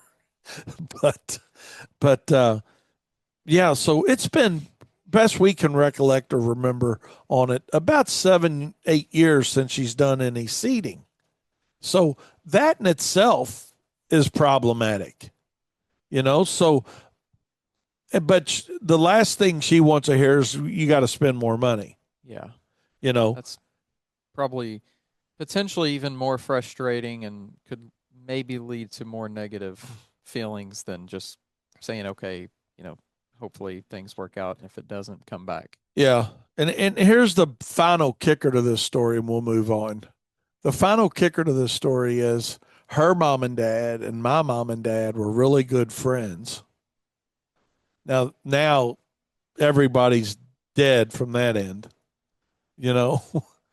So, but I know that's why she said, I really hate to do this in her email to Katie, Yeah. Thinking about the family relationship. But I understand that, I mean, and we'll respond in kind and says, hey, we're really sorry you didn't get the desired results that you just wanted, but hope there's no hard feelings, and if we can help you, call us back. We'll treat her just like any other client, you know, and hopefully we'll get her back. But, to Kyle's point the other day when we were all talking about this, not her case in particular, just in general, people that cancel or complain or whatever. First of all, they're generally a valid point in their minds, at least. But secondly, and you are too that are listening to us. We're a lawn maintenance company. The key word is maintenance. If we're only maintaining what's there and you're not adding mulch and then wondering, like Craig's customer, for an example, well, why can't you do something with my weeds? Well, because you won't let us use chemical control. We can't. You won't let us use mulch to help try to gain some control. Some of the responsibility does go back onto the owner. I am 100% on that bus as well. We can help, we can suggest, we can educate, we can do all those things that we really try to do here. And Katie and Daniel do an outstanding job of that for our customers because, like you said, Daniel, we really do try to get ahead of a lot of it, Mm-hmm. But, I think the general knowledge of that whole process, though, to the consumer is over their heads. They don't understand it. They don't know it. So the more that we can inform and educate, generally speaking, and then actually specifically as well, meaning I don't know how we could implement this, but okay, it's been X amount of years since this person's done any seeding or whatever. So let's somehow figure out how to contact them on a mass or a individual level. Yes. With information that says, hey, it's been X amount of years since you've had this service done. Did you know that this is a crucial step in the process of maintaining or whatever a yard that is less weeds and more right, more desirables. Yeah. Yeah. More lush yard with less weeds or something. And doing that on a basis, like I said, both generally to everyone, but also, okay, somehow we get triggered that this person hasn't done any seeding in any way in X amount of years, so then they get targeted specifically. Yeah. I don't know how that would potentially be. And I mean, generically, you could almost do the education from a standpoint, have you aerated and overseeded your lawn in the last 3 years or 2 years, or, and touch base on it that way. But to your point, you could make it a whole lot more personal if you said, hey, you haven't aerated your yard since 2019. Yeah. We last aerated your yard, Yeah. So yeah, that's a really good point too, to key in not just now's the time for aeration, but have you aerated in? Goes back to my mom used to say it all the time. It's not what you say, it's how you say it. And that could be an educational opportunity, for us. Kind of like that guy the other day that called in that we took as an educational opportunity. We talked about him Wednesday on the show. Right. What we learned from that, So there's always something to be learned. Yeah. But hey, on a positive note, we got an email this morning from one of our customers that went out to do some pruning and trimming for, and she said the two guys who are cleaning up my yards, she technically got a couple of them, are doing a terrific job. They deserve praise. That makes you feel good. Yeah. So you go from being the heel to being somebody's hero. Yeah. And I think that's something to be reckoned with too. So you got somebody mad at you, you got somebody really satisfied with you. Two different completely services, but this particular lady's been with us a long time too. And, she expects and knows she's going to get exceptional service from us, but still took the time to say, hey, they're doing a terrific job. They deserve praise. So that's cool. Makes you feel good. It's going to make them feel good if she didn't go out and tell them, because we always print these out and show them to the guys when they get back. And but immediately I turned the email back around and said thanks, and would you mind giving us a 5-star review? That's a great opportunity to get those reviews. So wanted to thank her for that for sure. So let's see. John says, had a lady, John, this evidently happens. See, it happens all over the country. He's in Pennsylvania. I had a lady complain about weeds after not being able to do anything to make her happy. I told her to read the Bible and start in Genesis. I guess there's point to that for sure. So I apologize for my ignorance on the Bible, John. That is exactly where I was talking about earlier about I need a little more diverse knowledge, just working knowledge on stuff like that. But yeah, absolutely. We can only do what we can do. So, David Bowling, I wonder if he's listening to us. He sent me a text. Are you leaving early today? Yes, I am. So he's out working hard. He's doing a good job in his transitional time, again, to say the least. We need to take another break. Oh my God, it's 11 o'clock, Daniel. So I don't know. Let's stay on for a minute. We won't stay on too long because I got quite a few things to do before I go. But anyways, we're going to take a short break. We'll be right back with more Profit Time. We hope you guys have a great weekend. Be safe this weekend. Don't drink and drive. If you want to drink, let somebody else drive or call an Uber or do anything other than drinking and driving. The risk and reward just doesn't match up. And I'm not trying to be that guy. Don't hear me saying that, because I like to have my fair share of fun. But, let's be responsible. Let's think smart, and let's I'll come back to it on Tuesday. So you guys have a great day, great weekend. Appreciate you listening to us here on Turfs Up Radio, your industry, your station. And remember, profit is not a dirty word. We'll see you next time. Good morning, Turfs Up Radio. Wayne Voles, Profits Unlimited, coming to you live from Louisville, Kentucky. Indeedy. Oh, my goodness. We got a great show planned for you guys today. We got a whole lot of different topics we're going to talk about today, and looking forward to your interaction, to say the least. Absolutely looking forward to your interaction. And oh my gosh, here it is, hump day already. Can y'all believe it? I cannot believe it. There we are. I was going to say October. My God, it will be October before we know it. It feels like October out there today. It was like 47 or 48 or something this morning. Crazy temperatures, but it is hump day. Weather's awesome. Weather's going to be awesome for a pretty good stretch, it looks like. So we're looking forward to that.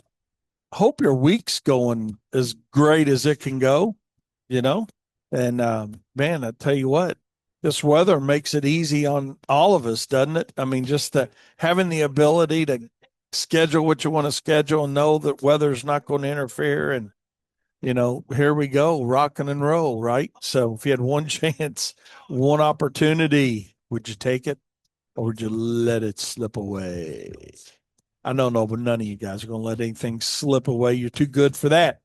Way too good for that. But hey, I just appreciate the opportunity to be on here with each and every one of you all on Monday, Wednesday, and Friday, talking a little bit about my experiences and sharing my knowledge a little bit with you guys. And I also like the fact that y'all share your knowledge with me, because, hey, the beat goes on. And what I mean by that is we all get better. And when we all get better, the industry rises, and when the tide rises, man, the cream's going to come to the top, and you're going to lead the pack. So let's let that cream come to the top. Let's help each other out. Let's become a better industry than what we are. And hey, and I'm not saying we're a bad industry at all. I'm just saying that hey, there's always room for improvement. Absolutely. Doesn't matter what company size you are, small, medium, large, whatever. 5X, I don't care what size company you are. There's always room for improvement. And that's what we get to learn from each other is how do we take advantage of each other's knowledge? And the way you do it is right here on Turfs Up Radio. Turfs Up Radio is the place to take advantage of that knowledge, to say the least. So I know today we're out doing a little bit of mowing, a few cleanups, got a little landscape work going on. We already got a crier this morning. Oh my God. Can't wait to talk to y'all about that. But I'm looking really forward to that. But hey, Seth, good morning, my friend. Glad you're here with us. Looking forward to you being on with us today and getting your input because I know you're going to have a lot of good input. You always do with us this morning. And no problem on that, buddy. No problem. But we got tonight at 7 as well. So, Seth, appreciate you listening and appreciate you tuning in as always, my friend. And together we all win. That's just it. Together we all win. If you had one shot, one opportunity, would you take it or are you just going to let it slip away? Well, I know one thing. The guys that I hang out with here on Turfs Up Radio, starting with you, none of us let things slip away, not intentionally. Not intentionally. And if something does slip out of the grasp of our reality, what do? We go back and get it. We go back and get it. And that's something we're going to talk a little bit about today. Is what are we going back to get? What are we going back to grab? Speaking of going back to grab, oh my God, oh my gosh.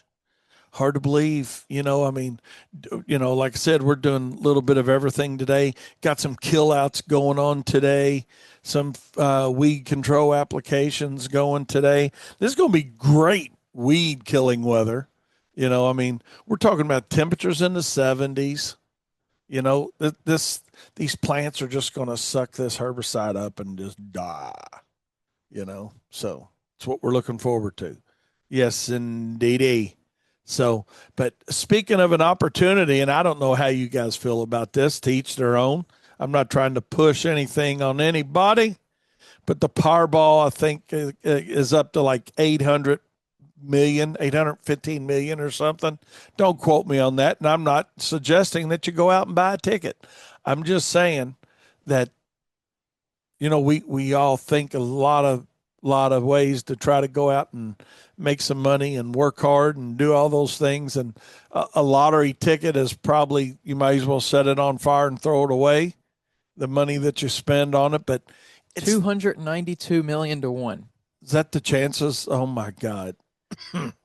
Your chances are a little under a million to 1 or whatever it is, million to 1 to win the 50,000 though. Oh, so that'd be all right.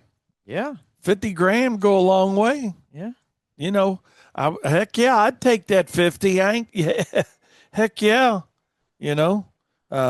Corey says if we got an office pool going along, he wants in. So, but that's just crazy. I think Katie said it's what's the 7th largest. And you can buy a ticket. We could do a Turfs Up ticket with, we could do a Turfs Up ticket, Katie said. You can buy one online. So if anybody wants to do that, gosh. I would be almost afraid, depending on how big the office was, because there's got to be one psychopath in there that's like, if we win, I'm killing somebody to get a bigger share. To get a bigger share? Oh, my God. Yeah. Yeah, if y'all want to do it, y'all can Venmo me and put Powerball on it so we know what it's all about.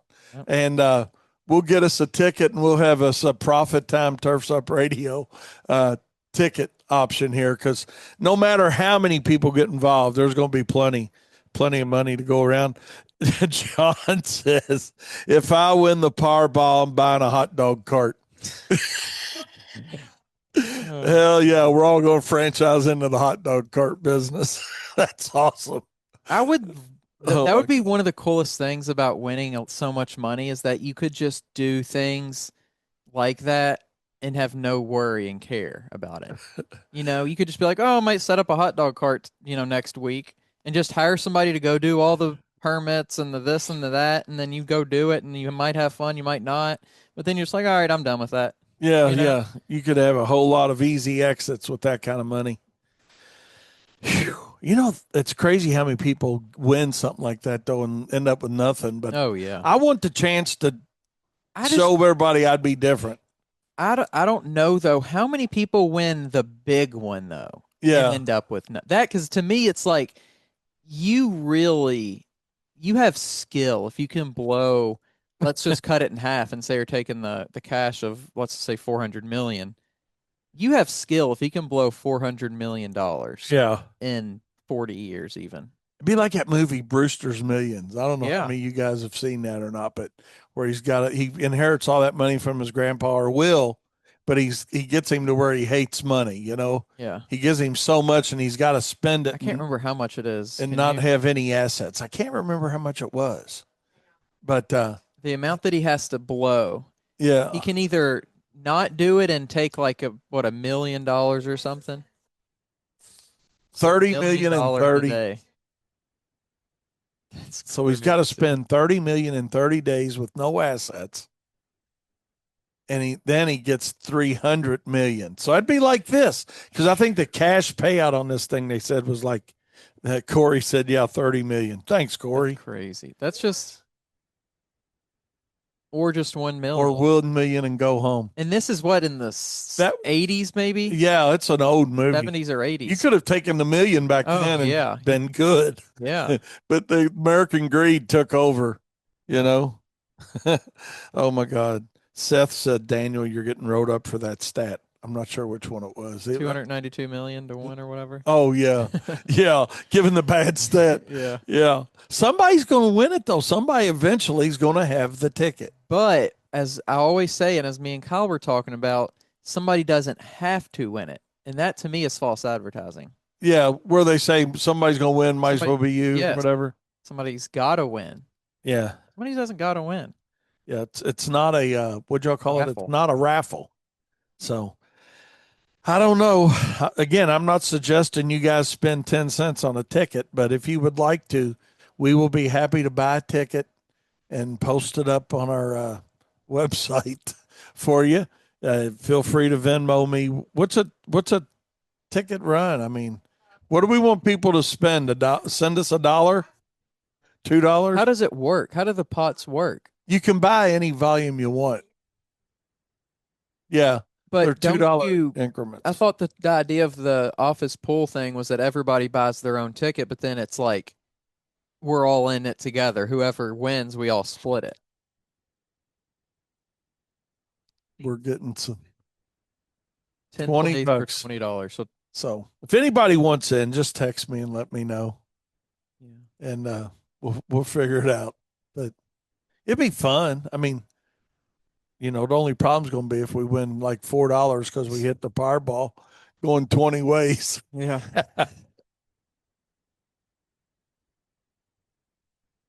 Yeah. Okay.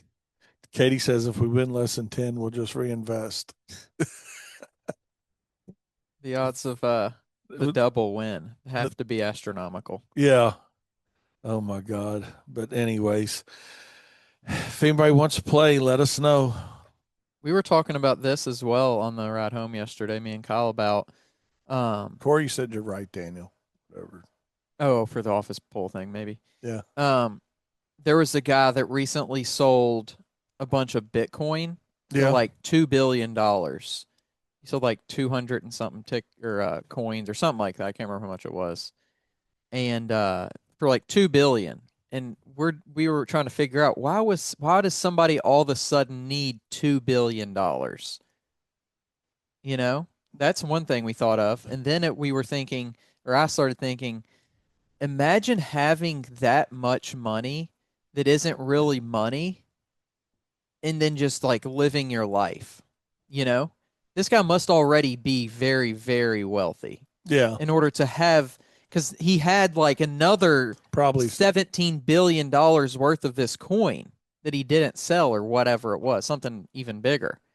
So imagine you're just chilling, living your everyday life, knowing you have 19 billion possible dollars, but also that this market could go down and you could lose it all. And not, yeah, God, you go from a 19 billionaire.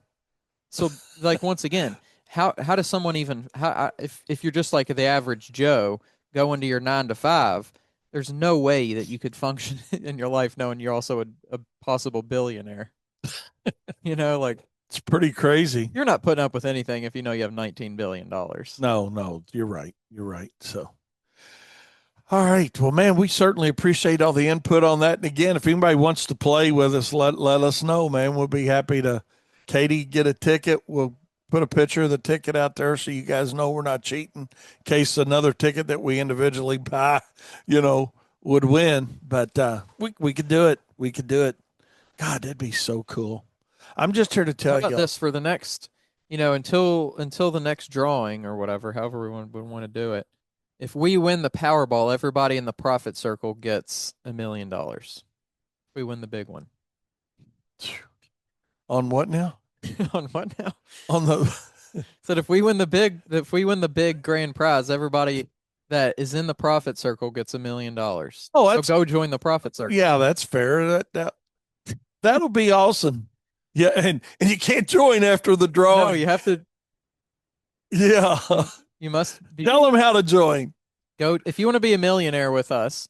Then go to profitsareus.com and you'll see the profit circle clickable button right there. You can click on it. It'll take you to the profit circle. You got to do a sign up and you get your 7-day free trial, Which would get you past the draw. Yeah. So really, you've got nothing to lose Nothing and to everything to gain. So yeah, good idea, Daniel. Good idea. Oh, okay. Seth said, okay, for that idea, Daniel, no write up. Take off Friday. There we go. There you go. So, see, everybody's out for your best interest. Oh, my gosh. Oh, Seth says he's got some Bitcoin. He can't imagine having 2 billion. Dang. If bought Bitcoin in 2015, I can't remember. Kyle told me yesterday, but it was like $4,000 then for a coin or something like that, and it's up to like 100,000 now. Wow. I can't remember if those are exact numbers, but basically, it's not that long ago. No, not really. Not in the grand scheme of time. Yeah. But anyways, hey, we'll try to help you become a millionaire in the profit circle anyway. Yeah. Regardless. But that'd be just a quick boost to get you there.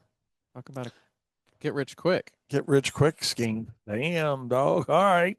But anyways, hey, we're going to take a short break and we'll be right back. We'll get into our Profit Time show with you guys. So hang on right where you're at. We'll be right back. Don't you go anywhere. Welcome back. Welcome back to the Profit Circle here on Turfs Up Radio. Yes, indeedy. But, yeah, it's a great day to be alive. Weather's awesome. Matter of fact, speaking of the weather, Aaron, I appreciate your text, man. I'm responding to you as we speak, my friend. And Aaron's talking about an opportunity that he might have. But BAM Weather reached out to us today, and I'm sure they probably put it up online too. They put a lot of these kind of things up online, but it was Michael with BAM Weather. He was saying, Daniel, and this is some good news temporarily, that we're going to have more cold fronts move through in the next 10 to 15 day time period. And the reality of it is it's going to be really cold. He said, especially next week, once potentially moving through it toward the end of the week. Yeah. That's going to be even colder than what we're experiencing now in this part of the country. Wow. And here's the kicker to the whole thing, though. Snow on Labor Day. Snow on Labor Day. No, no, but he said the upper Midwest potentially could see some frost, which would be way early even for them. Yeah. So that'd be crazy. Talk about your growing season getting a little jacked up, and Yeah. farmers and Well, didn't I remember at the beginning of Excuse the me. season, kind of in earlier spring, we were going through all that water, and you were talking about when are things gonna heat up and dry out a little bit, and I think he was talking about, was it there or was it was somewhere near there, the Great Plains or something. He said it was gonna have a hot and dry, which I don't know how it played out. Then you right. go from hot and dry potentially to cold and frozen. Like Yeah, that's a heck of like you said, just growing conditions to it is. go through. So, and I'm Mike on BAM weather didn't bring it up and or what they sent us, but you know, I'm sure it's going to get warm again. Matt Griffin even talked about that Monday with us, but Yeah. it's just a pretty good extension on cool weather. It does make you wonder, like, because we see that the season is starting earlier. Does it mean that the growing season is going to be at the same endpoint, or does it shorten to somewhere else? Or Well, here's personally what I've seen the last several years here just in our market, is that we get a cooler period in September, but then it warms back up because we've been able to continue seeding into October, yeah, which is something we would have never done, say, I don't know, 10 years ago, I remember even 8 years last year, ago. like you were talking about, telling people, hey, this is kind of a weird thing, but into this part of October that it's just working. It's still working. We can still do this. So Yeah. it's just, So I think this is a cool, no pun intended, code snap, if you will. yeah, Because this would be really cold in the winter. I mean, you're 15 degrees below normal in yeah. December, January, or February, and I mean you're single digit numbers, man.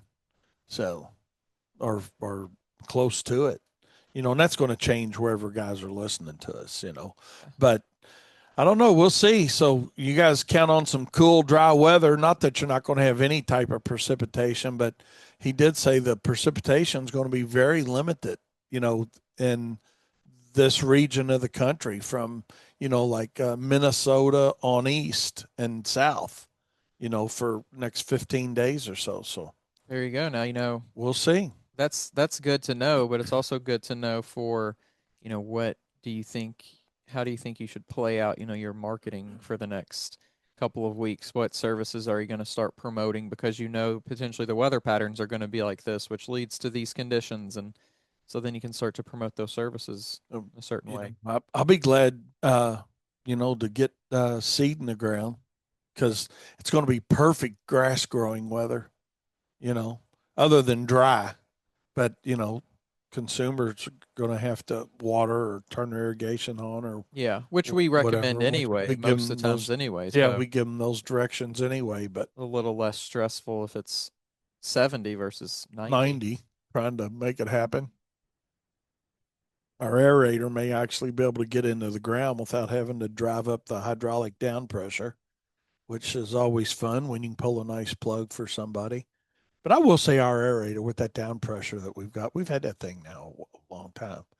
That or switch to that hydraulic down pressure type aeration, and it is nice when it does get dry in the fall, where a lot of guys can't go out and aerate, where we still can, Yeah. But anyways, there you go. There's your weather forecast right from bamwx.com. Reach out to them. But hey, I want to give Aaron a big shout out on his show this morning, and Daniel talked a little bit about supplements, and here we are into profit time talking about the lottery. But hey, that's okay too. That's okay too. I did want everybody that's in the profit circle with us tonight. We have our monthly Zoom meeting, our recap meeting. So you should have your meeting links in your email. Yep, just re-emailed those out, or put it back at least in the profit circle. You should get an email this morning too. So fresh. yes, indeedy. So we'll see everybody tonight at 7 p.m.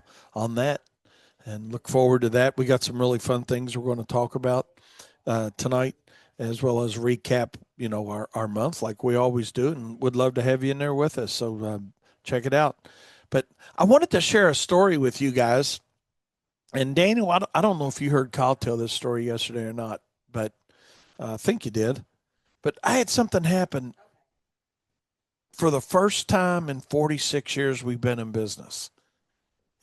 Yesterday, Kyle was talking about that we had a customer, Mr. Poulter, that passed away a month or a couple months ago. And he was our longest standing customer that was still alive. I guess that's the right way of saying that, because our long timers now are falling out, but we got new long timers that are filling in. But Mr. Poulter had been a customer with us since 1996. So, it's almost 30 years. It's almost as long as I've been alive.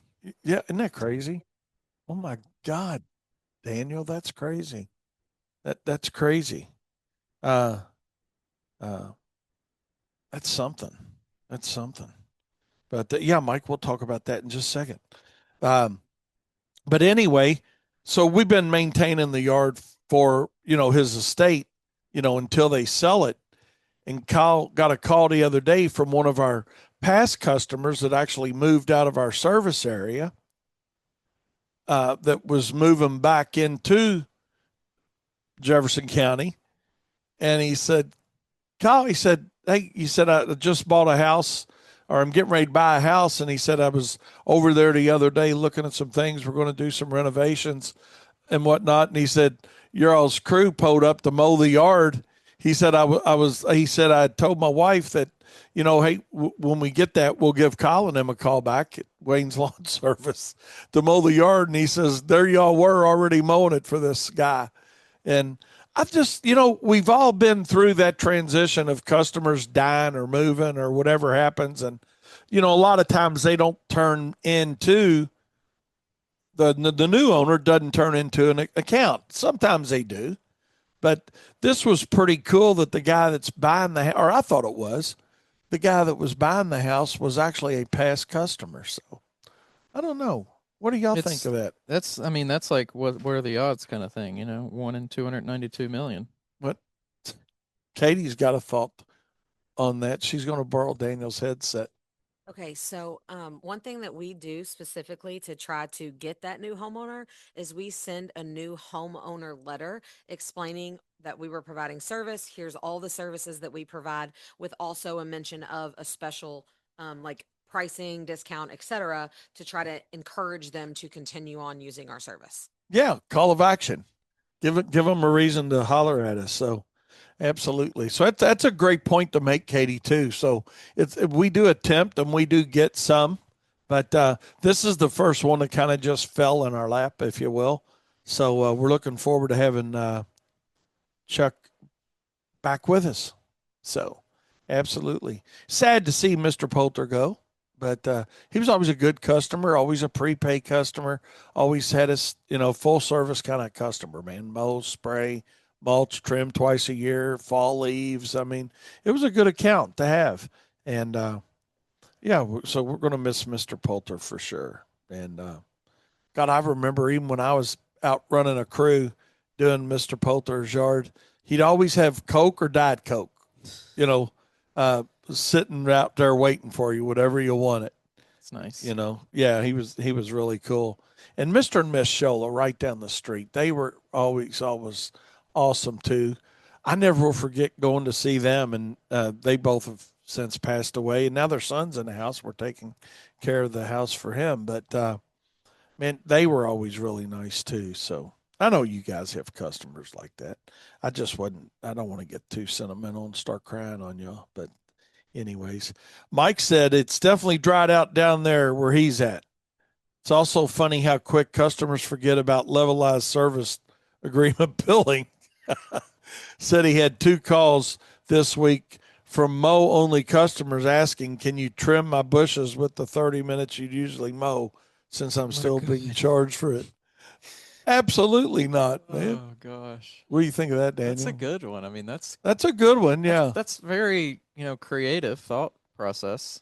I mean, 30 minutes isn't 30 minutes, though. That's the thing that's people they don't understand. get. Yeah, it's not a flat thing. It's You But I mean, it is a thought. it is a thought. I mean, they're trying. Yeah, rent my time and just set your price per hour a little higher, and you can have them, get IT service, or I can come in and set your phone up and get the app Yeah. rolling, or whatever, get you a haircut or whatever you need. Yeah, we'll just be do whatever you need for but yeah, we'll come in there. We got 9 minutes to spend on your yard, so however you want to do it. Yeah, we'll give you the best 9 minutes we can. Set your YouTube TV up for you. Yeah, that might be good, but that is kind of funny, And but to Mike's point, it does happen. They do get very creative.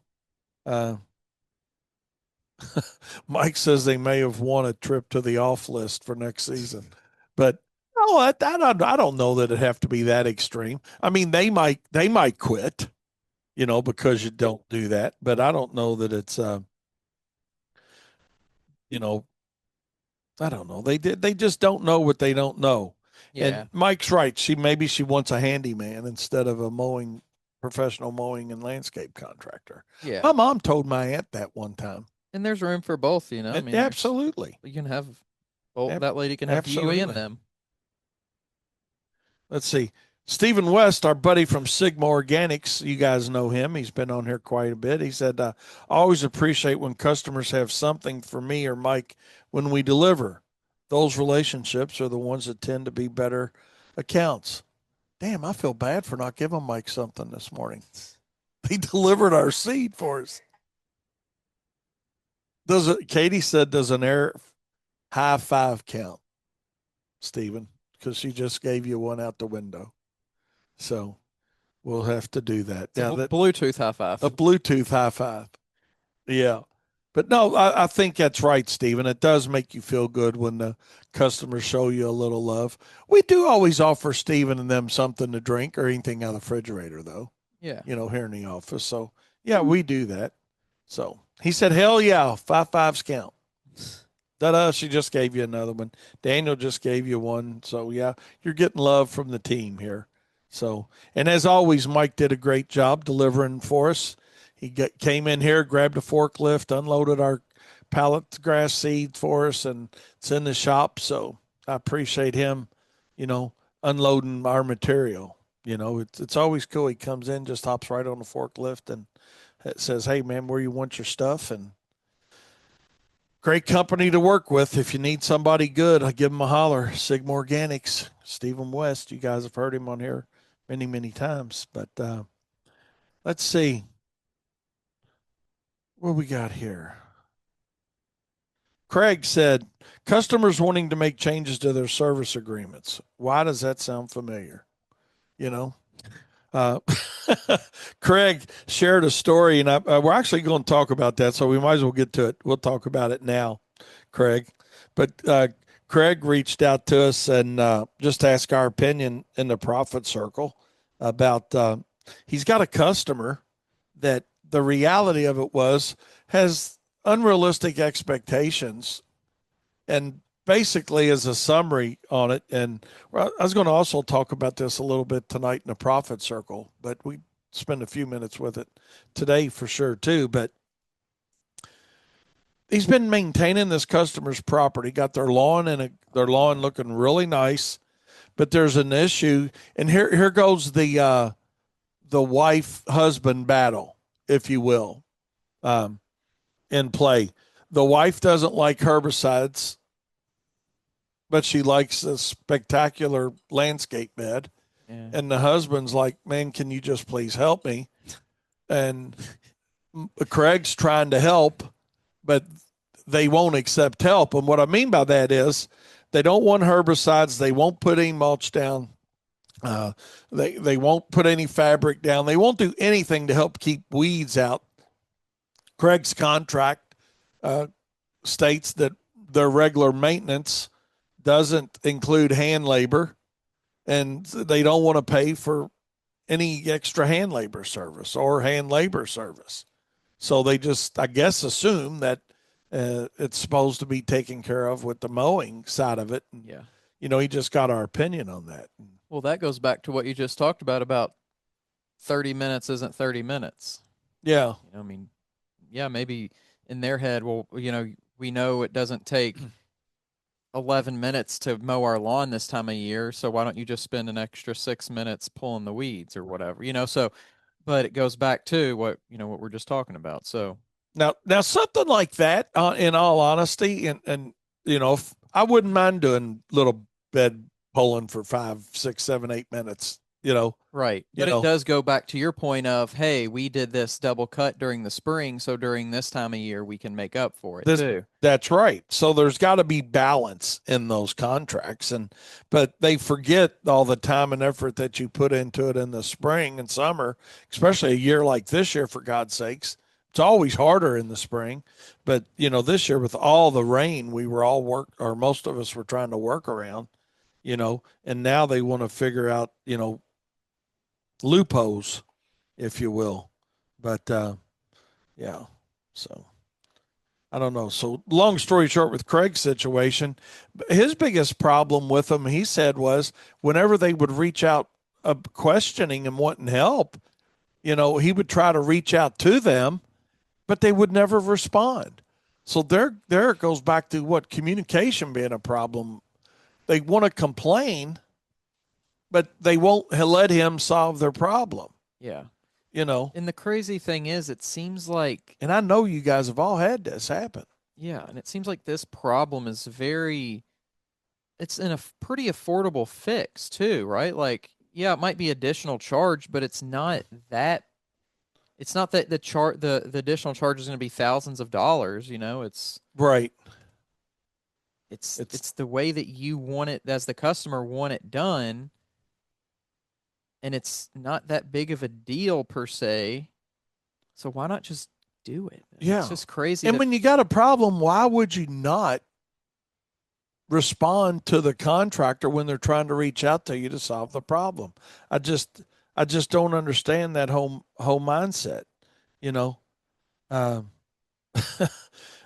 Mike said, Craig, he's happy that you shared that in the profit circle because he feels like sometimes that's just a me problem.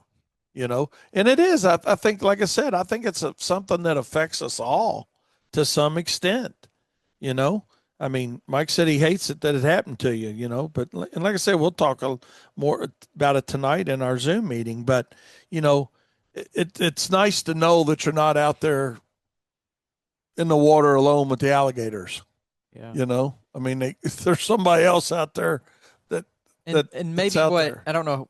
If I can't remember, I don't think he specifically said, other than it kind of has happened several times, but this could be one of those things that, if it specifically is the wife, but it could be the husband. It doesn't matter in this situation who it is. It could be either one. But if one party kind of cares, but then again, it's like, I don't really care, but it's something that when I'm stressed out or anxious or nervous or other things are going wrong, then I think about it, and then it's up to the other person to reach out, but the other person knows that they're just saying it because other things are bothering them, so they don't really care to fix it, but it's just, let me go say I reached out to the landscaper to say I did something, but then the next day it's a non-issue anymore, so I'm not going to worry about getting it fixed. Who knows what the situation is, but maybe it's really more of a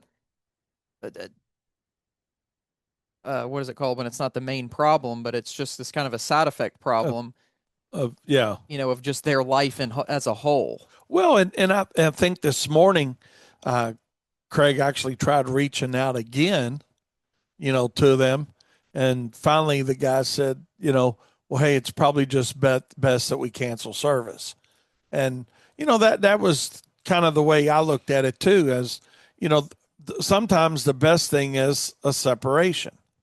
Let you go your way, I'll go my way. We remain friends in the situation, if you will, or at least we have a professional relationship by what do you call that? Just cutting off the relationship, basically, is what it really amounts to. So, I don't think there was a good solution to it when, first of all, communication was a problem. Secondly, the solutions that he was offering were fair and equitable. Hey, we need to mulch it. We need to put some fabric down. We need to, we need to do something. We just can't say, well, what are you going to do to fix it? And then not allow me to fix it. I mean, yeah, it goes back to, like Craig said, it's that 95-5 rule that we talk about all the time here, that, 5% of your customers are 95% of your problems. yeah. And, that's the reality of it too. I mean, I can't tell you, and I know it's the same for you guys, how many customers we have that you never hear from. You just provide the service and, they're happy with the service and they got things in their life going on too that they just do their thing. We do our thing. Everybody's happy, but, and it's not that you don't want to hear from your customers at all, because that personal contact's important. And we'll talk about that, another show, another day. But the reality of it is, it, it happens to the best of us, to say the least. And, I think probably it's good riddance with Craig and them for now. And I think, like I told Craig, I think really what's going to happen, Daniel, and I think that because the lawn's in such nice shape, they may come back. And they'll either come back with an open mind of, okay, yeah, we need to do at least some mulch, to help with this. Or they come back and say, hey, my wife and I has figured the bed thing out. Our lawn looks really nice, and these other guys aren't showing up and they're not keeping the lawn up like you did.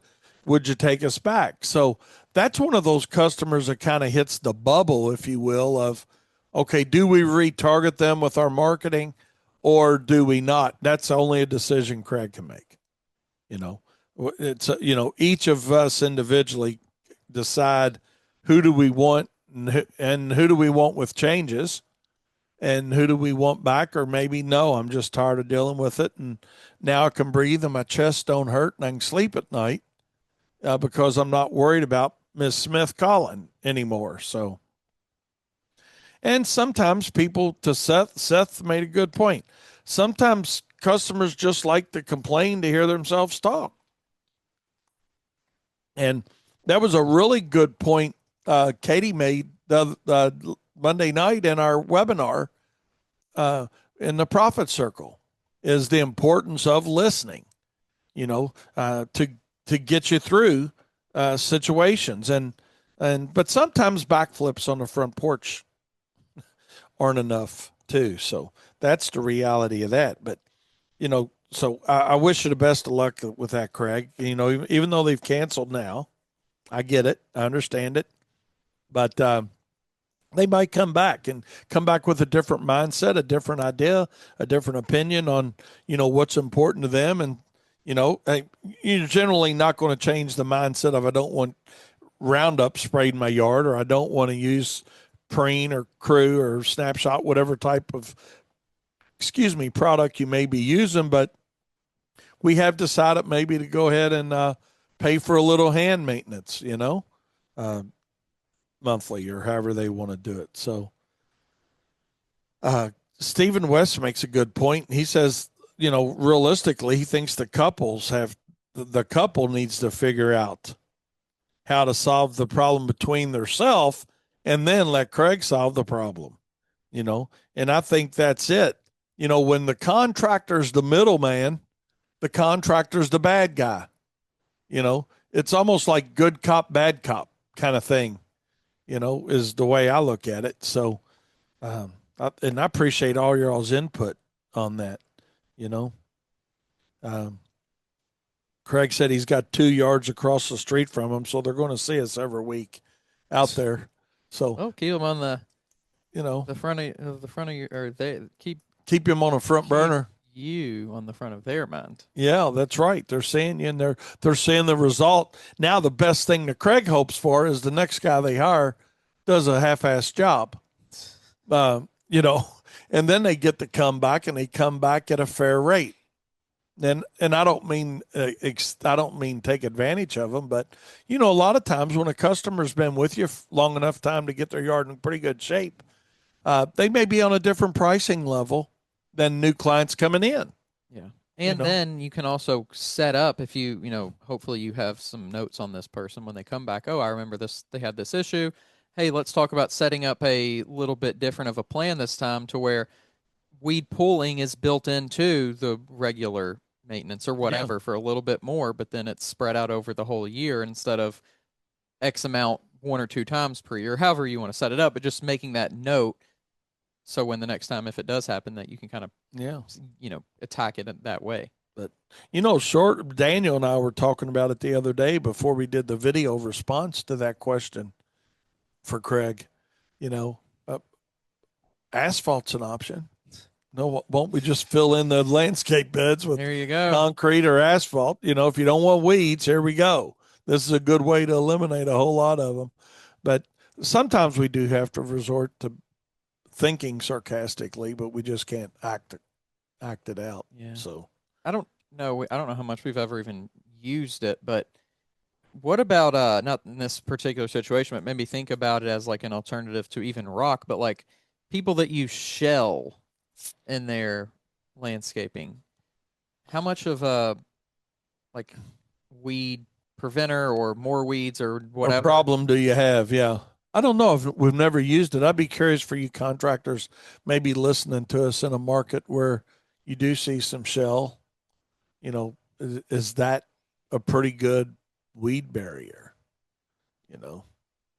So I would think with shell it'd be kind of like rocks that you would use a fabric underneath it, and that'd be a good topic to talk about too, Daniel. Is fabric, not plastic bags. Because you see so much of that. Oh my God, I can't tell y'all how much we run into that on the residential market here.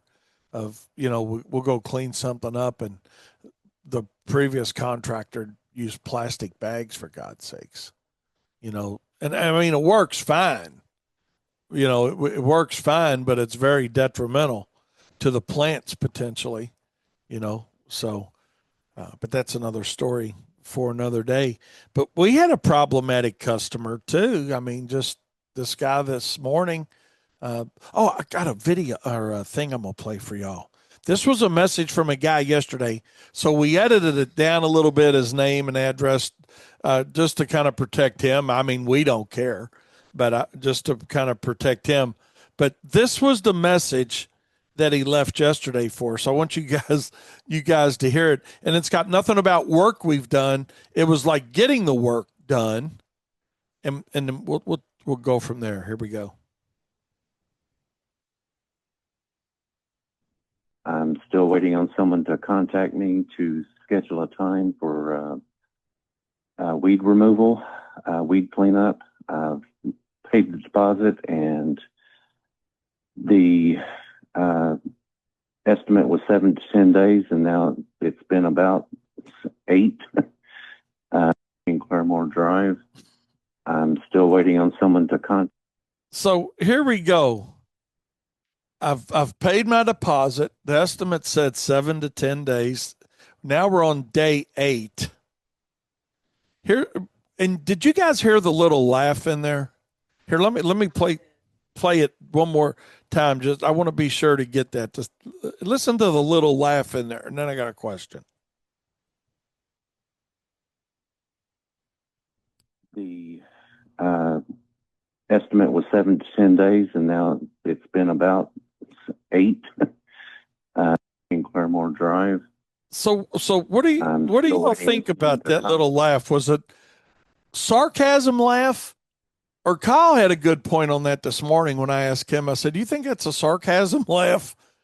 And Kyle says, "No." He said, "I think he realized how stupid it sounded when he said it." What do you think, Daniel? I think it could be both or neither. I think I'm inclined to think it's sarcasm, but I'm also inclined to think, because now that I've really listened to it, when he says I've been waiting for a call to have something scheduled, so I think he's thinking, okay, it's been 7 days, and I have until the 10th day, according to their agreement, but no one's even reached out to schedule something. So I think in his mind, he was expecting us to reach out to schedule instead of just having us put it on our books and go do it. Right. I think that's where his confusion was with this process. And I think you're right, and that's something that we actually talked about here after that phone call yesterday.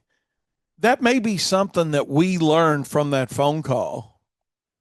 That is, we do reach out to somebody, Yeah. and even though we got it on a schedule board, right? And let them know, hey, we've got you scheduled for September 5th, Right. Weather permitting, Yeah.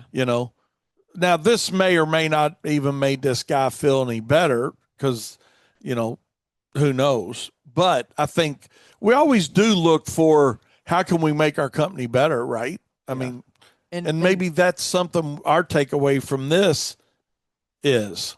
Yeah. And I mean, based on past experience, most people really don't care when you come, especially because we're an outside service. They don't need to be home. If someone wants to be home, then they'll kind of state that, and then you do reach out when you're going to be there and things like that. But for the most part, I feel like the way that we do it, most people are just go with the flow with. Yeah. So I don't know if it's a big issue, or if it's like or if it's an opportunity to maybe stand out in a way that a lot of people, companies in this industry aren't doing that. So it could help, create a little bit more of that feel good feeling, even though people don't know right now that they want that. I don't know. Right. I agree. And I think that's our learning lesson on it is maybe we do let people know once they've hit a schedule date, but I could go either way on the little laugh. I took it as a sarcasm laugh. Some of you guys have too, based on this. I wonder, what was I wondering? Well, Stephen West's idea, while you're wondering, said keywords estimated time. That's true too. He said WLS is still within the window. Calm down, Toronto or Toronto. Oh, I was going to say, I wonder too if the complete implementation of our software would help with this as well, potentially. Like, would that send out to them? I don't know, Katie, if you know that, or if that's the functionality of like, hey, it's now kind of, we're scheduling you for this date, and then it sends them like, hey, we're going to be there on this thing. I don't know if it does that, but that is the benefit of software, is that it takes care of a lot of that stuff for you, and it does make your customer kind of feel more in the loop on a lot of things. Mike said he took it as a guy's being an ass, and it was sarcasm in the laugh. I probably was. I mean, I don't think know. it depends how you interpret what his thoughts were. Yeah. Right? If you interpret them my way, I guess you could say, then more of it's sarcasm. If you interpret it that he doesn't understand that 8 is between 7 and 10, then maybe he did have that realization and he's kind of laughing at himself. Well, yeah, and that brings us to another point with this guy. By the way, Katie, Craig said that was a loud sneeze. Yeah, she gets that from me. Oh God, I'm not going to tell him that. Oh my God. Oh my God. Gotta love her. Gotta love her. Jane used to always say I couldn't have spit anybody out more like me than her, but that's probably true. What do you think, Daniel? Pretty close.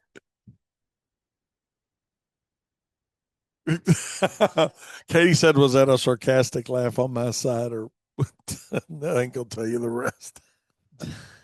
Oh my God, we're a PG show here.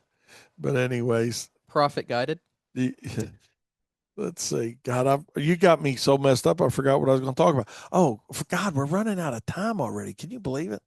But hey, this guy also here's another thing. Um, and yeah, Fred, you're 100%, man. And we talked about that yesterday too. Fred said, if you tell them a particular day or time, trying to be kind, and you miss it, then you got another potential problem.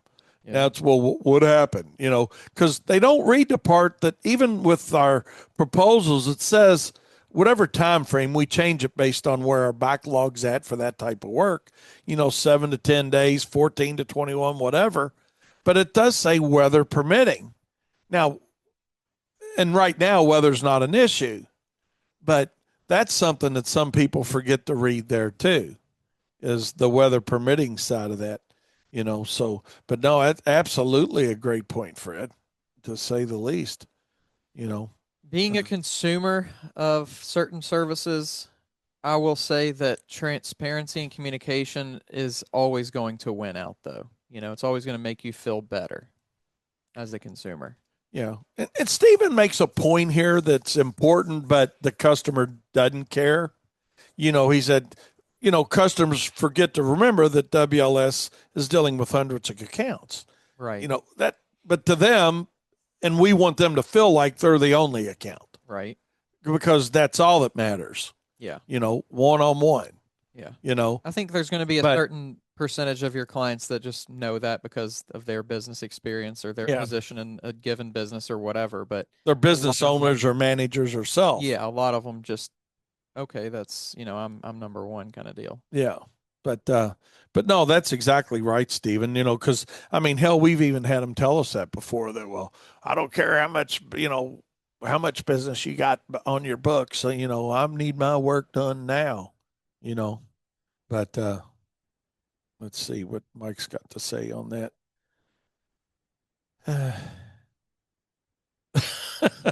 Mike said he's surprised Daniel hasn't killed somebody after that door experience. That was I'm sitting here thinking about that. Were you? It's easy to get in the moment and be frustrated, which I definitely was. And but looking back, even then, I still held the position that hey, they can't really do anything about this. Right. As much as it sucks for me to have this happen 3 or whatever it was times. Yeah, with the rain. Yeah, it's just like, what are you gonna do? Yeah. No, that's right. Because they were in a very similar position to us. Yeah. You can only do what you can do on a rain day. Yeah. And that does change things up. Oh, goodness gracious. But anyways, I don't know. Another issue we had with this guy, and Katie, he says, what if I pay cash? This goes back to 2 weeks ago when he was paying his deposit. And Katie's like, well, you can pay cash, if you want to bring it by. And he said, well, no, I'll just send it in the mail. And we're like, no, don't send it in the mail. He's like, no, I'll just send it in the mail. And, because then we thought there's going to be another problem. We're going to get a review online that says, hey, I sent them cash. They said they didn't get it. And so anyway, and again, that's the first time that's ever happened to us.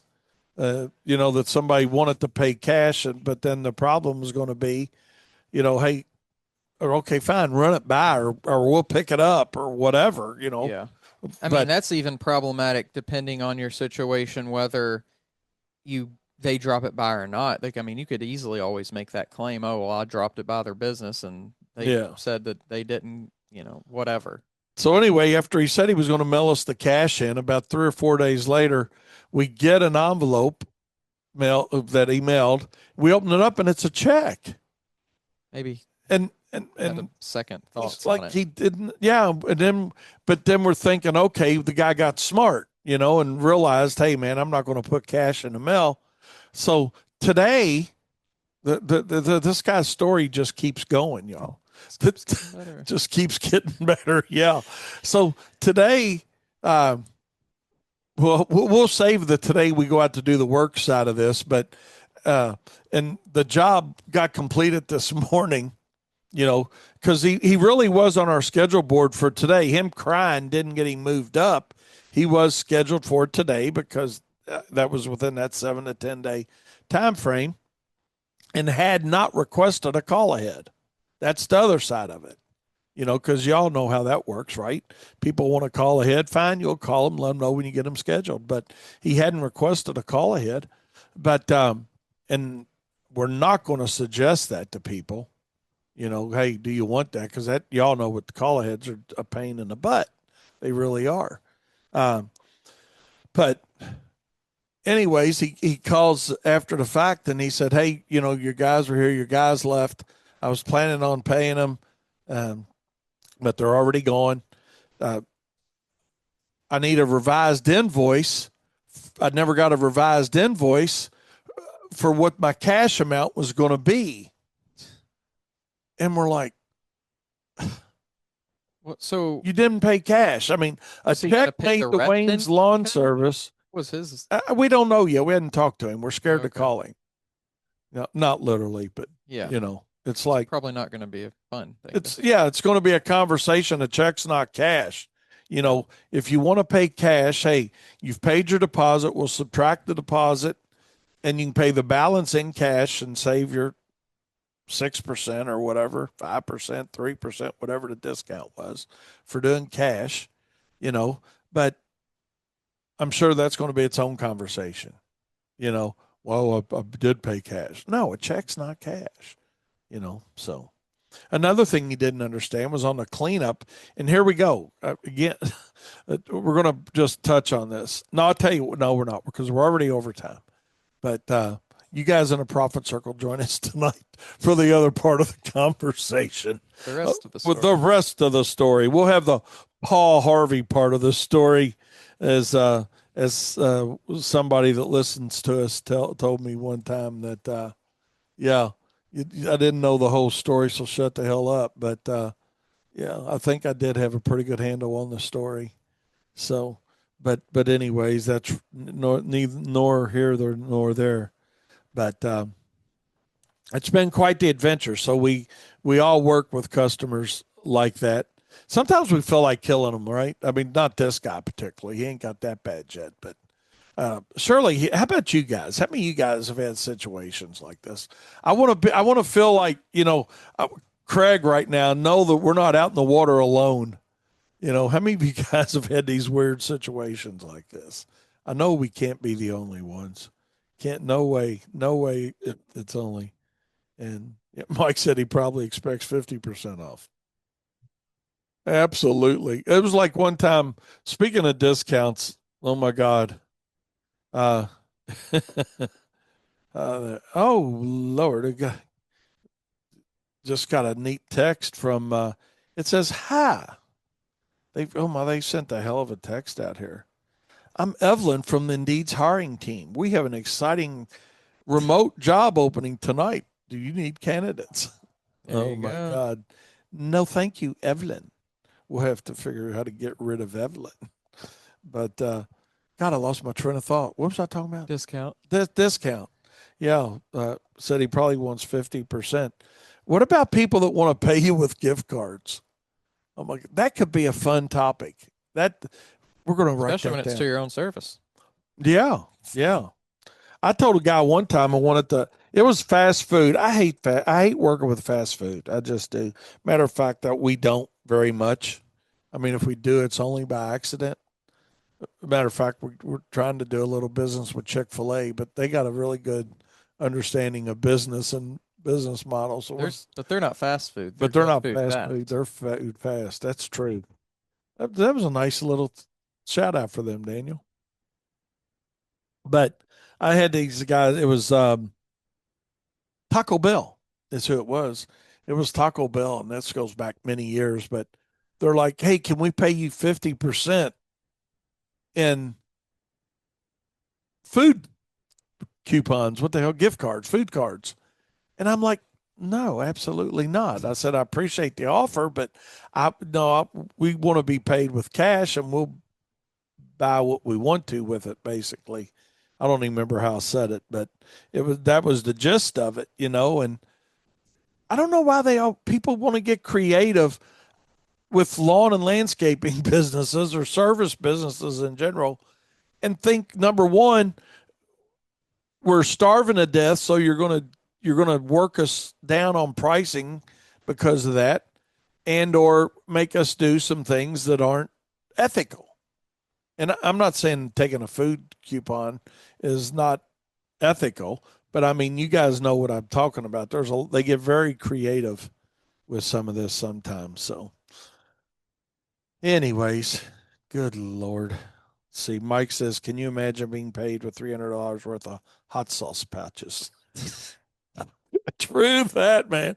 Hey, could you make half of those medium, please? We did have Subway beat us out of about $1,200 on a landscape. So, a lot of footlongs. Yeah, actually, exactly what I wanted to do was order a bunch of footlongs, and then go over and pick them up and tell them, never mind. Even. Now we're even. We don't want them. Gosh. So, but that would be not a professional thing to do, but it sure would make you feel good. Sure would make you feel good, to say the least. But anyways, yeah. Yeah, Craig, you're right on target. Craig says, yeah, they want to save money, give you a $50 coupon that costs them $20 in food. Absolute. That's it. That's it. That's 100%. Oh, Stephen West, this is really good. He says, when I hear of a customer that thinks they should go to the front of the line, I tend to think they'll be part of the 5% problem customers. Absolutely.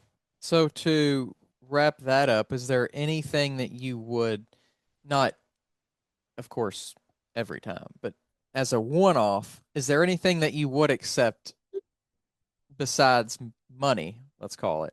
Yeah, we actually did some barter with on a truck with a dealership. Well, I'm thinking more along the lines of, but we knew the cost of the truck. They knew the cost of the service. Less professional, I guess you could say, like not business related. I did one time, and this has probably happened to guys. Yeah, people offered to trade off favors. I never will forget that. First time it happened to me, I was completely caught off guard. I was hot and sweaty. I was up in Audubon Park mowing a lawn, and the neighbor walks across the street, and she's like, "Hey, can you mow my yard? And what's the cost going to be?" And I told her, and she says, "Well, can we take it out and trade?" And I'm like, "Trade?" So that's a pretty crazy event. I'm sure that's happened to some of you guys. Come on, some of you guys listen to me. You let me know if that's happened to you all too. Because I know I've talked to, yeah, Mike. I knew it. See, wasn't there somebody? There was somebody who shared a story of letting rent have their vacation home. Oh, who was that? Yes, somebody did want to let us stay. Was it us? I couldn't remember who it was. If it was us or not. Who told us about that? Yeah, true that, Mike. Mike said it's absolutely happened. Somebody did tell us that. It might have been here on Turf's Up. Yeah, I don't know. It might have been. Well, let's say back in the day, with it's just you and. Would I have done that? Would you forget it's a year-long service? No, I got it. Let's say, okay, well, will you do this landscaping for me, and I'll give you a week. In my condo and Siesta Key. See, absolutely I'd have done it. Still might do it. Yeah. Kyle said still would what I did. If it's something that's directly applicable. No, yeah. Something that, the value of the exchange is comparable. Yeah. Yeah, I would do something like that. Because her job's never hitting the books and my condo's free. So, yeah. So, yeah. Yeah, it's certainly. Seth said he had a lady message him earlier if he would want to trade out new furniture for landscaping work. He said the kind thing was it was 4 a.m. God. Hey. Oh, my God. That was one of the best things I ever did, you all. And I know we're way over time, but King Darren hadn't texted me, but we'll just keep going for a few minutes. one of the freest moments you're going to feel is when your phone is not connected to your customer's lifestyle. And what I mean by that is they don't have your phone number to text you at 4 a.m, 9 p.m. When you finally go to a business line, I know you guys, some of you guys are thinking, no, it's about the relationship and all that. I'm here to tell you, I bet there's not 10 customers that have my phone number anymore. It took a long time to wean it out and change it up. And I know this phone system we got now is pretty cool that you can actually go to your phone if you're off, or not off, but out, and it dials from your office line versus your phone line. And then if they do respond, it comes back through our phone system number. But yeah, that's crazy because they don't have any concern, they just don't have any concern for texting you at any hour, Let's see. Oh my God. Mike said one time, one time, when it starts out with one time, this had to be an 80-plus-year-old lady kept inviting me inside to cool off while she wore nothing but a robe. Oh my gosh. Then that happened about 9 years ago now. Then I found out a few years back she was a widow and deceased husband was a big shot in oil. He said, realistically, I could be on the beach right now. There you go. Oh my God. What do you think of that? That could Never be all know. right too. You never know. But then, Opportunities. then you wouldn't have your kids and your wife and Mike. So, hey, your kids and your wife, you can't put a value on those things, man.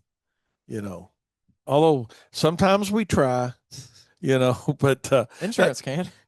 Insurance can, yeah, for sure. You put a life insurance policy value on them. But all joking aside, man, hey, we're going to hop off here. We've taken this to an extended version and got crazy a little bit with it. But, the crazy client expectation thing, I appreciate all y'all's input on that. And certainly look forward to seeing you guys in the Profit Circle tonight for our monthly recap Zoom meeting at 7 p.m. That is Eastern Standard Time. Aaron Walls, if by chance you're listening to us, that is 6 o'clock Central Time. And different times as you move across the country. So, but 7 p.m. Eastern, we'll see you guys. We appreciate you being on, Daniel. Thanks for hopping on again today with me. Thanks for And we look forward to seeing you guys on Friday. Labor Day weekend's coming up. Friday, we'll talk a little bit about what you guys are going to be doing or not doing. Let's see. True that. So it happened in a hurry. So Seth says, have a great day, everybody. So appreciate each and every one of you guys. You guys make the show what it is. Be sure to share Turfs Up Radio with everybody. We appreciate you guys that listen to us on the podcast version of our show.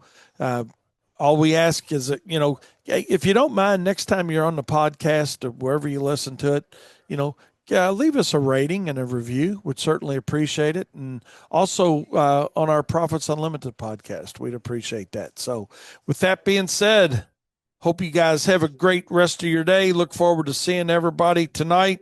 And remember, as always, profit is not a dirty word. We'll see you Friday.